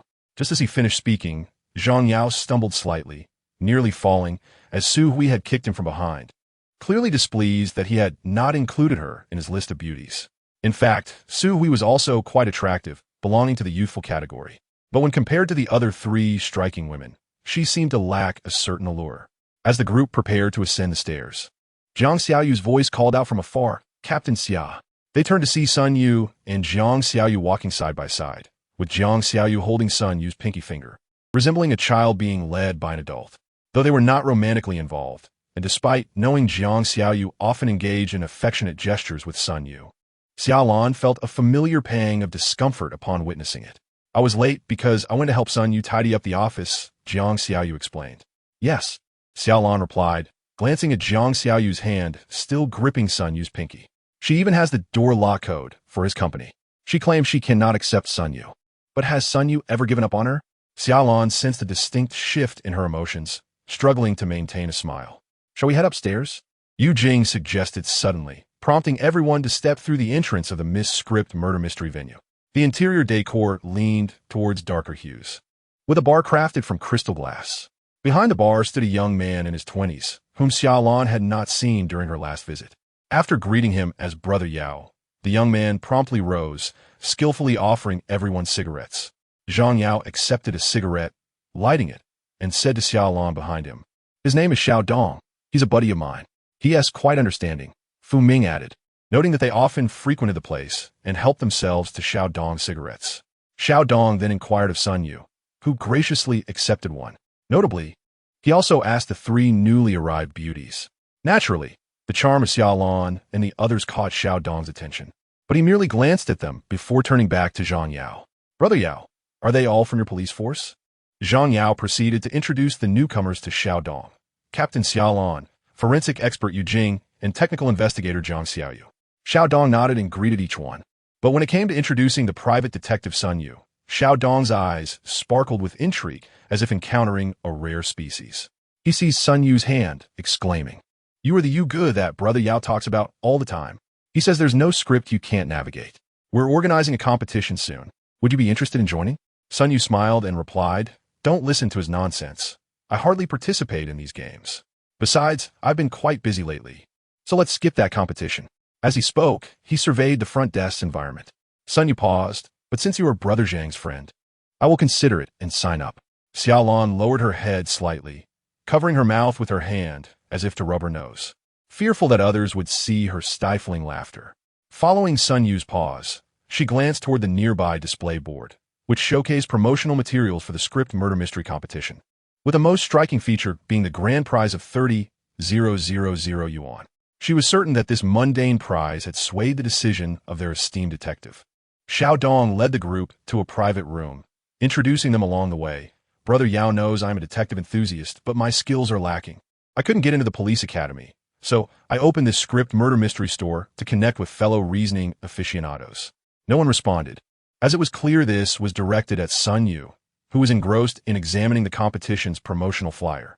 The competition was a point-based event lasting a month, where the top 6 participants based on total points would compete in the finals, tackling 5 scripts over 5 days, with final rankings determined by the scores. Aside from being somewhat time-consuming, it seemed worthwhile, especially with that enticing prize, akin to finding money on the ground.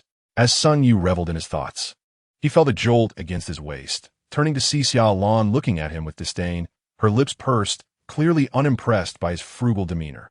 Sun Yu initially intended to counter her expression, but sharp pain in his other arm reminded him of Jiang Xiaoyu pinching him. He turned to Jiang Xiaoyu, feigning innocence, which made her squint and chuckle. Unbeknownst to her, Xia Lan had slowed her pace, feeling that familiar tightness in her chest return, prompting her to rub her chest in search of the cause of this peculiar sensation. Chapter 55. Questions at times. Being able to spend leisure moments playing games with friends is a dream cherished by many. In this bustling world, is it truly enough to have a satisfying job and a sheltering home? Due to her position, Xia Lan had no holidays, even when not on duty. They were constantly training to prepare for the next mission. The only form of entertainment during that time was competing in marksmanship or honing their martial skills with her sisters. The script was titled The Ninth Reader, the most challenging 8-player script at the Mist establishment. Zhang Yao had long been fascinated by this script, but he could never gather enough participants. Each individual diligently studied their scripts, while Sun Yu and Xiao Dong, as spectators, sat on a nearby sofa, whispering to one another. Xiao Dong was a fervent detective enthusiast, well-versed in anything related to the subject. Forums, academic texts, novels, movies, and TV shows were all part of his repertoire. As they conversed, Sun Yu couldn't help but appreciate Xiao Dong's passion and began contemplating whether to recruit him as the first employee of his company. Of course, being the child of a wealthy family, Xiao Dong might not choose to join him, as his knowledge of Sun Yu was primarily through Zhang Yao, prompting Sun Yu to consider how to present himself better to Xiao Dong. During the time when everyone introduced their timelines, Xiao Dong handed Sun Yu a cigarette. Glancing at the group gathered around the table, he softly remarked, "The fastest recorded time for solving this script is 3.5 hours. When it first arrived, I gathered a group of seasoned players for testing. It can be said to be one of the few excellent scripts of the year." Sun Yu nodded slightly, attentively listening to everyone's narratives. Zhang Yao's group could be considered seasoned players in the realm of script murder mysteries, as these activities were often organized by Xia Yu and Fei to entertain and sharpen their reasoning skills during leisure moments. The least experienced was Xia Lan, who was playing for the second time, followed by Yu Jing, who had not participated for over a year, and finally Jiang Xiaoyu, who had not returned since Sun Yu's absence. The script primarily revolved around a well-known mystery novelist's villa, where the author met an untimely end, with the circumstances mirroring those described in his unpublished work. Present in the villa were the author's wife, the butler, 2 maids, an editor, the wife's brother, and 2 friends who were staying over. The basic premise remained consistent. Each character harbored motives to kill the author, some of whom had already taken action. After the second round of evidence collection concluded, Sun Yu leaned towards Xiao Dong and whispered in his ear, "The character butler Bao Yuliang has always been the writer's ghostwriter. He is entangled with the writer's wife, Su Hui, but the one who murdered the writer is the maid, Xia Lan. She has a secret crush on the butler and wishes to make a name for him." Xiao Dong was momentarily petrified, his mind echoing a loud exclamation of disbelief. Had he truly discerned the true culprit and hidden plot within just an hour? He swallowed hard. He had conducted an in-depth study of this script, and it was impossible to glean such extensive information solely from the clues presented in the first 2 rounds unless he had read everyone's scripts. The maid, Xia Lan, must have a hidden mission to frame the writer's wife, right? At that moment, Xiao Dong's eyes sparkled with admiration, and he nodded, now regarding Sun Yu as a figure of divine intellect. Connecting the myriad of trivial clues was merely a part of the reasoning process. The ultimate goal was to weave these threads into a complete tapestry. After imparting this insight, Sun Yu took out his phone and began engrossed in his chess game. At noon, Xiao Dong delivered lunch to everyone, and each person utilized the meal time to continue their script analysis and the clues they had already uncovered. By 2 o'clock in the afternoon, Jiang Xiaoyu's exasperated voice broke the air. How could Captain Xiao be the murderer? She loves the writer so dearly. How could she kill him? The victorious Xia Lan smirked with satisfaction, responding, "Because my love is for the butler." Sun Yu, seated on the sofa, nodded in approval. By the end of the second round, the most incriminating evidence against Xia Lan was a love letter found in her room. Although the author remained unidentified, it was evident that they were highly educated. At this moment, suspicions began to arise that the letter was intended for the writer. While Xia Lan boldly professed her deep affection for the writer during her second round statement, transforming the most detrimental evidence into the most favorable. Xiao Dong, eager for guidance, immediately asked, "Brother Yu, How did you deduce that the butler was suspicious? In the environmental description, there was a line stating that the butler's room housed an extensive bookshelf filled with world-renowned masterpieces, yet the writer's works were conspicuously absent. This statement seemed to imply that the writer's books were not considered globally significant, but it initially declared that he was a world-famous author, creating a contradiction. Xiao Dong suddenly understood. It indicated that the butler favored detective novels, but had no fondness for the writer's works. He then extended his thumb toward Sun Yu, exclaiming, "Impressive."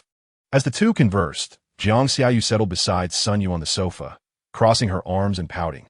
Captain Xia is so cunning, pretending to be a novice and taking advantage of others. Meanwhile, the other colleagues erupted in mock derision, with Zhang Yao provocatively suggesting, "Sister Xiaoyu, have you not played for a long time? Or are you admitting that Captain Xia possesses extraordinary talent, with the potential of a genius?" This small taunt immediately ignited a fire within Jiang Xiaoyu, who stormed back to her seat, and the group opened the second script. Xia Lan's expression of triumph began to wane upon witnessing Jiang Xiaoyu's playful demeanor toward Sun Yu, and the allure of the newly acquired script seemed diminished. The second script was evidently less mentally taxing than the first, and within less than 3 hours, they had apprehended the true culprit, Zhang Yao. Of course, our detective Sun Yu had already revealed the answer to Xiao Dong 2 hours prior. After the game concluded, the group relocated to a hot pot restaurant at Yunfeng Square for dinner. Sun Yu noticed that Xia Lan appeared somewhat distracted, despite engaging in light-hearted banter with those toasting her. The dishes in her platter remained largely untouched, lacking the enthusiasm she had displayed during their previous meal of crayfish. Fortunately, everyone was too engrossed in relishing the sumptuous dinner to notice Xia Lan's subtle changes. As dinner drew to a close, the group bid farewell in front of the hot pot restaurant. Except for Yu Jing, everyone had indulged in alcohol, and it was only natural for Sun Yu to escort Jiang Xiaoyu home. Watching the retreating figures of Sun Yu and Jiang Xiaoyu, a familiar sense of suffocation washed over Xia Lan once more. Yu Jing placed a hand on Xia Lan's shoulder, prompting her to glance back, realizing that everyone else had already departed. The time was 9 o'clock in the evening, and the nightlife at Yunfeng Square was just beginning to flourish again, with the previously quiet crowd swelling in numbers. Yu Jing's voice softly reached Xia Lan's ears. "Have you developed feelings for Sun Yu?" Chapter 56. The heart's malady, ethereal music resonated within the bar, as Xia Lan fiddled with the glass before her, gazing down at the swirling liquid with a melancholic expression. Yu Jing ordered another drink, waiting patiently for Xia Lan to speak. Earlier that morning, Yu Jing had noticed Xia Lan's unusual demeanor. Throughout the day, Xia Lan would steal glances at Sun Yu and deliberately avert her eyes when witnessing the closeness between him and Jiang Xiaoyu, coupled with Xia Lan's distracted behavior during dinner. Yu Jing could not help but sense something amiss, leading to her earlier inquiry. When Xia Lan heard the question, she fell silent for a long while. Yu Jing sensed that Xia Lan had much to express, so she led her to a nearby bar, intending to make her comfortable, and even ordered herself a drink. The cocktails exuded a unique fragrance, particularly the blue liquid in Xia Lan's hand, which appeared refreshingly inviting. However, Xia Lan downed it in one go. Gulp, gulp. Placing the empty glass on the table, she closed her eyes momentarily, exhaling deeply as if the alcohol had finally ignited her courage. A wry smile crossed her lips as she remarked, "No wonder he and my brother are such good friends. They share so many similarities. I suppose my feelings for him stem from how much he resembles my brother." Yu Jing, holding her glass, shook her head gently against the sofa. "Is this the excuse you've been contemplating?" Xia Lan turned her gaze towards Yu Jing, who continued, "Over the years, I have been by your brother's side, and I am also the one who has interacted the most with Sun Yu. How could I not recognize the commonalities between them?" Xia Lan remained silent, and Yu Jing continued in a leisurely tone, "He is Sun Yu. While he may not be conventionally handsome, he is certainly not unattractive. Most importantly, he possesses a fascinating soul. He excels in solving cases, understands the criminal mind, and always uncovers the true culprit. He is skilled in combat and technology, practically capable of anything. Who wouldn't be intrigued by such a person? And curiosity often marks the beginning of affection." As the bar's music shifted to a folk tune imbued with melancholy, Xia Lan found herself affected by the somber atmosphere, her final resolve dissolving into a bittersweet smile. This could be interpreted as a veiled acknowledgement that she indeed harbored feelings for Sun Yu. Yu Jing felt no sense of triumph in having guessed correctly. Instead, she waved for the server to bring 2 more drinks. Gazing at the transparent blue liquid within her glass, Xia Lan softly remarked, "My years abroad have allowed me to shed many preconceived notions, such as the idea that Sun Yu is my brother's best friend. Sister-in-law, do you know? Although I've only known him for a month, I feel an immense sense of security when I am with him." Xia Lan paused, shaking her head vigorously, not the kind of security that exists between men and women, but rather the kind that allows you to entrust your back to another. On the battlefield, Xia Lan could only rely on her comrades, forged through countless life and death experiences. If the other members of her team were to hear this sentiment, they would undoubtedly be astounded, given that she had only known him for a month. Until today, when Jiang Xiaoyu and Sun Yu appeared together, Xia Lan had believed everything was still wonderfully perfect. Yet, upon facing Jiang Xiaoyu, she was abruptly reminded of the shadow that lingered in Sun Yu's life. Yu Jing took a deep breath. What you feel seems less like affection and more like dependence. Her gaze towards Xia Lan held a sense of exploration, as she discerned from Xia Lan's words that trusting someone completely was a challenge for her. What experiences had shaped such a habit? Xia Lan continued to smile wryly, unable to divulge to Yu Jing the countless sleepless nights she had endured, the dangers she had faced, nor the few peaceful nights she had managed to find since returning home. On a night last week, as Xia Lan lay in slumber, she was abruptly awakened, instinctively grasping the military knife concealed beneath her pillow to confront the figure that had appeared by her bedside. The blade halted at the stranger's neck, and by the moonlight, Xia Lan recognized the silhouette of her mother, who had stayed up late to adjust her daughter's summer blanket. The expression of dismay on Xia Lan's face revealed that she had endured considerable trauma in the past. Yu Jing, unaware of Xia Lan's background, instinctively thought that she had suffered misfortunes abroad, perhaps even violations. In contrast, she believed it was more imperative for Xia Lan to seek the counsel of a psychologist. After a brief hesitation, Yu Jing forced a smile and suggested, "Xiao Lan, I know a highly skilled psychologist. You should take a day off tomorrow to consult with him." Xia Lan contemplated visiting the psychologist, realizing that her burgeoning feelings for Sun Yu were indeed troubling. However, the thought of opening up to a therapist made her reluctant to reveal her true identity. "Rest assured, he maintains strict confidentiality," Yu Jing assured, grasping Xia Lan's hand across the table. "Though I cannot be certain this is the right course of action, trust me, you ought to give it a try. If, after addressing your inner turmoil, you still feel drawn to Sun Yu, I will support you." Later that night, after the designated driver parked Xia Lan's car and departed, she swayed her way back home to find the house brightly lit. Dressed in a nightgown, Zhang Kaifeng sat on the sofa, engrossed in a book. Having nearly lost her life to her own daughter, Zhang Kaifeng had come to understand Xia Lan's true identity, a former operative, returning from the battlefield, yet struggling to adapt to civilian life. As Xia Lan ascended the stairs, she suddenly turned to Zhang Kaifeng and declared, "Tomorrow, I will see a psychologist." Her mother downstairs smiled with relief. In the absence of active cases, the criminal investigation team enjoyed a relatively quiet day. Xia Lan made a phone call and was granted a day off. Clad in sports attire, she intended to approach her healing in the most comfortable manner. However, upon receiving a message from Yu Jing, her sense of ease dissipated. It contained the address of the psychologist, located on the 30th floor of the same building as Sun Yu's company. Could it be that the firms within this edifice were all concealing remarkable talents? With this thought in mind, Xia Lan arrived at the door of a room on the 30th floor. Unlike the other offices, the door was of wood, exuding an air of privacy. After pressing the doorbell, she inhaled deeply as the door opened, leaving both her and the man behind it momentarily stunned. The man quickly regained his composure and greeted her with a warm smile. "I knew it was you." As Xia Lan entered and the door closed behind her, she noticed the spaciousness of the room, dominated by a reclining sofa. "You truly possess a myriad of talents. A psychologist as well? No wonder you were able to perceive Yang Xiong's artwork so profoundly. It was my oversight." The man was none other than Sun Yu, though today he appeared different. Clad in a deep blue suit, his hair neatly styled, and his clean-shaven face adorned with glasses, exuding an intellectual charm that was disarmingly familiar. "Please have a seat. I believe my treatment plan will require some adjustments." The previous night, Yu Jing had informed Sun Yu of this patient, emphasizing that she had likely experienced trauma, resulting in difficulties trusting those around her. Upon seeing Xia Lan, Sun Yu realized that Yu Jing had misjudged the situation. Her distrust stemmed from her constant engagement in perilous missions, where a moment's carelessness could cost her life. This was a manifestation of post-war psychological distress. Although he had not observed any similar symptoms in Xia Lan, Sun Yu had been quietly aiding her, with the singular aim of helping her fully embrace her current reality. Why not share with me the memories you cannot seem to forget? Chapter 57. Sun Yu's daily work. Xia Lan felt as though she had indulged in an exceptionally pleasant dream. Upon awakening, she felt entirely rejuvenated. Stretching languidly as she noted that Sun Yu remained seated beside her, just as he had been before she dozed off. You slept soundly, but I believe it was not solely due to sharing your past experiences. A significant part of it must be your trust in me.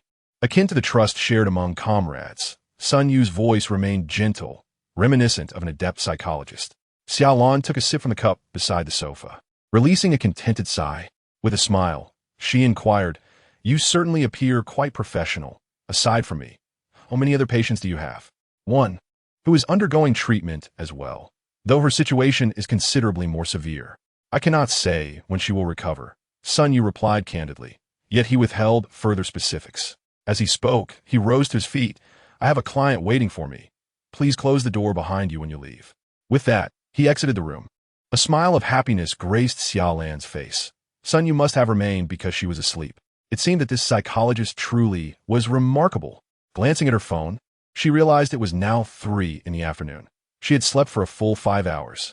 After stretching once more, she resolved to witness Sun Yu's daily routine, considering there was little to attend to back at the precinct. Entering Sun Yu's company, she found him engaged in conversation with a middle-aged man at the tea table. Upon noticing Xia Lan, the man abruptly ceased speaking, eyeing her warily.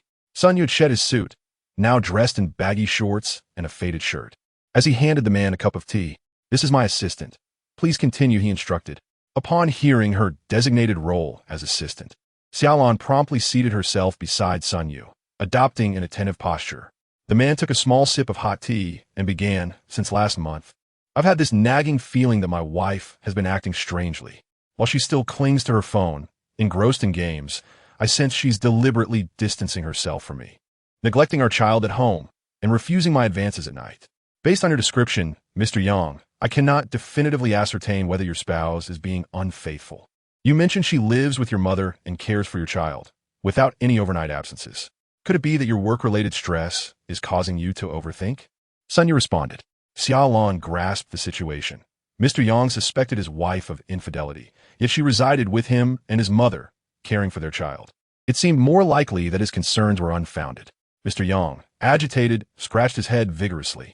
I even secretly checked her phone, but there was nothing amiss, no suspicious chats or new friends. Yet, I can't shake the feeling that something is wrong. With a teasing tone, Sun Yu remarked, Given your concerns, I suppose I can accept the commission since you are offering me payment. Mr. Yang's expression shifted to one of relief upon hearing that Sun Yu would take on the case, eagerly nodding. Money is no object. I've heard of your abilities from Mr. Zhang. If even you cannot uncover any issues, I will rest easy. After leaving some information and transferring a deposit to Sun Yu, Mr. Yang departed. As soon as the door closed, Xia Lan could hardly contain her curiosity, asking, Do you often receive such paying clients? Many. And while I initially thought they were merely paying clients, I often find they are indeed dealing with infidelity, Sun Yu replied, opening his laptop. Sometimes, a man's intuition can be more alarming than a woman's. In a matter of moments, the computer screen transformed into a surveillance feed. Xia Lan's eyes widened in astonishment. Your hacking skills are incredibly impressive. Did you really manage to breach the community surveillance just from the address he provided? Sun Yu rolled his eyes at her. Boss, you seem to have misconceptions about hackers. No hacker could casually access the surveillance of a community like that. I investigated another family in that community last year. I merely recalled the IP address from my extensive memory. Memory palace? How conceited, Xia Lan quipped, scanning the footage. Isn't he a manager? Why is he living in such an old community? The building only has surveillance on the first floor, and within the community, only the main road is monitored. Sun Yu shrugged. I'm a manager too, you know? Ignoring Xia Lan's comments, he focused intently on the surveillance footage. Yang's full name is Yang Guoyu, and his wife is named Li Jia. Yang Guoyu's mother and son, Sun Yu, have also been included in the photographs. Their son, only a year and a half old, is quite charming. After reviewing a week's worth of surveillance footage, Sun Yu's expression gradually darkened. Noticing the change in Sun Yu's demeanor, Xia Lan quietly inquired, Is there a problem? Although she regarded the situation as a mere farce, Xia Lan was earnestly observing the footage, aiming to learn Sun Yu's methods of scrutiny.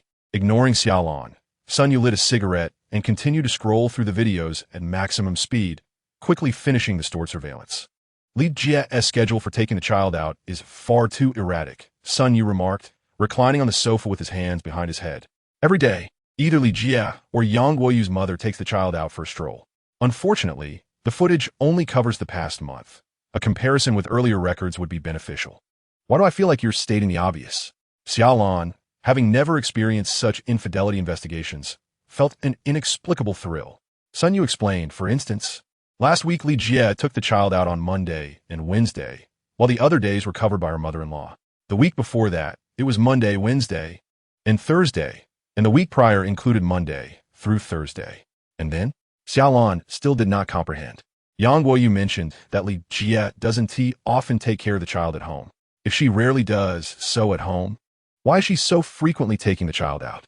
If last month it was always Yang Guoyu's mother taking the child out, wouldn't that raise some suspicions? Xia Lan blinked in confusion. Then why not just ask his mother directly? Sun Yu rolled his eyes. Why not ask the neighbors while you're at it? Our first principle as private investigators is to avoid causing distress to the client's family or those in their circle. If he asks, what would his mother think? What would his wife think if she found out? Xia Lan scoffed, thinking private investigators were merely hiding behind a facade of sophistication. Sun Yu mused aloud. With such clear patterns of going out, she must be in contact with her lover. Yang Guoyu has checked her phone. If it's not the usual messaging apps, what could it be? After pondering for a moment, Sun Yu took out his phone and called Yang Guoyu. I've sent you something small. Find an opportunity to install it on your wife's phone tonight. Don't worry, as long as you're not seen. It won't be discovered once it's installed. Yes, it does seem a bit odd. Chapter 58. A simple assignment. Dream Mountain, which supports the Dream River, is a key tourism project. Viewed from above, the continuous mountain range features three distinctive characteristics. At the summit stands the ancient Dream Mountain Temple, perpetually bustling with visitors. The vast greenery is dotted with various fruits, a testament to the hard work of the mountain folk. Occasionally, a reservoir interrupts the green expanse, serving as a secondary livelihood for the villagers. In the dead of night, Dream Mountain slumbers in silence, while in a small grove by the reservoir, a man and woman engage in conversation. Why meet in a place like this? The woman asked, her voice trembling, uncertain if it was from fear or excitement. The man did not respond. Instead, he embraced her from behind, whispering close to her ear, "Isn't this thrilling enough?" His breath, warm against her skin, penetrated her very soul, rendering her weak as she leaned back, surrendering to his embrace. The man's hands slowly ascended, and the woman showed no signs of resistance. His grip tightened around her throat, gradually increasing pressure. The sensation of asphyxiation elicited a muffled whimper from her. After a few seconds, realizing he showed no signs of relenting, she desperately grasped at his hands. Under the same night sky, within Sun Yu's office, he asked Xia Lan, "Boss, it's already 11. Aren't you heading home?" Xia Lan's gaze remained fixed on the screen of Sun Yu's laptop, her expression that of a curious onlooker. "I'm staying to see how Li Jia contacts that person." On the computer screen, Li Jia was scrolling through short videos, appearing completely untroubled. Have you considered that she might not be contacting him tonight? Sun Yu sensed Xia Lan's fascination with this case had surpassed that of serial murder investigations. Xia Lan shrugged, "Then I'll wait until tomorrow." As if to hasten Xia Lan's wait, Li Jia's phone screen changed. She closed a short video and opened a game. Dream Journey to the West. Sun Yu murmured. This was a Q-version game set in the Journey to the West universe, with a large player base and turn-based mechanics. Though heavily monetized, it could still be played without spending money. Upon hearing Sun Yu's description, Xia Lan quickly lost interest, contemplating whether to order a late-night snack, only to notice that Sun Yu's focus had intensified. Xia Lan refocused on the screen, but unfortunately, she couldn't comprehend the game, noting only that two adorable characters were moving about. Sun Yu explained, "The character named Nangong Man is Li Jia. She just logged in and teamed up with this character, Xiaxian, who has likely been waiting for her online. It's as if they had arranged a meeting time. They were currently engaged in a quest together."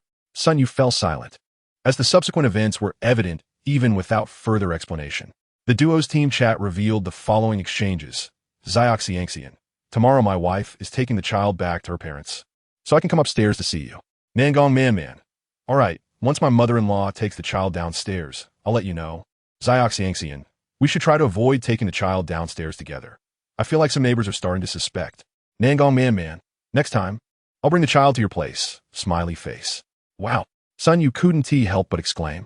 Over the years, he had encountered numerous mistresses and seen a variety of infidelity tactics, but this was the first time he had witnessed communication through a game. Typically, affairs began through gaming, leading to in-person meetings. These two clearly lived in the same building and had established contact through the game after meeting. Why does this feel so revolting? Xia Lan remarked flatly, devoid of any thrill. Because the term child triggers you. It is indeed excessive to engage in an affair while having your own child. Sun Yu saved the recording, now awaiting the moment to catch Li Jie in the act of infidelity. Xia Lan suddenly asked, "Are you going to be there for the confrontation?" Sun Yu grinned, "Not likely. In such cases, I'll inform Yang Guoyu tomorrow afternoon and let him handle it himself. After all, there may be a chance of a scuffle, and I need to avoid that." In less than a day, Sun Yu's assignment was nearing completion, prompting Xia Lan to suddenly feel that Sun Yu earned his money far too easily. How do you charge for this kind of situation? A deposit of 10,000. If I find the evidence, the remaining 90,000 is due. If I don't find anything, the deposit is non-refundable. After stating this, Sun Yu warily eyed Xia Lan, quickly adding, all transactions go through a corporate account with proper records. There's absolutely no tax evasion. Xia Lan laughed at Sun Yu's exaggerated expression. Sun Yu allowed her to mock him, shutting down his laptop and starting to tidy up the takeout containers from dinner. You can earn so much from a single case. It seems you've donated a considerable sum over the years, right? Indeed, quite a bit. Although it pales in comparison to your mother's monthly income. It has certainly helped many unfortunate orphans. Sun Yu replied while clearing the trash. After tidying the tea table, he went to the hallway to dispose of the garbage and returned to find Xia Lan curled up asleep on the sofa. Sun Yu became cautious with his movements as he closed the door, sitting on the opposite sofa while lighting a cigarette, quietly observing Xia Lan's even breaths. In the morning, Xia Lan vaguely recounted several of her past missions, although she deliberately concealed specific countries and events with Sun Yu's acumen. He quickly connected her to various assassination incidents. Entering war-torn regions of Africa alone, she could easily fall into the hands of local insurgents, and the outcome would be dire. Even Sun Yu's conjectures led him to investigate her last mission through his own channels, discovering that the deceased was a powerful figure in the American underground world, where security measures were as formidable as fortifications. What kind of life-and-death trials had she endured to accomplish such tasks? Pondering these thoughts, Sun Yu speculated whether Xia Lan was truly asleep at that moment. He was Sun Yu. He perceived details others overlooked. How could he have missed Xia Lan's abnormal behavior yesterday? With a deep sigh, he fetched a summer blanket from the office and returned to cover her.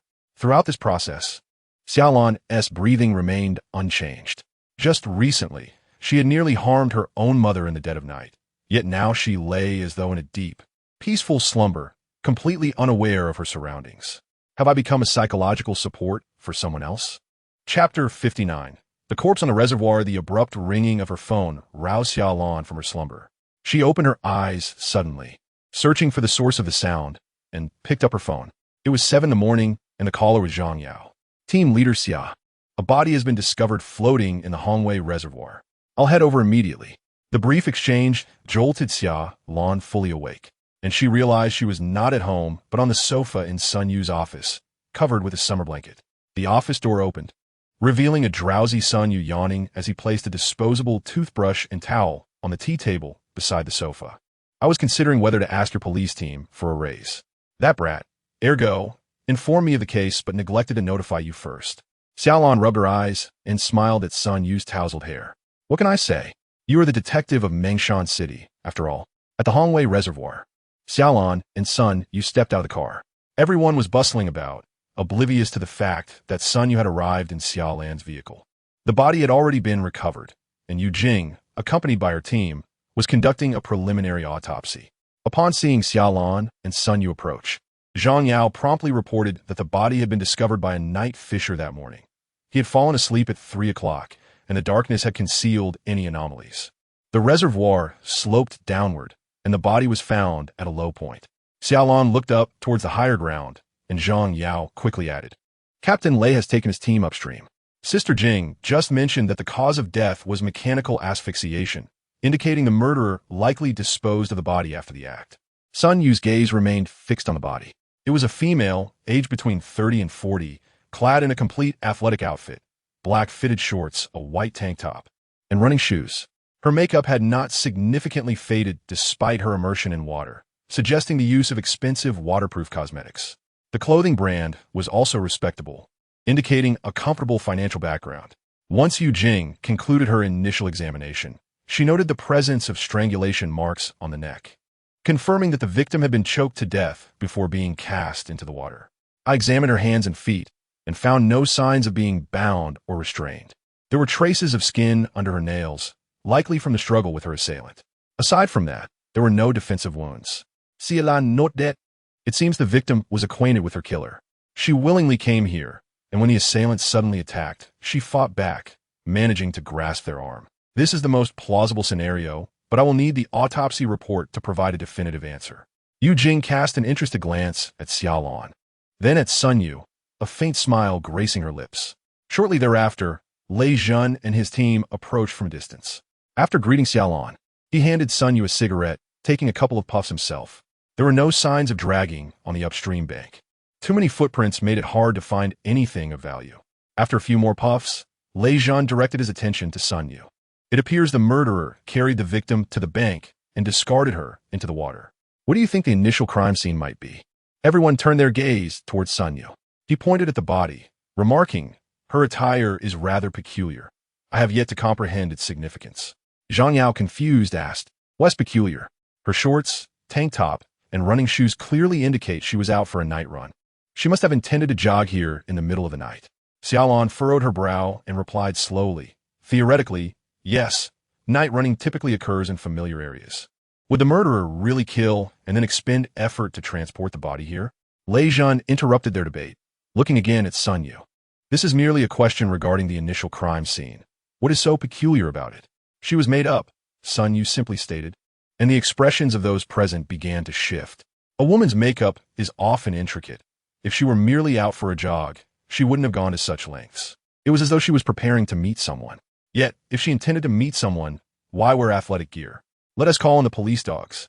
"I suspect the initial crime scene is nearby," Sun Yu insisted. In the grand office of the Criminal Investigation Team of the Mengshan City Public Security Bureau, the whiteboard had been updated with information related to the floating corpse.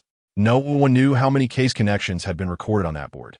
They only understood that new connections would continue to emerge. The deceased, Li Manyu, aged 40, resided at 28 Tawan Road in the Old City, in a community earmarked for demolition. She had a substantial amount of savings. Married to Gua Shutian, a second-generation demolisher who operated a small inn adjacent to the community. Their relationship appeared stable, with no reports of conflicts or disputes. They had an 18-year-old son who had been playing video games with friends all night and hadn't noticed when Li Manyu left. After Zhang Yao introduced the basic situation, Yu Jing took over. It's confirmed that the victim was not bound or restrained, and there were no traces of drugs in her system. The circumstances align with your observations at the scene. The skin found under the victim's nails had been tested and matched a male profile that yielded no results in the DNA database. Fu Ming gestured towards the photographs on the whiteboard. With the help of the police dogs, we discovered a struggle site in the woods 500 meters upstream from the reservoir. We collected hair samples, which have already been compared with those from Sister Jing. They belong to both the victim and the assailant. This area should be the actual initial crime scene. Surveillance footage confirmed that Li Manyu left her community at 9 in the evening, alone. After exiting, she called a taxi, and the driver has been contacted. The destination was near the crime scene. Mengshan is somewhat suburban, and there were no cameras along the route, making it impossible to trace other vehicles. Jiang Xiaoyu continued, "I reviewed some of Li Manyu's frequently used social media accounts, but found no suspicious messages. Are modern murderers truly this cautious?" Her remark, meant as a jest, left Xia Lan feeling somewhat embarrassed. The previous massacre had unfolded so smoothly, and with Baoyu and Sun Yu, she had confirmed that not all cases are as convoluted as those she had previously encountered, where meticulous preparation by the killer was evident. More often than not, these were crimes of passion, where gathering evidence led to straightforward arrests. Yet this time, it was similar: no effective surveillance, no useful social media exchanges. She glanced at Sun Yu, who was looking at her with an unmistakable glint in his eye, as if to say, "Conan, here we go again." Chapter 60. The unfaithful. The initial discussion of the case was still underway, and the most significant breakthrough was the acquisition of the murderer's DNA, despite its current ineffectiveness. Xia Lan reminded herself not to be swayed by Sun Yu's mockery and began to analyze the situation with a composed demeanor. The perpetrator was male, and, judging by the strangulation marks, he stood over 175 meters tall, possessing considerable strength to carry the corpse to the shore for disposal. Recently, the trend of night fishing had surged. Even early in the morning, many were seen at Hongwei Reservoir with fishing rods. The murderer appeared to be well prepared, as he dared to discard the body in a location where he knew few would be night fishing. Upon hearing this, Sun Yu lifted his chin, evidently taken aback by Xia Lan's subsequent deductions. The detail of fishing was crucial.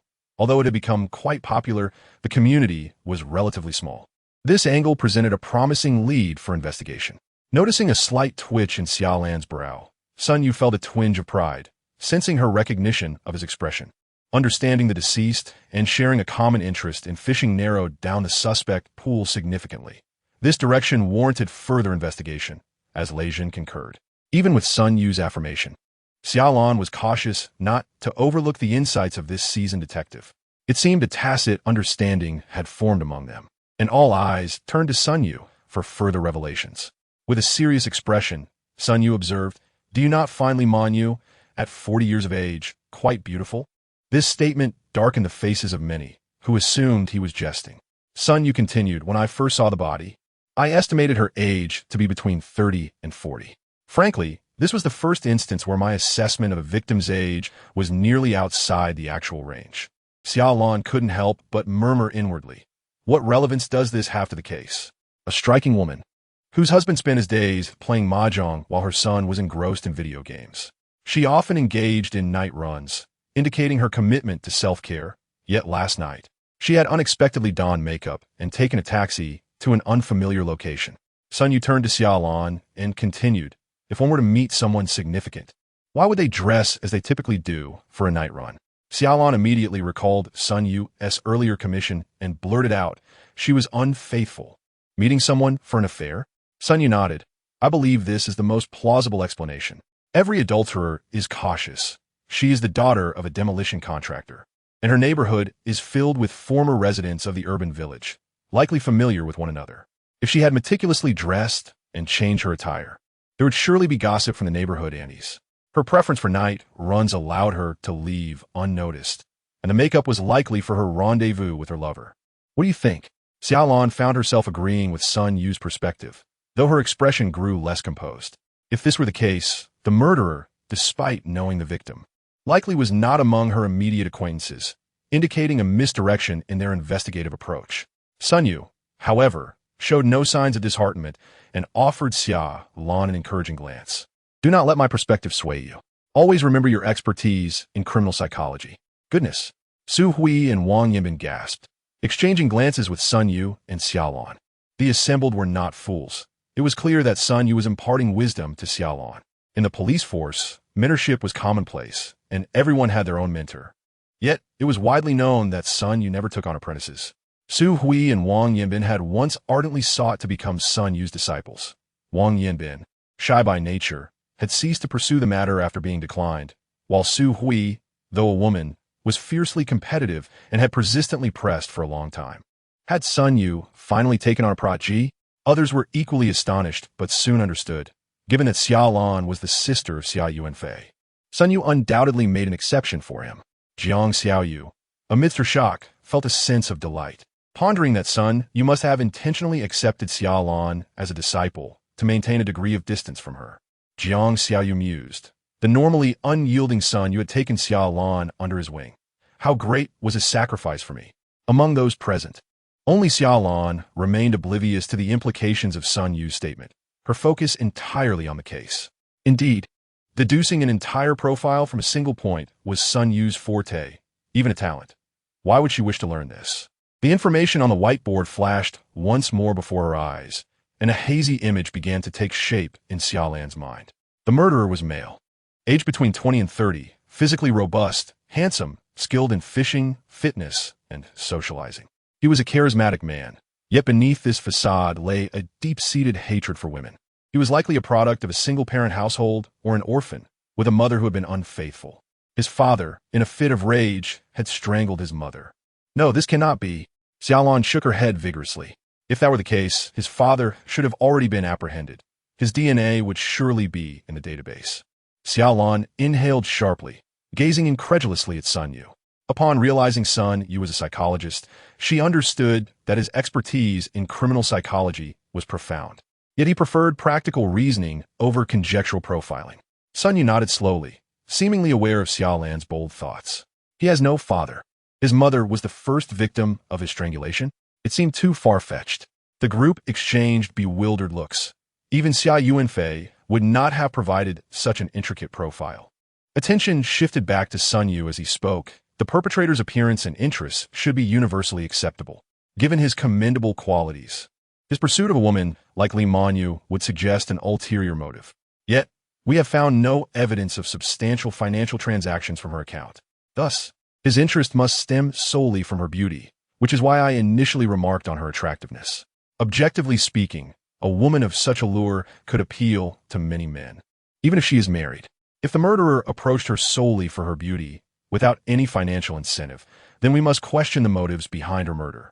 Taking a deep breath, Sun Yu continued, if the murderer intended to kill Li Manyu, it stands to reason he must have approached her first. Her social connections were simple. Her only distinguishing label was her infidelity. Thus, this could only be the motive for her murder. The office fell silent as Sun Yu inhaled deeply. Xia Lan gazed at him in admiration. This was his gift to infer a psychological profile from existing clues. It appeared they were confronting a potential serial killer targeting unfaithful women. Chapter 61. A dual approach in a small restaurant outside Yunmen community. Sun Yu savored the last spoonful of soup from his bowl of noodles. Compared to the vibrant nightlife of the development zone, he favored the slower pace of the old city. After satisfying his hunger, he lit a cigarette, scanned the bill, and departed the establishment. Summer days lingered longer, with dusk reluctantly enveloping the sky past 7 o'clock. The Yunmen community was situated on the outskirts of the old city, close to the suburbs, with few commercial establishments nearby. The roads surrounding the community were wide, and traffic was sparse. As the post-dinner crowd began to swell, night runners emerged as well. Sun Yu followed the footsteps of the joggers, traversing the main road encircling the community. At this moment, Sun Yu envisioned himself as the murderer. His gaze fixated on a woman jogging. This was her third lap. A full circuit around the community measured 2 kilometers, and 6 kilometers should suffice for her. The woman's pace gradually slowed until she halted, and nearby were fitness equipment commonly found in parks. Besides her, a few others were stretching. This must be the location. Li Manyu typically jogged around 9 o'clock when there were fewer people. It was likely here that she encountered the murderer while stretching after her run. Appearance aside, this man must have possessed exceptional communication skills.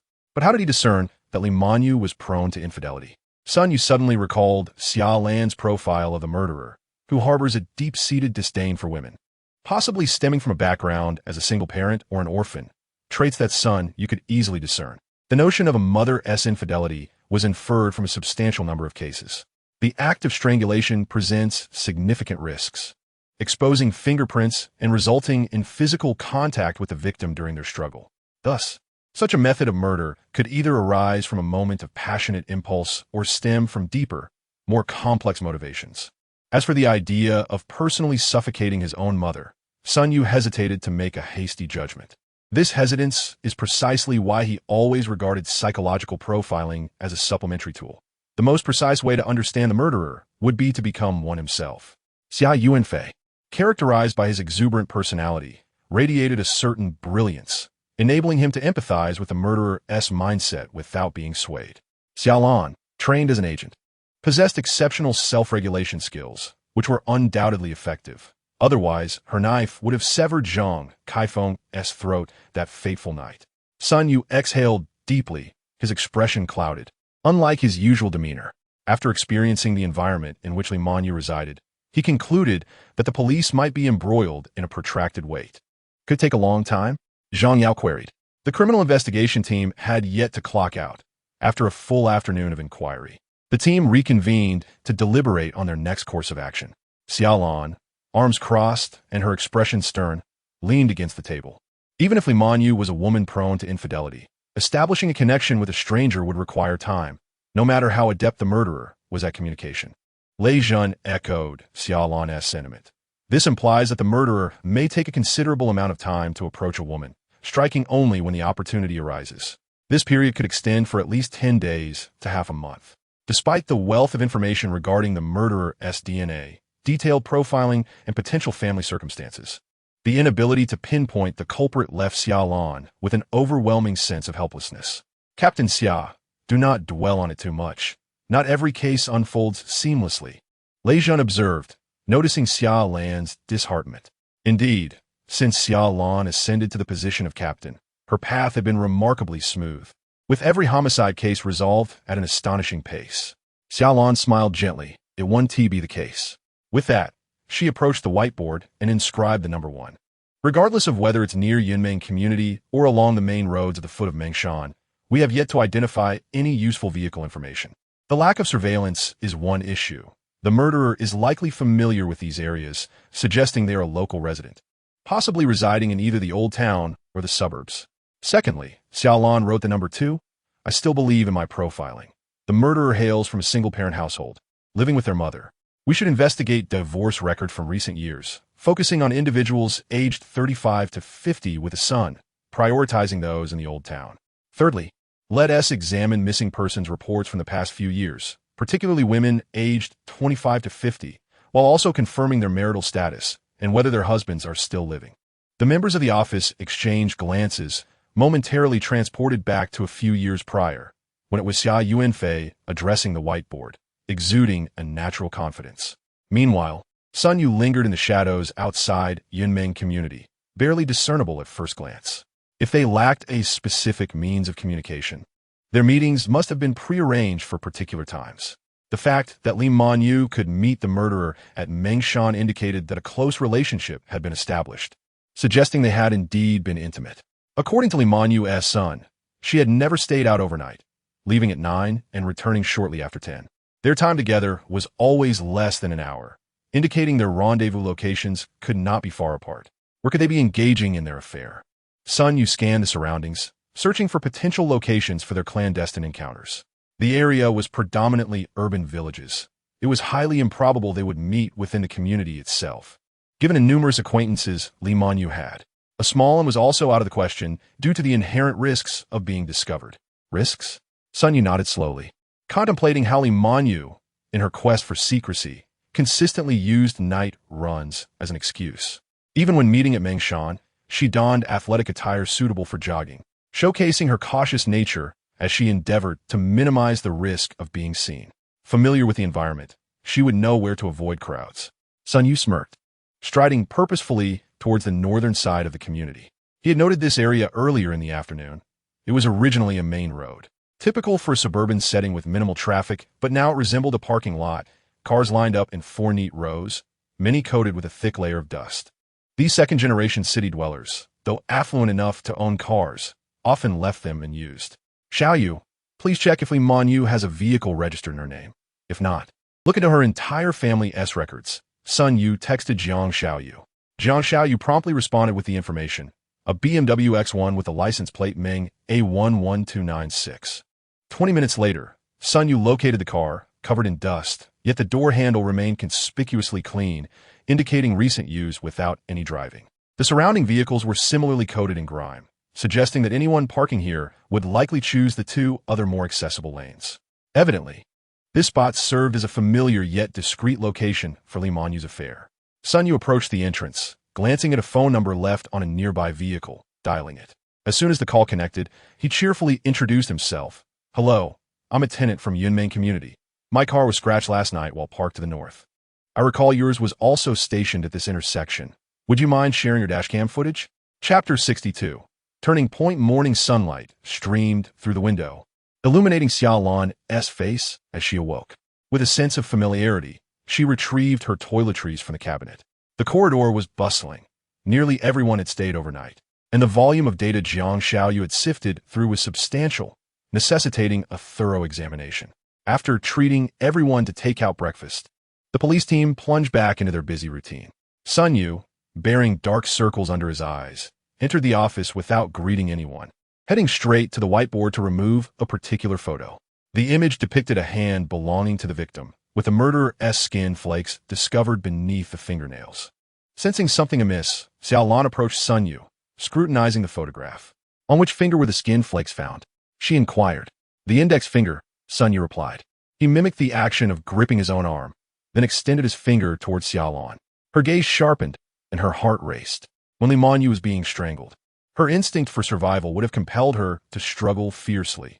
Judging by the amount of skin flakes extracted from the index finger, she must have left significant scratches on the murderer. Consequently, it was likely that other nails would also retain traces of skin.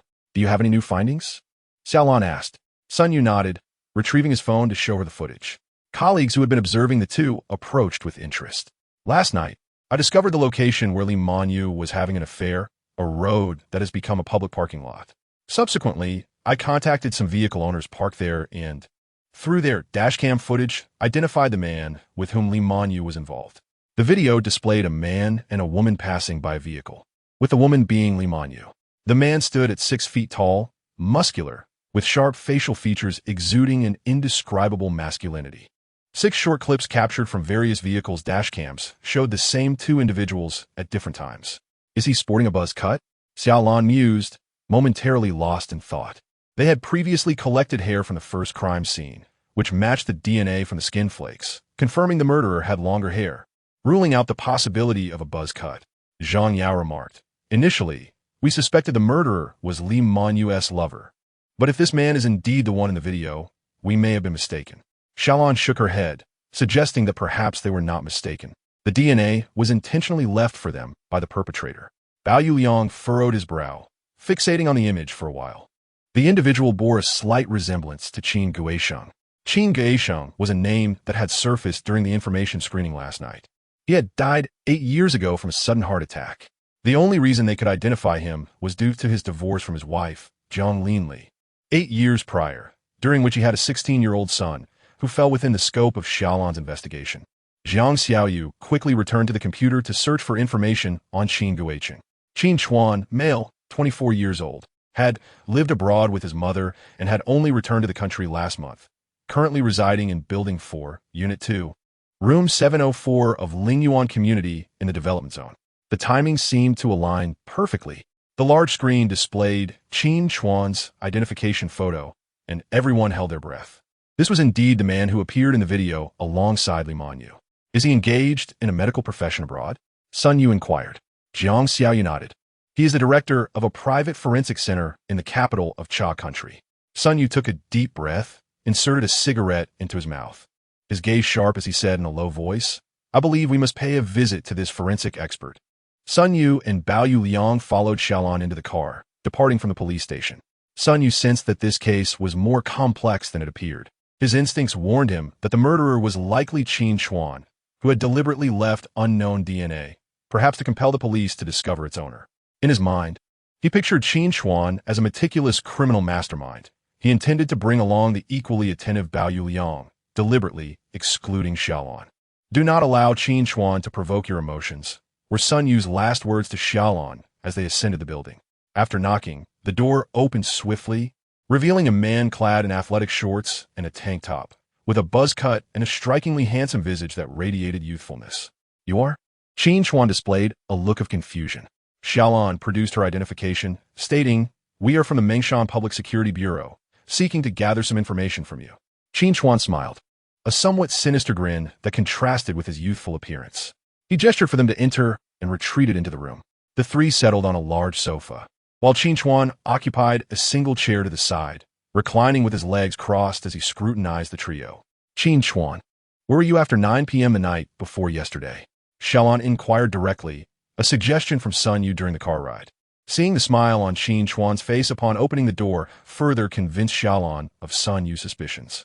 Without hesitation, Qin Chuan replied, I was fishing at the Mengshan Reservoir. Xia Lan was taken aback. She had not anticipated such an answer. Which reservoir? Qin Chuan continued, Xia Lan Reservoir. Xia Lan Reservoir was located not far from the scene of the crime at Hongwei Reservoir. a mere 3 kilometers away. Can anyone vouch for your whereabouts? Xia Lan pressed, sharpening her line of questioning. Qin Chuan paused, a look of astonishment crossing his face. Officer, why do you ask? Am I a suspect in some case? Noting Xia Lan's tightening expression, Qin Chuan smirked. No one can verify. I prefer night fishing alone. It was evident that Qin Chuan was prepared. His responses exuded a certain arrogance, devoid of any reflective demeanor, clearly indicating to Xia Lan that he had anticipated their inquiries. Do you know Li Manyu? Xia Lan probed. Qin Chuan immediately shook his head no. Xia Lan placed Li Manyu's photograph on the table. Do you recognize this woman? Upon picking up the photo, a look of appreciation crossed Qin Chuan's face, his lips curling into a slight smile, as if recalling something delightful. Yes, that is Li Manyu, he affirmed. Oh, Qin Chuan replied nonchalantly. She is dead. Sun Yu interjected suddenly. Qin Chuan's expression betrayed no surprise. He turned to Sun Yu with a mischievous smile. She is dead? Go catch the murderer then. Why come to me? We merely had a physical relationship. You can't possibly suspect me, can you?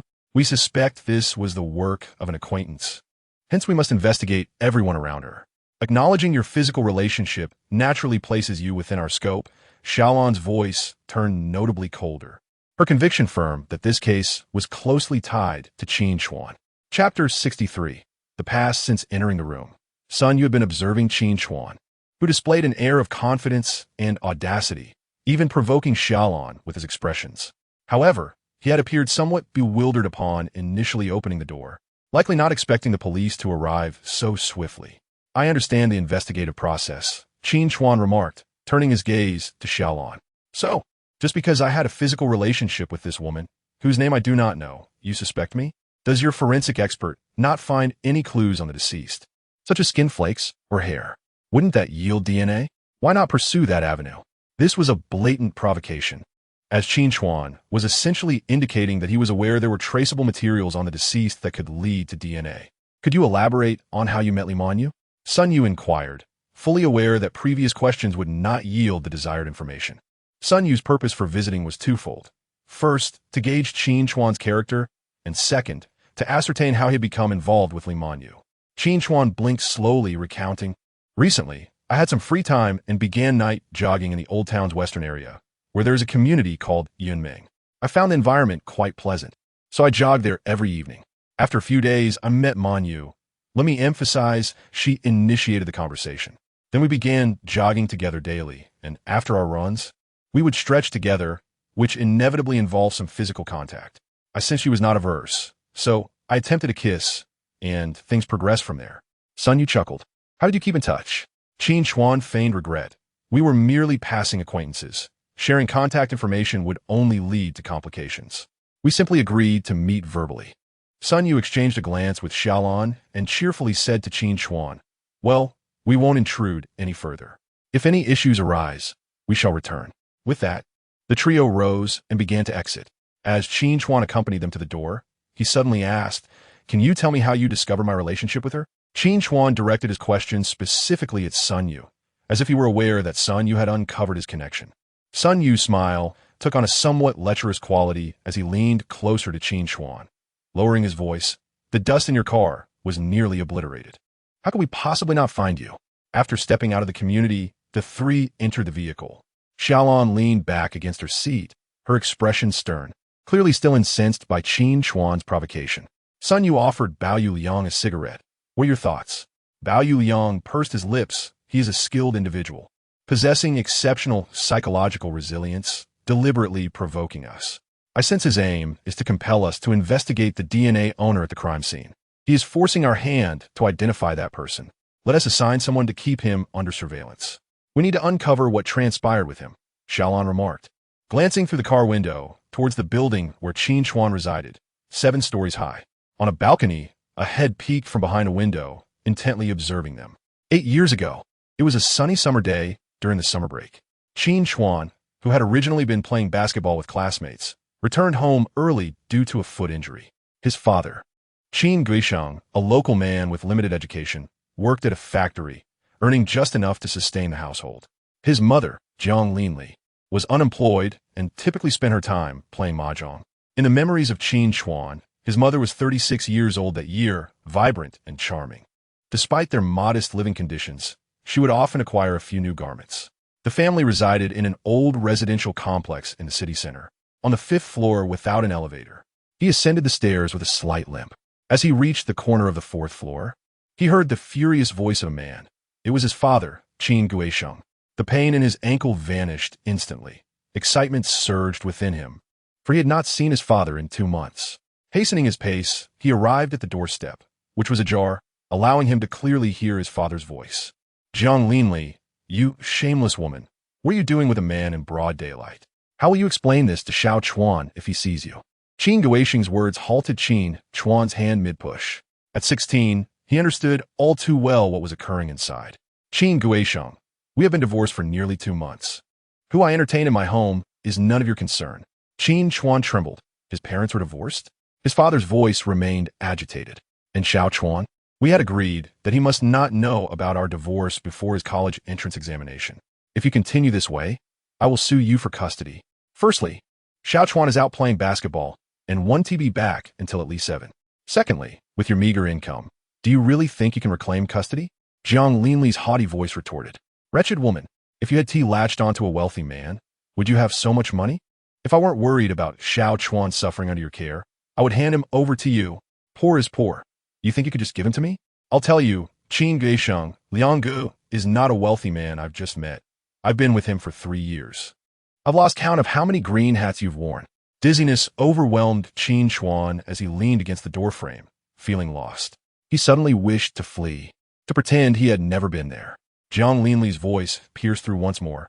You should thank me for finding Xiao Chuan a good father. Useless. A loud crash erupted from within the room, prompting Jiang Linli to exclaim, Qin Guisheng, what are you doing? Are you pretending to faint? Qin Guisheng? Qin Guisheng. Realizing something was amiss, Qin Chuan stumbled into the room, arriving at the master bedroom door, where he saw his father lying on the floor, clutching his chest, while his mother shook him vigorously. Everything faded to black as Qin Chuan lost consciousness. In the year that followed, his memories of everything around him became blurred. He knew he had been moved to a new home filled with foreigners, where he would chat with people daily. He vaguely recalled the conversations centered around his father's death, his severe psychological illness, and the need for therapy. It was a long dream, and when Qin Chuan felt he had awakened, he found himself abroad, living with his mother, who treated him well, providing him with the best education and living conditions. Jiang Linli assured him that she would never seek out that man again, claiming the wealth he provided would sustain them for a lifetime in the land of tea. Qin Chuan, consciously trying to forget the grim memories, dedicated himself to his studies, ultimately gaining admission to the most prestigious medical university in the tea country, developing a passion for forensic science. After graduation, he relocated to the capital of tea, attaining a coveted position and starting anew. Until one day, he suddenly longed for his mother. Without a phone call, he drove to a nearby city. Possessing a key to their home, he opened the door and was immediately struck by the sight of a dress on the floor, followed by shoes, tops, undergarments. Alarmed, he rushed towards the bedroom. Inside, the alluring Jiang Linli lay naked on the bed, the sheets disheveled. As the youngest director of the Forensic Institute, Qin Chuan's skills were exceptional. A single glance at the surroundings confirmed that his mother had not been assaulted. Jiang Linli noticed his entrance, hastily covering herself with a blanket, and exclaimed, Xiao Chuan, what are you doing here? Didn't you say you would never see him again? Qin Chuan shouted. Over the years, he had often questioned how much that man had given his mother to afford a home and fund his education. He had speculated that their contact had never ceased. Yet, he lacked the courage to confirm it, fearing the truth could hurt her, as she had sacrificed so much for him. But in that moment, seeing Jiang Linli's state, all his suspicions were validated. Was it not the same that fateful summer?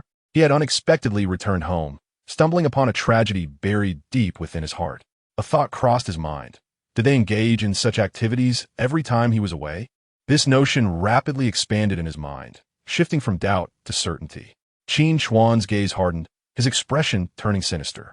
He lunged forward, gripping Jiang Linli's throat, bellowing, Who is that man? Tell me. I will kill him. I will avenge my father.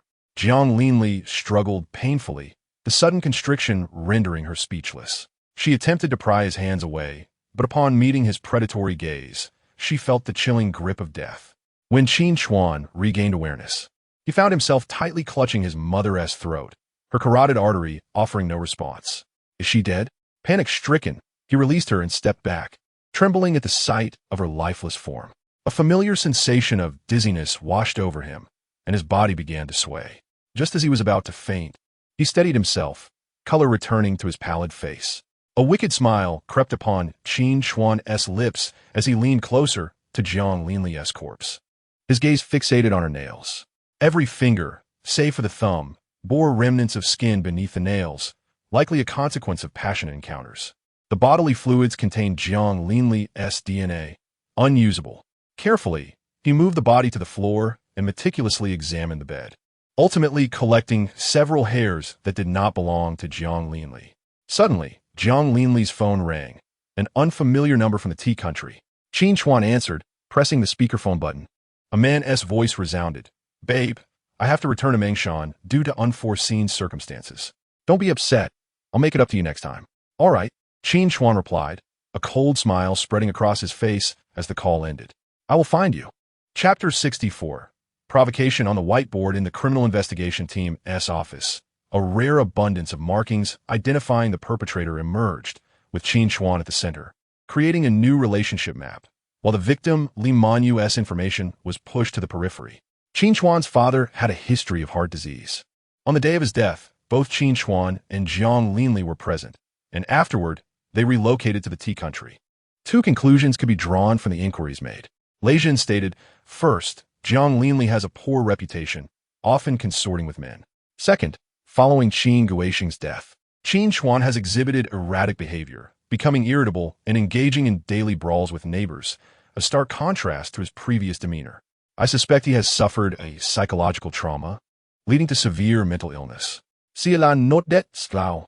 Jiang Linli does not have a job, and her ex-husband Qin Guixing's income was insufficient. She lacked the financial means to relocate to the T country, suggesting that the person providing her with funds is likely her lover. The police in the T capital had assisted in investigating Jiang Linli's situation, reporting that she was not home and that there were no signs of any disturbance. The small town where Jiang Linli resided lacked surveillance, leaving the T country police unable to provide further information. Qin Chuan is a forensic expert, effortlessly erasing traces at crime scenes with his exceptional skills. At this juncture, they can only conclude that Jiang Linli has met with foul play. Lei Zhen rhythmically taps his fingers on the table, and in conjunction with prior profiling, I sense a certain truth. Jiang Linli had taken Qin Chuan abroad for a new life while providing psychological therapy, which seemed to be quite effective. To shield Qin Chuan from further trauma, she had been concealing the existence of her lover from him. A month ago, Qin Chuan discovered evidence of this affair, likely remnants of skin and hair at their residence. This revelation triggered a resurgence of his trauma, leading him to strangle Jiang Linli and return to Mengshan in search of her lover to avenge his father. Xia Lan's expression is somewhat intricate. The information from the T country reveals that Qin Chuan is typically a sunny, warm individual with a remarkably good temper. A stark contrast to the Qin Chuan we encounter today.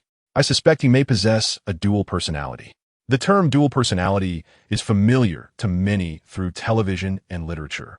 Yet when confronted with it, one often struggles to ascertain its reality. Fortunately, our police team has established a tacit understanding. When in doubt, consult Sun Yu. All eyes converge on Sun Yu, who never disappoints. He states, dual personality is a severe psychological disorder. To simplify, it refers to an individual possessing two relatively independent and distinct personalities. Based on Qin Chuan's experiences, his dual personality likely serves as a self-defense mechanism. At the age of 16, he witnessed his father's death, occurring 47 days after Qin Guixing's divorce from Jiang Linli. The most plausible explanation is that Qin Guixing suffered a heart attack due to intense stress on that day. As a witness, Qin Chuan realized that his biological mother was responsible for his father's demise, resulting in profound trauma that led him to self-isolate and develop a second personality to escape the reality of his situation.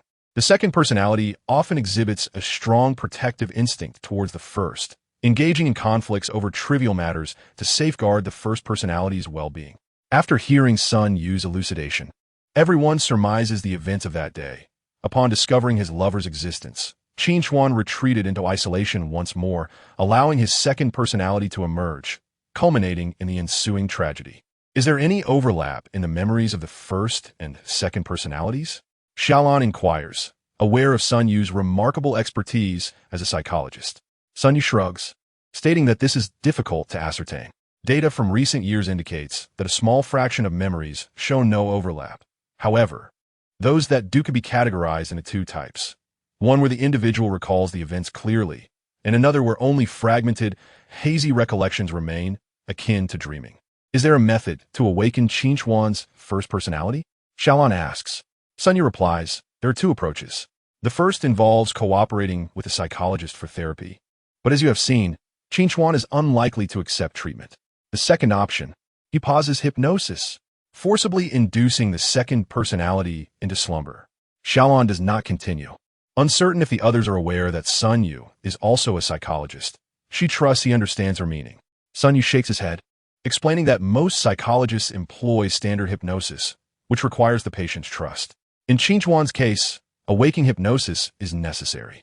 To my knowledge, only Professor Gong Yongxin from Kyoto is capable of such a technique. I once attended his seminar and have his contact information, Lei Zhun states while retrieving his phone. I oppose using hypnosis as a means to handle Qin Chuan, Sun Yu asserts gravely. Hypnosis lacks legal validity in our country and can even be deemed inhumane. Furthermore, do you not feel that using hypnosis to solve a case is rather undignified? The office falls silent. Sun Yu's initial argument, based on reason, was not taken seriously. But his latter point about dignity resonates deeply. Faced with a case that seems insurmountable, resorting to hypnosis for clues is not a notion befitting a detective. Indeed, Xia Lan breaks the silence. Qin Chuan is audacious enough to continue his provocations against the police. The second personality, having acted impulsively at 16, is likely to escalate his behavior now rather than temper it.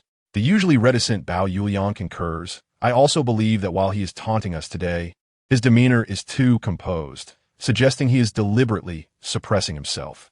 He requires an outlet, and thus, it is only a matter of time before he strikes again. Subsequently, Xia Lan assigns the task of monitoring Qin Chuan in pairs, 24 hours a day. While this may compel him to pause his criminal activities, everyone acknowledges that nothing is worse than further loss of life.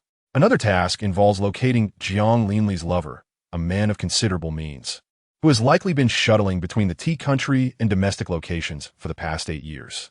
These characteristics are quite distinct, and, given the police's capabilities, a preliminary identification should emerge within a few days.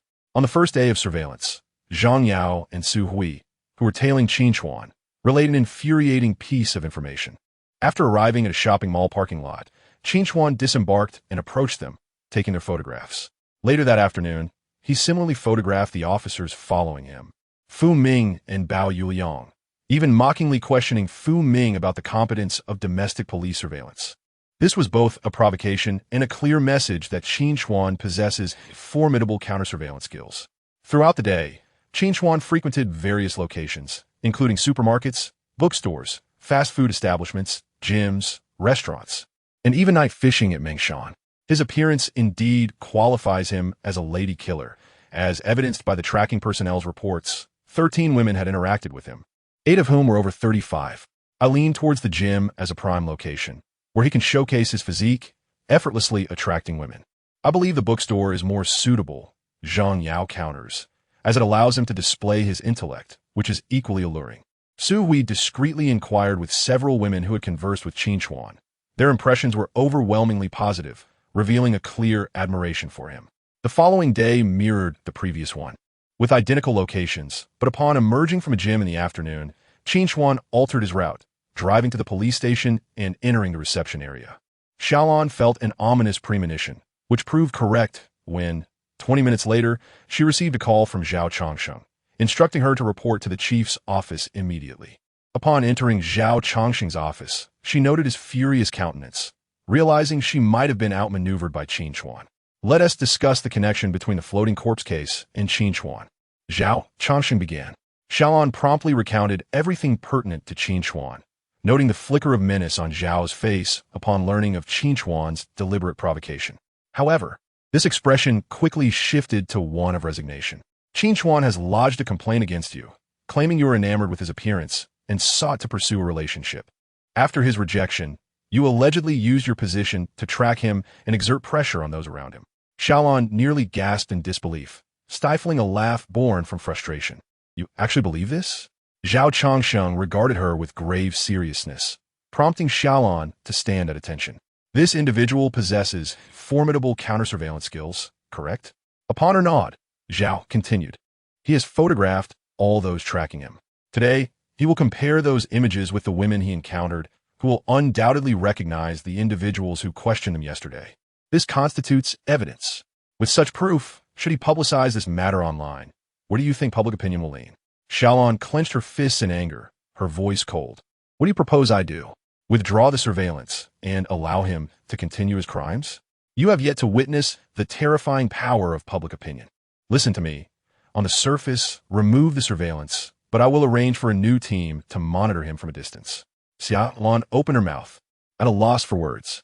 With Zhao Changsheng's extensive experience, he understood that once they switched to long-distance surveillance, it would be akin to having no surveillance at all for someone like Qin Chuan, who possessed formidable counter-surveillance abilities. Director Zhao, he is provoking us. And yet we are retreating, Xia Lan began, but Zhao Changsheng interrupted her. Follow the orders. Leave. Xia Lan recognized that Zhao Changsheng had his reasons. Yet at that moment, she found it impossible to accept the command. After exiting the director's office, she called Sun Yu to inform him of Zhao Changsheng's arrangements. Director Zhao is quite the cunning fox. He is not mistaken. Have you considered what would happen if he were to expose this matter online? What would the police do? The reminder from Sun Yu jolted Xia Lan to clarity.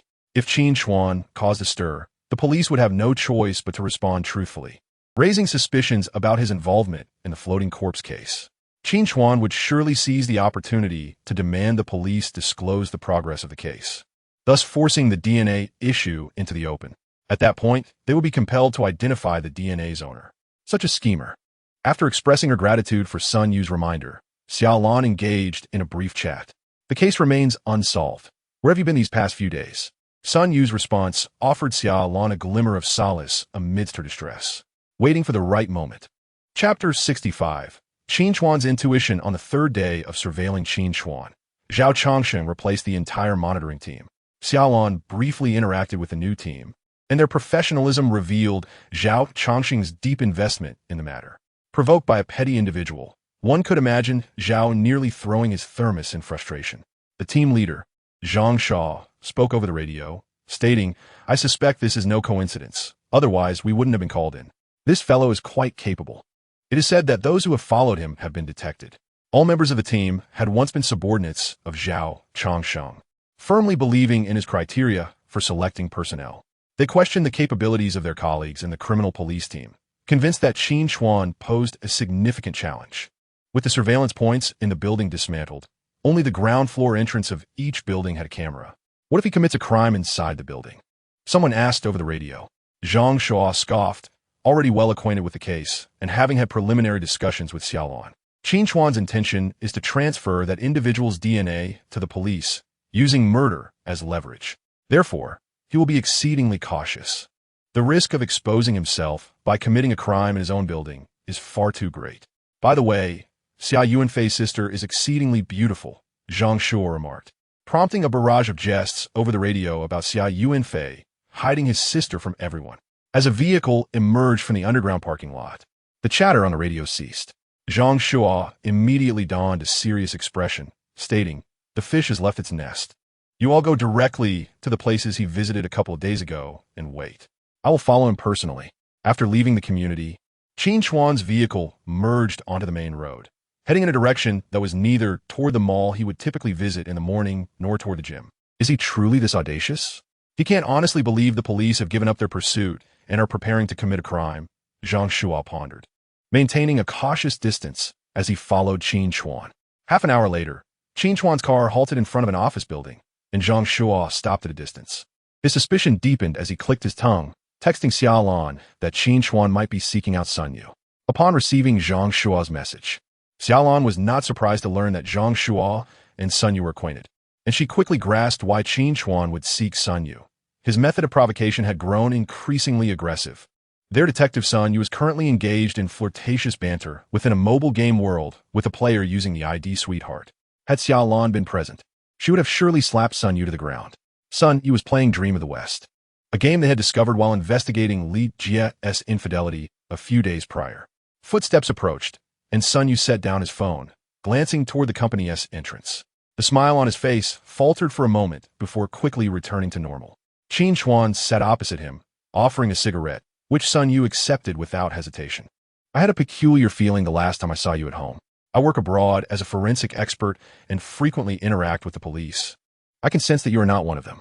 Out of curiosity, I've been inquiring about you these past couple of days. Sun Yu glanced at the cigarette in his hand, noticing the pure white filter adorned with characters from the Tea Kingdom. After lighting it and taking a puff, he was greeted by a subtle, refreshing aroma. This cigarette is quite pleasant, he remarked succinctly. Consulting firm, doing private detective work, or serving as a criminal consultant for the police. Liu, the director of Julia Medical Devices, holds you in high regard, saying there is nothing you cannot accomplish. Sun Yu chuckled. The prerequisite is that the price is right. 1 million. That is all my savings. Help me find that person, Qin Chuan stated directly. Sun Yu, however, feigned confusion. Which person? You know who I mean, but I want to say it outright, as I am unaware if this conversation is being recorded. Although a recording cannot serve as evidence, it could provide the police with further justification to monitor me. Sun Yu regarded Qin Chuan in silence for a long moment, extinguishing his cigarette in the ashtray. I can help you find him, but your offer is insufficient. Upon hearing Sun Yu begin to negotiate, Qin Chuan's expression shifted to one of eagerness. Name your price, and I will find a way. Sun Yu lit another cigarette, exhaling white smoke as he said, You can turn yourself in, and I will visit you in prison to tell you who that person is. Qin Chuan's eyes darkened with malice as he coldly retorted, You think you can play me? Finding someone is too simple for me, so I am not playing you. Rather, you cannot afford the price, Sun Yu replied cautiously, observing as Qin Chuan shed his facade of virtue, revealing a more sinister side. The smile that Sun Yu found repulsive now adorned Qin Chuan's face as he leaned closer, whispering, It seems there are still not enough corpses. The police will concede before you do. Through Qin Chuan's eyes, Sun Yu perceived a devil yearning to break free from its chains. Huh? Sun Yu scoffed. Do you truly believe the police have ceased their surveillance of you? Given your current predicament, I find it implausible that you still have the opportunity to commit a crime. Qin Chuan countered. Are you challenging me to a test of patience? Or do you believe that if enough time is afforded, the police will uncover the true killer of Limanyu? I can wait. I'll simply continue once those surveilling me have completely given up. Feigning surprise, Sun Yu exclaimed, Indeed, this is a homicide case. The longer it drags on, the more it tarnishes the police's reputation. What shall we do? Upon seeing Qin Chuan display a triumphant smile, Sun Yu's expression shifted to one of cold scrutiny. But do you truly have that much time? Qin Chuan's smile began to fade, a sense of being seen through washing over him. Instinctively, he leaned back into the sofa, attempting to create distance from Sun Yu. Sun Yu leaned forward, resting his hands on the tea table. You have no idea when he might awaken. If he realizes he has killed his own mother, will he come to the police station to confess? A glimmer of murderous intent flashed in Qin Chuan's eyes. You know about my connection to him? Sun Yu ignored Qin Chuan's inquiry, continuing, Although there are no cameras where Jiang Linli resides, your eagerness to return home to commit murder means your time to dispose of the body is severely limited. Regardless of your skill, the longer you take, the greater the risk of discovery. I wonder if any incriminating evidence was concealed alongside Jiang Linli's body. Thus, Sun Yu's tone escalated, startling Qin Chuan. So, who truly lacks time? At that moment, Qin Chuan felt regret. In his original plan, he had come here to provoke Sun Yu and pressure him into assisting with the search. Yet, unexpectedly, Sun Yu had turned the tables, articulating his greatest fears. He couldn't help but recall the sensation he experienced upon first encountering Sun Yu. It was akin to a beast being stalked by a hunter amidst a lush jungle. Indeed, it was no mere illusion. This individual was not to be trifled with. Chapter 66. Night fishing. Qin Chuan departed in a somewhat disheveled manner, seemingly eager to vanish from Sun Yu's sight. Sun Yu picked up the cigarette box that Qin Chuan had left on the sofa, nodding in satisfaction. Well, he had gained half a pack of cigarettes, which could serve as a consultation fee. He snapped a photo of the cigarette box and sent it to a friend with a note. Brother, get me some of these cigarettes. They are quite enjoyable. As he picked up his phone to re-enter the dream journey to the west, he exchanged a few words with his beautiful friend, Tion Xiner, before receiving a call from Xia Lan. "What is it?" Sun Yu replied irritably. "Oh, it seems your temper has improved after a few days. I hope I'm not interrupting your flirtation with some lovely lady." Xia Lan always had a knack for teasing Sun Yu whenever they spoke. "Get to the point, or I'll hang up." At that moment, Sun Yu noticed that Tion Xiner had gone offline, leaving him with no choice but to answer the call. On the other end, Xia Lan's laughter rang out. "My sources inform me that Qin Chuan came looking for you and left in quite a huff, looking rather displeased. Of course, he was practically urinating on the police station's doorstep. I had to take the opportunity to help you retaliate." Sun Yu recounted the earlier encounter to Xia Lan. Listening to Sun Yu's account, Xia Lan's admiration for him grew. Qin Chuan indeed lacked time, yet the pressure from the police station was even greater. Sun Yu had skillfully made Qin Chuan feel that the police could withstand the burden, subtly shifting the pressure onto Qin Chuan. This meant that the likelihood of Qin Chuan committing another crime soon had increased, and they would remain vigilant. "Once the case is resolved, I'll treat you to steak at a Western restaurant." Xia Lan felt that in a case where the identity of the murderer was already known, Sun Yu's role was severely limited. She no longer held much hope for him. "I heard your mother runs a super high-end seafood buffet, with prices soaring into the thousands per person. Can we go there next time?" Xia Lan rolled her eyes and sighed into the phone. "Chief, I've been spending quite a bit lately. All our outings are on my tab. You earn so much, yet you use it for charity and then extort me? How unreasonable. How about this? Tonight, I'll take you night fishing, and if we catch a big one, you treat me to the seafood buffet." Xia Lan was about to refuse outright, but immediately sensed there was more to Sun Yu's words. He had previously used fishing as a metaphor for catching the murderer during the taxi murder case. Night fishing. Coincidentally, this was related to the current case, and it's such a timely moment. Do we need to bring others? No. Catching big fish requires patience. Too many people will scare the fish away. If it weren't for my seafood buffet, I wouldn't even invite you. At 10 o'clock that night, outside a small grove by the Mengjiang River in Mengshan City, a voluptuous middle-aged woman stepped out of a taxi, dressed in a dress she had purchased just 2 days prior. She had nearly exhausted a month's salary for this dress. Imagining the handsome man who adored her, she felt certain he would be delighted to see her so meticulously attired. As long as it made him happy, she believed it was all worth it. The woman, teetering in her high-heeled shoes, ventured into the grove, struggling with each step, clearly unaccustomed to such footwear. Upon reaching the depths of the woods, she took out her phone to make a call. Just as the screen lit up, a figure suddenly embraced her from behind. "It's me." Hearing the man's gentle voice, she immediately relaxed, locking her phone and stowing it in her bag. Sensing the warmth of his breath against her ear, she melted into his embrace, coyly uttering, "You really know how to pick a spot. Here, it feels like we're young again." The man's words quickened her heartbeat, and she slowly closed her eyes, allowing his hands to roam over her body. His hands traversed her chest, gradually tightening their grip around her neck. A sudden, overwhelming sensation of suffocation surged, causing her to emit a muffled cry and begin to struggle. Feeling her desperate thrashing, Qin Chuan experienced an unprecedented sense of satisfaction. This was the thrill he relished the most. Suddenly, the sound of hurried footsteps echoed nearby. Qin Chuan turned toward the noise, only to see a shadow dart past him, followed by sharp pain in his waist. The forceful impact made him release his grip on the woman.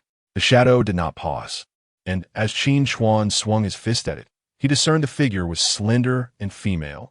The shadow expertly seized his wrist, propelling herself from the ground, her legs clamping around his arm. Another wave of force hit him, causing Qin Chuan to lose his balance and fall to the ground. The shadow continued to grip his wrist, executing a roll that locked his arm behind him, her knee pressing against his waist. "Qin Chuan, you're under arrest." That voice was unmistakably Xia Lan's. But how had she ended up here? A bright light illuminated the scene, forcing Qin Chuan to close his eyes. Once he adjusted to the glare, he saw Sun Yu, the light emanating from his phone's flashlight. Sun Yu was reassuring the woman whom Qin Chuan had attacked. "It's all right. We are the police, and you are safe now." The shaken woman clung tightly to Sun Yu's arm, her eyes wide with terror as she glanced at the restrained Qin Chuan a few steps away. Her expression conveyed not only panic but disbelief. She recalled every sweet word he had whispered to her, convinced she had found a love that transcended age. She had even contemplated leaving her husband for him. Yet now, It appeared his only aim was to kill her, rendering all his previous actions as mere deception. Why? Tears streamed down her face as she screamed at the top of her lungs. Qin Chuan paid no mind to her, his gaze fixated on Sun Yu in bewilderment. Though he lacked clarity about the circumstances, he was certain that Sun Yu had orchestrated this setup. His instincts had proven correct. Sun Yu, the hunter, had been watching him all along, while he, the prey, had foolishly provoked him. He too had questions. Why had his meticulously crafted plans unraveled before Sun Yu's eyes? After a considerable pause, the sound of police sirens pierced the night, and colleagues from the police station rushed over. Su Hui assisted the woman in leaving, while Fu Ming and Zhang Yao placed handcuffs on Qin Chuan and led him away. Sun Yu observed Qin Chuan's expression with keen interest, relishing the shock and disbelief etched on his face. As Qin Chuan passed by, Sun Yu leaned in and whispered, "TSK, TSK, TSK. Brother, your taste is rather heavy. ISNT it?" Even the cleaning lady ISNT spared. With evidence in hand and the man's hair and skin flakes on him, Qin Chuan realized he was undoubtedly facing dire consequences, his spirit already deflated. He had heard Sun Yu's remark, yet it wasn't until he was nearly shoved into the police car that it truly registered. The terror on his face intensified as he looked at Sun Yu with eyes filled with dread, as if he were staring at a demon. How did he know everything? Chapter 67. Your flaw outside the interrogation room of the Public Security Bureau. Sun Yu leaned against the wall with crossed arms, a smug expression on his face. Go on in. Qin Chuan said he only wants to talk to you. Xia Lan urged impatiently, pushing Sun Yu. Yet, he remained unmoved. With a resigned sigh, Xia Lan remarked, "Seafood buffet, it's definitely on." Having caught the perpetrator red-handed, the police could secure a conviction against Qin Chuan without any testimony. However, curiosity lingered among the officers, wondering how Sun Yu had pinpointed Qin Chuan so accurately. Most importantly, the woman who had been attacked was not someone Qin Chuan had interacted with in recent days. She was a cleaner from his residential complex. Upon hearing seafood buffet, Sun Yu nodded in satisfaction and turned to open the interrogation room door. Inside, upon seeing Sun Yu enter, the dejected Qin Chuan instantly perked up. Had he not been restrained by the interrogation chair, he would have lunged at Sun Yu, demanding to know how he had discovered everything. After Sun Yu sat down, he exchanged a smile with Bao Yuliang beside him and then addressed Qin Chuan, saying, "I know you have questions for me, but the police have inquiries for you as well. It's a matter of equitable exchange. If you refuse, I shall take my leave immediately." With Qin Chuan already facing conviction, Sun Yu naturally adopted a lofty demeanor, believing this was the only way to shatter his defenses completely. After Qin Chuan nodded, Bao Yuliang posed a question. "Where's the body of your mother, Jiang Lianli?" "It's in a flower field 20 kilometers west of her home. The field belongs to her. I've poured sulfuric acid near the burial site and sprinkled a layer of lime on top, making it difficult for canines to detect for quite some time." Upon concluding this, Qin Chuan eagerly fixed his gaze on Sun Yu, asking, "How did you know my partner is the cleaner in the building? Where did I falter?" Sun Yu shrugged, stating, "That has two questions. You must clarify the details of how you killed Li Manyu first." Qin Chuan promptly recounted the circumstances surrounding Li Manyu's murder, including the location of the tools he used to dispose of her body. His sincerity was evident, and to withhold further clarification would be somewhat excessive. Sun Yu glanced at the one-way mirror and said, "Let us address your oversight first. You asked me how I knew about your relationship with Li Manyu. It suggests that you did not anticipate our discovery through her. You are a forensic expert, methodical in your work. Hence her crime must have been meticulously planned. You deliberately left behind DNA and traces of Li Manyu's infidelity for us to find. Your question implies that in your plan, we shouldn't have discovered you through Li Manyu. I surmise your strategy was to incite police and public attention through her death, then expose yourself through a second victim, confronting and provoking the police, thereby pressuring them to investigate the DNA you left behind." Sun Yu lit a cigarette, adding thus, "Your counter-surveillance and photographic tactics likely emerged from your plans following the murder of the second individual. If you've already arranged for the second victim, then you must have chosen your target. The question arises, who could that second person be? Someone not easily detected, yet maintains a relationship with you. During my visit to your neighborhood, I noticed the limited surveillance. Only the ground floor of each building had cameras. This led me to conclude the individual must be close to you. The likelihood of a neighbor being involved is slim, considering the risk of discovery in an affair. I reviewed the surveillance footage and found something intriguing. The cleaner, Feng Yuan Mei, is responsible for cleaning 3 buildings, and for the past couple of weeks, she has consistently cleaned your building last. It takes her 3 hours to clean the other 2 buildings, yet 4 hours for yours.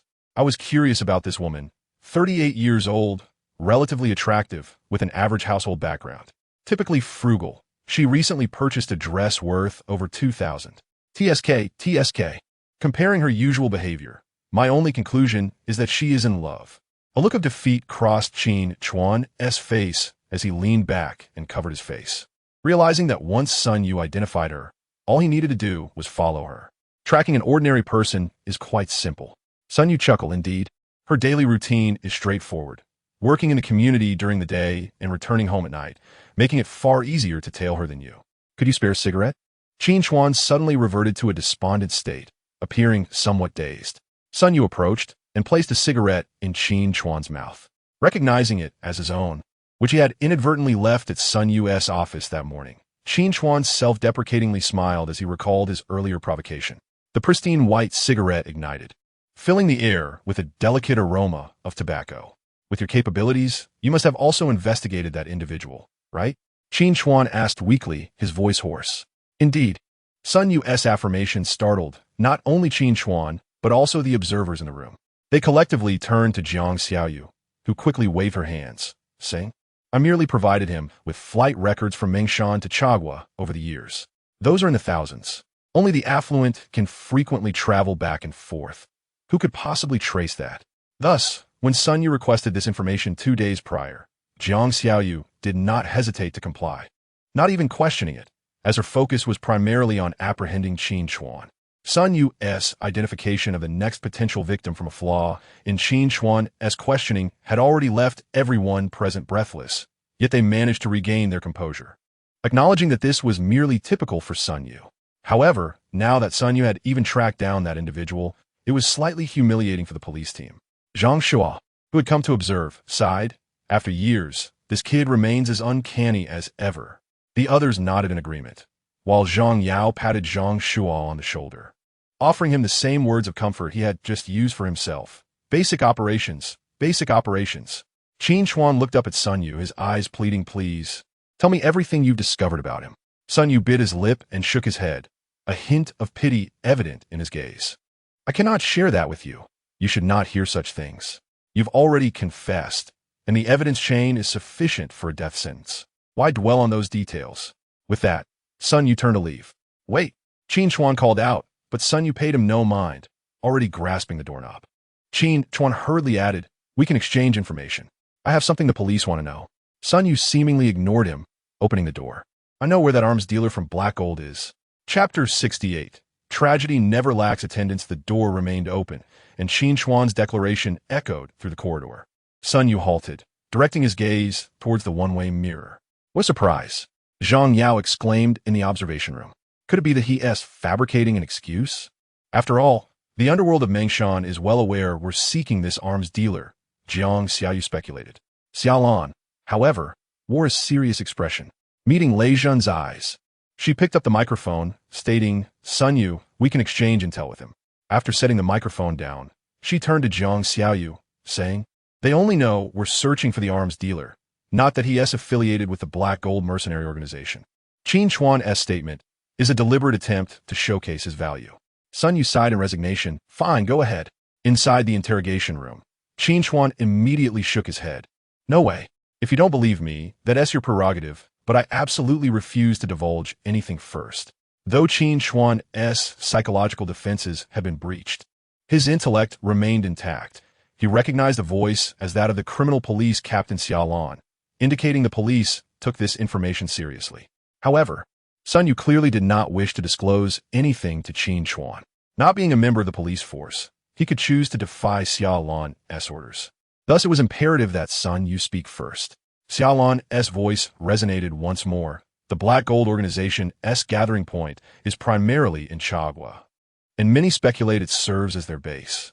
Qin Chuan is quite well known in Chagua. I believe he knows someone from Black Gold. Sun Yu, you can go first. Sun Yu clicked his tongue at the one-way mirror. Had it not been for the ongoing recording of the interrogation, he would have liked to throw down the challenge, and leave Xia Lan embarrassed. He genuinely intended to let Qin Chuan speak first before walking out, as he suspected that the arms dealer was already dead. It seemed futile to create further complications over a deceased individual, and he felt an urge to berate Xia Lan. The most frustrating aspect was that Sun Yu could not reveal to them why he believed the arms dealer to be deceased. The mysterious organization left no trace, and sharing such a belief would likely be met with disbelief. Are you certain? Sun Yu pressed, still hoping for a last stand. Speak up. Thank you. Sun Yu let out a breath, placing a pen and a sheet of paper in front of Qin Chuan. Write down the address of the arms dealer. If we are to proceed with our plan, you may as well consume the paper. Just as Qin Chuan was about to speak, Sun Yu growled, "This is the only option. I believe that once you hear my words, you will lose the opportunity to divulge that address." Sun Yu's declaration ignited Qin Chuan's curiosity. He tore off a small piece of the paper, shielding it with one hand while writing with the other. Following Sun Yu's gesture, Qin Chuan tossed the pen aside and brought the note to his lips, watching Sun Yu cautiously. Sun Yu took several deep breaths, lit a cigarette, and leaned against the table, fixing his gaze upon Qin Chuan. His anger dissipated, replaced by a sense of melancholy. In truth, this individual is not difficult to trace, for your mother's circle is quite small. No matter how beautiful she is, it is improbable she would encounter a wealthy man willing to support her and her son for so many years without a foundation of affection. Thus, we ought to begin our search with her. I have located your great-aunt, who confirmed that your mother and father were in an arranged marriage, devoid of any emotional connection. However, given your mother's beauty, she must have had numerous suitors before marriage. This narrows the field further.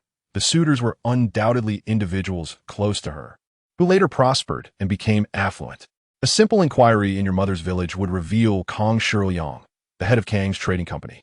The investigation data from the police corroborated this, as he has frequently traveled between Mengshan and Chagua in recent years. At this point, Sun Yu turned his head away, unwilling to witness Qin Chuan's reaction. I have had business dealings with Kang Shiliang and am somewhat familiar with him, so I visited his company. He trusted me and shared his story, revealing secrets no one else knew. Years ago, Kang Shiliang began by selling pirated discs.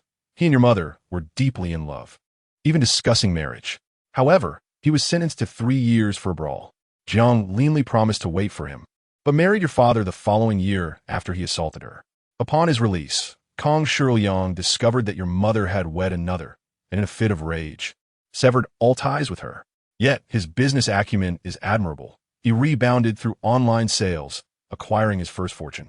Subsequently, he ventured into import-export trade and, within 3 years, regained his status as a wealthy man. He expressed his unhappiness, stating that aside from your mother, he had never been attracted to another woman. Until a decade later, by chance, he learned from your mother's cousin the circumstances surrounding her marriage to your father. He began to approach your mother, but she remained steadfastly loyal. It was only after Kang Shiliang uncovered your father's infidelity at the factory that your mother developed grievances, leading to her divorce. Impossible, Qin Chuan shouted. What I overheard outside was not like this. My mother has been unfaithful for over 3 years. Fool! Sun Yu's voice grew louder as he slammed his palm on the table, glaring at Qin Chuan. Later, Kang Shiliang heard your mother mention this incident. She aimed to drive away your scoundrel of a father. Have you lost your mind? 2 months after their divorce, your father barged into his ex-wife's home. What do you think he intended to do? Meet his son? Does one need to break into a home for that? Do not forget how he won her over. Sun Yu approached Qin Chuan. Your mother, Jiang Linli, moved abroad to treat you, fearing a relapse, and never dared to let you know of Kang Shiliang's existence. She willingly lived in an affair for 8 years. Kang Shiliang, the one who truly loved her, remains unmarried to this day, a trade magnate in Mengshan, content to be a lover. To this day, he has no regrets. And you, what have you done for the mother who sacrificed so much for you? Do you know that Kang Shiliang is still unaware that the woman he has loved for so many years has been murdered by her own son? Sun Yu spoke these words through clenched teeth, his anger gradually spreading. The observer, Bao Yu, had already removed his glasses, staring down at the floor. The entire observation room resembled statues, frozen in place, except for the occasional tremor of tightly clenched fists. No. Qin Chuan shook his head vigorously, feeling dizzy, his eyes gradually vacant. The the surroundings growing dimmer until he slumped unconscious in the interrogation chair. A heavy sigh echoed in the observation room as Lei Jun glanced at Jiang Xiaoyu, who was wiping her tears, and remarked meaningfully, "Every murderer, to some extent, possesses their own story. Tragedy is never absent." Chapter 69. Suanyu's speculation at 5 in the morning. A faint light began to pierce the sky. Suanyu leaned back on the sofa, gazing out the window. He was in Xia Lan's office, the lights off, as if the bright illumination would shatter the tranquility. The office door creaked open, and upon seeing the darkness within, Xia Lan paused at the entrance, confirming that Suanyu was awake before stepping inside. She settled beside him, whispering, "The man should be dead. There are splatters of blood on his desk, indicating he was a skilled knife fighter, swiftly severing his throat. The body has vanished, and no firearm has been located. The arms dealer's concealed location was within a self-built house in the southern suburb of Yinming Town, devoid of surveillance. Situated in a remote area with only 2 families nearby, who worked away for extended periods. A retired mercenary, he was attacked head-on, his throat cut, signifying that his assailant was also a master. The firearms are now in this individual's possession, and the potential crisis in Mengshan remains unresolved." Suanyu appeared unfazed, pulling out a cigarette to light. Xia Lan sensed Suanyu's disinterest in the matter. She reclined on the sofa, resting her arms behind her head, gazing at the ceiling. Qin Chuan is still unconscious. His second personality should not awaken, correct? Unlikely, he replied, with the insight of a seasoned psychologist. The best-case scenario is the first personality awakens, living in perpetual guilt. The worst case is the emergence of a third personality, one that is timid and weak, enduring a life of suffering. Such circumstances complicate both conviction and sentencing. Xia Lan then understood why Suanyu was reluctant to disclose everything to Qin Chuan. Revealing the truth held the same weight as executing him, effectively obliterating his second personality. "That is a matter for the judge, not my concern." Suanyu's voice was devoid of emotion, clearly angered, particularly since it was Xia Lan who urged him to tell Qin Chuan everything. Xia Lan stole a glance at Suanyu, who sat immobile on the sofa, a cigarette in his mouth, resembling a monument. An inexplicable feeling compelled Xia Lan to bite her lip and reach out to tug gently at the hem of his clothing, akin to a wayward girl seeking her boyfriend's attention. "I'm blaming myself." Suanyu extinguished his cigarette, rising to the window, while Xia Lan stood behind him. "I could have merely informed Qin Chuan of the initial part, but I feel that Kong Shiliang and Zhang Linli's narrative deserves to be told in its entirety, unbroken by any reason." In that moment, Xia Lan sensed a profound loneliness emanating from Suanyu's silhouette. Upon dragging her weary body back to the company, dawn had arrived. Suanyu entered the office, drew the curtains, and lay upon his small bed. A door within his memory palace creaked open. "I was right. The arms dealer is dead. This indicates that the massacre in Shangyuan County is suspect. Gao Jian procured his firearm from the arms dealer. If this is validated, the entire case can be revisited, concluding with Gao Jian as the perpetrator. Considering Xia Lan's description and the borrowed case files, an inconspicuous yet illogical detail from the night of the incident stands out. Gao Jian was drinking at a barbecue stall at the village entrance and left midway. Gao Jian is a vagrant, leading a life of debauchery, and has exploited numerous village women through his father's connections. The deranged Wang Min, possessing decent looks, was likely harassed by him, possibly leading to a conflict with Gao Ming. Gao Ming toils daily in the fields, robust and vigorous, making it unlikely that Gao Jian could best him in a confrontation. Otherwise, he would not have resorted to gunfire to take Gao Ming's life. On the fateful night of the incident, Gao Ming had presumably left his home, and upon witnessing the scene, Gao Jian harbored malicious intent and departed midway to Gao Ming's residence. The door to Gao Ming's home exhibited no signs of forced entry, indicating that Gao Jian must have knocked before entering. This is corroborated by the fact that Gao Ming returned home shortly thereafter, suggesting that Wang Hemming was aware of his imminent return, prompting her to open the door without hesitation. Upon opening the door, she was confronted by Gao Jian and, caught off guard, was swiftly subdued. It is likely that a fierce struggle ensued, during which Wang Hemming provoked Gao Jian in some manner. This commotion may have alerted other members of the Gao family, leading him to wield a kitchen knife to drag the subdued Wang Hemming and ultimately murder Gao Ming's mother and child. The kitchen knife, which piqued Sun Yu's suspicion, were the fingerprints of Gao Ming, Wang Min, Gao Ming's mother, and his child, 4 individuals in total. At first glance, this seemed unproblematic. Yet the absence of Gao Ming's father's fingerprints was conspicuous. A household kitchen knife would typically bear the prints of all family members. The lack of his father's fingerprints suggested that he was not in the locality and thus unable to leave his mark. Subsequently, when Gao Ming returned home, Gao Jian, realizing he was no match for him, decisively shot Gao Ming. Gao Jian then abducted Wang Min, committing acts of sexual violence in the fields before discarding the firearm, which explained why only his fingerprints were found on the weapon. Moreover, they took a further step, since they dared to leave Wang Min alive. They surely used drugs to drive her insane, though it remains unclear whether this occurred in the fields or in a hospital setting. The scene had been professionally manipulated, rendering all evidence potentially fabricated. The true events of that night, including the particulars of Gao Jian's murderous actions, remain shrouded in mystery. The most successfully fabricated evidence was the blood-stained clothing found in Scarface's room, which perfectly matched the blood spatter that would occur during a stabbing. Additionally, there was an effort to lead Xia Lan to locate Scarface via a local courier service, Shenzhen Express. Sun Yu mentally circled the name of the company in his mind. The receipt must have been forged, raising suspicions about the courier, but Sun Yu leaned towards the notion that it was a montage technique at play. Such minor characters would hardly be members of that organization, which operated with utmost secrecy and would not easily expose themselves to the authorities. Was the entire courier company complicit? Furthermore, Scarface's behavior on that day was telling. According to Xia Lan, the police presence was discreet until an explosion unexpectedly occurred.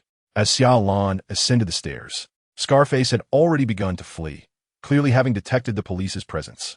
This could be interpreted in 2 ways.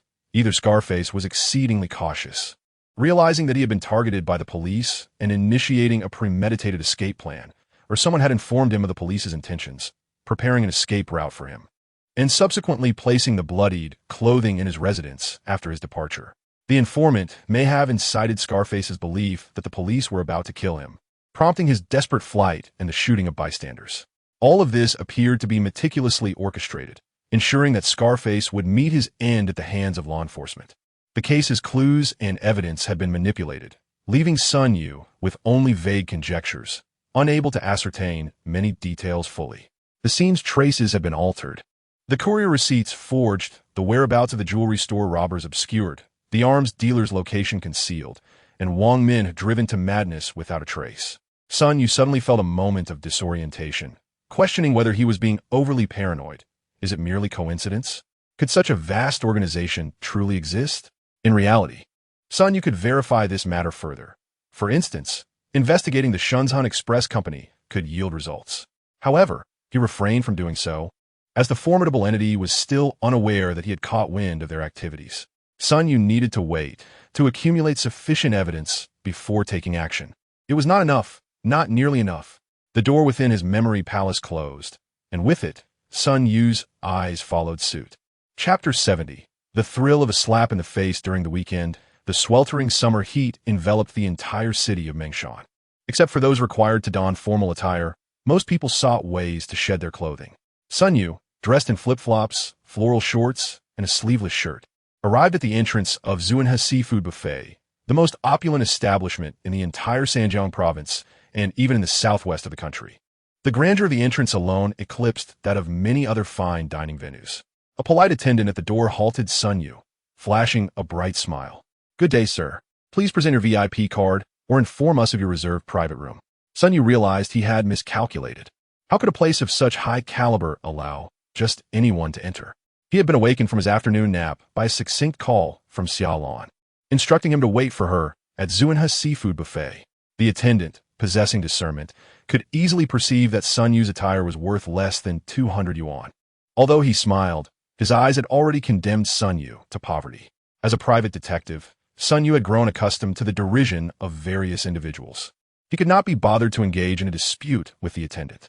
Instead, he retrieved his phone and settled onto a nearby step, immersing himself in a game of Dream Journey to the West. He felt a twinge of disappointment when the charming player, Tian Xiner, was not online. Recalling Tian Xiner brought a familiar smile to Sun Yu's face. He had stumbled upon the game while investigating Li Jie and had found it quite enjoyable.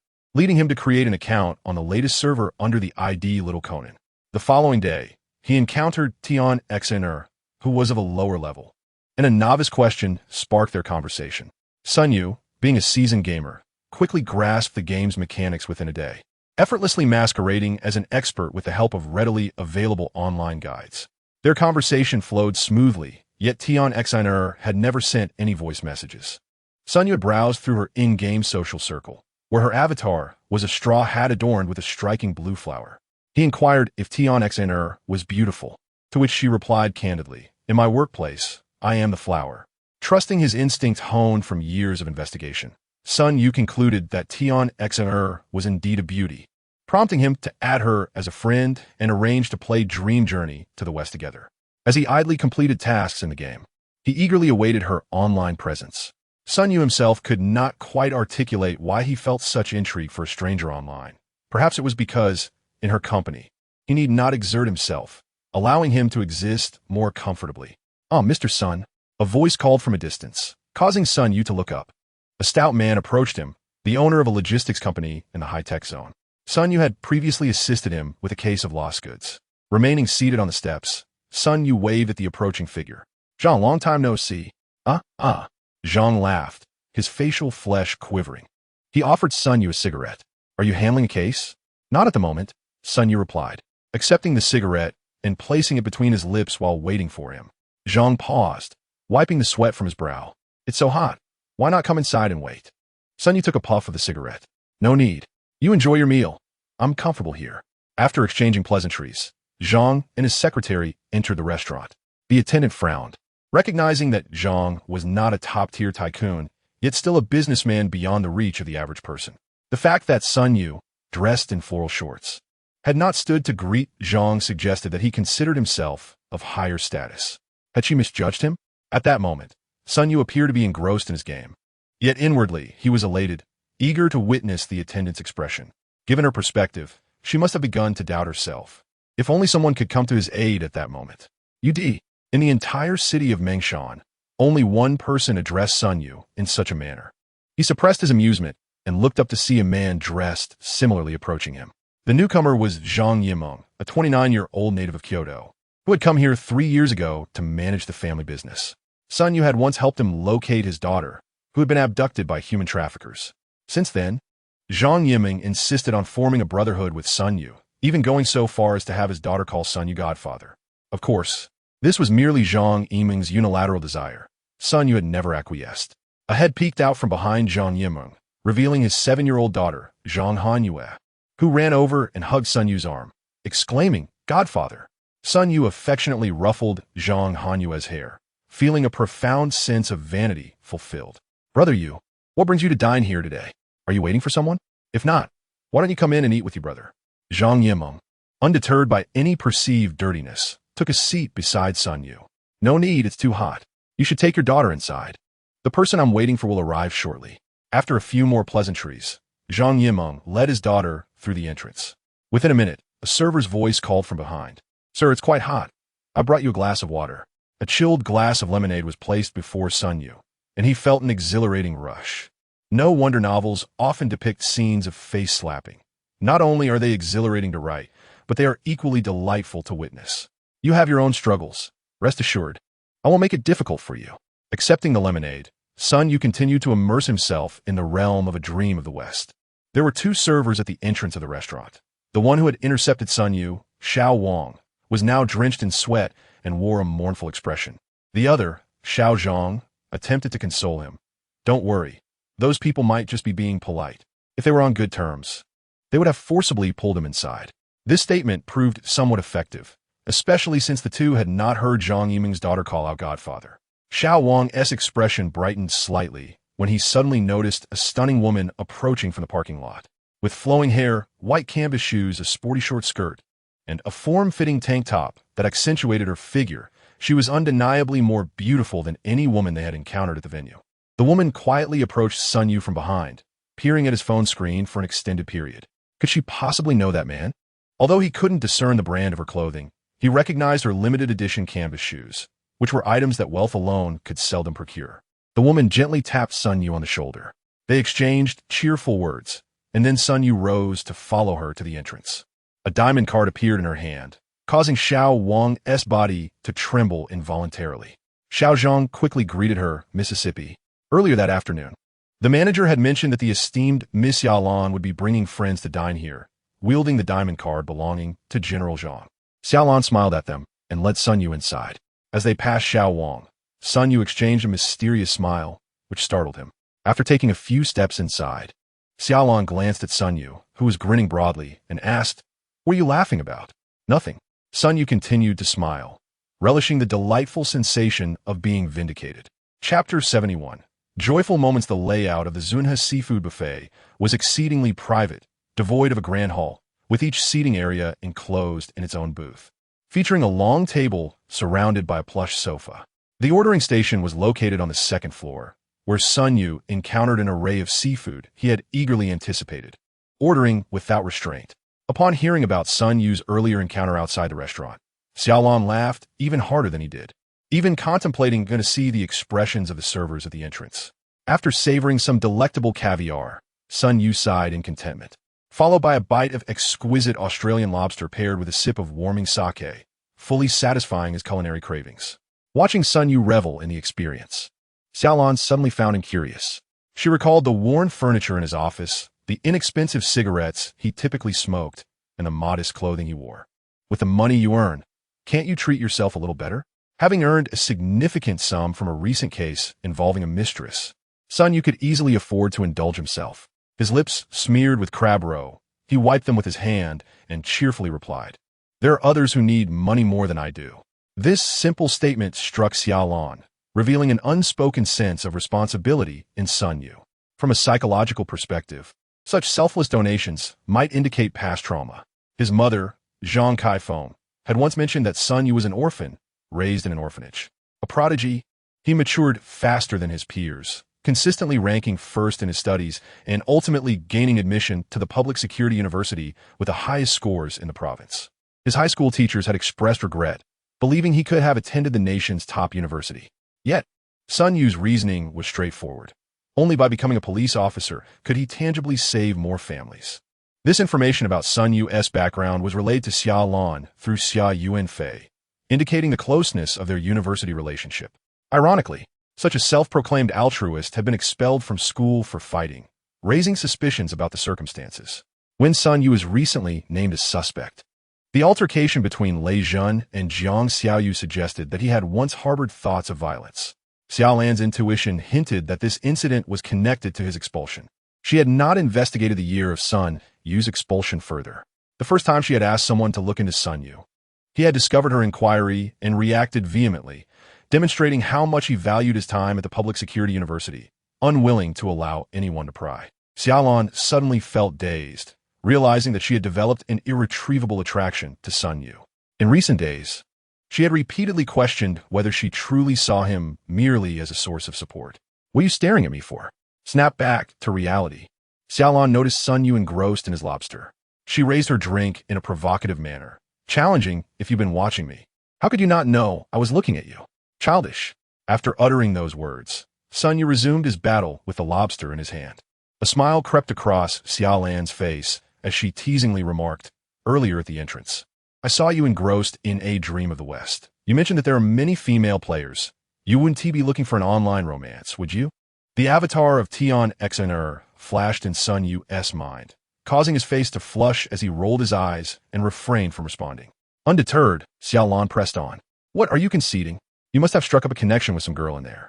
With that, Xia Lan's hand swiftly snatched Sun Yu's phone from the table. Suddenly, the lobster lost its appeal. Sun Yu contemplated retrieving his phone, but quickly dismissed the idea, acknowledging that as a police officer, Xia Lan would easily catch on if he attempted to snatch it back. "Unlock the screen." Xia Lan questioned him like an interrogator. "All ones," Sun Yu replied succinctly, internally pleading that Tian Xner wouldn't log in, for although their conversations were innocuous, her mere presence as a female friend would certainly invite Xia Lan's sarcasm. Pretending to eat, Sun Yu stole glances at Xia Lan, who had already opened A Dream of the West and entered the game. Xia Lan scrutinized the character on the screen, her lips curving into a smile. "Your character looks quite appealing." Sun Yu sighed in relief. Believing that Xia Lan was likely a novice who probably didn't even know where the friend interface was. But what does your name mean? Xia Lan shot him a fierce look. Little Conan? Oh no. Sun Yu had been so preoccupied with worrying about Tion Xnr's exposure that he had forgotten about the highly suggestive meaning of his username. When creating his character, he had considered several names, but all had been taken until, for some reason, he thought of Xia Lan, and thus the name was born. With an awkward smile, Sun Yu initially thought to play it off, but he realized that Xia Lan had no intention of pursuing the matter further. She returned the phone to Sun Yu, winking. Is this game fun? Not bad. Sun Yu replied dismissively, feeling an ominous premonition. Then when I go home tonight, download it, and you can show me how to play. Sun Yu's lips quivered slightly, and an image suddenly flashed across his mind. He, along with Tion Xnr and Xia Lan, were part of the same team, with Tion Xnr affectionately calling him dear. Sun Yu began to ponder the reasons for rejecting Xia Lan. Did you not suggest I find a game to play when you treated me last time, Dr. Sun? To immerse myself in a virtual world and express my true self? Sun Yu nodded heavily, realizing that Xia Lan was perhaps ill-suited for her role as a police officer. She would undoubtedly excel in a debate team. At last, the meal concluded, and, as expected, Xia Lan proposed going to the movies. So, it appears that her excuse for dining out today was to report to Zhang Kaifeng that she was on a date with Su Ge. Gazing into Xia Lan's bright eyes and her eager expression, Sun Yu felt a wave of compassion wash over him. After all, Xia Lan was still a patient, and he had a duty to help her fully embrace the realities of life. How about we skip the movie? I think the arcade would be a far more relaxing place for you. That afternoon, Sun Yu guided Xia Lan through the arcade, collecting an abundance of plush toys that left many young couples envious. Indeed, this environment suited Xia Lan perfectly. She would stomp her feet in frustration after failing to grasp a toy multiple times, beam with joy after winning a racing game against Sun Yu, and swell with pride upon achieving the highest score in a shooting game. Without Sun Yu's assistance, Xia Lan finally succeeded in catching a toy, her excitement bubbling over as she shook Sun Yu's hands vigorously. I told you, I have this talent, you know? In that moment, Sun Yu found himself momentarily lost in thought, observing the childlike joy radiating from Xia Lan, a peculiar feeling swelling within him. Was this the happiness she had once missed? Chapter 72. Zhang Caifeng's attitude exhausted, Sun Yu collapsed onto the sofa in front of the tea table, twisting his neck. After all, they had gone to see a movie following their visit to the arcade. It was a romantic film, which held little interest for him, while Xia Lan wept openly. In the end, Xia Lan drove Sun Yu back in a car filled with plush toys, reminding him not to forget to take her to play Dream of the West. Upon opening the game, Sun Yu noticed a message from Tion Xnr. Why are you logging in so late? You didn't go out with your girlfriend, did you? For some reason, seeing Tion Xnr made Sun Yu feel an overwhelming sense of relaxation. With this stranger, he had no need to conceal anything or hide his innermost secrets. Accompanying a beautiful lady for some fun, he replied. Tion Xnr sent a crying emoji, exclaiming, not talking to you anymore, you lecher. She's my brother's sister, Sun Yu clarified. You're really desperate, aren't you? Going after your brother's sister, Tion Xnr teased. With a resigned shake of his head, Sun Yu accepted Tion Xnr's invitation to team up. Once they were in the team, Tion Xnr announced her intention to take a shower, asking Sun Yu to help her with daily tasks. She then went into idle mode, while Sun Yu diligently guided her through all the quests. After a while, a friend request popped up in the game from someone named Little Feather. Sun Yu furrowed his brow and accepted it. Isn't my name charming? It seemed to be Xia Lan. He was surprised she had actually entered the game and created a character, though the name, isn't that a bit excessive? My name doesn't include yours. After a brief chat, Xia Lan requested Sun Yu to assist her with storyline quests.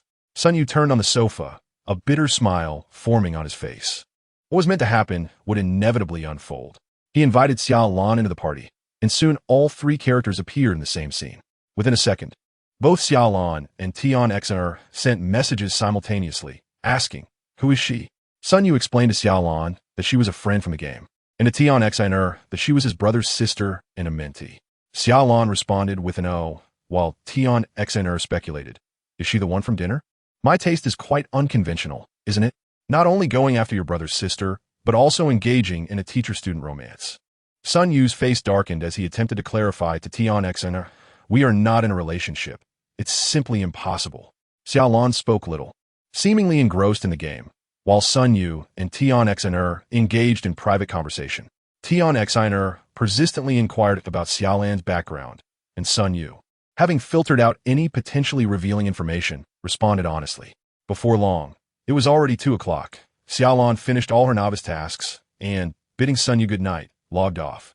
Those simple words made Sun Yu sense an undercurrent of sadness in her tone. It occurred to him that she had been somewhat off since joining the team. Given Xia Lan's personality, she would typically find ways to tease him upon seeing another girl in the party, yet she remained unusually silent. Switching to WeChat, Sun Yu opened Xia Lan's chat box. He typed, "What's wrong? Do you mind me having friends in the game?" Then he revised it to, "Is there something on your mind?" And again to, "Are you feeling unwell?" Ultimately, he sighed deeply, sending nothing at all. Meanwhile, in the Green Lake New Imperial Villa district of Mengshan City, in a bedroom, Xia Lan gazed at the WeChat dialog box. Noting that Sun Yu's status indicated he was typing, yet after 10 minutes, no message arrived. "He cares about my feelings." Xia Lan smiled, her joy radiating brightly as she lay back on her bed, staring at the pale blue ceiling, where the afternoon's moment of nearly embracing Sun Yu replayed in her mind. Her smile became even more enchanting. The ringing of his phone jolted Sun Yu from his slumber. Squinting at the screen, he instantly perked up upon seeing Zhang Caifeng's name. The matter of substituting for Su Ge had been exposed. This was Sun Yu's immediate thought. Rubbing his eyes, he answered the call. "Open the door. I'm outside your company." "Oh no, she has come looking for me." Sun Yu hurriedly dressed, slipped on his flip-flops, and rushed to the entrance. Dressed in an elegant, expensive-looking dress and high heels, Zhang Caifeng entered. She glanced at Sun Yu, whose hair was disheveled, and with an air of authority, commanded, "Go wash up." With that, she settled onto the sofa at the tea table. Sun Yu, like a dutiful child, quickly headed to the bathroom, washed his face, brushed his teeth, and hurriedly rinsed his hair, even taking care to shave. Minutes later, Sun Yu sat across from Zhang Caifeng, who had brewed a pot of hot tea, pouring herself a cup and then filling one for him. After tasting the tea, Zhang Caifeng frowned slightly. "I'll have someone bring over some good tea shortly. After all, you run a company, and most of your clients are influential individuals. We must maintain appearances." Sun Yu nodded vigorously. Over the years, with Zhang Caifeng's deliberate assistance, many business magnates had entrusted him with cases here. Despite his capabilities, without Zhang Caifeng's promotion, he would not have received so many commissions. He understood that she was considering his interests. "Now, tell me about you and Xia Lan," she inquired, her expression serious. For a woman who commanded respect in the business world, it was challenging for Sun Yu to decipher her emotions through her demeanor. Sun Yu blinked, wondering if she was referring to his role in sending Su Ge away or to the fact that Xia Lan had been using him to deceive her. Upon seeing Zhang Caifeng's unmistakable expression, Sun Yu's face stiffened. It was evident she was aware of his dinner with Xia Lan yesterday, yet knew nothing else. But now, she seemed to know everything. "I knew it. Though Su Ge is talented, he could not possibly captivate Xia Lan to the point of her constantly seeking him out for dates. It must be you." Zhang Caifeng fixed her gaze on Sun Yu. "What are your feelings towards Xia Lan?" Sun Yu's expression shifted multiple times in an instant, struggling to comprehend the implications behind Zhang Caifeng's question. The commanding presence she usually exuded vanished, replaced by a gentle smile. "I have been observing you for years. You are an exceptional person, which is why I made you my son's best friend." Being praised by the foremost woman of Dream City, Sun Yu felt a tinge of unworthiness, and could only offer Zhang Caifeng a smile. "My foremost concern now lies solely in the happiness of Xia Lan." Zhang Caifeng sighed softly and candidly expressed, "To be honest, I would be very pleased if you and Xia Lan could be together." Sun Yu's smile instantly froze, and I understand that there are hurdles in your heart. As long as the true culprit behind Xiao Fei's murder remains unfound, you will never forgive yourself. Zhang Caifeng stood up and walked to Sun Yu's side, gently patting his shoulder. "I merely wish to convey my stance. Moreover, do not burden yourself so heavily." Chapter 73. Supporting the investigation, a fragrant aroma wafted from the teapot on the tea table. A fine tea that Zhang Caifeng had requested the driver to bring after descending the stairs. The distinction between good and inferior tea was stark, evident in both the arrangement in boiling water and the fragrance permeating the air. The cigarette in Sun Yu's hand was nearly burnt out, its body reduced to ash as he sat motionless on the sofa, akin to a statue. After Xia Yuanfei's demise, if there remained anyone who truly understood Sun Yu, It could only be Zhang Kaifeng. Over the years, Sun Yu often visited Xia Yuanfei's home, sharing many interactions with Zhang Kaifeng. She was a shrewd and wise woman, sometimes even more perceptive about Sun Yu than Xia Yuanfei himself. It had been over a year since Xia Yuanfei's tragic end, and while others appeared to gradually forget this sorrow, even Yu Jing, who loved him dearly, was left with only a lingering memory across the divide of life and death. Yet, Sun Yu had never forgotten. Every detail surrounding Xia Yuanfei's murder was indelibly etched in his mind. In the grand palace of his memory, each recollection occupied its own chamber. However, the file of Xia Yuanfei's murder was absent, for it resided in the very hall of this vast palace. And no matter which room Sun Yu wished to enter, he would have to traverse these memories once more. Zhang Kaifeng remained unaware of this, but she understood that Sun Yu would never relinquish his pursuit of Xia Yuanfei's killer.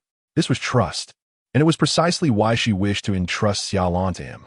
Taking a deep breath, Sun Yu closed his eyes for a moment, and when he opened them again, the previous melancholy had dissipated. He picked up his phone and opened the game Dream Journey to the West.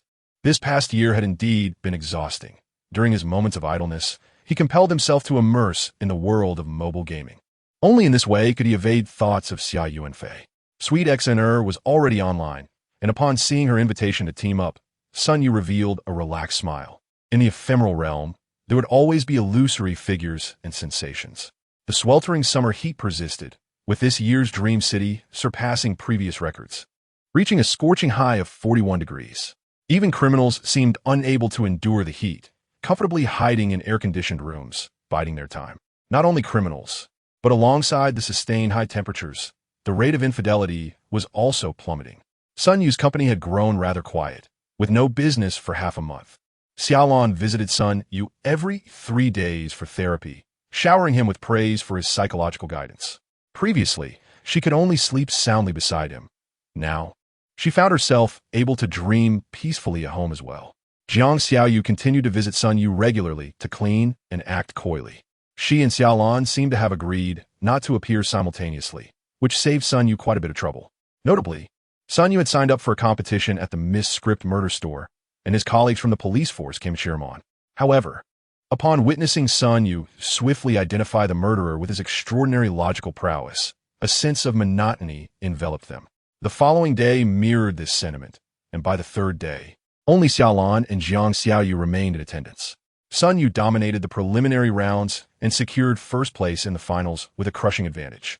Furthermore, thanks to Zhang Yao sharing some of Sun Yu's remarkable moments in solving cases, the owner, Xiao Dong, became Sun Yu's most devoted fan, clamoring daily to work for free at Sun Yu's company. These leisurely days unfolded, with everyone in the police force hoping it would continue. For their idleness was a testament to Dream City's bustling activity. Director Zhao, Xia Lan, and Lei Zhen entered Zhao Changsheng's office. At that moment, Zhao Changsheng radiated vitality, as a series of significant cases had recently emerged in Dream City, all swiftly resolved by the criminal investigation team. The newly appointed team leader, Xia Lan, had been recognized at a provincial meeting. Things had been going well. Just as Xia Lan was about to modestly downplay her accomplishments, Lei Zhen, who had shed his earlier seriousness, cheerfully interjected, "Director Zhao, just tell us what the task is, no need for the flattery." Having followed Zhao Changsheng for many years, Lei Zhen immediately sensed that praise signaled something less favorable. Zhao Changsheng shot him a glare, took a sip from his thermos, and stated, "2 tasks. You two decide how to divide them. First, since your criminal investigation team has been rather idle, with the domestic anti-fraud campaign underway, you'll head to various communities to assist local police in promoting anti-fraud measures." Xia Lan's face immediately displayed discontent, although Zhao Changsheng had yet to mention the second task. She believed there could be nothing worse than this. Yet, as Lei Zhen was her senior, she could not outright claim it. "I can take this," Lei Zhen suddenly declared. Xia Lan was momentarily taken aback, unable to believe her ears. Was Lei Zhen actually volunteering for such street-side promotional work? Zhao Changsheng hushed him. "How old are you? Still competing with Xia Lan? Let her choose first."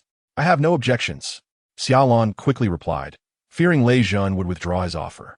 Lai Zhen rejoiced internally. He was well acquainted with Zhao Changsheng and knew that, with such a choice, the second task would invariably be far more challenging. Upon hearing that the first task was the most despised promotional work, Lei Jun immediately surmised the second task must be exceedingly difficult, prompting him to seize the first. He understood that Xia Lan, given her circumstances, would never vie for this task. Zhao Changsheng, too, felt a sense of schadenfreude, having anticipated that Lei Jun would set Xia Lan up. The second task concerned a series of murders in Chang'an County, Dongyan City. The provincial office has requested us to send elite personnel to assist in the investigation. Choose a few individuals to accompany you. We depart tomorrow morning. Understood. Oblivious to the underlying implications, Xia Lan cheerfully accepted the assignment. As the two exited Zhao Changsheng's office, both Lei Jun and Xia Lan wore expressions of excitement. Clearing his throat, Lei Jun quietly remarked, "You don't think this is a delightful assignment, do you?" Xia Lan nodded non Xia Lan. Lei Jun wore a look that suggested she was still too naive. The provincial office requesting personnel to support an investigation indicated only one scenario. This case was exceedingly problematic, with immense public pressure necessitating a swift resolution. The reputation Xia Lan had just begun to establish might very well be overshadowed in Chang'an County. In truth, upon hearing it was a murder case, Lei Jun felt a twinge of sympathy. Based on previous unsolved cases, this was essentially a situation fraught with difficulties. Consider this. Police forces across regions were roughly equivalent, and while Dream City might possess superior investigative equipment, it would not prove decisive. In such a vast Dongyan City, the fact that no one could solve the case had compelled them to seek assistance from the provincial office, indicating the case would undoubtedly be extremely challenging. Xia Lan, however, maintained her relaxed demeanor, sweetly smiling. "It's all right. I still have Sun Yu." As they reached the office door, Lei Jun halted while Xia Lan stepped inside to relay Zhao's two tasks. Lei Jun chuckled to himself, pondering Xia Lan's earlier words. "I still have Sun Yu. Now we still have Sun Yu." Had these two become entwined? Chapter 74. Another hidden truth in this world. There is no such thing as a free lunch, nor a complimentary dinner. Gazing at the sumptuous feast before him, Sun Yu hesitated to pick up his chopsticks. Just the day before, Xia Lan had treated him to hot pot, and, judging by the recent frequency, the next meal should be in 2 days. "Speak your mind first. Otherwise, I cannot eat." Xia Lan blinked. "It's nothing significant. I have a business trip tomorrow to handle a case and would like you to accompany me, with all expenses covered." Listening carefully, Sun Yu nodded and picked up his chopsticks, placing a piece of grilled beef into his mouth. Upon witnessing Sun Yu begin to eat, Xia Lan proceeded to mention the two tasks assigned by Zhao Changsheng earlier that morning. Sun Yu instantly found the meat in his mouth lost its flavor, and he inwardly cursed Lei Jun, that cunning old fox, for taking advantage of the situation to ensnare Xia Lan. After Xia Lan elaborated on the specifics of the second task, Sun Yu halted his chewing, his expression one of despondency. "Boss, if I were to spit out the meat I just ate, could I retract my decision?" The earlier warning from Lei Jun had instilled doubts in Xia Lan, prompting her to involve Sun Yu. At this moment, Sun Yu, who usually could not resist delectable food, expressed his discontent, making Xia Lan acutely aware that this case was far from simple. Sanjiang Province, located in the southwestern part of the country, is the largest province. Although its capital, Mengshan City, has risen to the status of a super first-tier city due to its own strengths, this does not reflect the entire Sanjiang Province. Dongyan City, situated at the easternmost edge of Sanjiang Province, can be described as a mountainous town, with Chang'an County being the easternmost county within Dongyan City, nestled deep within the mountains. This area is well known within the province, serving as the largest coal supply hub in Sanjiang Province, truly a coal-rich county. In such a resource-abundant locale, all the business owners are locals from Chang'an County, with no foreign investors. The primary reason for this is the fierce local customs and extreme exclusion of outsiders. It is said that a few years ago, an investor with substantial capital attempted to enter Chang'an County, but after just one night, he fled with bruises, which is how Chang'an County gained its notorious reputation within the province. Is there no oversight from the provincial authorities? Xia Lan questioned Popa. Sun Yu shrugged, explaining that the locals had not committed any illegal acts. They merely exhibited exclusivity, which did not warrant intervention. Xia Lan remained confused. If it's merely exclusivity, wouldn't that have little impact on our investigation? "It's hard to say," Sun Yu replied. "I just sense there will be substantial resistance. We will only know once we arrive." On the winding mountain roads of Chang'an County in Dongyan City, Sun Yu languidly played a mobile game, Dream of the Great Journey. while Xia Lan similarly immersed herself in the gaming world. Zhang Yao, seated in the front passenger seat, glanced back and remarked, "Brother Yu, you've led our Captain Xia astray. She has been playing this game all day in the office lately." "Not true." Xia Lan, that, playfully punching the back of Zhang Yao's seat, prompting him to quickly silence himself. The driver, Bao Yuliang, was someone Sun Yu specifically requested. Both his attentiveness and Zhang Yao's instinct were deemed by Sun Yu as valuable assets in solving the case. The vehicle was generously lent by the Dongyan City Public Security Bureau, as they were there to assist in cleaning up a mess. After traversing 2 mountain peaks, they arrived at a basin-like area dotted with houses. From Sun Yu's perspective, it appeared to be a tiny patch, but upon entering the county seat, they marveled at how distance had distorted their view. Outside the Changle County Public Security Bureau, several individuals in police uniforms awaited their arrival. As the car came to a stop, the 4 of them exited, greeted by a man in his 30s who approached them, extending a courteous handshake.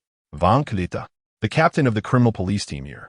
Xia Lan introduced herself, and upon mentioning that Sun Yu was a criminal investigation consultant, Wang Lida visibly paused. His gaze towards Sun Yu tinged with pity. "Please come in. All the materials are prepared.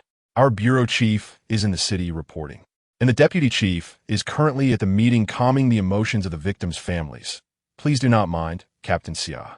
Normally, Xia Lan represented the provincial office to assist in case investigations, and it was customary for at least one bureau chief to make an appearance.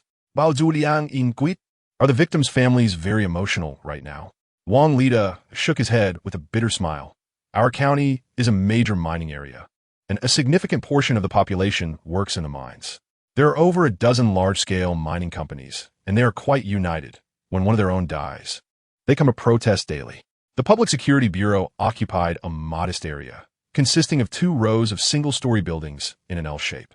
Following Wang Lida into an office, they found 2 desks, one by the window and another by the door. Seated at the doorside desk was a short-haired young woman in her 20s. Upon noticing their entrance, she quickly stood to greet them. With fair skin and relatively delicate features, she could be considered a beauty in Changle County, though she paled in comparison to their Captain Xia.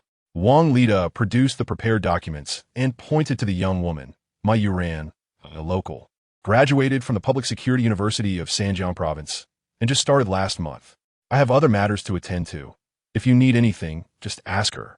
After giving Ma Yuran a few instructions, Wang Lida departed, leaving Sun Yu and Xia Lan exchanging glances, their curiosity deepening. This case was referred to the Dongyan City Public Security Bureau by the Changle County Police, indicating that the situation had escalated beyond their capacity to handle, necessitating provincial assistance. The urgency of the case was palpable, yet the captain of the criminal police team had assigned a newcomer to interface with them. Did he truly regard this case with the seriousness it warranted? Ma Yuran was friendly and hospitable, pouring them hot tea and meticulously detailing the case's particulars. 7 days prior, the police received a report of a body discovered in a small lake at the foot of Baikanchen Mountain. The deceased, identified as Ma Xiao, age 22, was the team leader of a mining crew at Ma's mining company. Forensic examination confirmed the cause of death as drowning, with bruising resembling handprints found around the ankles. Aside from that, no signs of binding or pressure were observed on the body. The only plausible explanation was that someone had grabbed Ma Xiao's legs and dragged him into the lake, leading to his drowning. This news spread quickly, and the superstitious locals speculated that a water ghost was responsible for Ma Xiao's demise. As long as one can hold their breath or use an oxygen tank underwater, grabbing Ma Xiao's legs would suffice. How could it be attributed to a water ghost? Xia Lan questioned, recalling a common assassination method she had encountered abroad. Ma Yuran shook her head, preparing to respond when Sun Yu interjected, "Individuals who have worked in mines for years possess remarkable breath-holding abilities. Ordinary people cannot compare. An oxygen tank is too conspicuous and cumbersome to carry, and if the murderer aimed to kill discreetly, that presents a contradiction." Ma Yuran's eyes brightened as she nodded frequently. "That is exactly what Captain Wang said."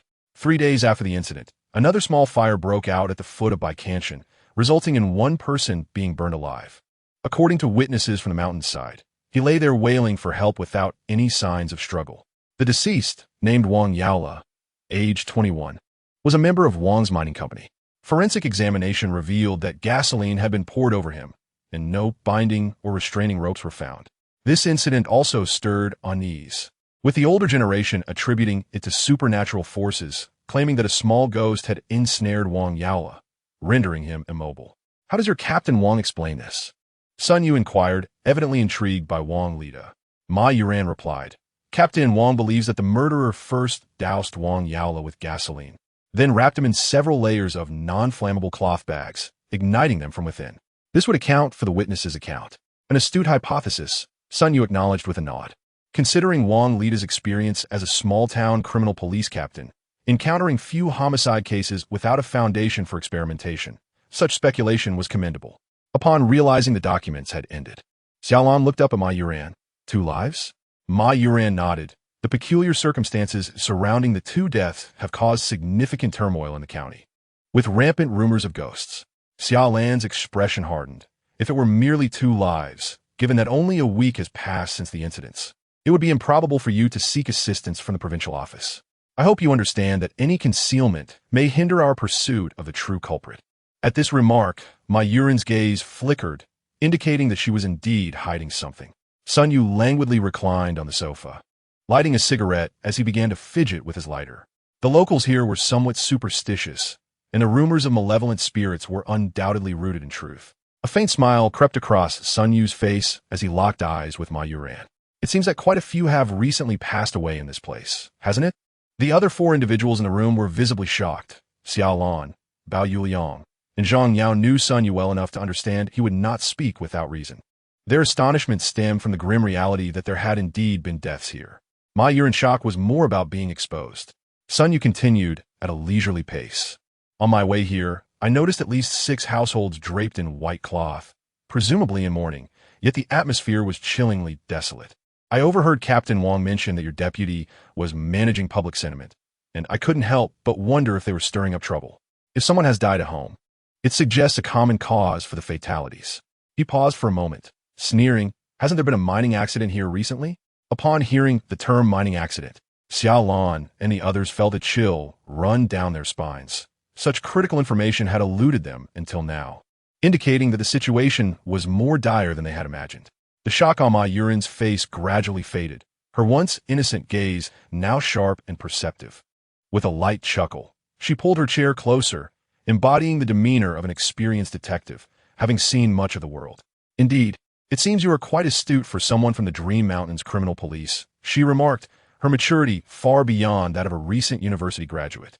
Sun Yu replied with a grin, to share an office with the captain of the criminal police, you must possess considerable talent yourself. Ma Yuran then turned to Xia Lan and clarified, I must state that the mining accident has been reported through the proper channels. As for why it hasn't made the news, I cannot say. Captain Wang believes there are considerations from above, which is why I did not inform you sooner. That is no longer the case. We have deduced this ourselves, Xia Lan acknowledged, gesturing for her to continue. 2 weeks ago, an explosion occurred in a mine at Baikanshan, resulting in 6 fatalities and 7 injuries. It is important to note the 4 prominent surnames in Chang'o County, Liu, Wang, Ma, and Yang. The mining rights for the affected mine belong to the Liu family. Initially, everyone assumed it was a common accident, but everything changed following the death of Ma Xiao 7 days later. With the mourning period over, the phrase the vengeful spirits seek retribution began circulating throughout Chang'o County. And coupled with the bizarre circumstances surrounding the deaths, many believed the Liu family was seeking vengeance. The families of the deceased from the Liu clan used this as justification to confront the other 3 families, convinced that the explosion must have involved them somehow. Most crucially, the other families were equally terrified by the inexplicable nature of the deaths, leading them to suspect that someone among them might have triggered the explosion. Tensions escalated rapidly, with several near-violent confrontations at the mine, all averted by timely intervention from the police. Consequently, the Liu family demanded that the police punish the other 3 families, while the latter pressured the police to quickly identify the true culprit. Bao Yuliang inquired, surely, there are more than just these 4 prominent families involved in mining? Ma Yuran replied, indeed, there are numerous smaller companies operating smaller mines. I understand your implication. You're asking who stands to gain the most from this situation, correct?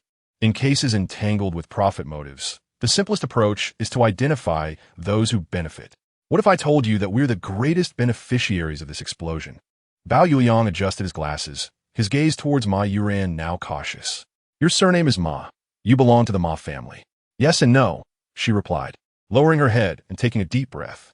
By we, Ma Yuran referred to the younger generation of the four prominent families.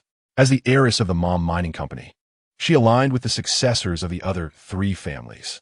Opposing them were the various mining enterprises in Changle County, which remained stagnant, isolated from advancement.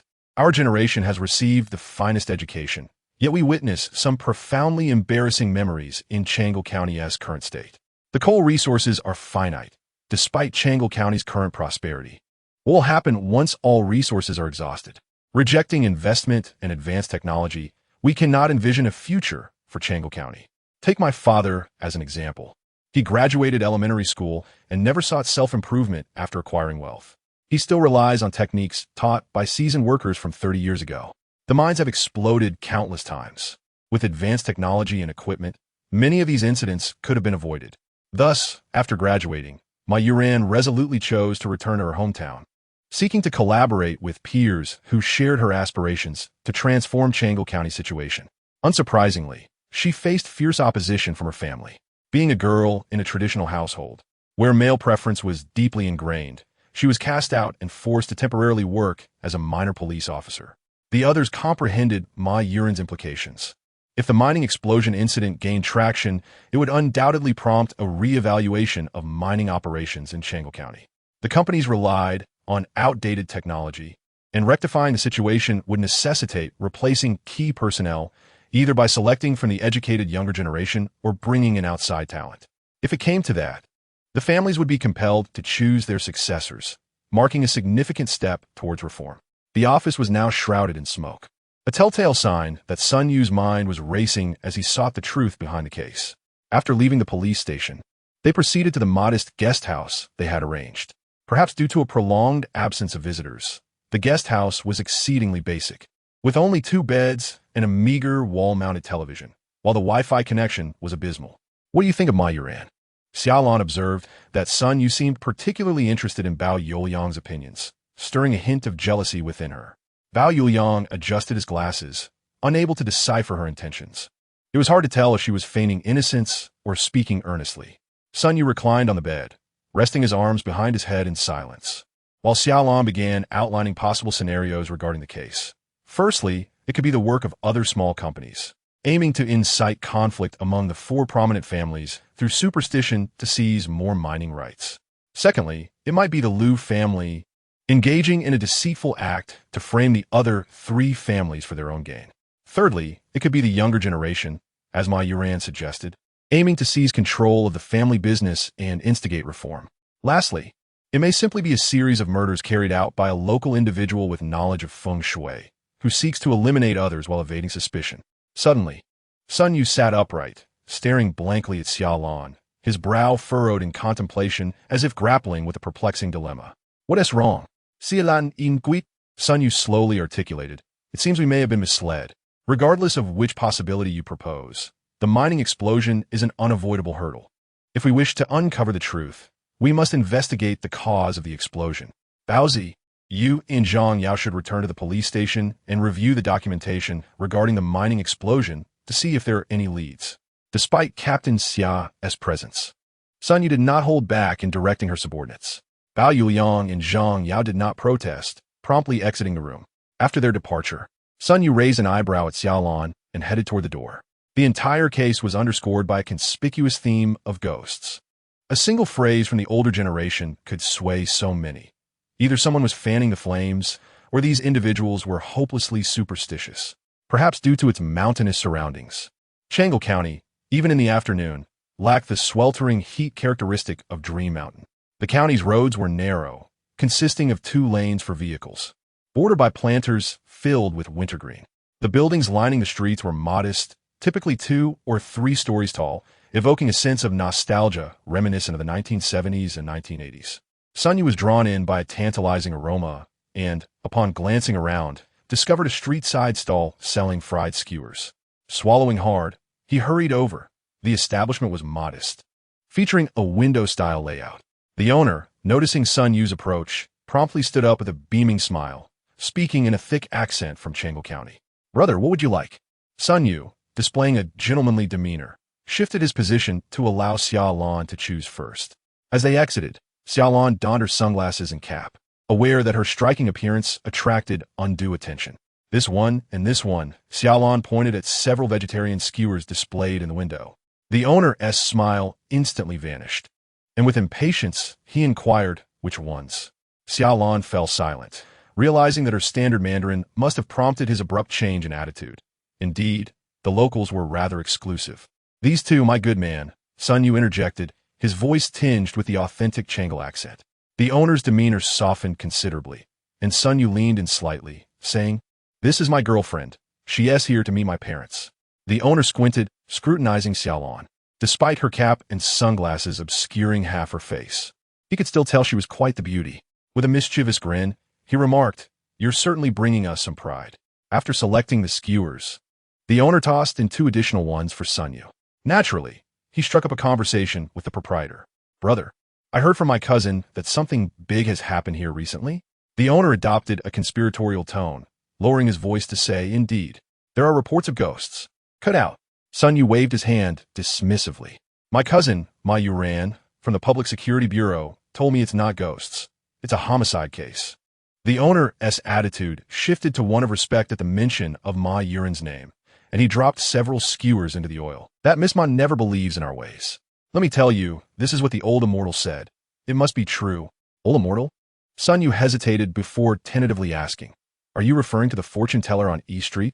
The owner scoffed. "You must not have been back for 10 years. That old man on East Street hardly qualifies as an immortal.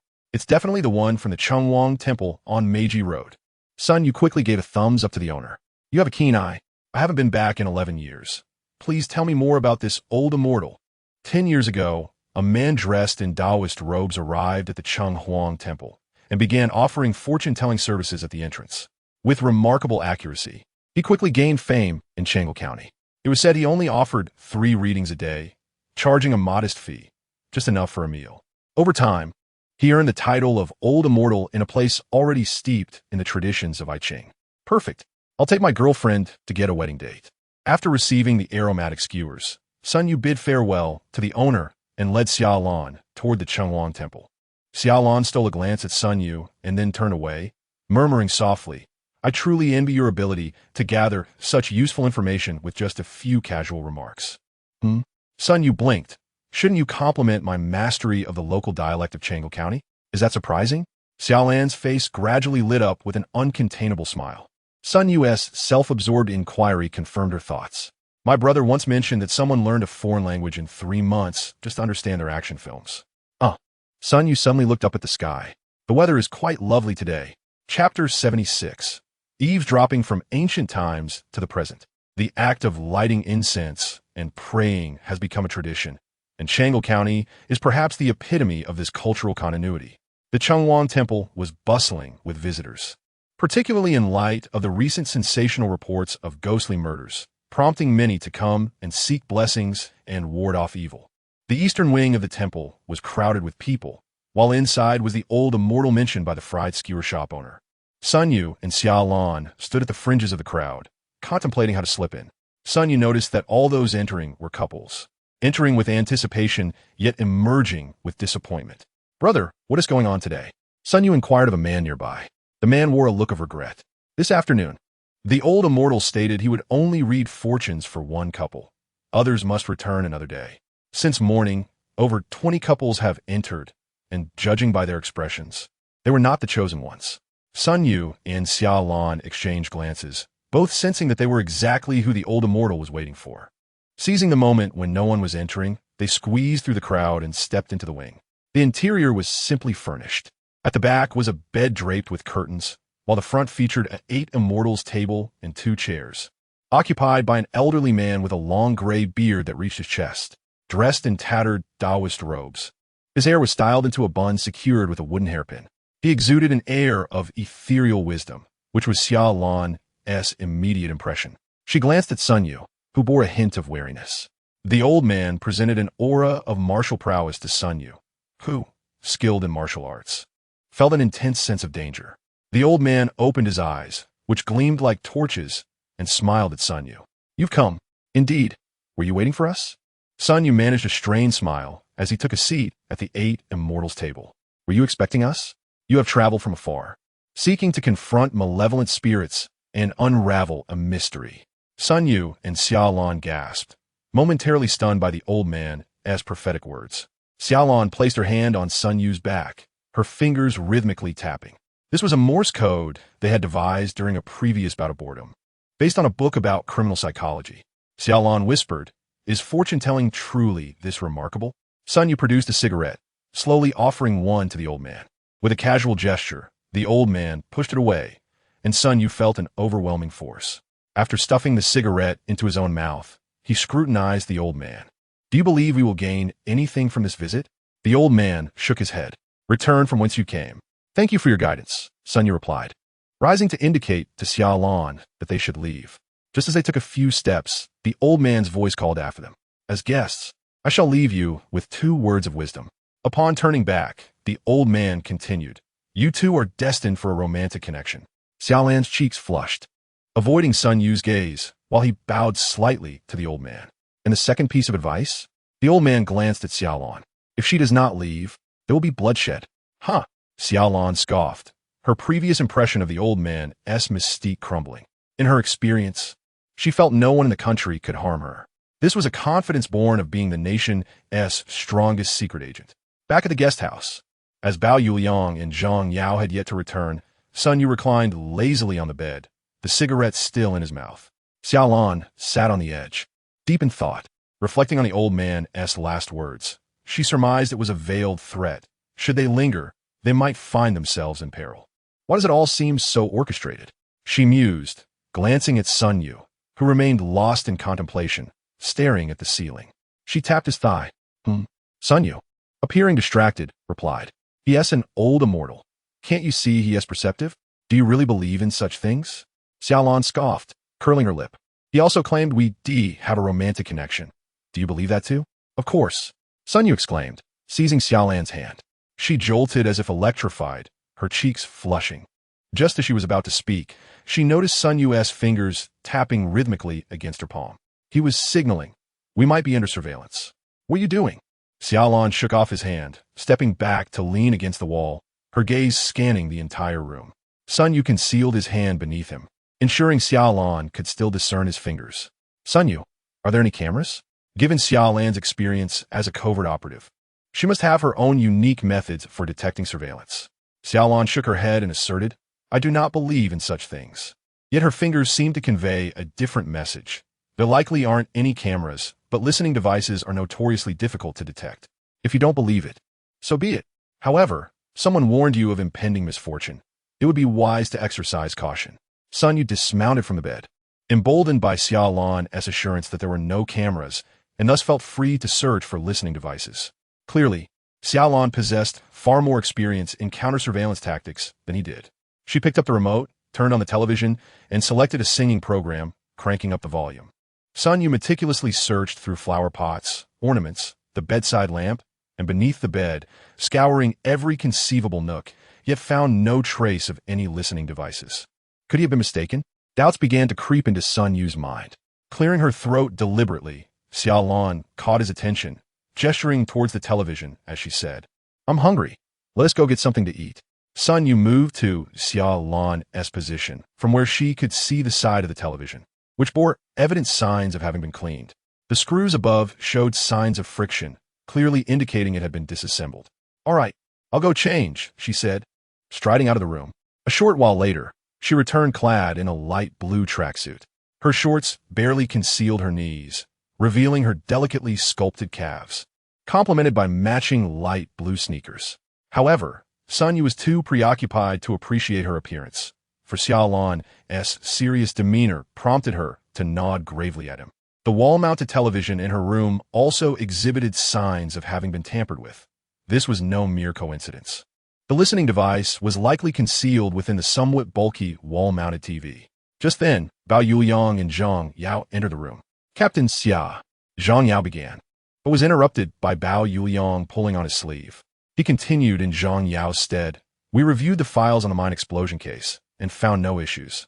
Bao Yuliang's expression mirrored Xia Lan's seriousness, as Sun Yu had just conveyed an unbelievable piece of news to him with a subtle gesture. "We are being monitored." Chapter 77. Ma Yuran. As summer enveloped the city, the days in Dream Mountain grew increasingly lengthy. It was already 6:30, and the streets still glimmered as if bathed in daylight. Jiang Xiaoyu hid beneath a sunshade, her little hands waving a pamphlet while a small fan labored diligently beside her. As the favored darling of the police force, Jiang Xiaoyu naturally received special attention. Her task was to provide answers to the public seeking advice on fraud prevention. She glanced towards Dongyan City, pondering that Sun Yu was currently collaborating with Xia Lan on a case, her lips gradually pouting in response. Just then, a notification chimed, and upon seeing it was from Sun Yu, a smile illuminated her face. "Sun Yu, please look into Wang Li Teo, the captain of the criminal police team in Changle County, and check if there were any significant events in Changle County between 12 to 10 years ago." Though it was merely a routine, remote inquiry, Jiang Xiaoyu delightedly interpreted it as a sign that Sun Yu missed her. She promptly opened her laptop to commence her work. Not far from the guest house, at a barbecue stall, Xia Lan and her companions gathered around a table. Zhang Yao began to report. Concerning the explosion incident at Beikong Mountain, the documentation was quite detailed, and experts had confirmed the findings on site. It was evidently caused by aging electrical circuits, a common issue in old mines. In other words, the explosion could only be classified as an accident. If accountability were to be pursued, it would fall upon the Liu family for their failure to conduct regular maintenance, and could not possibly be attributed to external retaliation. While investigating this explosion case, they also glanced at mining accidents in Changle County over recent years. They discovered discrepancies in the files from 12 to 10 years ago. These old records, typically neglected in the archives, bore signs of having been reviewed. Due to this, they could not ascertain the completeness of the information within. Bao Yuliang adjusted his glasses, noting, at 7 o'clock, someone is watching us. All three turned to Sun Yu, who appeared unfazed as he relished skewers, stuffing his mouth with delicious lamb. He took a hearty swig of beer, sighing contentedly before reaching for another skewer of kidneys. It was evident that someone wished to impede their investigation. Xia Lan understood that when Sun Yu chose silence, no one could sway him from the current situation. It seemed that everyone was intent on obstructing their pursuit of truth. The victims of the explosion, the Liu family, the victims of the murder case, the Ma and Wang families, the smaller mining companies, and the younger faction led by Ma Yuran. Indeed, everyone was involved. Following their earlier deductions, it appeared that all parties desired this incident to be characterized as an act of revenge by evil spirits, thereby amplifying the repercussions of the mine explosion. In truth, they need not concern themselves with who sought to thwart their investigation, but rather consider who possessed the means to install surveillance devices within the guest house. Bao Yuliang glanced at Xia Lan. The name Ma Yuran immediately surfaced in Xia Lan's thoughts. She was aware that their group was heading to Changle County and the lodging arrangements they had made. However, as this realization dawned on her, a frown creased her brow. The old priest seemed to know their every move. Xia Lan, a skeptic of fortune-telling, concluded that someone must have informed the old priest of their circumstances. The old priest had spread rumors of a murder being caused by malevolent spirits. Judging by Ma Yuran's demeanor today, her objective appeared to be reform and change. She embodied the ideals of a new generation, distinctly different from the old priest's mindset. Furthermore, the old priest gained notoriety a decade ago, when Ma Yuran was merely 11 or 12, attending university in Dream Mountain. How had she persuaded the old priest to disseminate such rumors on her behalf? At that moment, Sun Yu pushed his phone to the center of the table. Xia Lan glanced at it. It was Ma Yuran's file from the police academy. Indeed, she had ties to the academy and could summon records at will, indicating that her connections were significant. Now is not the time to delve into Sun Yu's past. Xia Lan picked up the phone to peruse the contents, her expression shifting to one of confusion. Ma Yuran's performance at the police academy was outstanding. She ranked first in her field every semester and consistently received scholarships. She was poised to be another prodigy, following Xia Yuanfei at the academy. Such a brilliant star, frequently in the presence of esteemed professors, including many experts in criminology and criminal psychology, would have been unmasked for any moral failings long ago.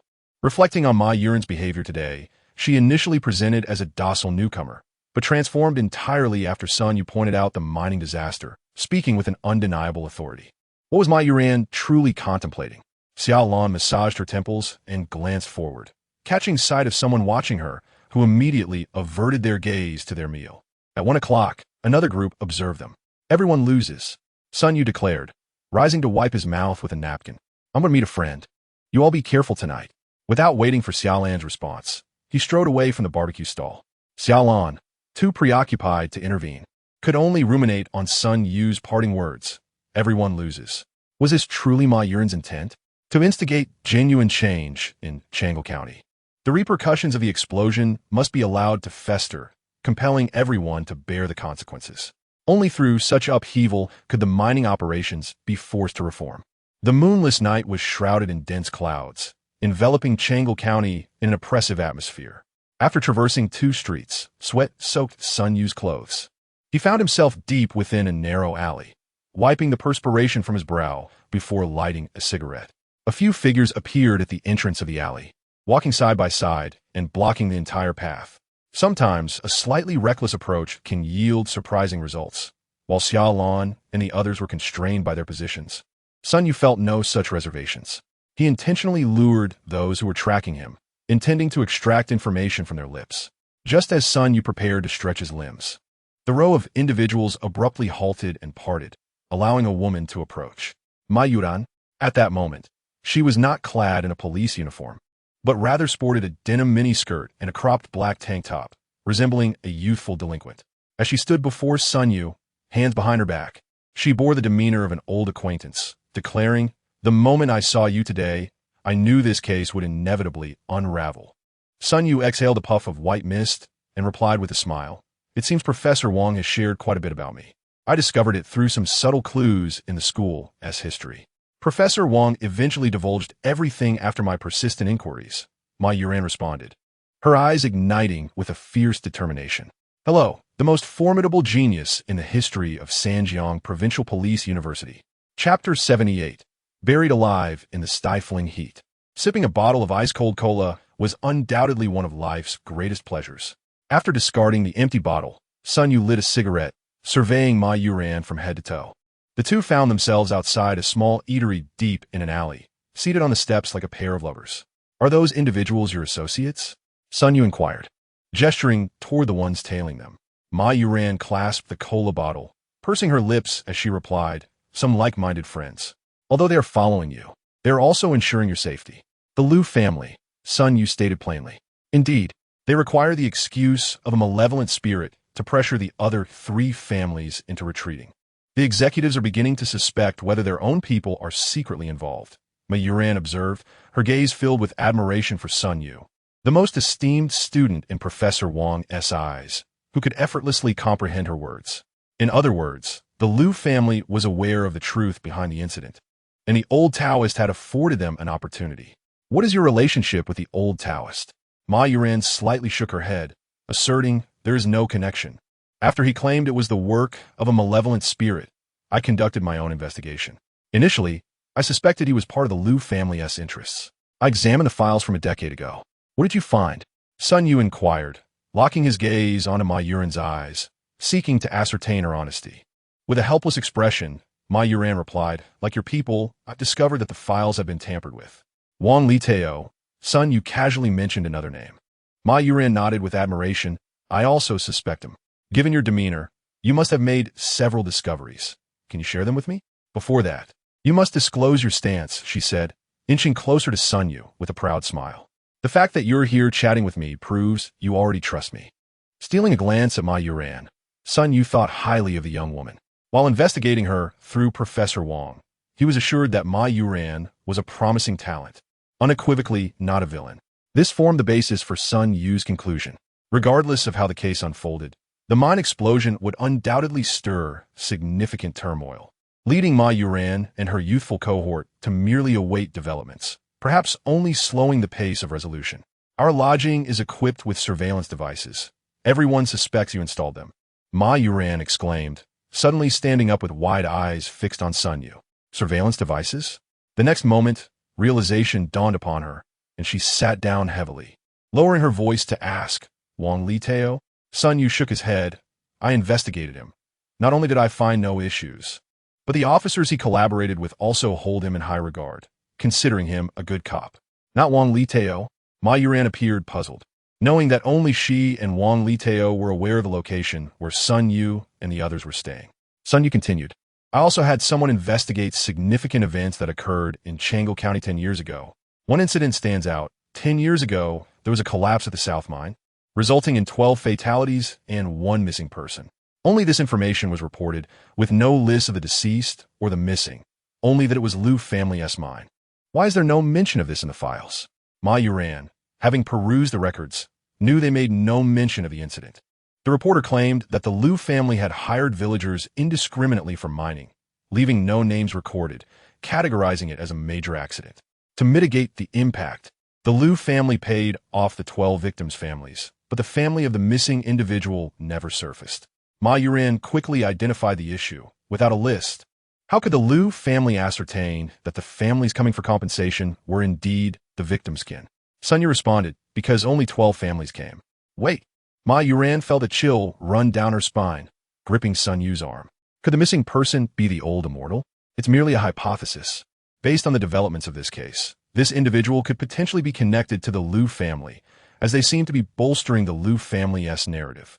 If that is the case, then the mine collapse from a decade ago becomes questionable, and similarly, the recent explosion is suspect. Sighing heavily, Ma Yuran lamented, I knew it. With your capabilities, how could you randomly share this information with me? You want me to investigate what benefits the Liu family gained from the mine collapse 10 years ago, right? Sun Yu flashed a grin, patting Ma Yuran's head, thinking that her keen intellect was too valuable to waste in a police role. As thunder rumbled and lightning split the night sky, he remarked, it's about to rain. I must return. Upon returning to the lodging, Bao Yuliang and Zhang Yao had already showered and were sprawled on their beds watching television. Aware of the surveillance devices, they refrained from discussing the case, pretending to rest. After entering his room, Sun Yu cast a glance at the side of the wall-mounted television, confirming it had indeed been tampered with.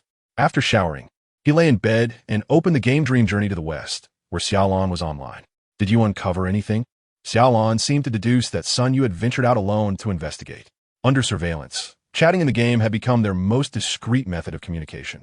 However, Sun Yu felt slightly uneasy, as this had once been a method used for clandestine affairs. Ma Yuran is innocent. The old Taoist is problematic. What's our next move? Shall we visit the crime scene tomorrow? With Ma Yuran present, if there's an issue, she's bound to notice. I have no intention of revisiting the scenes of the 2 homicides, Sun Yu declared. Let the bullets fly for a while. Suddenly, a rapid knocking on the door roused Sun Yu from slumber. He quickly donned his clothes and opened the door, revealing Ma Yuran, who urgently exclaimed, a body has been discovered at the North Mine.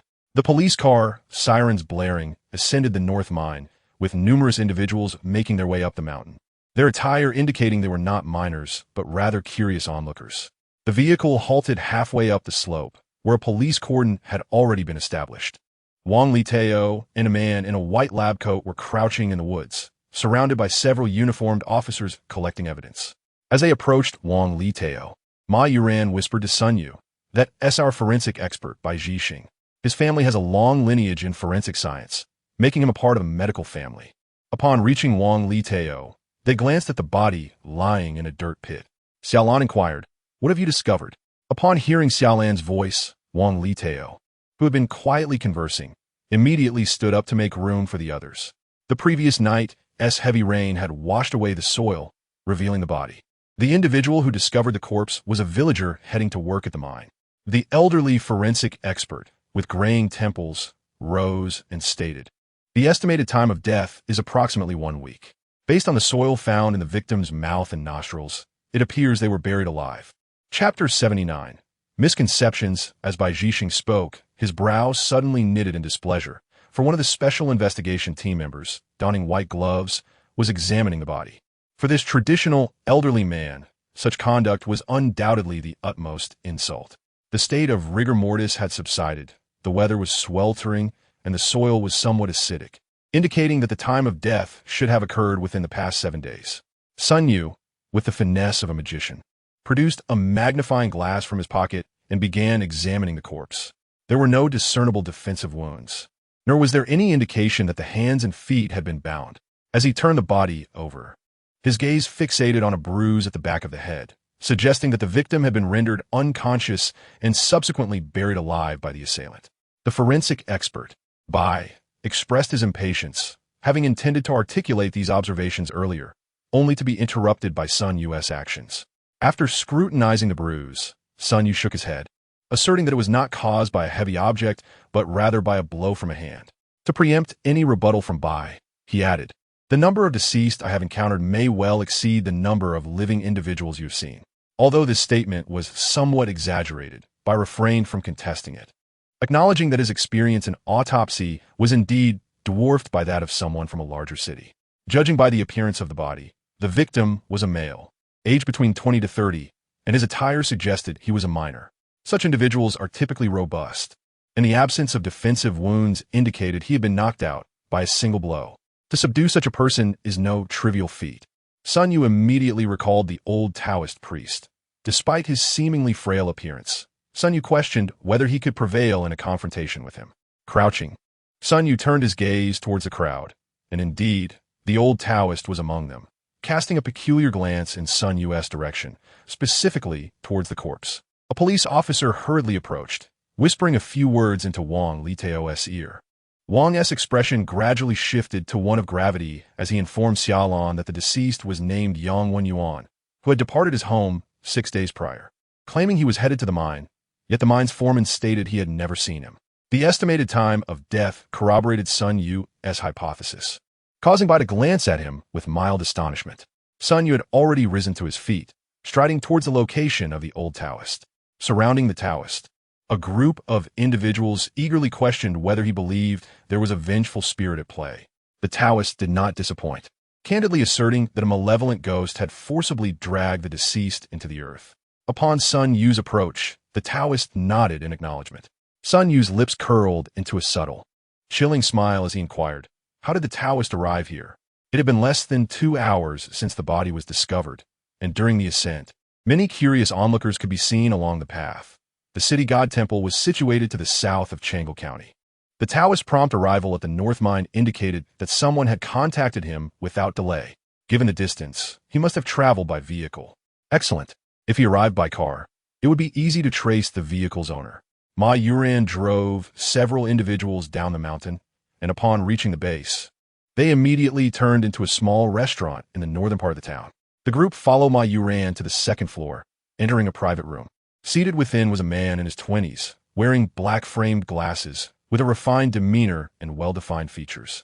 Lu Zian, originally the heir apparent of the Lu family, had been sidelined due to his proposal for technological reform. Ma Yuran introduced this young master of the Lu clan in a jesting tone. Lu Zian chuckled ruefully, scratching his head, devoid of any airs of entitlement. After Ma Yuran finished introducing Sun Yu and the others, Lu Zian stated, "I can confirm 2 things. First, 7 days ago, the company withdrew 500,000 in cash, taken directly by my father's associate, with its whereabouts unknown. Second, the individuals missing from the mine collapse years ago were around 20 years of age. This did not align with the age of the old Taoist, and as the group traveled, they had all heard Sun Yu's conjectures, leading them to harbor suspicions about the frequently appearing Taoist." Sun Yu, unfazed, inquired, "The first body was discovered 7 days ago, and your father withdrew the money on the same day. Can we establish a sequence of events?" The withdrawal occurred after the discovery of the corpse, precisely after the old Taoist had mentioned the vengeful spirit being associated with Ma Yuran. Lu Zian was evidently astute and quickly grasped Sun Yu's intent. Based on Lu Zian's information, it seemed that the old Taoist and his father, Lu Mao, were initially unacquainted. One possibility was that upon hearing the Taoist's ghostly theories, Lu Mao perceived an opportunity to undermine rival families, thus using money to enlist the Taoist's aid in propagating this narrative. The old Taoist only performed 3 divinations daily and had a commendable reputation. He did not strike one as a greedy individual. Xia Lan, squeezing her teacup, felt the case growing increasingly convoluted. Bao Yuliang adjusted his glasses and glanced around, whispering, "I believe we may have entered a misdirection." Misdirection? The others turned their attention to Bao Yuliang. He continued, "Whether it's the explosion, the surveillance equipment being followed, or the old Taoist's rumors, while they all seem related to the case, do they truly connect to the murderer? Is this not a potential series of linked homicides? Sun Yu nodded thoughtfully, gradually comprehending Bao Yuliang's implication. He reclined comfortably in his chair, his gaze drifting out the window, as the threads connecting the three murders began to illuminate in his mind. One had to admit that Bao Yuliang's insights were often the most valuable. What initially appeared to be mere homicides had been overshadowed by external influences ever since their arrival in Chang'an County. First, there was Ma Yuran's concealment of the explosion, followed by the old Taoist, and then the surveillance. Indeed, Sun Yu chuckled self-deprecatingly. While these incidents might be relevant to the case, what bearing did they have on the killer? Ma Xiao, drowned, with bruises on his ankles. Wang Yaola, burned alive, with only screams and no struggle. Yang Wenyuan, knocked unconscious and buried alive. For reasons unknown, the old Taoist's insufferable expression lingered in Sun Yu's mind. Why did he command such attention? Why not simply perform his divinations without spreading rumors? With his reputation, refraining from taboo subjects, and welcoming all seekers of wisdom. Earning a substantial income should not be a dream, particularly in a community steeped in superstitions. Sun Yu's expression froze as he turned to Ma Yuran. The people here are indeed superstitious about feng shui, correct? Though unsure why Sun Yu posed such an obvious question, Ma Yuran sensed its significance to him and nodded vigorously. Then more deaths are likely to follow. Chapter 80. Wang Liteo to the eyes of his companions. Sun Yu now resembled a madman, standing at the window, gesturing towards the distant north mine. A pentagram? Sun Yu muttered to himself, then shook his head. No, that's too crude for a place so meticulous. Lighting a cigarette, one foot restlessly bouncing, it was clear he had plunged into deep contemplation.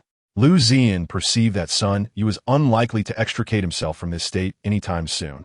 Glancing at his watch and stating, "It's getting late. I must return home as my family is keeping a close watch on me."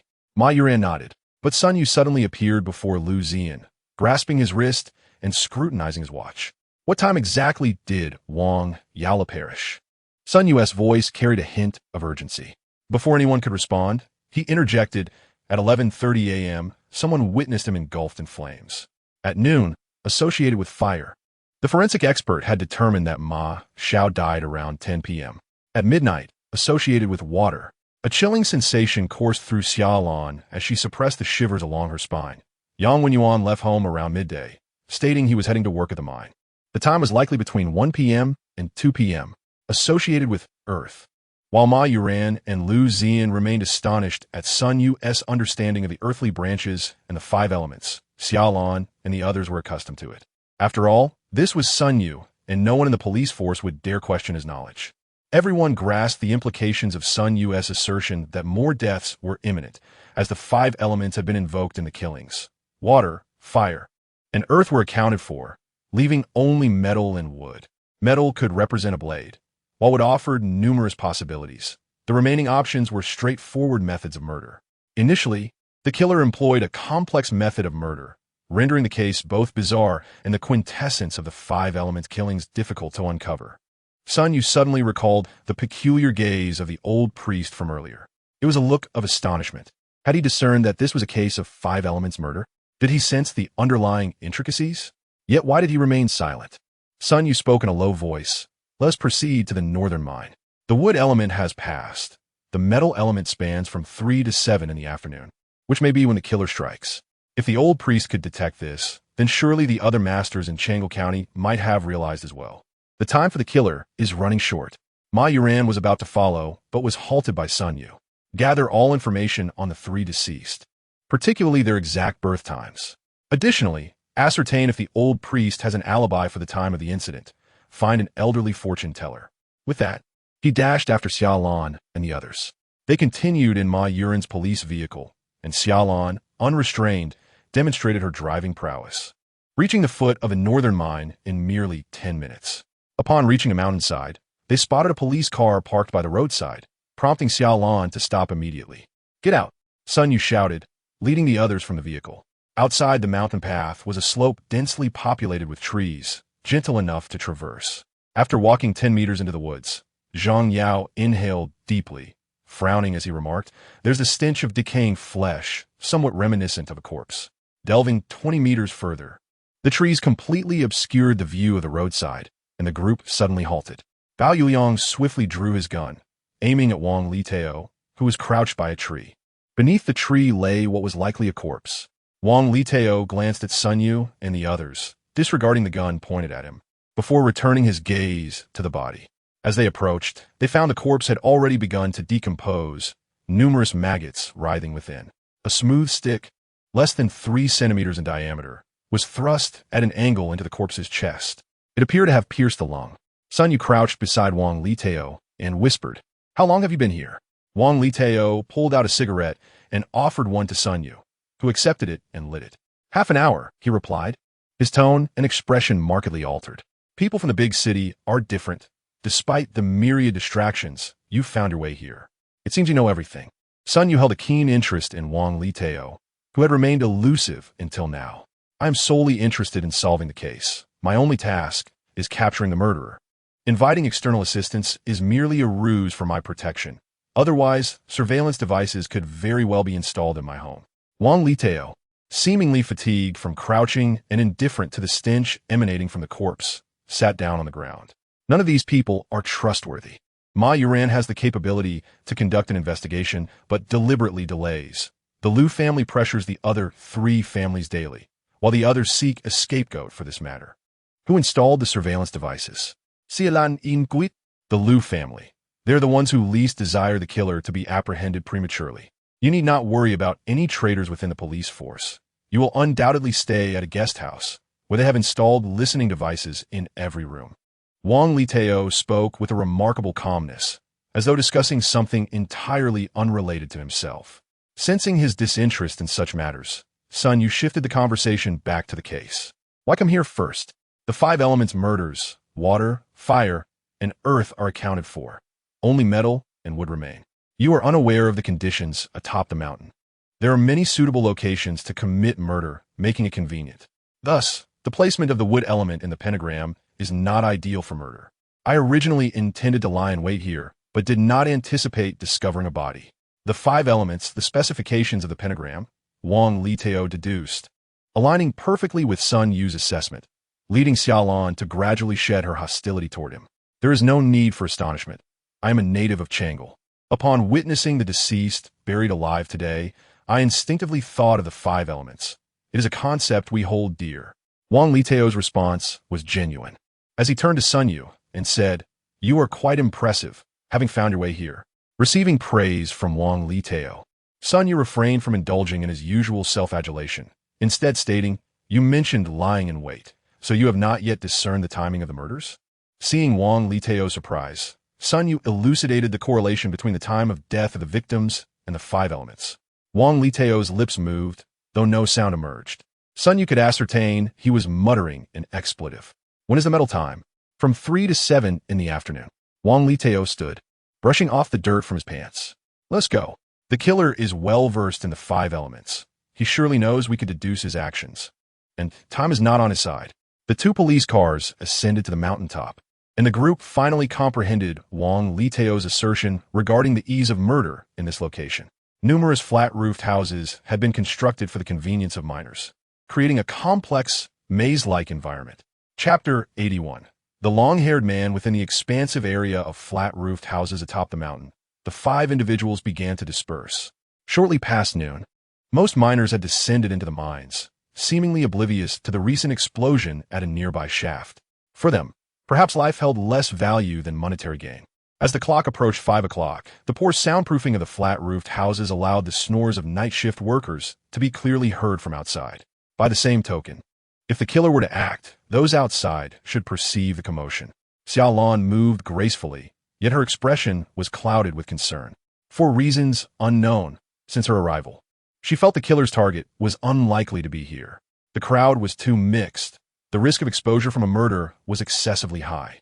Moreover, beyond the flat-roofed area lay an open mountaintop devoid of trees, where even Xia Lan, seasoned in countless assassination missions, lacked confidence in her survival. Had it not been for Sun Yu and Wang Litao's belief that the killer would strike here, she would have undoubtedly voiced her skepticism. As the hour approached 5:20, Xia Lan's apprehension grew. Passing by one of the flat-roofed houses, she noticed a pair of sneakers at the entrance, emblazoned with the pentagram logo. Xia Lan slapped her thigh in frustration, quickly retrieving her phone to dial Sun Yu, grateful that there was some signal at the mountaintop. Any discoveries? Sun Yu's voice echoed from the other end. Wrong, wrong. This is not a pentagram. Xia Lan's voice was tinged with anxiety.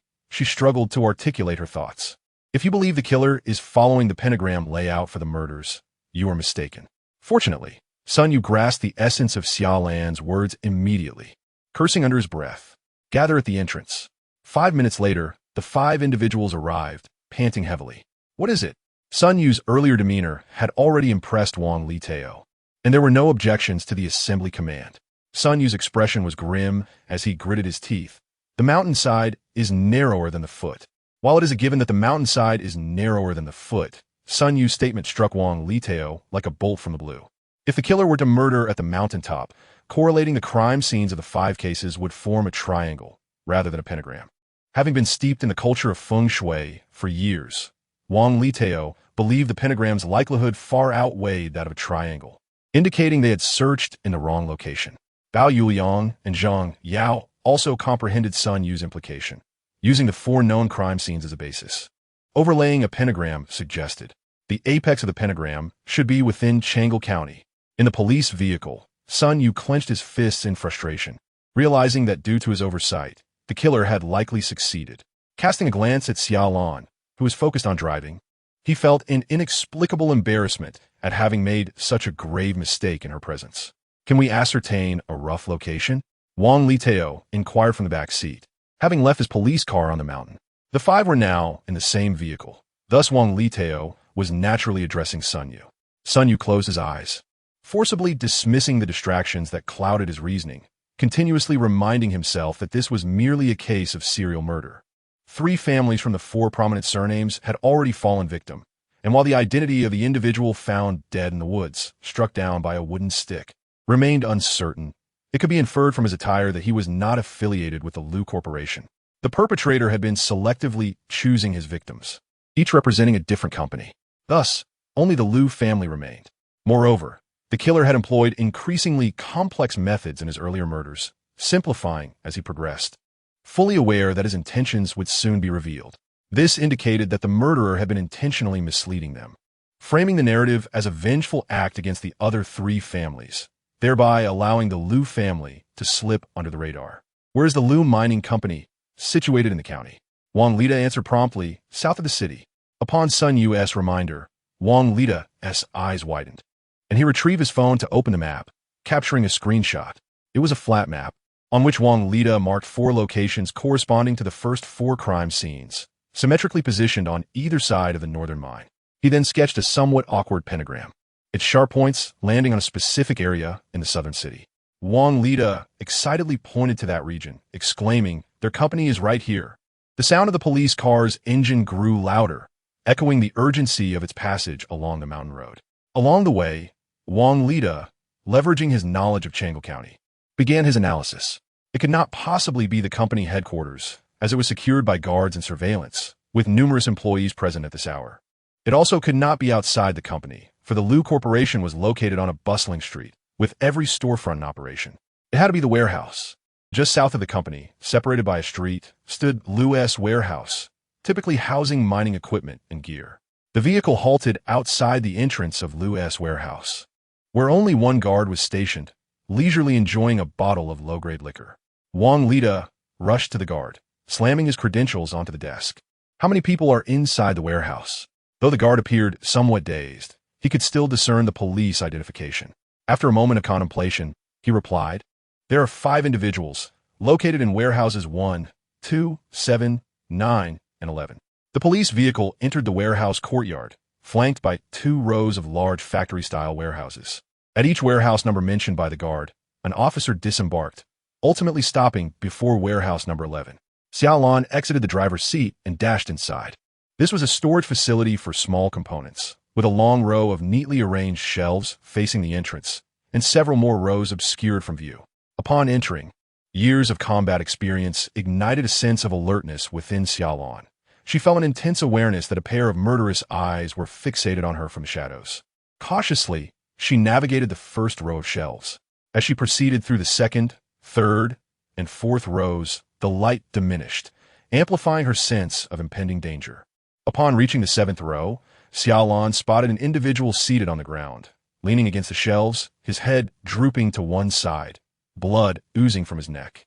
Startled by the sight of his fingers twitching, she realized he was still alive. Just as she took a step closer, a sudden chill swept across her back, prompting her to roll forward instinctively.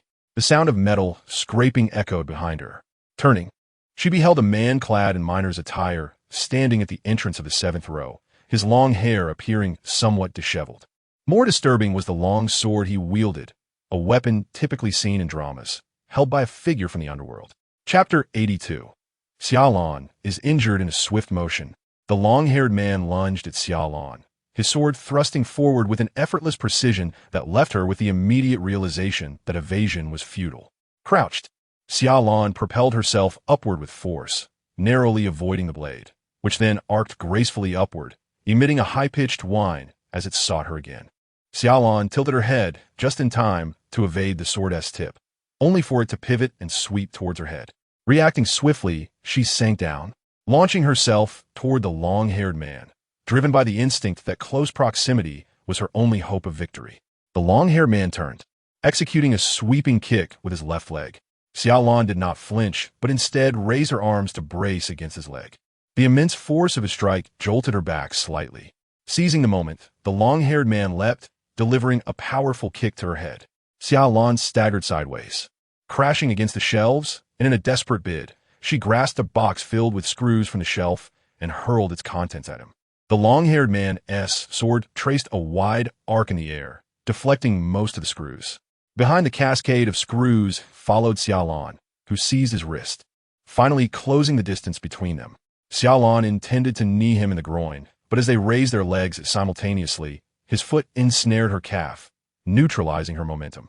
Clenching her right fist, she struck at the elbow of the arm wielding the sword, causing the long-haired man to relinquish his weapon. With a swift motion, he caught the falling sword with his left hand and slashed it sideways, the blade slicing through Xia Lan's shirt, leaving a gruesome gash along her left ribcage. Enduring the searing pain, Xia Lan retaliated with a punch to his chest. Both staggered back. Xia Lan's wound continued to bleed, while the long-haired man merely rubbed his chest. From the onset of their clash, Xia Lan managed to create some distance between them. Reaching for her waist, she drew her firearm just as the long-haired man lunged forward again. Bang! The gunshot rang out, but only struck the adjacent shelf. Xia Lan understood that the long-haired man would not grant her the opportunity to aim properly. Her goal was not to hit him, but to alert those nearby to the unfolding crisis. Evading the sword, she felt the stabbing pain in her chest intensify, her reactions gradually slowing. In a moment of carelessness, a slash appeared on her thigh, soon followed by the sword tip thrusting ominously toward her, aimed directly at her heart. Xia Lan instinctively rolled aside, but the blade found its mark, embedding itself in her abdomen. Bang! Another gunshot reverberated. The long-haired man swiftly withdrew his sword and dashed deeper into the warehouse. Bao Yuliang rushed to Xia Lan's side, hastily pulling out his phone. Yet Xia Lan grasped his hand, urging him to pursue. After uttering those two words, her vision faded into darkness. Upon awakening, Xia Lan found herself in a hospital bed, with Bao Yuliang seated beside her, engrossed in his phone. Noticing her regaining consciousness, he adjusted his glasses and asked, "Would you like some water?" Xia Lan nodded faintly, but the intense pain in her head contorted her expression. "Do not move," he cautioned. "You have multiple soft tissue contusions, a stab wound, and a concussion. It is a miracle you woke up after just a day." Bao Yuliang lifted a cup of water, inserted a straw, and brought it to her lips. After a few sips, her parched lips finally experienced some relief. "It was not a stab wound. It was a sword wound," Xia Lan corrected him. "Bao Zuliang Chukka Zai. Very well, a sword wound. Do you realize that if that sword had pierced a few centimeters higher, we would have been preparing for your funeral? Did they catch the culprit?" After exchanging only a few words, Xia Lan felt an overwhelming fatigue wash over her. Hearing her weakened voice, Bao Yuliang sighed. The killer escaped, but he could be apprehended later. "My immediate judgment was that if I did not save you, you would perish, so I stayed to call for an ambulance." Seeing Xia Lan about to speak again, he gestured for silence. "You have lost too much blood and need a rest. You have been unconscious for a day. It is now 3 o'clock in the afternoon on the second day." The door to the hospital room opened, and a nurse wheeled in a cart. Xia Lan noticed Zhang Yao standing outside. Although he acknowledged her awakening with a nod, he made no move to enter. Bao Yuliang explained, "You are the only one who has seen the murderer. Sun Yu fears that the killer will silence you, so we must stay here to protect you." After saying this, Bao Yuliang scoffed, for he knew Sun Yu all too well. This was merely a flimsy excuse. His true intention was to separate from everyone and investigate the case alone. The nurse finished changing Xia Lan's drip and left the room, and just as the door was still ajar, a familiar figure appeared at the entrance. Zhang Yao stepped aside, and Bao Yuliang quickly rose to greet the person entering the room, calling out Auntie. The visitor was Zhang Kaifeng. Her fitted skirt and white blouse, paired with high heels, exuding an aura of a formidable businesswoman. She was accompanied by two individuals, one tall and dressed in a black suit, and the other wearing glasses and a white coat. Upon glancing at the pale-faced Xia Lan on the bed, Zhang Caifeng's imposing presence intensified. "Is this how you protect Xia Lan?" Bao Yuliang awkwardly averted his gaze to the door. He was not adept at socializing, and it would have been more suitable for Zhang Yao to handle the situation. However, he noticed Zhang Yao quietly shutting the door outside. The police were quite familiar with Zhang Kaifeng, having often dined at her home during Xia Yuanyuan's lifetime. Yet, Zhang Kaifeng had interacted with them more than just as a relative or colleague. In everyone's eyes, this wealthy matriarch was approachable, embodying the charm of a neighborly aunt. After Xia Yuanyuan's death, due to the ongoing failure to catch the murderer, no one dared to visit Zhang Kaifeng's home. Now that Xia Lan had become their captain and nearly lost her life, Bao Yuliang could only lower his head in silence. The medical conditions here are inadequate. I must take Xia Lan with me. Bao Yuliang put on a submissive smile. Auntie, Captain Xia has sustained severe injuries. Moving her now would hinder her recovery. A helicopter and the most professional medical team. Zhang Kaifeng turned to the doctor in the white coat. Will have an impact? No, the doctor replied firmly. A leading surgeon in Mengshan City, he was confident in his assurance. Xia Lan, who had been silent, finally regained some strength and declared, "I won't return until the murderer is caught." Hearing Xia Lan's weak voice, Zhang Caifeng's anger flared even more, but upon seeing Xia Lan's resolute and stubborn gaze, she ultimately refrained from losing her temper. She took out her phone and held it to her ear. "I wish to take Xia Lan away. How long until the murderer is apprehended?" After listening to the response on the other end, Zhang Kaifeng's mood softened considerably. "All right, I will wait until tomorrow." Chapter 83. The story on a summer afternoon that should have basked in bright sunlight. Darkness enveloped the sky, as ominous clouds seemed to press down upon the mountains. The air remained still, thunder rumbled, followed by a bolt of lightning cleaving the gloomy sky. A torrential downpour instantly cloaked the entire Changle County. The worshippers at the city god temple had long departed when the clouds gathered. Sun Yu stepped into the courtyard of the temple, where the old priest's chamber stood open, seemingly awaiting someone's arrival. Wang Liteo followed Sun Yu into the chamber. Since Xia Lan had been attacked the previous day, he had been closely trailing Sun Yu. The murderer had not pursued them, and all leads appear to have vanished. Rumors of five-element murders began circulating throughout the county. He met Ma Yuran and heard the answers to the questions Sun Yu had posed. The birth dates of the 5 victims were confirmed, and the old priest had an alibi for the time of the incidents. What shocked Wang Liteo the most was that Ma Yuran had brought an elderly man with white hair, who, after hearing Sun Yu's descriptions of the 5 victims, provided an answer: spirit-extinguishing formation. He claimed it was a technique developed by an ancestor, a feng shui master who had strayed from the conventional path, designed to annihilate those within the formation. 10 minutes prior, Sun Yu had received a phone call. He said, "Xia Lan has just awakened. Let her rest for now. If all goes well, the case will be solved tonight." Upon hearing this, Wang Liteo felt invigorated and promptly accompanied Sun Yu to the city god temple. Inside the chamber, the old priest remained seated at the 8 immortals table, gazing intently at the entering Sun Yu, his eyes deep and weary. "You have arrived." The old priest's profound voice resonated. Sun Yu took a seat, lit a cigarette, his demeanor devoid of its usual gentleness. Xia Lan had been injured, and he was genuinely furious. "You knew I would come." The old priest nodded. "I am a fortune teller. Reading faces is my most basic skill. The moment I met you, I discerned that you were favored by the heavens, a rare talent. Now that you have come to Changle, all mysteries shall be unraveled." Receiving such high praise from the old priest, Sun Yu merely smiled in response, flicking away the ash from his cigarette. "Shall I tell you a story? I'm all ears." Sun Yu adjusted his chair, and looked through the rain-drenched doorway. Once upon a time, there was a reclusive priest living in the deep mountains, inheriting the arts of feng shui and martial arts from his ancestors. He lived a carefree life until one day, he encountered a boy, an orphan. Perhaps out of shared sympathy, the priest took him as his disciple. The disciple was exceptionally gifted, mastering all skills under the priest's guidance, particularly excelling in martial arts. Unfortunately, being from the secular world, he soon longed for a return to ordinary life after living with the priest in the mountains for too long. Descending the mountain, he sought employment at a mining company to make a living, his skills catching the attention of the owner, who eventually made him a trusted aide. 10 years ago, one of the mines was on the brink of depletion, desiring greater profits. The owner decided to orchestrate an accident to conceal the mine's exhaustion and thus negotiate for new mining rights. The disciple became the owner's first choice, and he did not disappoint, staging a collapse and escaping unscathed. The owner rewarded him handsomely, allowing him to squander freely. The priest, upon learning of this, was both shocked and heartbroken. Yet, as it was his beloved disciple, he could not bring himself to sever ties.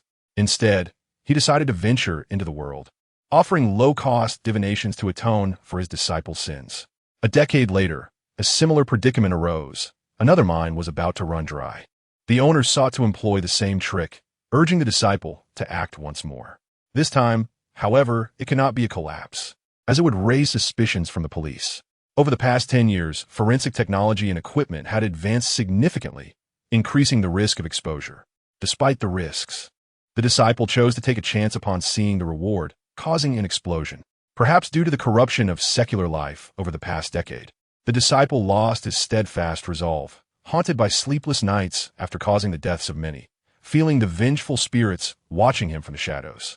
Suddenly, he recalled the old priest's mention of the spirit-extinguishing formation, which required the deaths of 5 individuals born under the 5 elements within corresponding times, arranged in a pentagram with raised heads to annihilate those vengeful souls. Originally, this posed a significant challenge, as the disciple did not know the birth times of others. However, he remembered that the priest had been calculating the fates of the townsfolk for a decade, and fortune-telling often included the birth dates. Armed with this information, he selected his targets and began setting up the non-existent spirit-extinguishing formation. The priest was likely unaware of this. He only knew that his disciple had caused many deaths. One night, the disciple returned drenched, initially indifferent, but upon hearing news of a drowning the next day, he immediately suspected his own culpability. The priest, deeply concerned for his disciple, stubbornly sought to absolve him, claiming it was the work of malevolent spirits, inadvertently aiding the owner who orchestrated the disciple's actions. The owner seized this opportunity to spread rumors and attempted to bribe the priest. While the priest likely refused, his disciple accepted, secretly encouraging the priest to continue spreading the rumors. It was not until the discovery of the 3rd victim, who had been buried alive, that the priest realized his disciple was enacting the spirit-extinguishing formation, but by then, it was too late to reverse the consequences. Outside, the rain intensified, leaving only the sound of rainwater washing over the ground and Wang Liteo's hurried breaths within the chamber. Sun Yu lit another cigarette and softly asked, "Taoist, where's your disciple? Your story flows well, but remember, a story is merely a story." The old Taoist priest showed no signs of relenting. With a chuckle, Sun Yu leaned back in his chair. Among the 5 deceased, 3 were born in a hospital, and we can ascertain their precise birth times. The other 2 were born at home, as informed by the deceased family. This implies that their birth charts could only have been divulged by you. There's no need for you to provide anything. I merely need to inquire if any of their family members have sought your counsel. Seeing that the old priest remained silent, Sun Yu shook his head in disappointment. Aren't you curious how I deduced you have a disciple? The old priest finally lifted his head. It appeared that your disciple had not informed you. Yesterday, our personnel encountered him and were gravely injured by his sword. The reinforcements only caught a fleeting glimpse of a figure, a man with long hair cascading near his shoulders. Sun Yu gestured towards the old priest's hair bun. If your long hair were tied back, it would resemble your bun, wouldn't it? We have already seen your disciple's face. I can assure you she is alive and has just awakened. However, what awaits your disciple now is a nationwide manhunt by the public security system. Chapter 84. Settling accounts outside. Thunder roared and lightning flashed. The torrential rain showed no signs of abating, growing increasingly ferocious. Inside the room, The smoke curling from Sun Yu's cigarette flickered erratically, while the old priest remained as still as an ancient tree. Was there still a chance for redemption? I possess evidence that Lu's mining company instructed my disciple to orchestrate this incident. Ultimately, the old priest conceded. He could have distanced himself from the situation, as Sun Yu lacked any incriminating evidence against him. Yet, for the sake of his wayward disciple, he chose to speak. Before the law, everyone is equal, and there is no room for negotiation. Of course, if you surrender the evidence, I can assure you that I will spare his life today, allowing him to await legal repercussions. The old priest nodded and retrieved a folder and a voice recorder from beneath him. When Lu Mao approached my disciple, I warned him to be cautious. This man is ruthless and might resort to silencing him. Inside the folder were photographs of Lu Mao meeting a man wearing a cap, and the voice recorder contained their conversation, which included Lu Mao's admission of orchestrating the incident, along with a man's deliberate mention of events from a decade ago. Sun Yu handed the folder and voice recorder to Wang Litao. You can report back now. Wang Litao's hand halted mid-air, incredulous as he gazed at Sun Yu. How did you know about this? You're somewhat renowned throughout Dongyan City. If your role were merely to investigate, you shouldn't be aware that Lu's company has been eavesdropping on us, nor should you concern yourself with irrelevant matters. Thus, I surmise your task is to uncover the truth behind the explosion, while ours is to apprehend the culprit, serving simultaneously as your smokescreen. Receiving the folder and voice recorder, Wang Litao felt a wave of relief wash over him, glancing gratefully at Sun Yu, who had already vanished into the rain. As Sun Yu departed, Wang Litao, wary of the evidence's potential damage, refrained from following him. Instead, he remained seated, engaging in casual conversation with the old priest about their future plans. The old priest took a deep breath, stating that he would turn himself in at the Public Security Bureau after resolving other matters the following day. Having reviewed the photographs and listened to the recording, Wang Litao was confident that this evidence would undoubtedly implicate Lu Mao. This was merely the first step. Through this incident and Lu Mao's actions, a reshuffle of all mining companies in Changle County could ensue. When foreign investments are introduced, the economy of Changle County would experience a qualitative leap. That would herald a bright spring for all. Contemplating this, Wang Litao couldn't help but smile, a relieved grin that had been weighing on him since his first day at the Public Security Bureau. As he regarded the evidence in his hands like a treasured possession, he suddenly felt that it had come too easily. Turning his gaze back to the old priest, he recalled Sun Yu's earlier remark about sparing the disciple's life today, which seemed to have startled him. Did he know? Noticing the old priest close his eyes and nod, Wang Litao abruptly looked towards the door. Sun Yu had been informing the old priest that he was aware of his disciple's whereabouts. Under the relentless downpour, the streets were devoid of pedestrians, with vehicles scarce as well. Sun Yu, undeterred by his drenched clothing, approached a police car and climbed inside. After wiping the rain from his face, he started the engine. The cultural heritage of feng shui in Changle County was far from mere folklore, as evidenced by the numerous establishments flaunting fortune-telling signs. The police car halted in front of a fortune-telling shop across from the Public Security Bureau. Sun Yu exited the vehicle without an umbrella and stepped into the establishment. Inside, a man clad in a Taoist robe and hat sat behind the counter. To create an immersive experience for customers, many fortune tellers donned such attire. Sun Yu glanced at the banners adorning the walls, noting the name Mayu. Sitting opposite the man, Sun Yu placed his soaked cigarette case on the counter, only to discover that all the cigarettes were drenched. Frowning, he inquired, "Do you have any cigarettes?" From the moment Sun Yu entered, one of Mayu's hands remained concealed beneath the counter, even as he retrieved a cigarette for Sun Yu without using that hand. Lighting the cigarette, Sun Yu took a few deep puffs and exhaled the smoke. "You possess quite a bit of audacity still lingering here. Do you genuinely believe that the most perilous places are the safest?" Mayu maintained a stoic expression. "My master stated you possess the countenance of a prodigy. I failed to perceive it, thus assumed he was merely attempting to intimidate me. Indeed, you have proven to be formidable." Sun Yu shrugged, wet clothing clinging to him as he twisted the fabric to expel the rainwater. The day we arrived was midday. After that, the old priest mentioned he was waiting for a man and a woman. Don't you find the term man and woman peculiar? Typically, one would refer to them as a couple. His phrasing indicates he was aware that both a man and a woman would seek his counsel, yet he was oblivious to their relationship. We returned to the guest house later in the afternoon, slightly later than the time the old priest mentioned. which suggests he was already aware of our visit to the Public Security Bureau. Wang Liteo informed me that Changle County is exceedingly insular, with numerous small cliques. So the Public Security Bureau exercises great caution in selecting personnel, ensuring there are no moles. Therefore, it is likely that someone spotted us when we exited the vehicle. I observed that fortune tellers in Changle County favor wearing Taoist garb, and the culprit possesses long hair, which the Taoist hat conveniently conceals. Hence, it must be this very shop across from us. Ma Yu's expression finally shifted as he shook his head slightly. No wonder you nearly apprehended me yesterday. You truly are impressive. As he spoke, Ma Yu swiftly drew a long sword from beneath the counter. I have inquired. You are a consultant, not a police officer, and you are unarmed. Sun Yu's expression gradually turned menacing as he extinguished his cigarette, but on the counter. You nearly killed my most beloved disciple. I have come to settle the score with you. Thus, in this moment, I am no longer a police officer, nor even a consultant. Ma Yu slowly rose, grasping the sword in reverse grip as he bowed to Sun Yu. My master indicated I am no match for you. I am merely eager to validate his insight.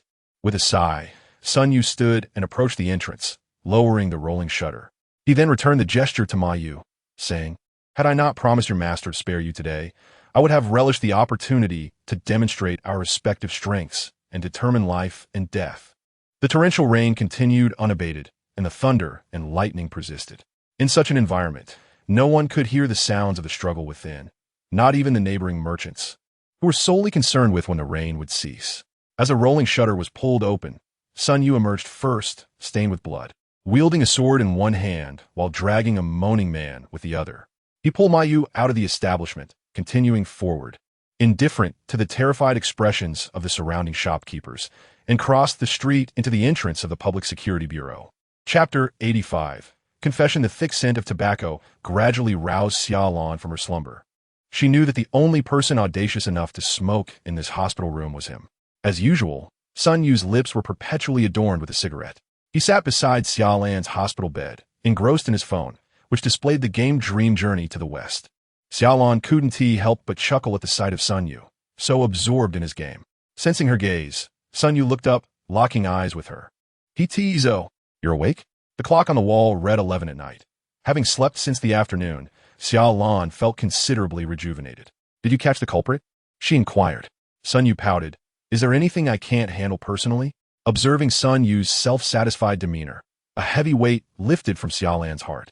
Sun Yu recounted the details of the case, weaving the clues together with clarity. The old Taoist as the master, Ma Yu as the treacherous apprentice, and Lu Mao as the deranged boss. After hearing the entire tale, Xia Lan suddenly asked, "You caught Ma Yu yourself?" "Indeed. I even gave him a good beating." "Avenging you," Sun Yu replied, peeling an apple. Watching the fruit knife in his hand, Xia Lan felt a flicker of confusion. Was his skill truly that formidable? Sun Yu continued slicing the apple, saying, "I tested Ma Yu's abilities. His swordsmanship does exhibit a hint of mastery, yet he should not be able to surpass you. Please recount the circumstances of your encounter." The memory of her battle with Ma Yu is etched deeply in Xia Lan's mind, not due to her defeat, but because it was her first encounter with such powerful techniques. After Xia Lan narrated the events, a flicker of anger crossed Sun Yu's face, quickly replaced by guilt. He sighed. "It seems I influenced you adversely. You learned only assassination techniques. Ma Yu is no ordinary individual. Lacking the intent to kill, you naturally hesitated. Had you attacked instead of disarming him, the outcome might have been different." Xia Lan did not contest this. She had focused solely on subduing Ma Yu, missing two opportunities to eliminate him. Having finished peeling the apple, Sun Yu cut a piece and held it to Xia Lan's lips. In that moment, she felt enveloped by happiness, as the man before her was so gentle, his actions so tender. Surely, he cared for her deeply. As she swallowed the sweet fruit, her gaze softened towards Sun Yu. After feeding her, he stood and reclined on the sofa in the room, suggesting, "Let us catch a little more sleep. Your mother will take you back to Dream Mountain City tomorrow." In the dim light, a profound silence enveloped the room. "Sun Yu," Xia Lan suddenly called out. He responded promptly. "Thank you for avenging me by beating Ma Yu." It was only now that she fully grasped that Sun Yu had personally dealt with Ma Yu, aiming to subdue him. Judging by the results, he was indeed more capable than she. "No big deal," Sun Yu replied nonchalantly. Yet Xia Lan sensed a veiled concern for her in his tone. True to his character, Once he identified the culprit, he ought to have taken others to apprehend him. Yet he chose to intervene himself. Sun Yu? The word Xia Lan wished to voice lingered on her lips. Just yesterday, teetering on the brink of life and death, her only thought had been of Sun Yu. She did not believe it was merely because he had come to her rescue. She yearned to see him, even if they had only just parted moments ago. After a prolonged silence, Xia Lan finally ventured, "Will you always protect me?" This was a question that only a small woman would dare to ask, the utmost she could express. The implication was clear. She wished to know if Sun Yu would remain by her side forever. Such a simple question. Surely he could decipher it? Yet, the only response from Sun Yu was the gentle sound of his snoring. The following day, Zhang Kaifeng brought Xia Lan back to Dream Mountain City, landing the helicopter atop the Shengda Hospital. This private institution, renowned for its high salaries, attracted many luminaries from the medical field. After settling into a VIP room and undergoing a series of examinations, Xia Lan finally had the opportunity to rest. The bed in Shengda's ward was far more comfortable than the one in Changle County Hospital, and she quickly fell into a deep slumber.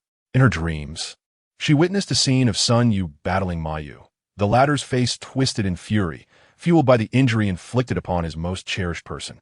As she slightly opened her eyes, she noticed it was pitch dark outside. Zhang Kaifeng sat on the sofa in the ward, engrossed in a book. Upon seeing Xia Lan awake, she set the book down and approached the bed. "Have you developed feelings for Sun Yu?" Her tone lacked reproach or dissatisfaction, merely curiosity.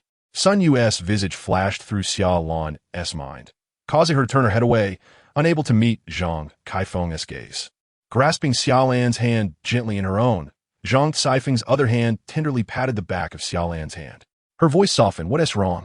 Is my dear daughter too shy to admit it?" Feeling the warmth of Zhang Kaifeng's touch, Xia Lan finally met her gaze. "What is there to deny? I do like him a bit." Hee. Zhang Kaifeng pinched Xia Lan's cheek playfully, a mischievous glint in her eye. "Just a bit of affection? You called out Sun Yu's name in your sleep. If you truly liked him, what would that mean?"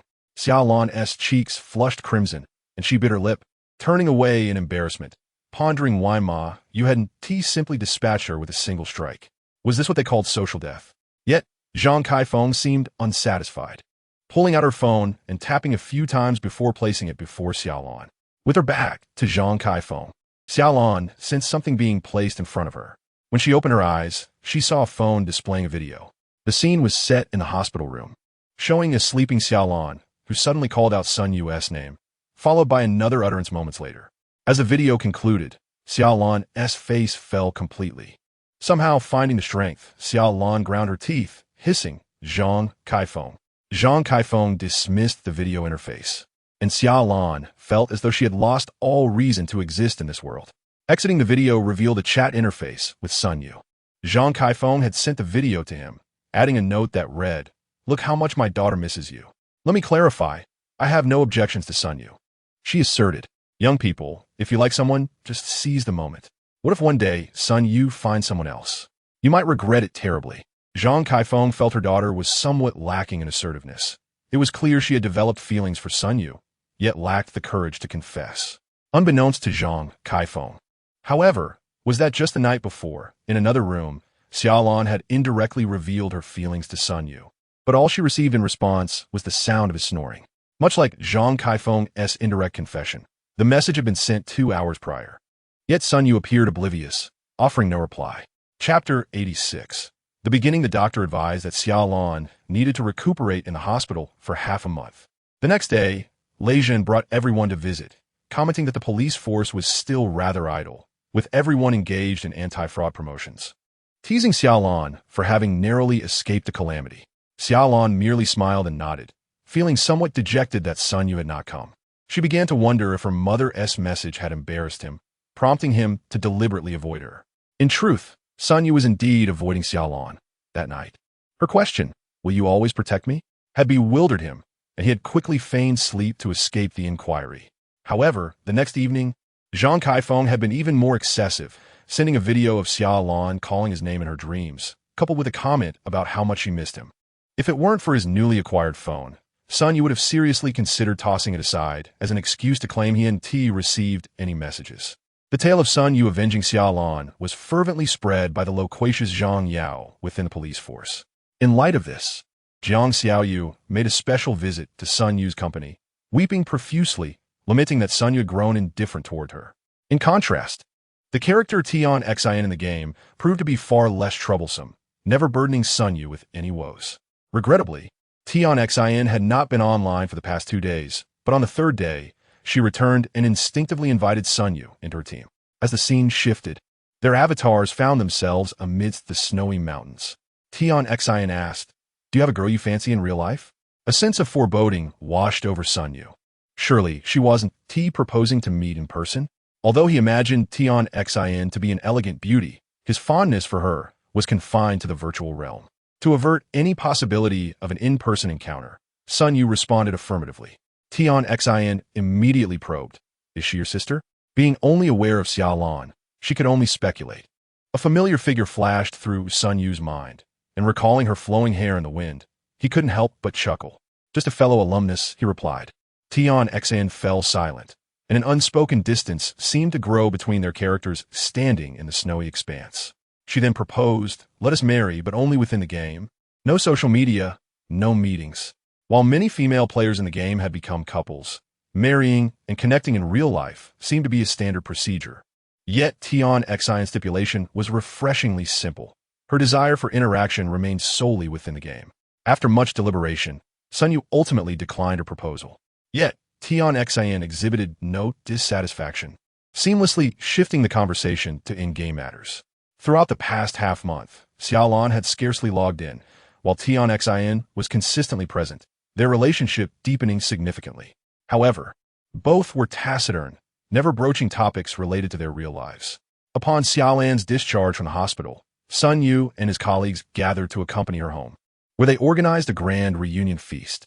After Xia Lan changed her clothes, Yu Jing nodded approvingly, remarking on her remarkable recovery, attributing it to the excellence of the best hospital in Sanjiang province. Soon, she could undergo scar revision and emerge as a stunning beauty once more. Xia Lan smiled, glancing at the closed door, and leaned towards Yu Jing, saying, "Sister-in-law, I have something to ask you." Yu Jing nodded.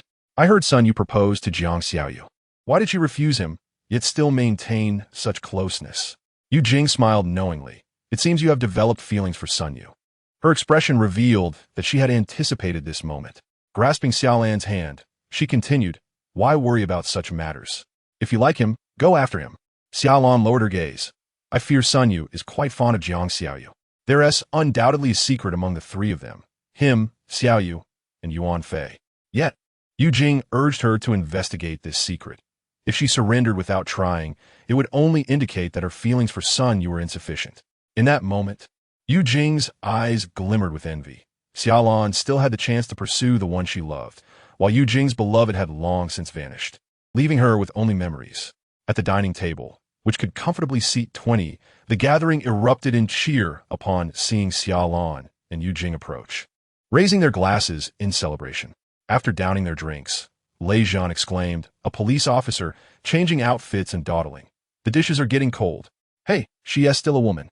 Women have the right to take their time." "Su hui pom ti li defendet, Xia Lan." "Really? So you're siding with the new captain now?" Lei Zhan retorted, glaring at Su Hui. "Today I'll knock you all down, so you can see who the backbone of the police force truly is." With Lei Zhan and Fu Ming rising to their feet, they boasted about their intent to outdrink everyone else. Naturally, Sun Yu was not part of the police force, so he was exempt. When faced with Sun Yu, however, Lei Zhan quickly backed down, aware of Sun Yu's formidable drinking capabilities. Amid laughter and revelry, the internal drinking contest of the police force officially commenced. Due to her recent discharge, Xia Lan was unable to partake in alcohol, settling for water instead. Nevertheless, each person made a toast to her, welcoming her back from the hospital. Zhang Yao, the gossip monger, raised his glass, saying, "Captain Xia, you must have been bored in the hospital for the past month?" "Not too bad," Xia Lan replied, genuinely happy to be among friends. She had utilized her time to delve into criminal psychology literature for self-improvement. Seated beside her, Zhang Kaifeng scoffed, "What improvement? Don't pretend in front of them. You spent the past month glued to your mobile games, hardly bored." "Goodness, was I your enemy in my past life?"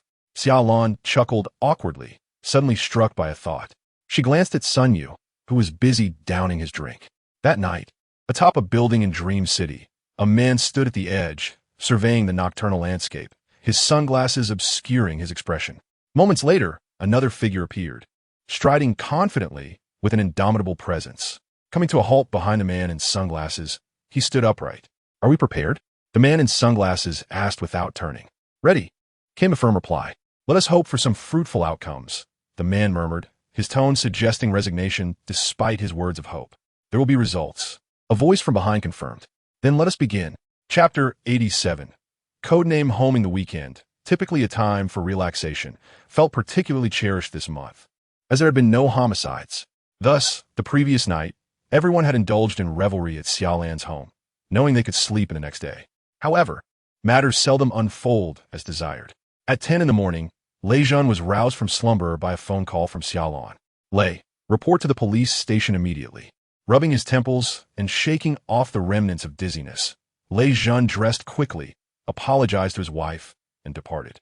Upon entering the police headquarters conference room, Lei Zhen sensed an air of urgency. The captains and vice-captains of various divisions were present. Zhao Chongqing's grave demeanor was evident, as he had left his usual thermos on the table. On the large screen, 3 sketch portraits appeared. These individuals had been reported that morning, and if the information was accurate, they were now in Dream City. "We possess only one piece of information. They are extremely dangerous." The phrase "extremely dangerous" echoed ominously in everyone's minds. "Our mission is to apprehend these 3 individuals. Listen closely, we must capture them alive. They hold crucial intelligence, and unless they pose an imminent threat to civilians, no firearms are to be discharged." The room fell silent. The notion of extreme danger, coupled with the prohibition of lethal force, left everyone pondering the magnitude of the impending case. As the slideshow progressed, the captains, still grappling with the previous issue, widened their eyes in shock. The next image revealed 2 items, a gun and a deep blue travel bag. The bag was unzipped, revealing numerous transparent sealed plastic bags filled with white powder. None were NAVE. Anything alongside a handgun could only be illicit substances. Zhang Hailong, the narcotics team leader, swallowed hard and asked, "How much is this?"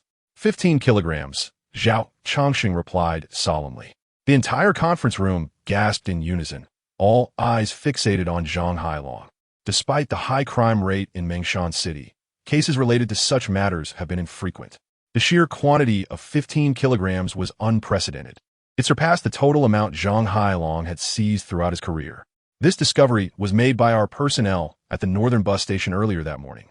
Zhao Chongsheng switched the slide. The image displayed a man wearing a baseball cap and a mask, clutching a travel bag identical to the one in the previous photograph. The subsequent slide revealed a frontal image of the man. Although masked, his piercing eyes bore an uncanny resemblance to one of the sketches.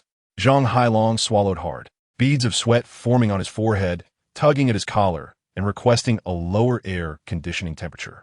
It was already set to the lowest. Zhao Chongsheng shot a glare at Zhang Hailong, admonishing his lack of composure. The screen transitioned to a surveillance video, time-stamped 8 o'clock in the morning, clearly depicting a breakfast shop. A man was seated, visibly eating, his face unmistakably matching one of the sketches. Moments later, another man in a black shirt entered, his baseball cap pulled low, obscuring his face. He carried a suitcase, which he handed over to the man at the table after exchanging a few words before departing. After finishing his meal, the first man took the suitcase and left. According to informants, this suitcase contained a heavy bomb capable of obliterating our police station. Lei Zhen dropped his pen, glancing at Xia Lan beside him, who remained composed, her gaze fixed intently on the suitcase displayed on the screen. "And the 3rd individual?" Xia Lan inquired, turning to Zhao Chongsheng.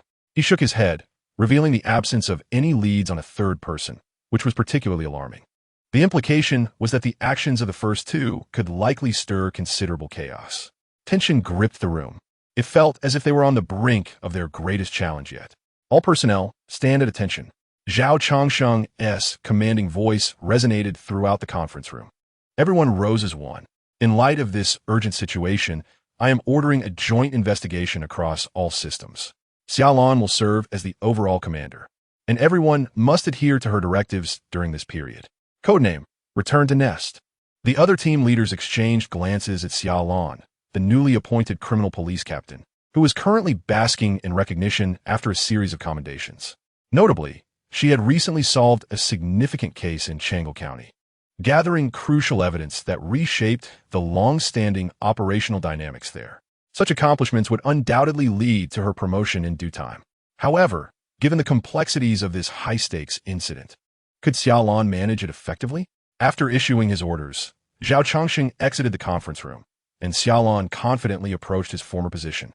Traffic police, I need to ascertain the whereabouts of these two individuals before noon, even if we cannot pinpoint their exact locations. I must know where they disappeared last, near the surveillance cameras. A middle-aged woman responded, "No problem. I'll have what you need within 2 hours. Notify all precincts to conduct thorough checks on all lodging establishments within their jurisdictions. Compiling a list of all outsiders who have arrived in Mengshan City over the past 3 days. Buses, planes, railways, faidwas. Provincial roads. Examine every avenue for sightings of these 3 individuals." Xia Lan continued, "Effective immediately, all leave is cancelled. All personnel are to report for duty and be divided into teams, deployed across all major thoroughfares of Mengshan City. Arm yourselves and don traffic police uniforms. Using DUI checks as a pretext, please contact all your informants and see if anyone in the underworld has information about these 3 individuals. We cannot predict the extent of their destructive capabilities.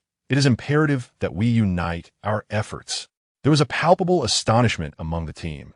In their minds, Xia Lan, as a newcomer, had never encountered a case of this magnitude, yet her arrangements were methodical, hinting at a vast, invisible net already cast over Mengshan City. Xia Lan, however, was no novice. Her experience from executing assassination missions abroad had equipped her to handle city-wide searches, and she merely relayed her insights from those encounters.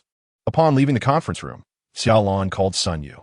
Although this case differed from a homicide, she had developed a habit of seeking Sun Yu as counsel, particularly for significant cases, believing that an additional perspective might yield a new path. Yet, after hearing her account, Sun Yu simply remarked, "Don't you find the codename return to Nest rather intriguing?" Chapter 88. Encounter. The command center for Operation Return to Nest was established in the largest conference room of the police station, with the entire criminal police team relocating their workstations to assist Xia Lan in the investigation. Zhang Xiaoyu procured several large screens, affixed to every wall in the conference room, each displaying different content, including crime reports from Mengshan City and citywide traffic maps. It must be said that Zhang Xiaoyu's efforts elevated the command center's ambience, imparting a cinematic quality reminiscent of an American blockbuster. Information from the traffic police unit was received. Zhang Xiaoyu's swivel chair glided toward the computer, and soon a surveillance image from the northern bus station appeared on one of the screens. The individual had purchased a ticket directly at the station, boarding a bus from the northern suburbs of Mengshan City, approximately 35 kilometers away. For ease of identification, we shall refer to him as Sparrow. Next was the footage showing the man boarding the bus empty-handed, paying with cash. The video switched again, revealing a person dressed in a janitor's uniform at the station's corner, pushing a cart laden with trash, who briefly conversed with Sparrow before retrieving a travel bag from the refuse. This janitor was confirmed not to be an employee of the bus station, as the on-duty staff did not recognize him. Zhang Xiaoyu explained, "Xia Lan in Guit? How did the travel bag come to be exposed?" Zhang Xiaoyu chuckled. "You might not believe it, but the zipper on this travel bag was broken. After Sparrow had just acquired it, a child bumped into him, causing a gun and a bag of white powder to fall out. And then Sparrow fled?" Xia Lan questioned, puzzled. "If he had drawn his weapon on the spot, the intel we received wouldn't align with this scenario." Zhang Xiaoyu nodded seriously. The room was filled with personnel from the criminal police, narcotics, traffic, and special police units, all gazing incredulously at Zhang Xiaoyu. 15 kilograms of contraband, discovered and promptly abandoned. Such behavior seemed atypical for a drug dealer. Can we trace the movements of the janitor and Sparrow?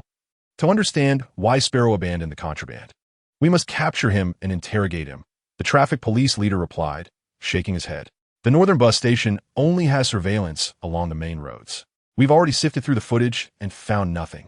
Xia Lan contemplated for a moment, noting that Sparrow did not resort to gunfire upon exposure at the station. Regardless of the reason, he currently posed a low threat level. "Well, the suitcase investigation. We have narrowed it down to 3 areas. Fu Ming, Zhangyao, and Bao Yuliang have already dispatched special police to conduct searches," replied the special police captain, Qin Hu.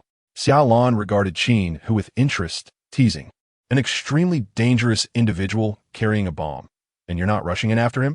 Xia Lan had heard Sun Yu's appraisal of Qin Hu, passionate and always at the forefront, never caring for his own safety. Qin Hu smiled mysteriously. I find the owl far more intriguing. Sparrow, Dove, and Owl were the code names assigned by the operation team for these three individuals, with Dove being the one carrying the bomb, while Owl remained the elusive figure yet to be identified. Meanwhile, Fu Ming, Zhang Yao, and Bao Yuliang divided their efforts, entering a city village. Surveillance indicated that Dove had dined at a breakfast shop adjacent to the village before bringing the suitcase inside. The village in the city is called Shangtong Village, surrounded by fully developed land, with towering buildings encircling the small Shangtong. Consequently, the surveillance cameras have effectively encircled Shangtong, allowing the police to ascertain that the suspect, Pigeon, has not yet departed. At Zhao Chongqing's request, each officer is equipped with 2 firearms, one loaded with tranquilizer darts and the other with live ammunition. The district police station, through the landlords of Shangtong, has identified 3 buildings where short-term rentals have occurred in the past 3 days. Unfortunately, the landlords could not provide clear descriptions of the tenants, necessitating a separate investigation. Fu Ming led 4 heavily armed SWAT officers up the building, which consists of 8 floors with 4 rooms on each level, pinpointing the suspect on the 5th floor. Without a peephole on the door, Fu Ming refrained from knocking. Instead, he signaled to the SWAT officers to prepare for a forced entry while he used the key provided by the landlord to unlock the door. The 4 officers entered the living room in an orderly fashion, and upon confirming safety, Fu Ming stepped inside. The one-bedroom layout assured him that no one was present. Noticing the air conditioning unit was running, his gaze immediately fixed on the half-open bedroom window. Rushing to the window, he leaned out to observe below, finding no suspicious individuals. Just as he was about to retract his head, an instinct compelled him to look up, and he caught sight of a man, Pigeon, climbing up the downpipe, a black leather suitcase slung over his back. Without hesitation, Fu Ming drew the tranquilizer gun and aimed at Pigeon, pulling the trigger. Bang! At the sound of the gunfire, Pigeon forcefully propelled himself upwards, evading the bullet with a leap akin to a flea. Bang! Fu Ming fired again, only to witness Pigeon execute a somersault on the downpipe. Reaching the rooftop, was he performing acrobatics? When you follow me up, one guard the stairs, and the other 2 stayed downstairs at the entrance, Fu Ming ordered, charging out of the room with 1 SWAT officer closely behind him. Ascending from the 5th to the 8th floor, they reached the rooftop in just over 20 seconds. Witnessing Pigeon sprint towards the opposite building before leaping into the air, curling his body mid-flight to land successfully on a balcony across the way. Damn! Fu Ming cursed as he surveyed the 7 to 8 meters between the buildings. Ignoring the officer's attempts to restrain him, he dashed toward Pigeon's direction. Upon leaping into the air, Fu Ming shouted, using his core strength to execute a dive, landing on the same balcony Pigeon had entered. Dragging his numb legs, Fu Ming rushed into the room, which was now empty, the door wide open. He bolted out and sprinted upstairs, sensing that the suspect might leap again. Upon reaching the rooftop, Fu Ming was suddenly met with a shadow. He instinctively shielded his head with his arms as Pigeon's kick struck him hard. Staggering back, Fu Ming shouted and lunged at Pigeon. As Fu Ming's punch flew towards him, Pigeon, expressionless, retaliated with his own fist, the collision sending shockwaves through Fu Ming's arm. Shaking off the numbness, Fu Ming warily regarded Pigeon, realizing that his own strength had faltered against this formidable opponent. Meanwhile, his other hand instinctively reached for his sidearm. Chapter 89. A chaotic mess at the command center of the Mengshan City Public Security Bureau. Jiang Xiaoyu suddenly stood up, informing the team that Fu Ming had encountered Pigeon in Shangtong and failed to apprehend him. A minute later, Fu Ming's phone call connected, and he recounted the confrontation with Pigeon. After finishing, he bitterly admitted his strength surpasses mine, and his speed is remarkable. He even managed to disarm me. The team leaders in the command center paid little heed to Fu Ming's self-reproach. Xia Lan turned to Lei Zhan, seeking insight from the seasoned officer. Lei, it appears Pigeon does not harbor murderous intent, she suggested. Lei Zhan pondered. I suspect he understands our enforcement principles. By acting this way, we are left with no justification to use our weapons. His skills allow him to escape with ease. He then looked at Qin Hu, asking for his opinion on Fu Ming's abilities. Qin Hu, adopting a nonchalant demeanor, shrugged without engaging him directly. I cannot make a fair assessment. Notify the nearby patrol officers and the local precinct to reinforce Shangtong. The atmosphere grew tense throughout Mengshan City, with the public noticing an increased police presence. In the afternoon, there had been instances of sobriety checks, and while Mengshan had its share of such events, the public began to connect the dots with other issues. In an old district nightclub, tables and chairs lay strewn across the floor, with several patrons groaning in pain. These individuals, appearing menacing, now cowered like toothless tigers before three figures standing on the central stage. All three sported buzz cuts, with the leader being lean, his bronze skin and rogue demeanor evident. The thin man stepped on the broken glass, crouching before one of the fallen individuals, grinning. "Do I have the authority to oversee this place?" The portly man, displaying a fierce expression, retorted, "You'd better kill me," or else. His scream echoed throughout the nightclub as the thin man trampled him underfoot, roaring to the entire hall. "Listen up. I am Xiang Fei. Xiang as in Xiang Yu, Fei as in right or wrong." Despite his slender appearance, Xiang Fei's voice resonated deeply, instilling fear and respect among those present. Lei Jun ended the call, his expression grave as he turned to Xia Lan, who mirrored his seriousness. Afternoon. Several precincts in Mengshan City received reports. Some claimed to have encountered diners refusing to pay, others reported stolen laundry, and still others mentioned a large man stealing toilet paper from public restroom. Additionally, local gangs had been embroiled in brawls instigated by unfamiliar faces, with locals suffering the consequences. Lei Jun's informants reported a group of formidable fighters instilling fear in smaller gangs, leaving Mengshan City in disarray. Although the public remained unaware, the police were overwhelmed with the rising chaos. Are these individuals acting heroically? Lei Jun mused. Xia Lan rubbed her temples, leaning on the table. "I suspect these individuals are mere distractions, diverting our resources and buying time for the three main suspects." Suddenly, Jiang Xiaoyu exclaimed, drawing everyone's attention. Her expression stiffened as she nodded, "I understand."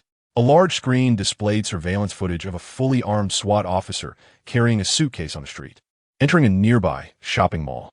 This mall was in close proximity to Shangtong, where our personnel discovered an unconscious SWAT colleague, stripped of his clothing. Qin Hu, ever the outsider, scoffed, his face taut, fists clenched tightly.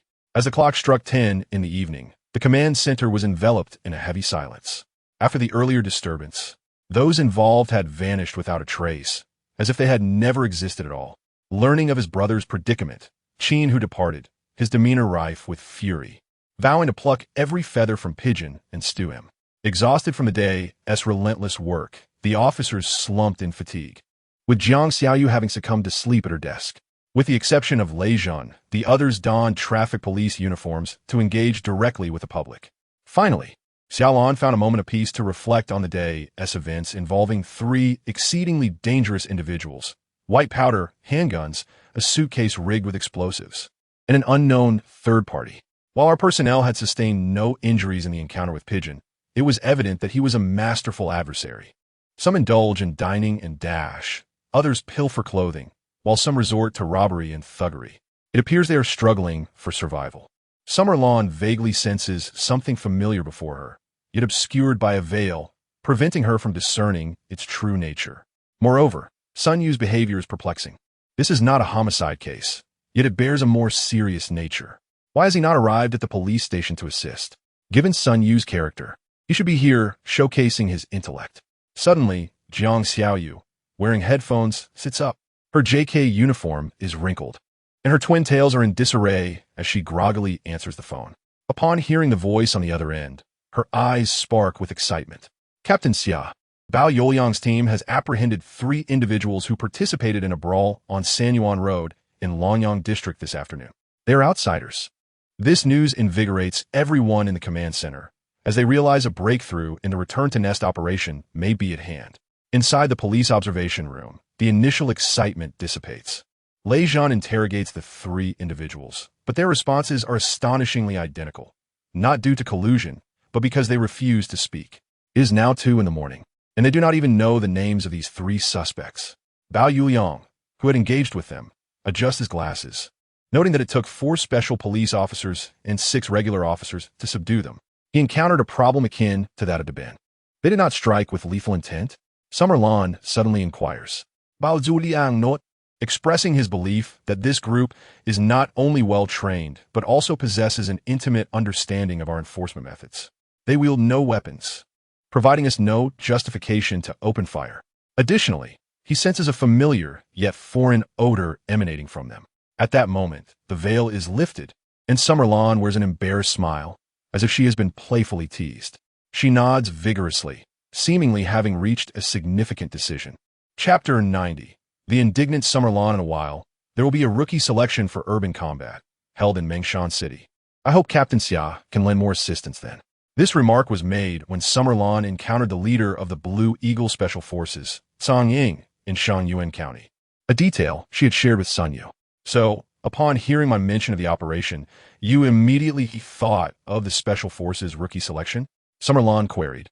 Now seated on the sofa in Sun Yu's office.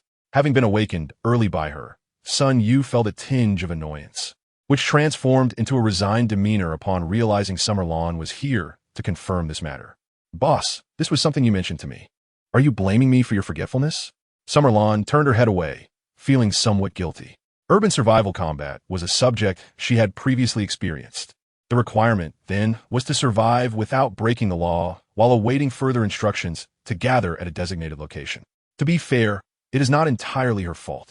How could she have known that the current Special Forces selection would be so thrilling, involving white powder, handguns, and explosives, elements sure to terrify the police? Upon reflection, Zhao Changsheng must have been aware of this operation, having established the action group with great fanfare yesterday morning, only to vanish thereafter, typical of a lot of noise with little substance. Furthermore, the absurd codename Return to Nest is all too evident, signaling the Blue Eagle Special Forces rookie's journey home.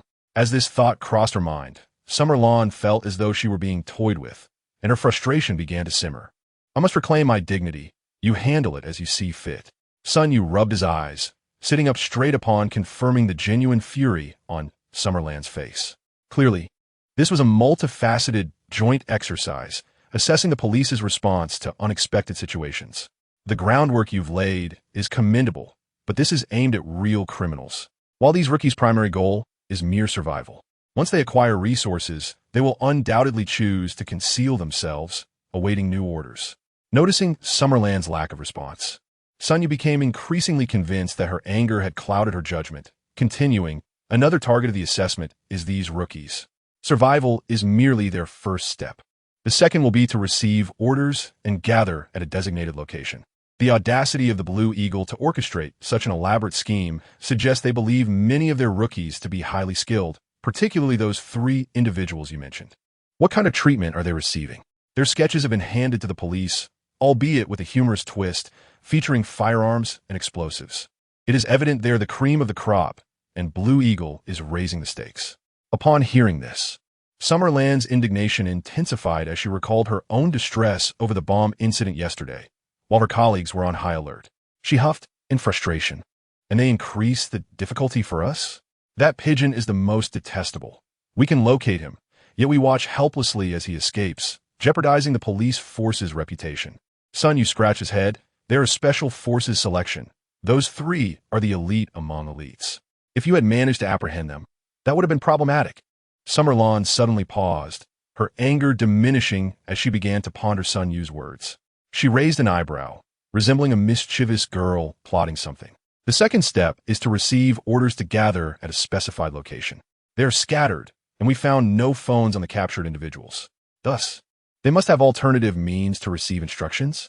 Upon seeing Sun Yu's approving nod, Xia Lan smiled. So, if I can discover how they receive these orders and wait for them at their gathering spot, I can ensnare them all at once. The manner of receiving orders. Sun Yu silently observed Xia Lan's animated expression. Despite her sleepless night leaving her somewhat haggard, the prospect of victory rejuvenated her. Yes, Xia Lan nodded in satisfaction, realizing this would surely infuriate the Blue Eagle team. With a playful glint in her eye, Xia Lan looked at Sun Yu, her smile blooming like a flower, clearly having devised a method for communication.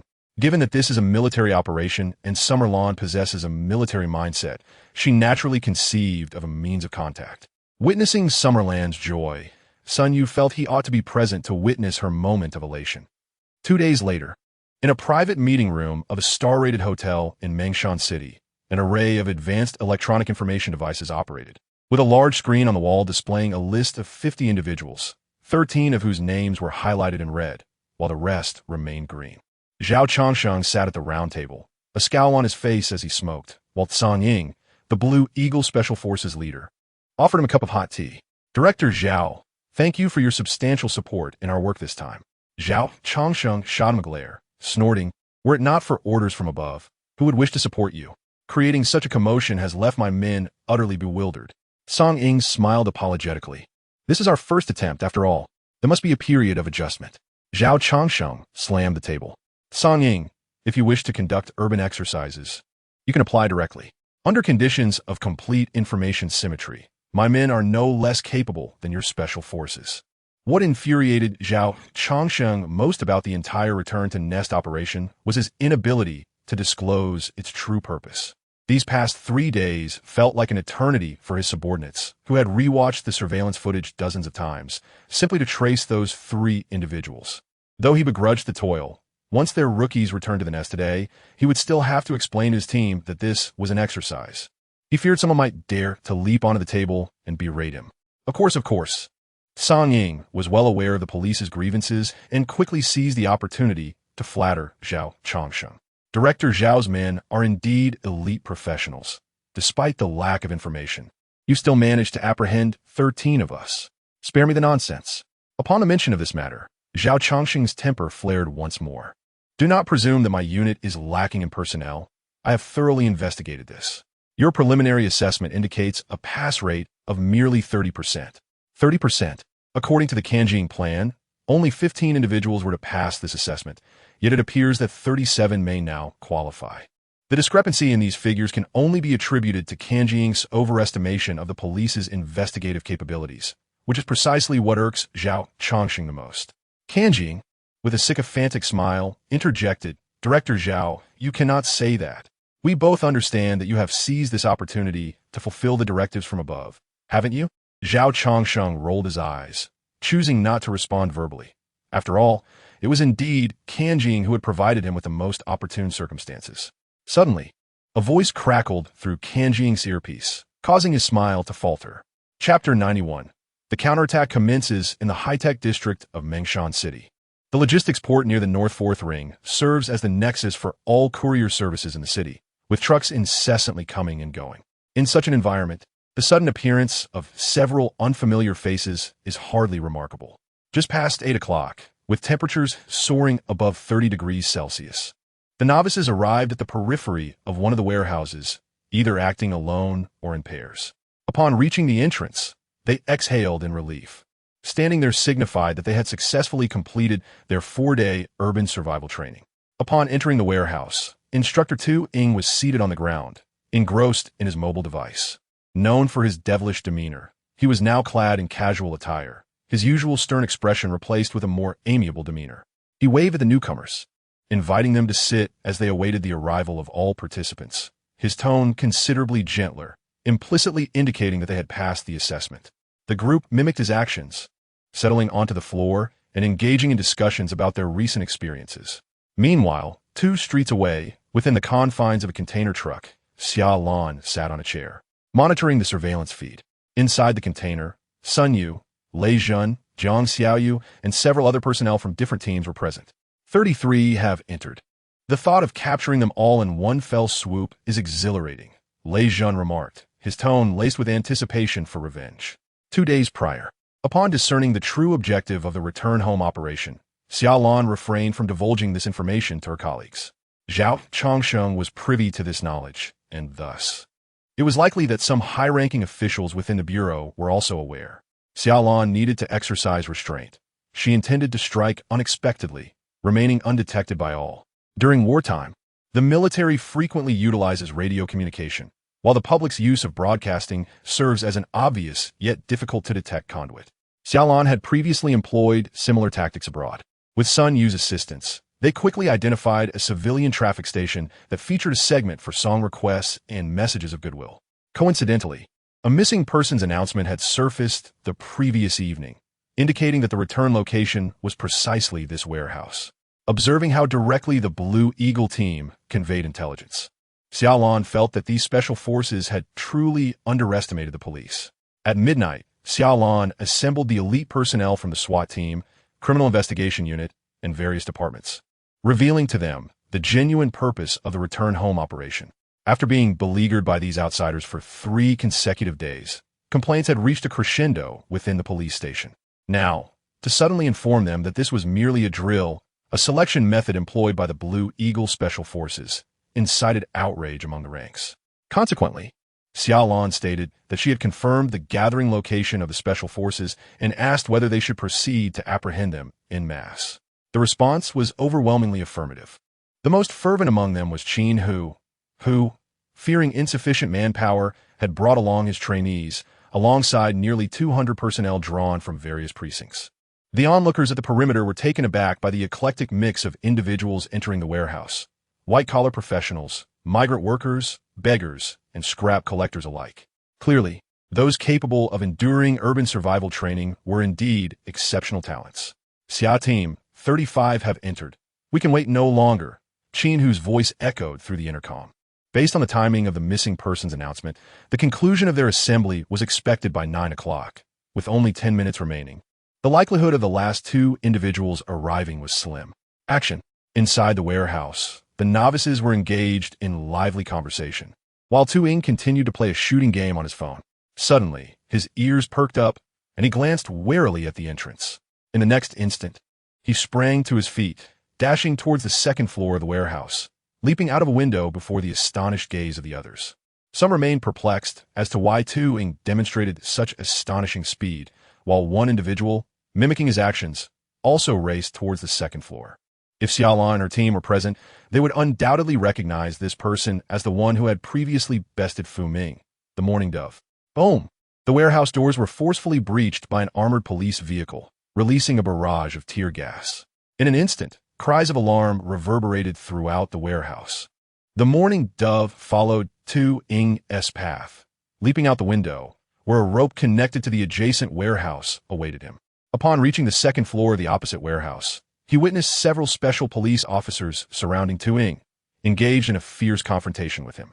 At the same time, additional individuals closed in, one of whom the Morning Dove recognized, a police officer with whom he had previously clashed. Amongst them, the only man clad in special police attire declared in a low voice, "He is mine." No sooner had he spoken than Qin, who charged towards the Morning Dove, his muscular physique radiating an aura of menace. A smile of excitement appeared on the Morning Dove's face as he surged forward to meet Qin Hu. Their fists collided, propelling the Morning Dove back a step, whereas Qin Hu continued to unleash a flurry of punches. The Morning Dove could only evade, seizing an opportunity to strike at Qin Hu's knee. Qin Hu bent his knee to absorb the blow, while simultaneously delivering a punch to the Morning Dove's cheek. Dizziness overcame him as the Morning Dove gritted his teeth, retreating a few steps. As Qin Hu advanced, the Morning Dove suddenly exerted his strength, seizing Qin Hu's incoming fist, using his knee to climb onto Qin Hu's torso, locking his legs around Qin Hu's arms and exerting force to twist. Both Qin Hu and the Morning Dove tumbled to the ground, but as they fell, Qin Hu's body twisted, and he executed a scissor hold around the Morning Dove's neck. "Playing with locks, are we?" Qin Hu growled through clenched teeth. "Old Qin, being forced to fight by my people must be quite humiliating, huh?" Despite being surrounded by 6 special police officers, Tu Ying maintained an air of confidence, skillfully parrying their attacks while mocking Qin Hu. At that moment, Fu Ming and Zhang Yao's figures loomed over the downed Morning Dove, delivering a kick to his head amidst a shock. The Morning Dove hastily released Qin Hu's arm, but his opponents showed no intention of relinquishing their grip, allowing Fu Ming and Zhang Yao to unleash a barrage of blows upon him. Ultimately, Fu Ming secured handcuffs on the Morning Dove, prompting Qin Hu to finally release his hold on the Dove's legs, addressing the grim-faced Tu Ying. "I have teammates, you know?" With that, Qin Hu drew his firearm, followed closely by Fu Ming and Zhang Yao, their weapons trained squarely on Tu Ying. "Do you know what a tranquilizer dart feels like?" Unperturbed, Tu Ying raised his hands, bursting into laughter. "Old Qin, we are all old acquaintances. There is no need for such dramatics, is there?" Just as everyone began to relax, Tu Ying suddenly accelerated, seizing one of the special police officers in an attempt to shield himself from the tranquilizer dart. A gunshot rang out from a distance, and a large net ensnared both Tu Ying and the officer he had commandeered. Qin Hu smirked. Do you think I do not know you? Chapter 92. My territory, the warehouse, once a gathering place for novices, had now transformed into a stronghold for detention. With 35 novices alongside Tu Ying encircled by a contingent of special police officers. The commanding officer, Xia Lan, suppressed a smile as she observed the seated Tu Ying, realizing that she had unexpectedly reeled in a considerable catch. The bald eagle raised his handcuffed hands and, with a playful grin, said, Xia team, could you help me get these off? Xia Lan mimicked the bald eagle smile, replying, you still have 2 companions. Tell me where they are, and I shall release you. Otherwise, you may continue to embarrass yourself in front of your rookie friend. The 2 individuals yet to appear were indeed among the trio mentioned by Zhao Changsheng. The bald eagle shrugged. Those 2 are quite crafty. I have no idea where they are. However, Xia Lan's smile grew even brighter as she raised her arm, pointing at a special police officer, while all guns were aimed at him. The command word? Xia Lan continued to gaze at the bald eagle, directing her question at the special officer. The bald eagle's smile faded. He had received a Morse code message from that officer upon being apprehended, preparing for a final assault. Qin Hu approached the special officer, removing his hat and hood, revealing the face of Sparrow. If you enjoy wearing our special police uniforms so much, why not just join our team? Laughter erupted among the crowd, their eyes filled with mockery toward Sparrow. Suddenly, Sparrow grasped the crux of the issue. These individuals were monitoring the warehouse in teams, so why had this one person been left alone? Clearly, it was a deliberate trap for him. You are toying with the lives of your teammates, Sparrow roared. Though this was a drill, it was conducted as if it were real combat. Using the lives of comrades as bait was inhumane. Xia Lan, hands clasped behind her back, regarded Sparrow with keen interest. You are the one who subdued him outside the east wall of warehouse number 7, correct? Sparrow hesitated, his anger dissipating. There were 2 sniper teams targeting you. Had I not wished to see what tricks you might play, you would have been hit with a tranquilizer long ago. Ah, the bald eagle, seated on the ground leaning against a rookie, remarked, Xia team truly deserves the title of the rising star in the criminal investigation field of Mengshan City. It's a pity we still have one person you will likely never capture. Xia Lan's smile gradually faded, her expression turning serious. Mengshan City is my territory. No one may act recklessly here. On a rooftop 2 kilometers from the warehouse, a man observed the situation within through binoculars, occasionally clicking his tongue, seemingly mocking the captured novices and the bald eagle. The man leisurely munched on sunflower seeds, his legs dangling over the edge, utterly unfazed by the height. Suddenly, a lighter clicked. He placed down the binoculars, slowly turning around to find a man with a cigarette in his mouth standing behind him, unnoticed until the sound of him lighting up. Hello, Owl. My name is Sunyu. The man rose, warily regarding this seemingly flawed individual. My code name is merely Rookie. Only upon entering the Special Operations Team will I earn my own code name. Oh, I quite like it. I believe I shall adopt it. Now, will you come with me to report at the warehouse, or shall I take you there by force? Sunyu spoke leisurely. Owl pondered. The police have made meticulous arrangements. They capture each individual using a multiple-to-one strategy, yet only you were sent to capture me. I believe this is not mere arrogance from the commander, but rather her confidence in your ability to apprehend me. Sunyu nodded in acknowledgement. Owl continued, yet there remains another possibility. Your manpower is limited, and there are numerous observation points nearby, necessitating your division for searches. Stretching his limbs, Owl inhaled deeply. While my instincts lean towards the first possibility, I still wish to test my luck. As the most outstanding newcomer of this cohort, Owl bore immense honor. On the day he entered Mengshan City, he sensed something unusual about the urban survival scenario, which is why he had not appeared beneath any surveillance. Instructors had sought him out, leaving behind a bag of counterfeit coins, which he promptly burned, leaving no chance for exposure. Since then, he had remained hidden in Mengshan City, discreetly observing police movements, sensing their thoroughness in this investigation. Thus, when he received orders via the designated radio, he chose not to appear on time. The reason was simple. Such radio communications were too casual, and any attentive officer could detect anomalies. With all his teammates eliminated, even if he felt the adversary was prepared, he had to take a chance. Perhaps for his own honor, Owl sprang into action, swiftly closing the distance to Sun Yu, delivering a punch aimed at him. Not using full force, merely a test. Sun Yu's hand appeared ominously in the trajectory of Owl's punch, resting on his wrist. A surge of danger coursed through Owl, prompting him to retract his fist. Well now, Sun Yu spat out the cigarette, but your sixth sense is impressive. Owl struck again, this time feigning the attack. As Sun Yu raised his hand, Owl aimed another punch at his chin. Sun Yu, who almost caught Owl's first punch, suddenly redirected his hand, slapping Owl's fist away.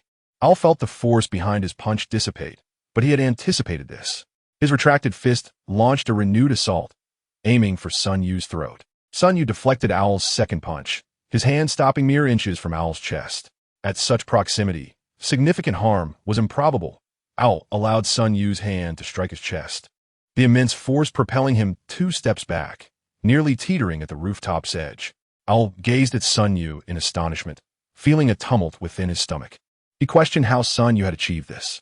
This time, Sun Yu moved, seemingly casual, yet Owl felt an inescapable sensation. Owl slightly hunched, shielding his face with his arms.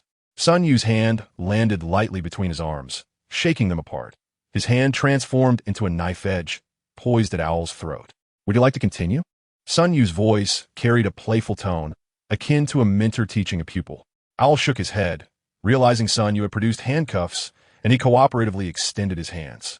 As the cuffs clicked shut, Owl cast a glance at the nonchalant Sun Yu, asking, "Is this skill?" Sun Yu met Owl's gaze, earnestly replying, "Would you like to learn? I can teach you." Chapter 93. Martial arts master Zhao Chongqing's laughter echoed throughout the floor, shared by other leaders who basked in their triumph. Unbeknownst to their subordinates, they had effectively neutralized the rookies of the Blue Eagle Special Operations Team. Such an achievement was worthy of boasting to the provincial department. In Zhao Chongqing's words, this signified an unstoppable advancement within the police system, as their urban combat capabilities now rivaled those of professional special forces. The entire criminal investigation team cheered for Xia Lan. Without her astute guidance, they could not have achieved such comprehensive success in this exercise. After receiving a flurry of flattery, Xia Lan bid farewell to the leaders of other teams and returned to her office. Inside, Sun Yu lay slumped on the sofa, engrossed in a game. Xia Lan approached her desk, retrieving a leaf from her mother and presenting it to Sun Yu. With a playful demeanor, she settled into a single chair and inquired, "I have a question for you." Sun Yu tucked away his phone and concealed his cigarette beneath him, nodding in agreement. During this homecoming operation, how long would it have taken you to react without the reminder from Song Ying? Upon hearing this question, Sun Yu smiled with satisfaction, as if commending Xia Lan for finally learning to identify issues. He replied earnestly, "I would have suspected something that day, but I wouldn't have been certain." Xia Lan shared this sentiment. Even those with urban survival training took a day to grow suspicious. Even if Sun Yu's imagination soared, he could not have directly deduced the true purpose of this operation. Thus, it is still thanks to the earlier reminder from the Hawk that everything has unfolded as it has. This situation is akin to the crucial examinations in high school. When some students receive advanced knowledge of the questions, the outstanding ones invariably submit extraordinary answers. I had once gleaned hints from your brother's words, such as, Sun Yu leaned closer to Xia Lan, lowering his voice, "Your father." At that moment, a formidable figure materialized in Xia Lan's mind, and she murmured, "Given his status, it is indeed possible, but considering his character, it is improbable." This operation was originally a test mission for the Special Forces, not merely a case of personal gain. Sun Yu consoled Xia Lan with a few words, but he refrained from elaborating further. Undoubtedly, the principal beneficiary of this mission was Xia Lan, the overall commander. Sun Yu couldn't help but recall the earlier trip to Changle County. Despite encountering obstacles, there had been concurrent arrangements for Wang Liteo to investigate, and the outcome seemed preordained, as if it were also gilding Xia Lan's reputation. Unbeknownst to her, the name of this criminal police captain had already spread throughout the entire Sanjiang province. Crafting an invincible image of a criminal police captain in the minds of the public is indeed an effective deterrent against criminals. But why specifically Xia Lan? It is essential to understand that the more glory one bears, the greater the responsibilities one must shoulder. Could this be related to that organization? Some individuals have already sensed the existence of that organization and are deliberately nurturing a team, preparing to confront it in the future. The intricacies of that organization demand utmost caution in recruitment, If this is the case, then Xia Yunfei's sister is indeed the most suitable choice. After bidding farewell to Sun Yu, Xia Lan happened to see the hawk waiting outside the police station. Clad in camouflage, his features obscured by heavy paint. The vigorous aura of a soldier brought an inexplicable comfort. Xia Lan approached and greeted the hawk. He awkwardly shook his head. This time, we have certainly embarrassed ourselves. We must train harder upon our return. Without your hint that day, I would never have made these deductions. Xia Lan attempted to peer through the camouflage on the hawk's face to discern his expression. With a resigned sigh, he admitted at that time, I thought you had previously assisted us. I didn't want you to feel too uncomfortable, so I offered a slight hint, not expecting you to completely dismantle my team. Was it truly just a slight hint?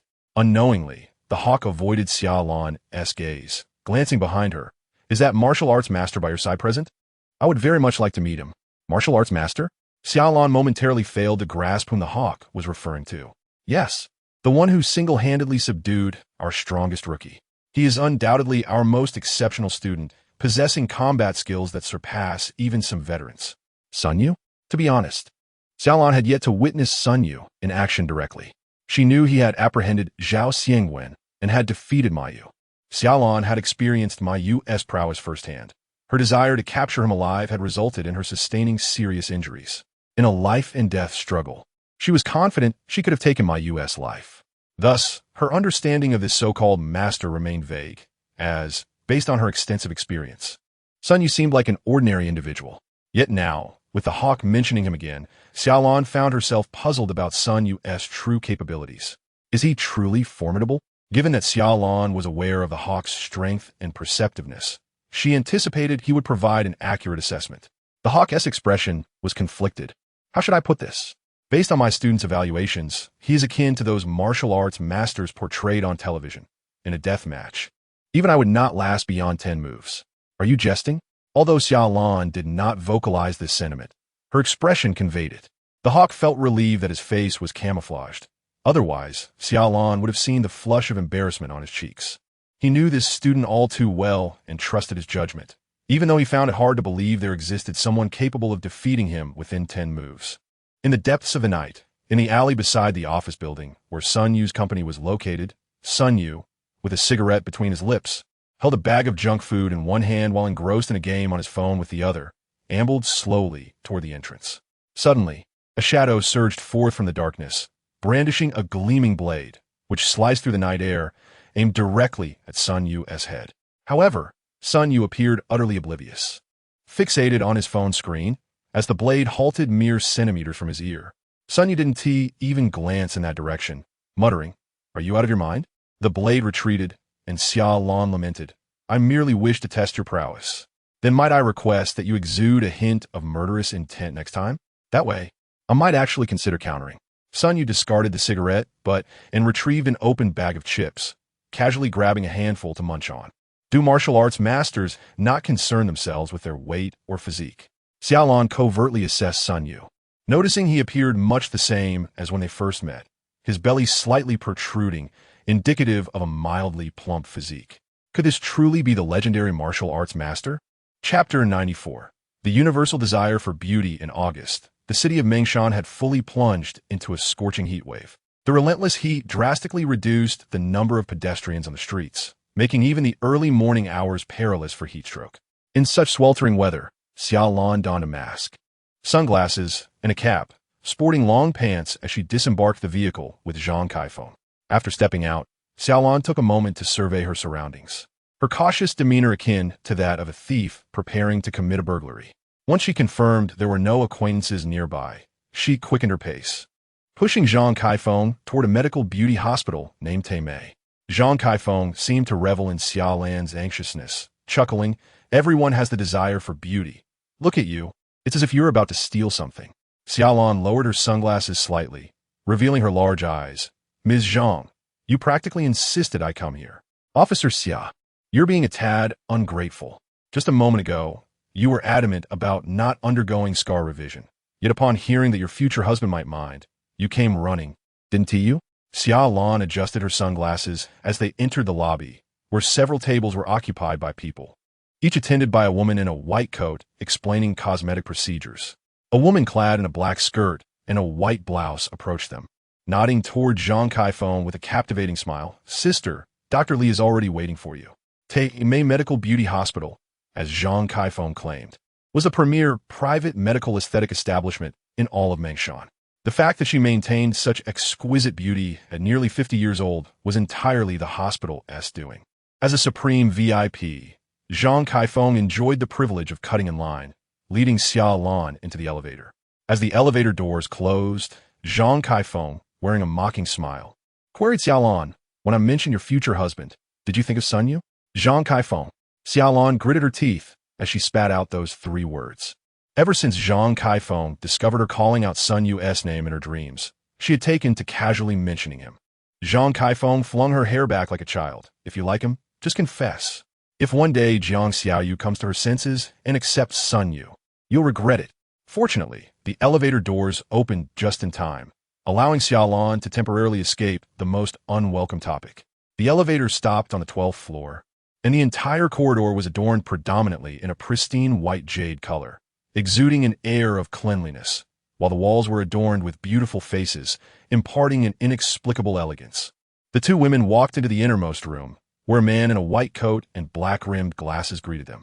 He appeared to be in his 30s, with neatly styled hair and a clean complexion, exuding a comforting presence. "This is my daughter, Xia Lan. This is Mei's most esteemed doctor, Li Jianan." Li Jianan nodded slightly and smiled. "Compared to Zhang's accomplishments, my humble skills are hardly worth mentioning." A seemingly humble remark from Xia Lan. Yet she discerned an underlying confidence. This individual did not deny, but rather acknowledged himself as the most exceptional physician present. Li Jianan gestured for her to take a seat, and they settled onto the sofa. The woman who had previously welcomed them downstairs entered, carrying 2 glasses of water. "This is my assistant, Xiao Qing. Xia Lan, your condition has already been discussed by Director Xia. It's a minor issue, so there is no need to feel anxious. Scar repair techniques have matured significantly, and since your scar is recent, the restoration will be straightforward."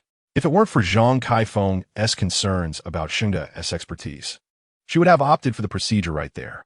As Li Jianan removed his mask, hat, and sunglasses, his expression gradually solidified, his gaze fixed on Xia Lan's visage, eyes filled with awe.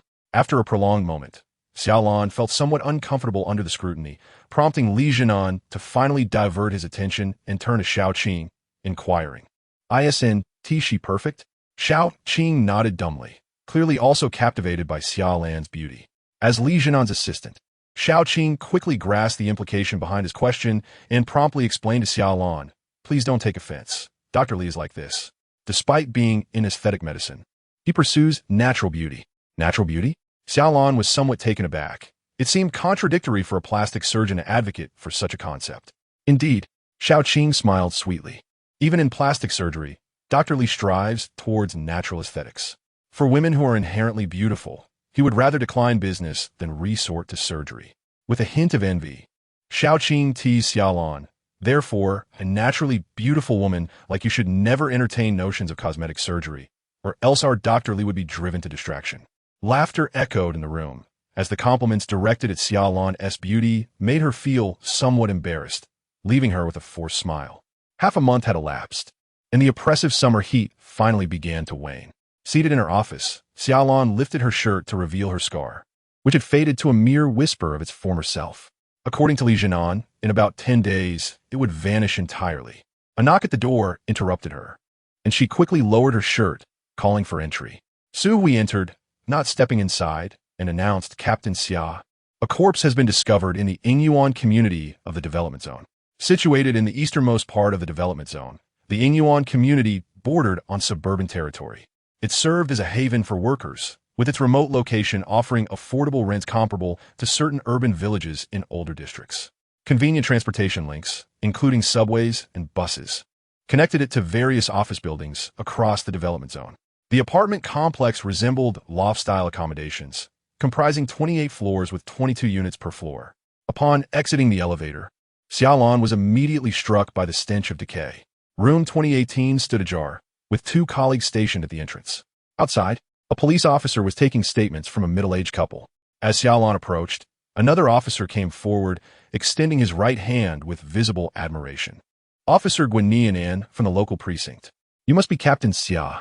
Xia Lan nodded and shook his hand. Following the return to Nest operation, her reputation within the police circle had soared, and everyone was aware of the remarkable captain from the Municipal Criminal Investigation Team. When Ni and Anne continued, the couple discovered the body. They are the landlords of the apartment. As it was time to collect rent this August, they had been unable to contact the tenant and came specifically to check on the situation. They had a key and, upon entering, stumbled upon the deceased, immediately reporting it to the authorities.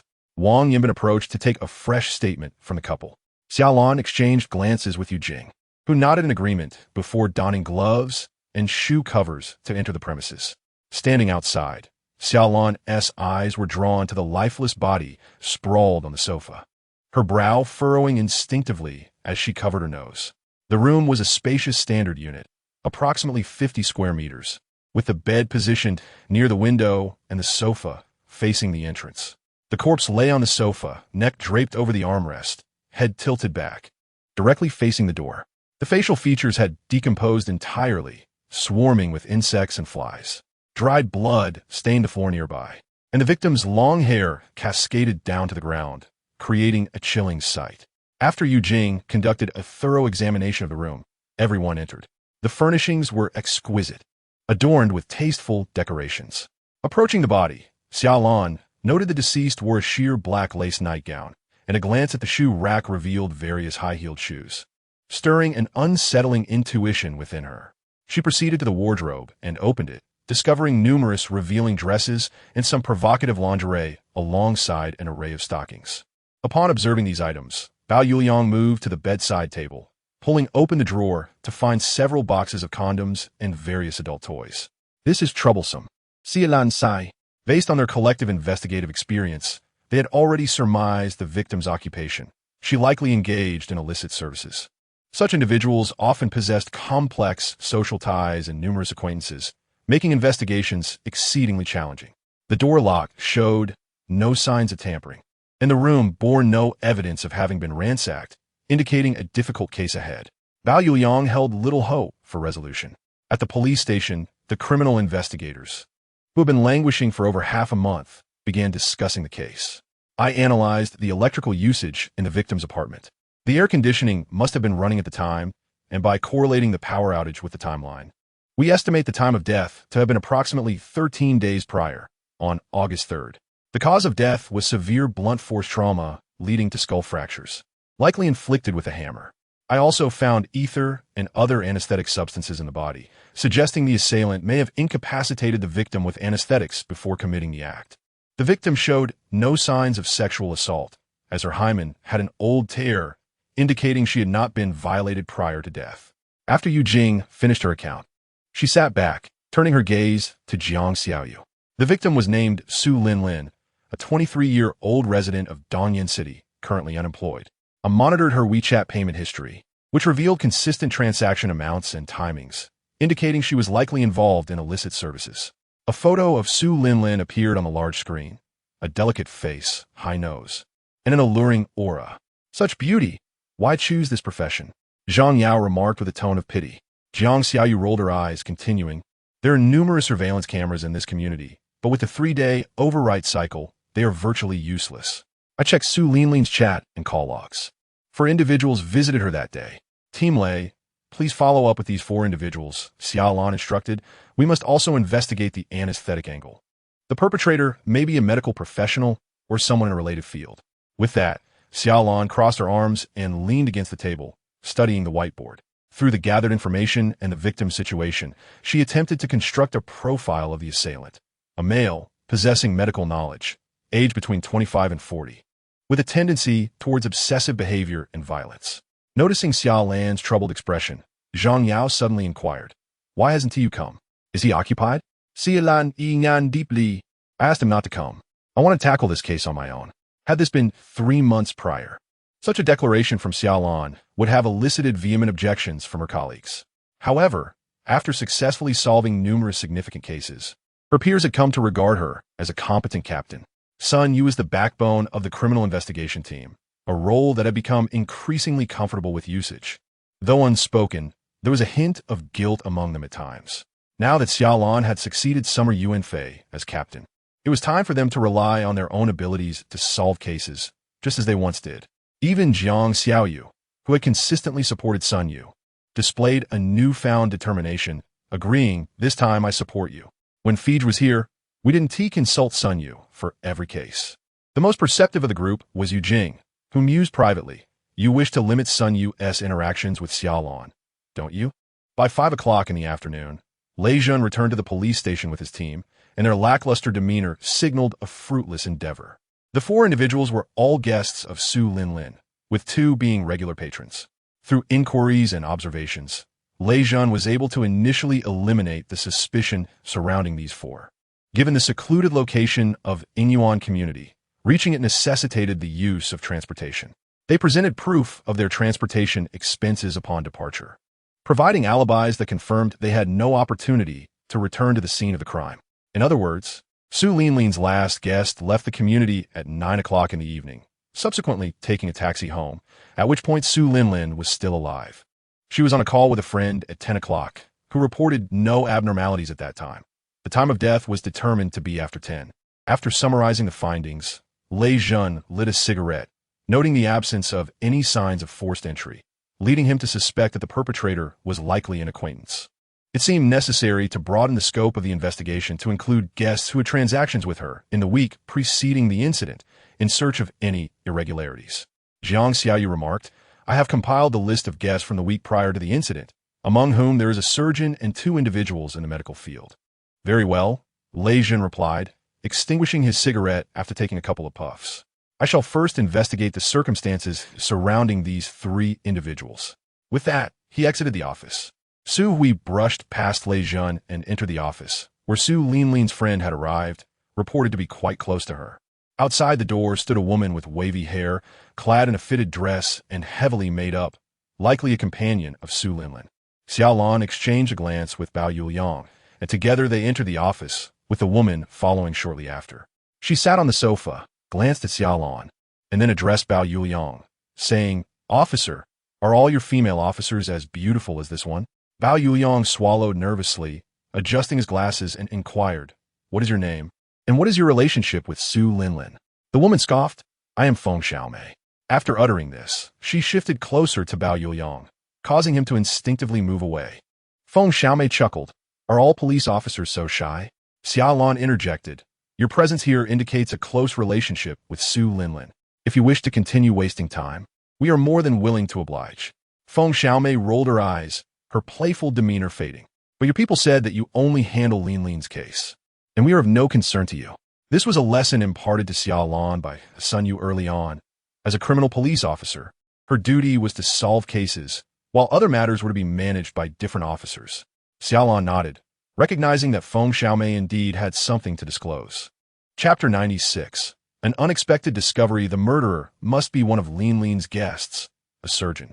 Feng Xiaomei's assertion detonated in the minds of Xia Lan and Bao Yuliang like a bombshell. Why specifically mention that the perpetrator was a surgeon? Xia Lan, no longer the novice she once was, immediately sensed the peculiarity of this claim. Feng Xiaomei blinked. "Your people mentioned it while questioning me. They asked if Linlin had any friends who were doctors and if there had been any disputes." Disappointed by this response, Xia Lan urged, "Please continue." "That person is Zhao Xiang, a surgeon at the 5th People's Hospital." Upon mentioning Zhao Xiang, Feng Xiaomei's expression became animated. "Don't let his profession fool you. He is a pervert." "How so?" Xia Lan prodded, attempting to guide her emotions. "He met Linlin 2 months ago, and after their first encounter, he became infatuated with her. Let us just say that in our line of work, encountering such individuals is commonplace. But Zhao Xiang is utterly deranged. He proposed to financially support Linlin, forbidding her from engaging in her business." Xia Lan questioned, "Isn't that a good thing?" "Good? Absolutely not." Feng Xiaomei slammed her thigh in frustration. "He thinks he's some kind of tycoon, offering her only 10,000 a month while demanding she cut ties with all other men. And he has already married. Isn't that ludicrous? That doesn't seem particularly unusual. Aren't there men who behave like that?" Xia Lan continued to steer the conversation. Feng Xiaomei produced a cigarette, rummaging through her bag for a lighter. After a fruitless search, Bao Yuliang offered his lighter. Upon receiving it, Feng Xiaomei winked at him, causing him to tremble, and he hesitated to reclaim it. "Last month, Lin Lin wanted to undergo a nose job to enhance its appearance. She lacked sufficient funds, so I lent her over 10,000. She still needed 30,000, so she turned to Zhao Xiang for a loan. He readily gave her 50,000, but he demanded a photocopy of her ID. Lin Lin didn't think much of it at the time. After all, it was 50,000. But by the end of the month, Zhao Xiang began pressuring her for repayment, claiming they had agreed on a 6-month timeline. I have no idea how he found out, but he used Lin Lin's ID to pinpoint her family's address. He threatened her, saying she must repay him immediately or become his mistress, or else he would inform her family about her job. Xia Lan remained silent, recognizing that if events unfolded in this manner, Su Lin Lin would surely have to retaliate.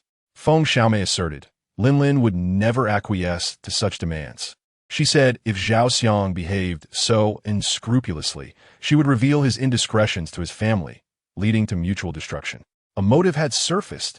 The subsequent discourse consisted mainly of Feng Xiaomei's tirades against Zhao Xiang, which Xia Lan chose to disregard. Su Lin Lin's declaration to Zhao Xiang indicated she possessed substantial evidence, establishing a clear motive for him to kill her. Yet, a contradiction lingered. If Zhao Xiang sought out Su Lin Lin late at night, their relationship was already fraught with tension. How could she possibly have opened the door to him? Even if she did, it would have been with a sense of wariness. How could she have been subdued without any struggle? If Sun Yu were present, he would undoubtedly suspect something amiss.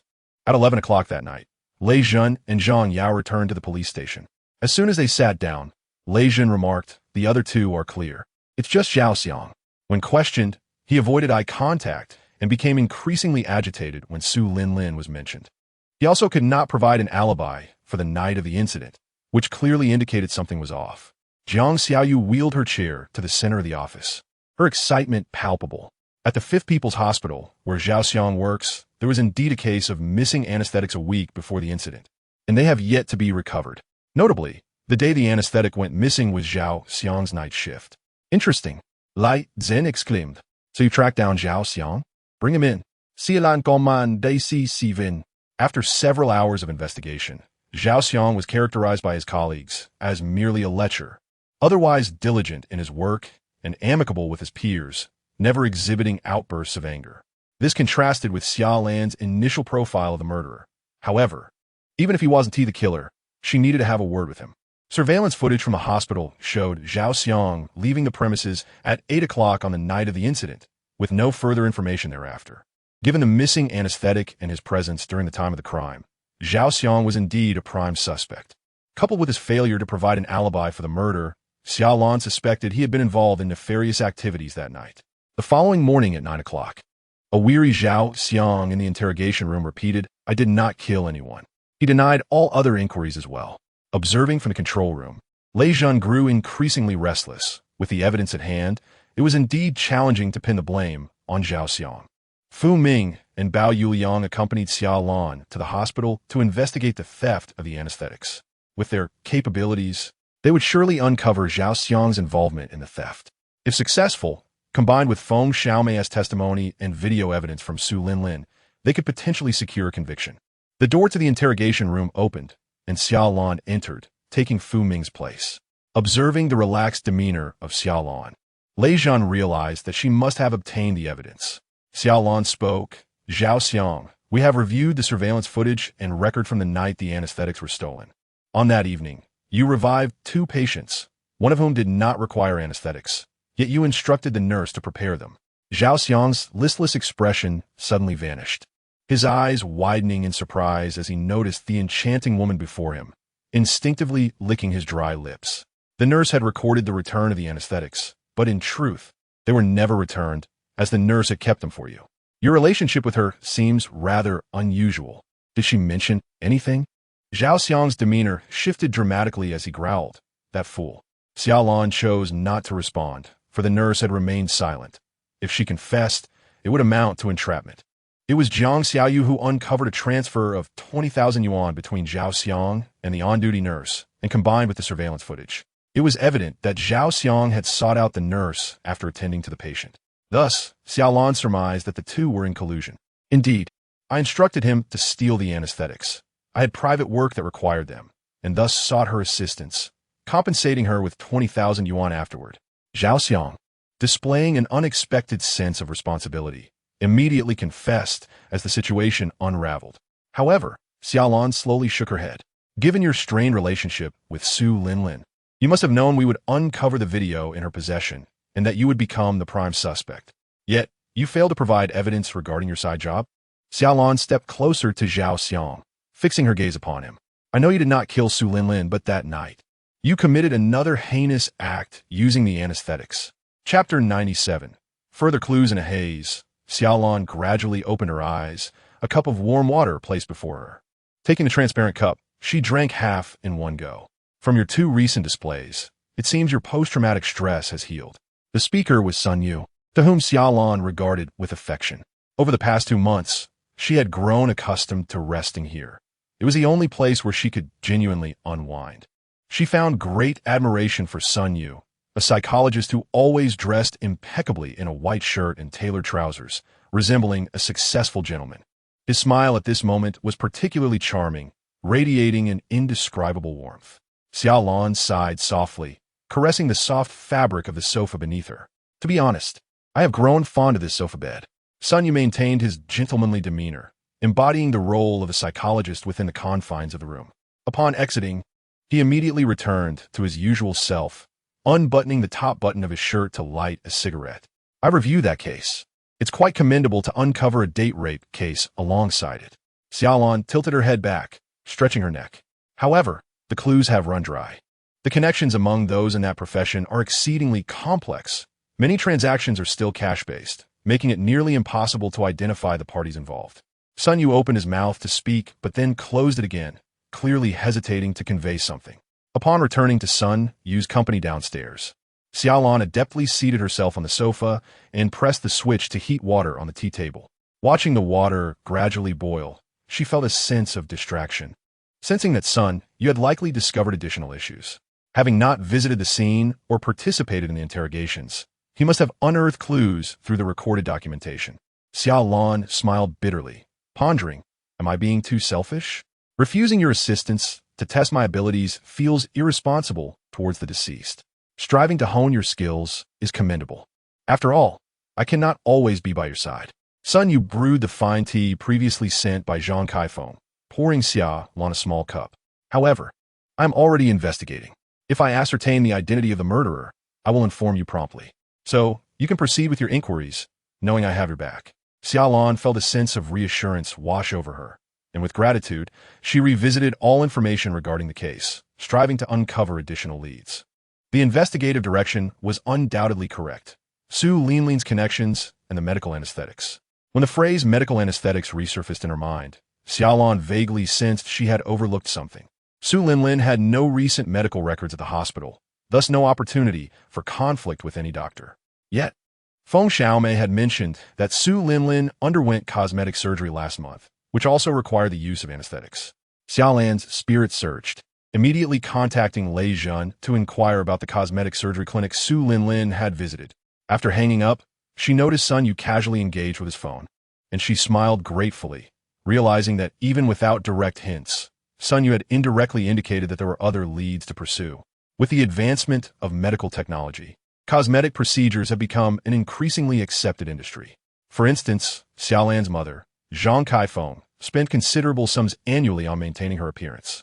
Dream Mountain City hosts nearly 100 cosmetic hospitals, indicating a growing public demand for such services. Su Linlin had chosen a clinic named Yongmei for her cosmetic surgery. Xia Lan, Lei Zhen, and Zhang Yao convened downstairs and entered the hospital together. Upon hearing their intent, Dr. Sun, who oversaw Su Linlin's case, promptly provided her records. Consistent with Feng Xiaomei's account, Su Linlin had merely undergone a nose augmentation. The surgery was quite successful, and there were no adverse reactions post-operation. She did not have any friction with our staff during her time here. Dr. Sun appeared entirely at ease, exuding a sense of innocence. The records included a series of photographs comparing Su Linlin's appearance before and after the surgery. It must be said, even without the enhancement, Su Linlin possessed an innate beauty that was captivating. Why do I feel she looked better before the augmentation? Zhang Yao hesitated. In truth, Xia Lan shared this sentiment, but refrained from voicing it out of respect for Dr. Sunday. Fortunately, the outspoken Zhang Yao broached the topic, earning Xia Lan's silent praise. Doctor. Sun smacked his lips, offering a smile. Well, beauty is subjective. A prominent nose often conveys sophistication and tends to appeal more to most men. Xia Lan was certain that had the question been posed by someone other than Zhang Yao, Dr. Sun would have omitted the word most. The original nose represented natural beauty, each with its unique charm.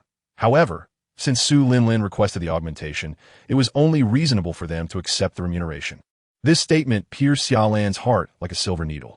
Li Jianan, who had performed scar revisions for her, was precisely the type of obstinate individual who would have denied Su Linlin's request.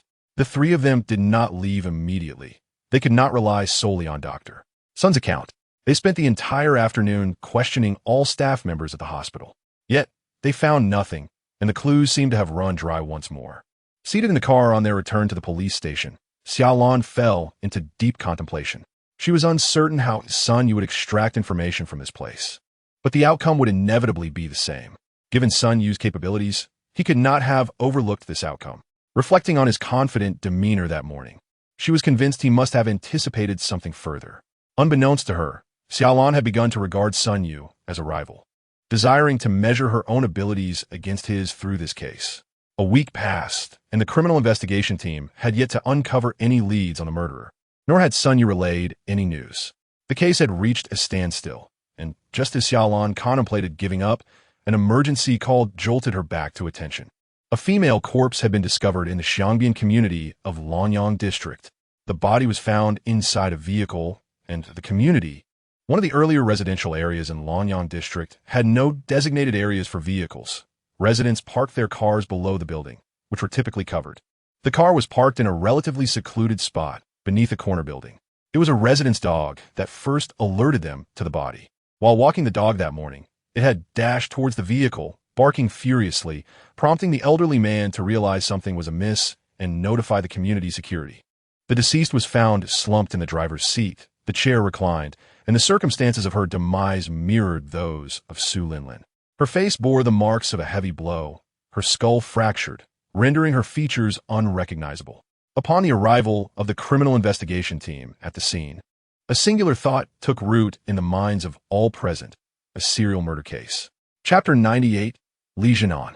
The victim was named Huang Shufang, a 26-year-old woman from the picturesque city of Qixio in the province of Gui. She served as the assistant to the chairman at a foreign trade company in the development zone. Her social connections were uncomplicated, and she was well-liked within her workplace, with no negative remarks against her. Huang Shufang's car was tinted, and due to the angle, the surveillance at the community entrance only captured someone seated in the passenger seat, with no frontal footage available. Furthermore, there were no cameras near the crime scene, leaving the assailant's escape shrouded in mystery. Zhang Yao provided a brief overview of the information he had gathered. Yu Jing's autopsy report arrived promptly, indicating the time of death was between 11 p.m. and midnight the night before last. The findings were largely consistent with those of Su Linlin. The cause of death was identical. The murder weapon was the same hammer, and traces of a medical anesthetic were detected in the victim's body. The hymen showed signs of old rupture, with no evidence of violation. After explaining the autopsy report, Yu Jing turned to Xia Lan, suggesting that a joint investigation was warranted.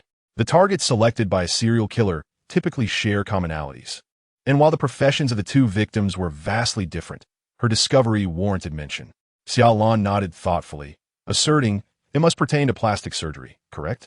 Yu Jing paused, then replied, indeed.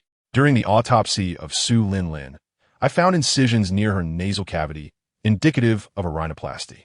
Similarly, I noted subtle incisions on Huang Shufang's chin, suggesting she had recently undergone chin augmentation. As Yu Jing spoke, Xia Lan approached the whiteboard and inscribed 2 lines. Both have undergone plastic surgery. Initially beautiful, yet chose to alter their appearances. Reflecting on the gruesome fates of the victims, it was evident that the assailant had struck their faces repeatedly, a clear manifestation of vengeance and rage. The two victims had no overlapping social circles, making it improbable for them to have offended the same individual. A bold theory began to crystallize in Xia Lan's mind. The perpetrator was likely a perfectionist plastic surgeon, renowned in his field with countless success stories. Any procedure he performed would undoubtedly be flawless. However, he possessed a fatal flaw: excessive obsession. His conception of perfection was intolerant of alteration, extending beyond those he had operated on to include those he deemed unworthy of enhancement. The two victims must have sought treatment at the same cosmetic surgery clinic and were subsequently rejected before seeking alternatives. She contemplated whether they could identify this clinic. A familiar name hovered on the tip of her tongue, one she dared not utter, fearing it would cloud the judgment of others.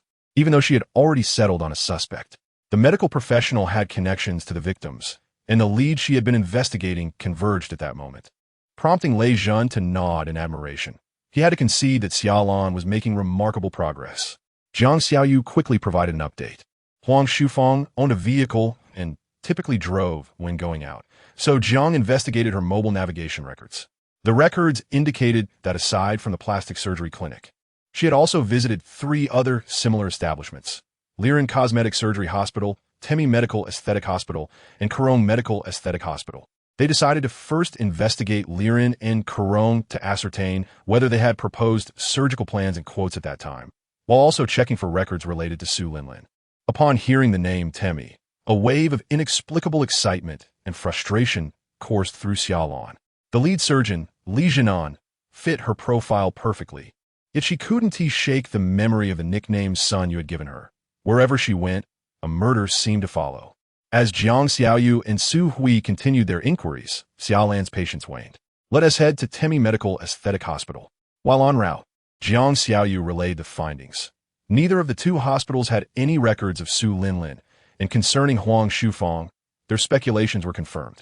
The clinic had indeed provided a surgical plan and a quote, reflecting a typical comparison shopping mentality, devoid of any significant value. Bao Yuliang glanced at Xia Lan in the rearview mirror, inquiring, "How did you deduce that Temi was suspect? I am aware of a physician there who, should the 2 victims have sought his services, would undoubtedly have refused them, given his excessively obsessive nature." Upon arriving at Temi Medical Aesthetic Hospital, Xia Lan encountered Xiao Qing, who was attending to clients in the lobby. As soon as Xiao Qing spotted Xia Lan, she approached with a smile, but Xia Lan swiftly produced her credentials. "I am Xia Lan from the Dream Mountain Public Security Bureau's Criminal Investigation Unit. We need to speak with Dr. Li Jinan." Xiao Qing's smile faded, and her demeanor turned cold as she recognized Xia Lan as authority. "Certainly, but please wait a moment. I must inform Dr. Li's attorney." With that, she withdrew to make a call. "Do you know her?" Bao Yuliang whispered from behind Xia Lan. Xia Lan nodded, recalling her previous dealings with Li Jinan, which explained her familiarity with the situation. Half an hour later, a familiar figure appeared outside the glass doors of the lobby. Instinctively, Xia Lan rubbed her temples, while Bao Yuliang braced himself. The newcomer was Su Ge. They had previously interacted with him in Shangyuan County. In terms of professionalism, Su Ge was an exceptionally skilled lawyer, known for his meticulous protection of clients. Inside Dr. Li Jinan's office, Xiao Qing stood behind him, while Su Ge sat beside him. Opposite them were Xia Lan and Bao Yuliang. "Xia Lan, feel free to ask whatever you wish. Your mother is one of my esteemed clients, and I assure you, I have nothing to conceal," Dr. Li Jinan remarked, seemingly oblivious to the purpose of Xia Lan's visit, his expression nonchalant. This left Xia Lan feeling uncertain. Based on his demeanor, he was either completely uninvolved in the case or had orchestrated everything flawlessly. "Dr. Li, where were you after 9 p.m. on August 3rd? Li Jinan pursed his lips, looking upwards as if attempting to recall. "Dr. Li, cooperating with the police investigation is a civic duty," Su Ge interjected. "If you cannot remember, do not attempt to fabricate a narrative. It might mislead the police and adversely affect you." Observing Su Yi's seemingly harmless smile, Xia Lan felt the urge to strike him. Li Jinan offered an apologetic smile, shaking his head at Xia Lan. "I really can't recall." "That's understandable. After all, it has been quite some time." Xia Lan pressed on. "But surely you recall where you were after 11 p.m. the night before last?" "Of course. I was at home sleeping." Li Jinan responded promptly. "Is there anyone who can corroborate that? Perhaps your partner?" Li Jinan waved his hand dismissively. "I'm not married. I live alone, so no one can vouch for me. I assure you, I was home sleeping." "What is your exact address? Or, to clarify, where did you stay the night before last?" Li Jinan chuckled. "I actually own several properties.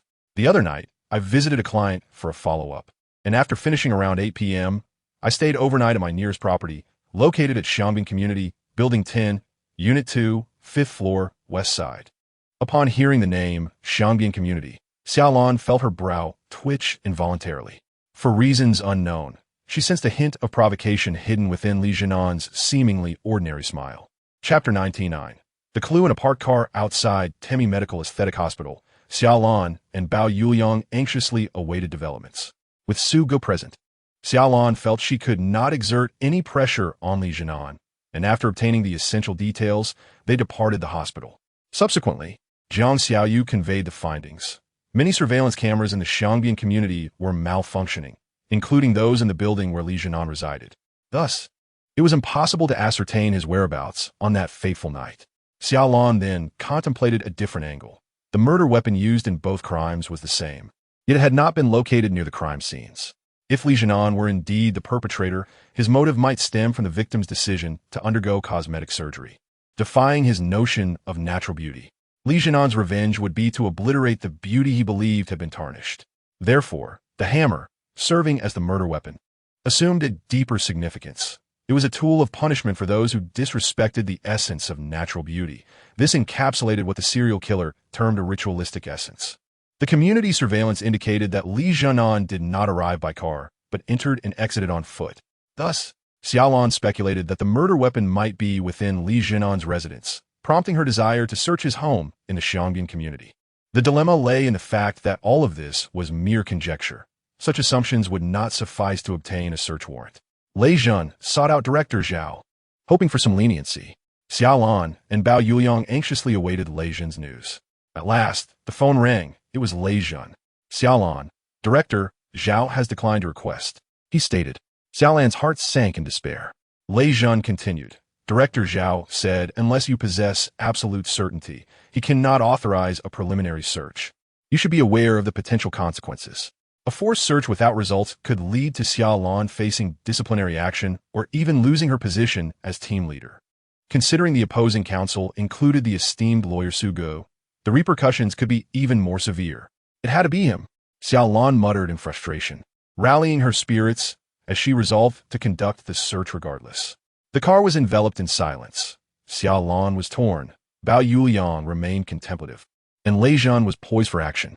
Suddenly, there came a series of knocks from outside. Turning her head, Xia Lan saw Sun Yu standing by the car door, a cigarette dangling from his lips, wearing a broad smile. Instantly, her tense demeanor softened into a grin, albeit an awkward one. Once inside the vehicle, Sun Yu pulled out a few tissues to wipe off his sweat and leaned his head against the air conditioning vent, relishing the moment. After a brief respite, he straightened up, sat in the back seat. He had captured the attention of Xia Lan and Bao Yuliang, who awaited his words. Unexpectedly, Sun Yu flicked Xia Lan's head playfully, prompting her to rub her scalp and pout in protest. Are you suspecting that the murder weapon is in Li Jianan's home? Hoping to test your luck? He teased. This left Xia Lan feeling even more aggrieved. Sun Yu seemed to know everything. How'd he find out? Sun Yu stood tall and replied nonchalantly. One merely needs to conduct a cursory inquiry. The murderer is likely linked to the medical field, and the only connection to Su Linlin is the cosmetic surgery industry. She underwent a procedure at Yongmei Plastic Surgery Hospital, and just because she didn't clash with anyone from there doesn't mean she visited only that establishment. I asked Jiang Xiaoyu for her spending records, which led me to Teimei. Impossible, Xia Lan retorted emphatically. I have reviewed Su Linlin's spending records. There was no ride-hailing service to Teimei. Sun Yu rolled his eyes. But did you notice that before her expenditure at Yongmei Plastic Surgery Hospital, there was a QR code payment of 38 yuan? Perhaps there was? Xia Lan conceded, not having paid much attention. Examining her QR code payment history revealed transactions at supermarkets and restaurants, indicating her vicinity was full of businesses with QR codes. So what could this personal QR code payment signify? Clearly, it was for a taxi payment to the driver. Seeing Xia Lan finally grasp the implication, Sun Yu elaborated. Then I examined some of her previous QR code records, using her residence as a starting point to estimate which plastic surgery clinic she might have visited based on the payment amounts. Given her profession, she likely rested during the day, with shopping mostly done online or via delivery. There were a total of 6 transactions, 5 of which were to various neighborhoods, and one near Teimei. Xia Lan stared incredulously at Bao Yuliang, seemingly questioning if such calculations were feasible. Bao Yuliang adjusted his glasses and slightly nodded, affirming Sun Yu's capabilities as someone who could uncover anything. Following this, a casual inquiry revealed that Li Jianan harbored peculiar preferences, an obsession with natural beauty. Coupled with the victim's disfigured face, suspicion inevitably fell upon him. Such a person would likely continue committing offenses.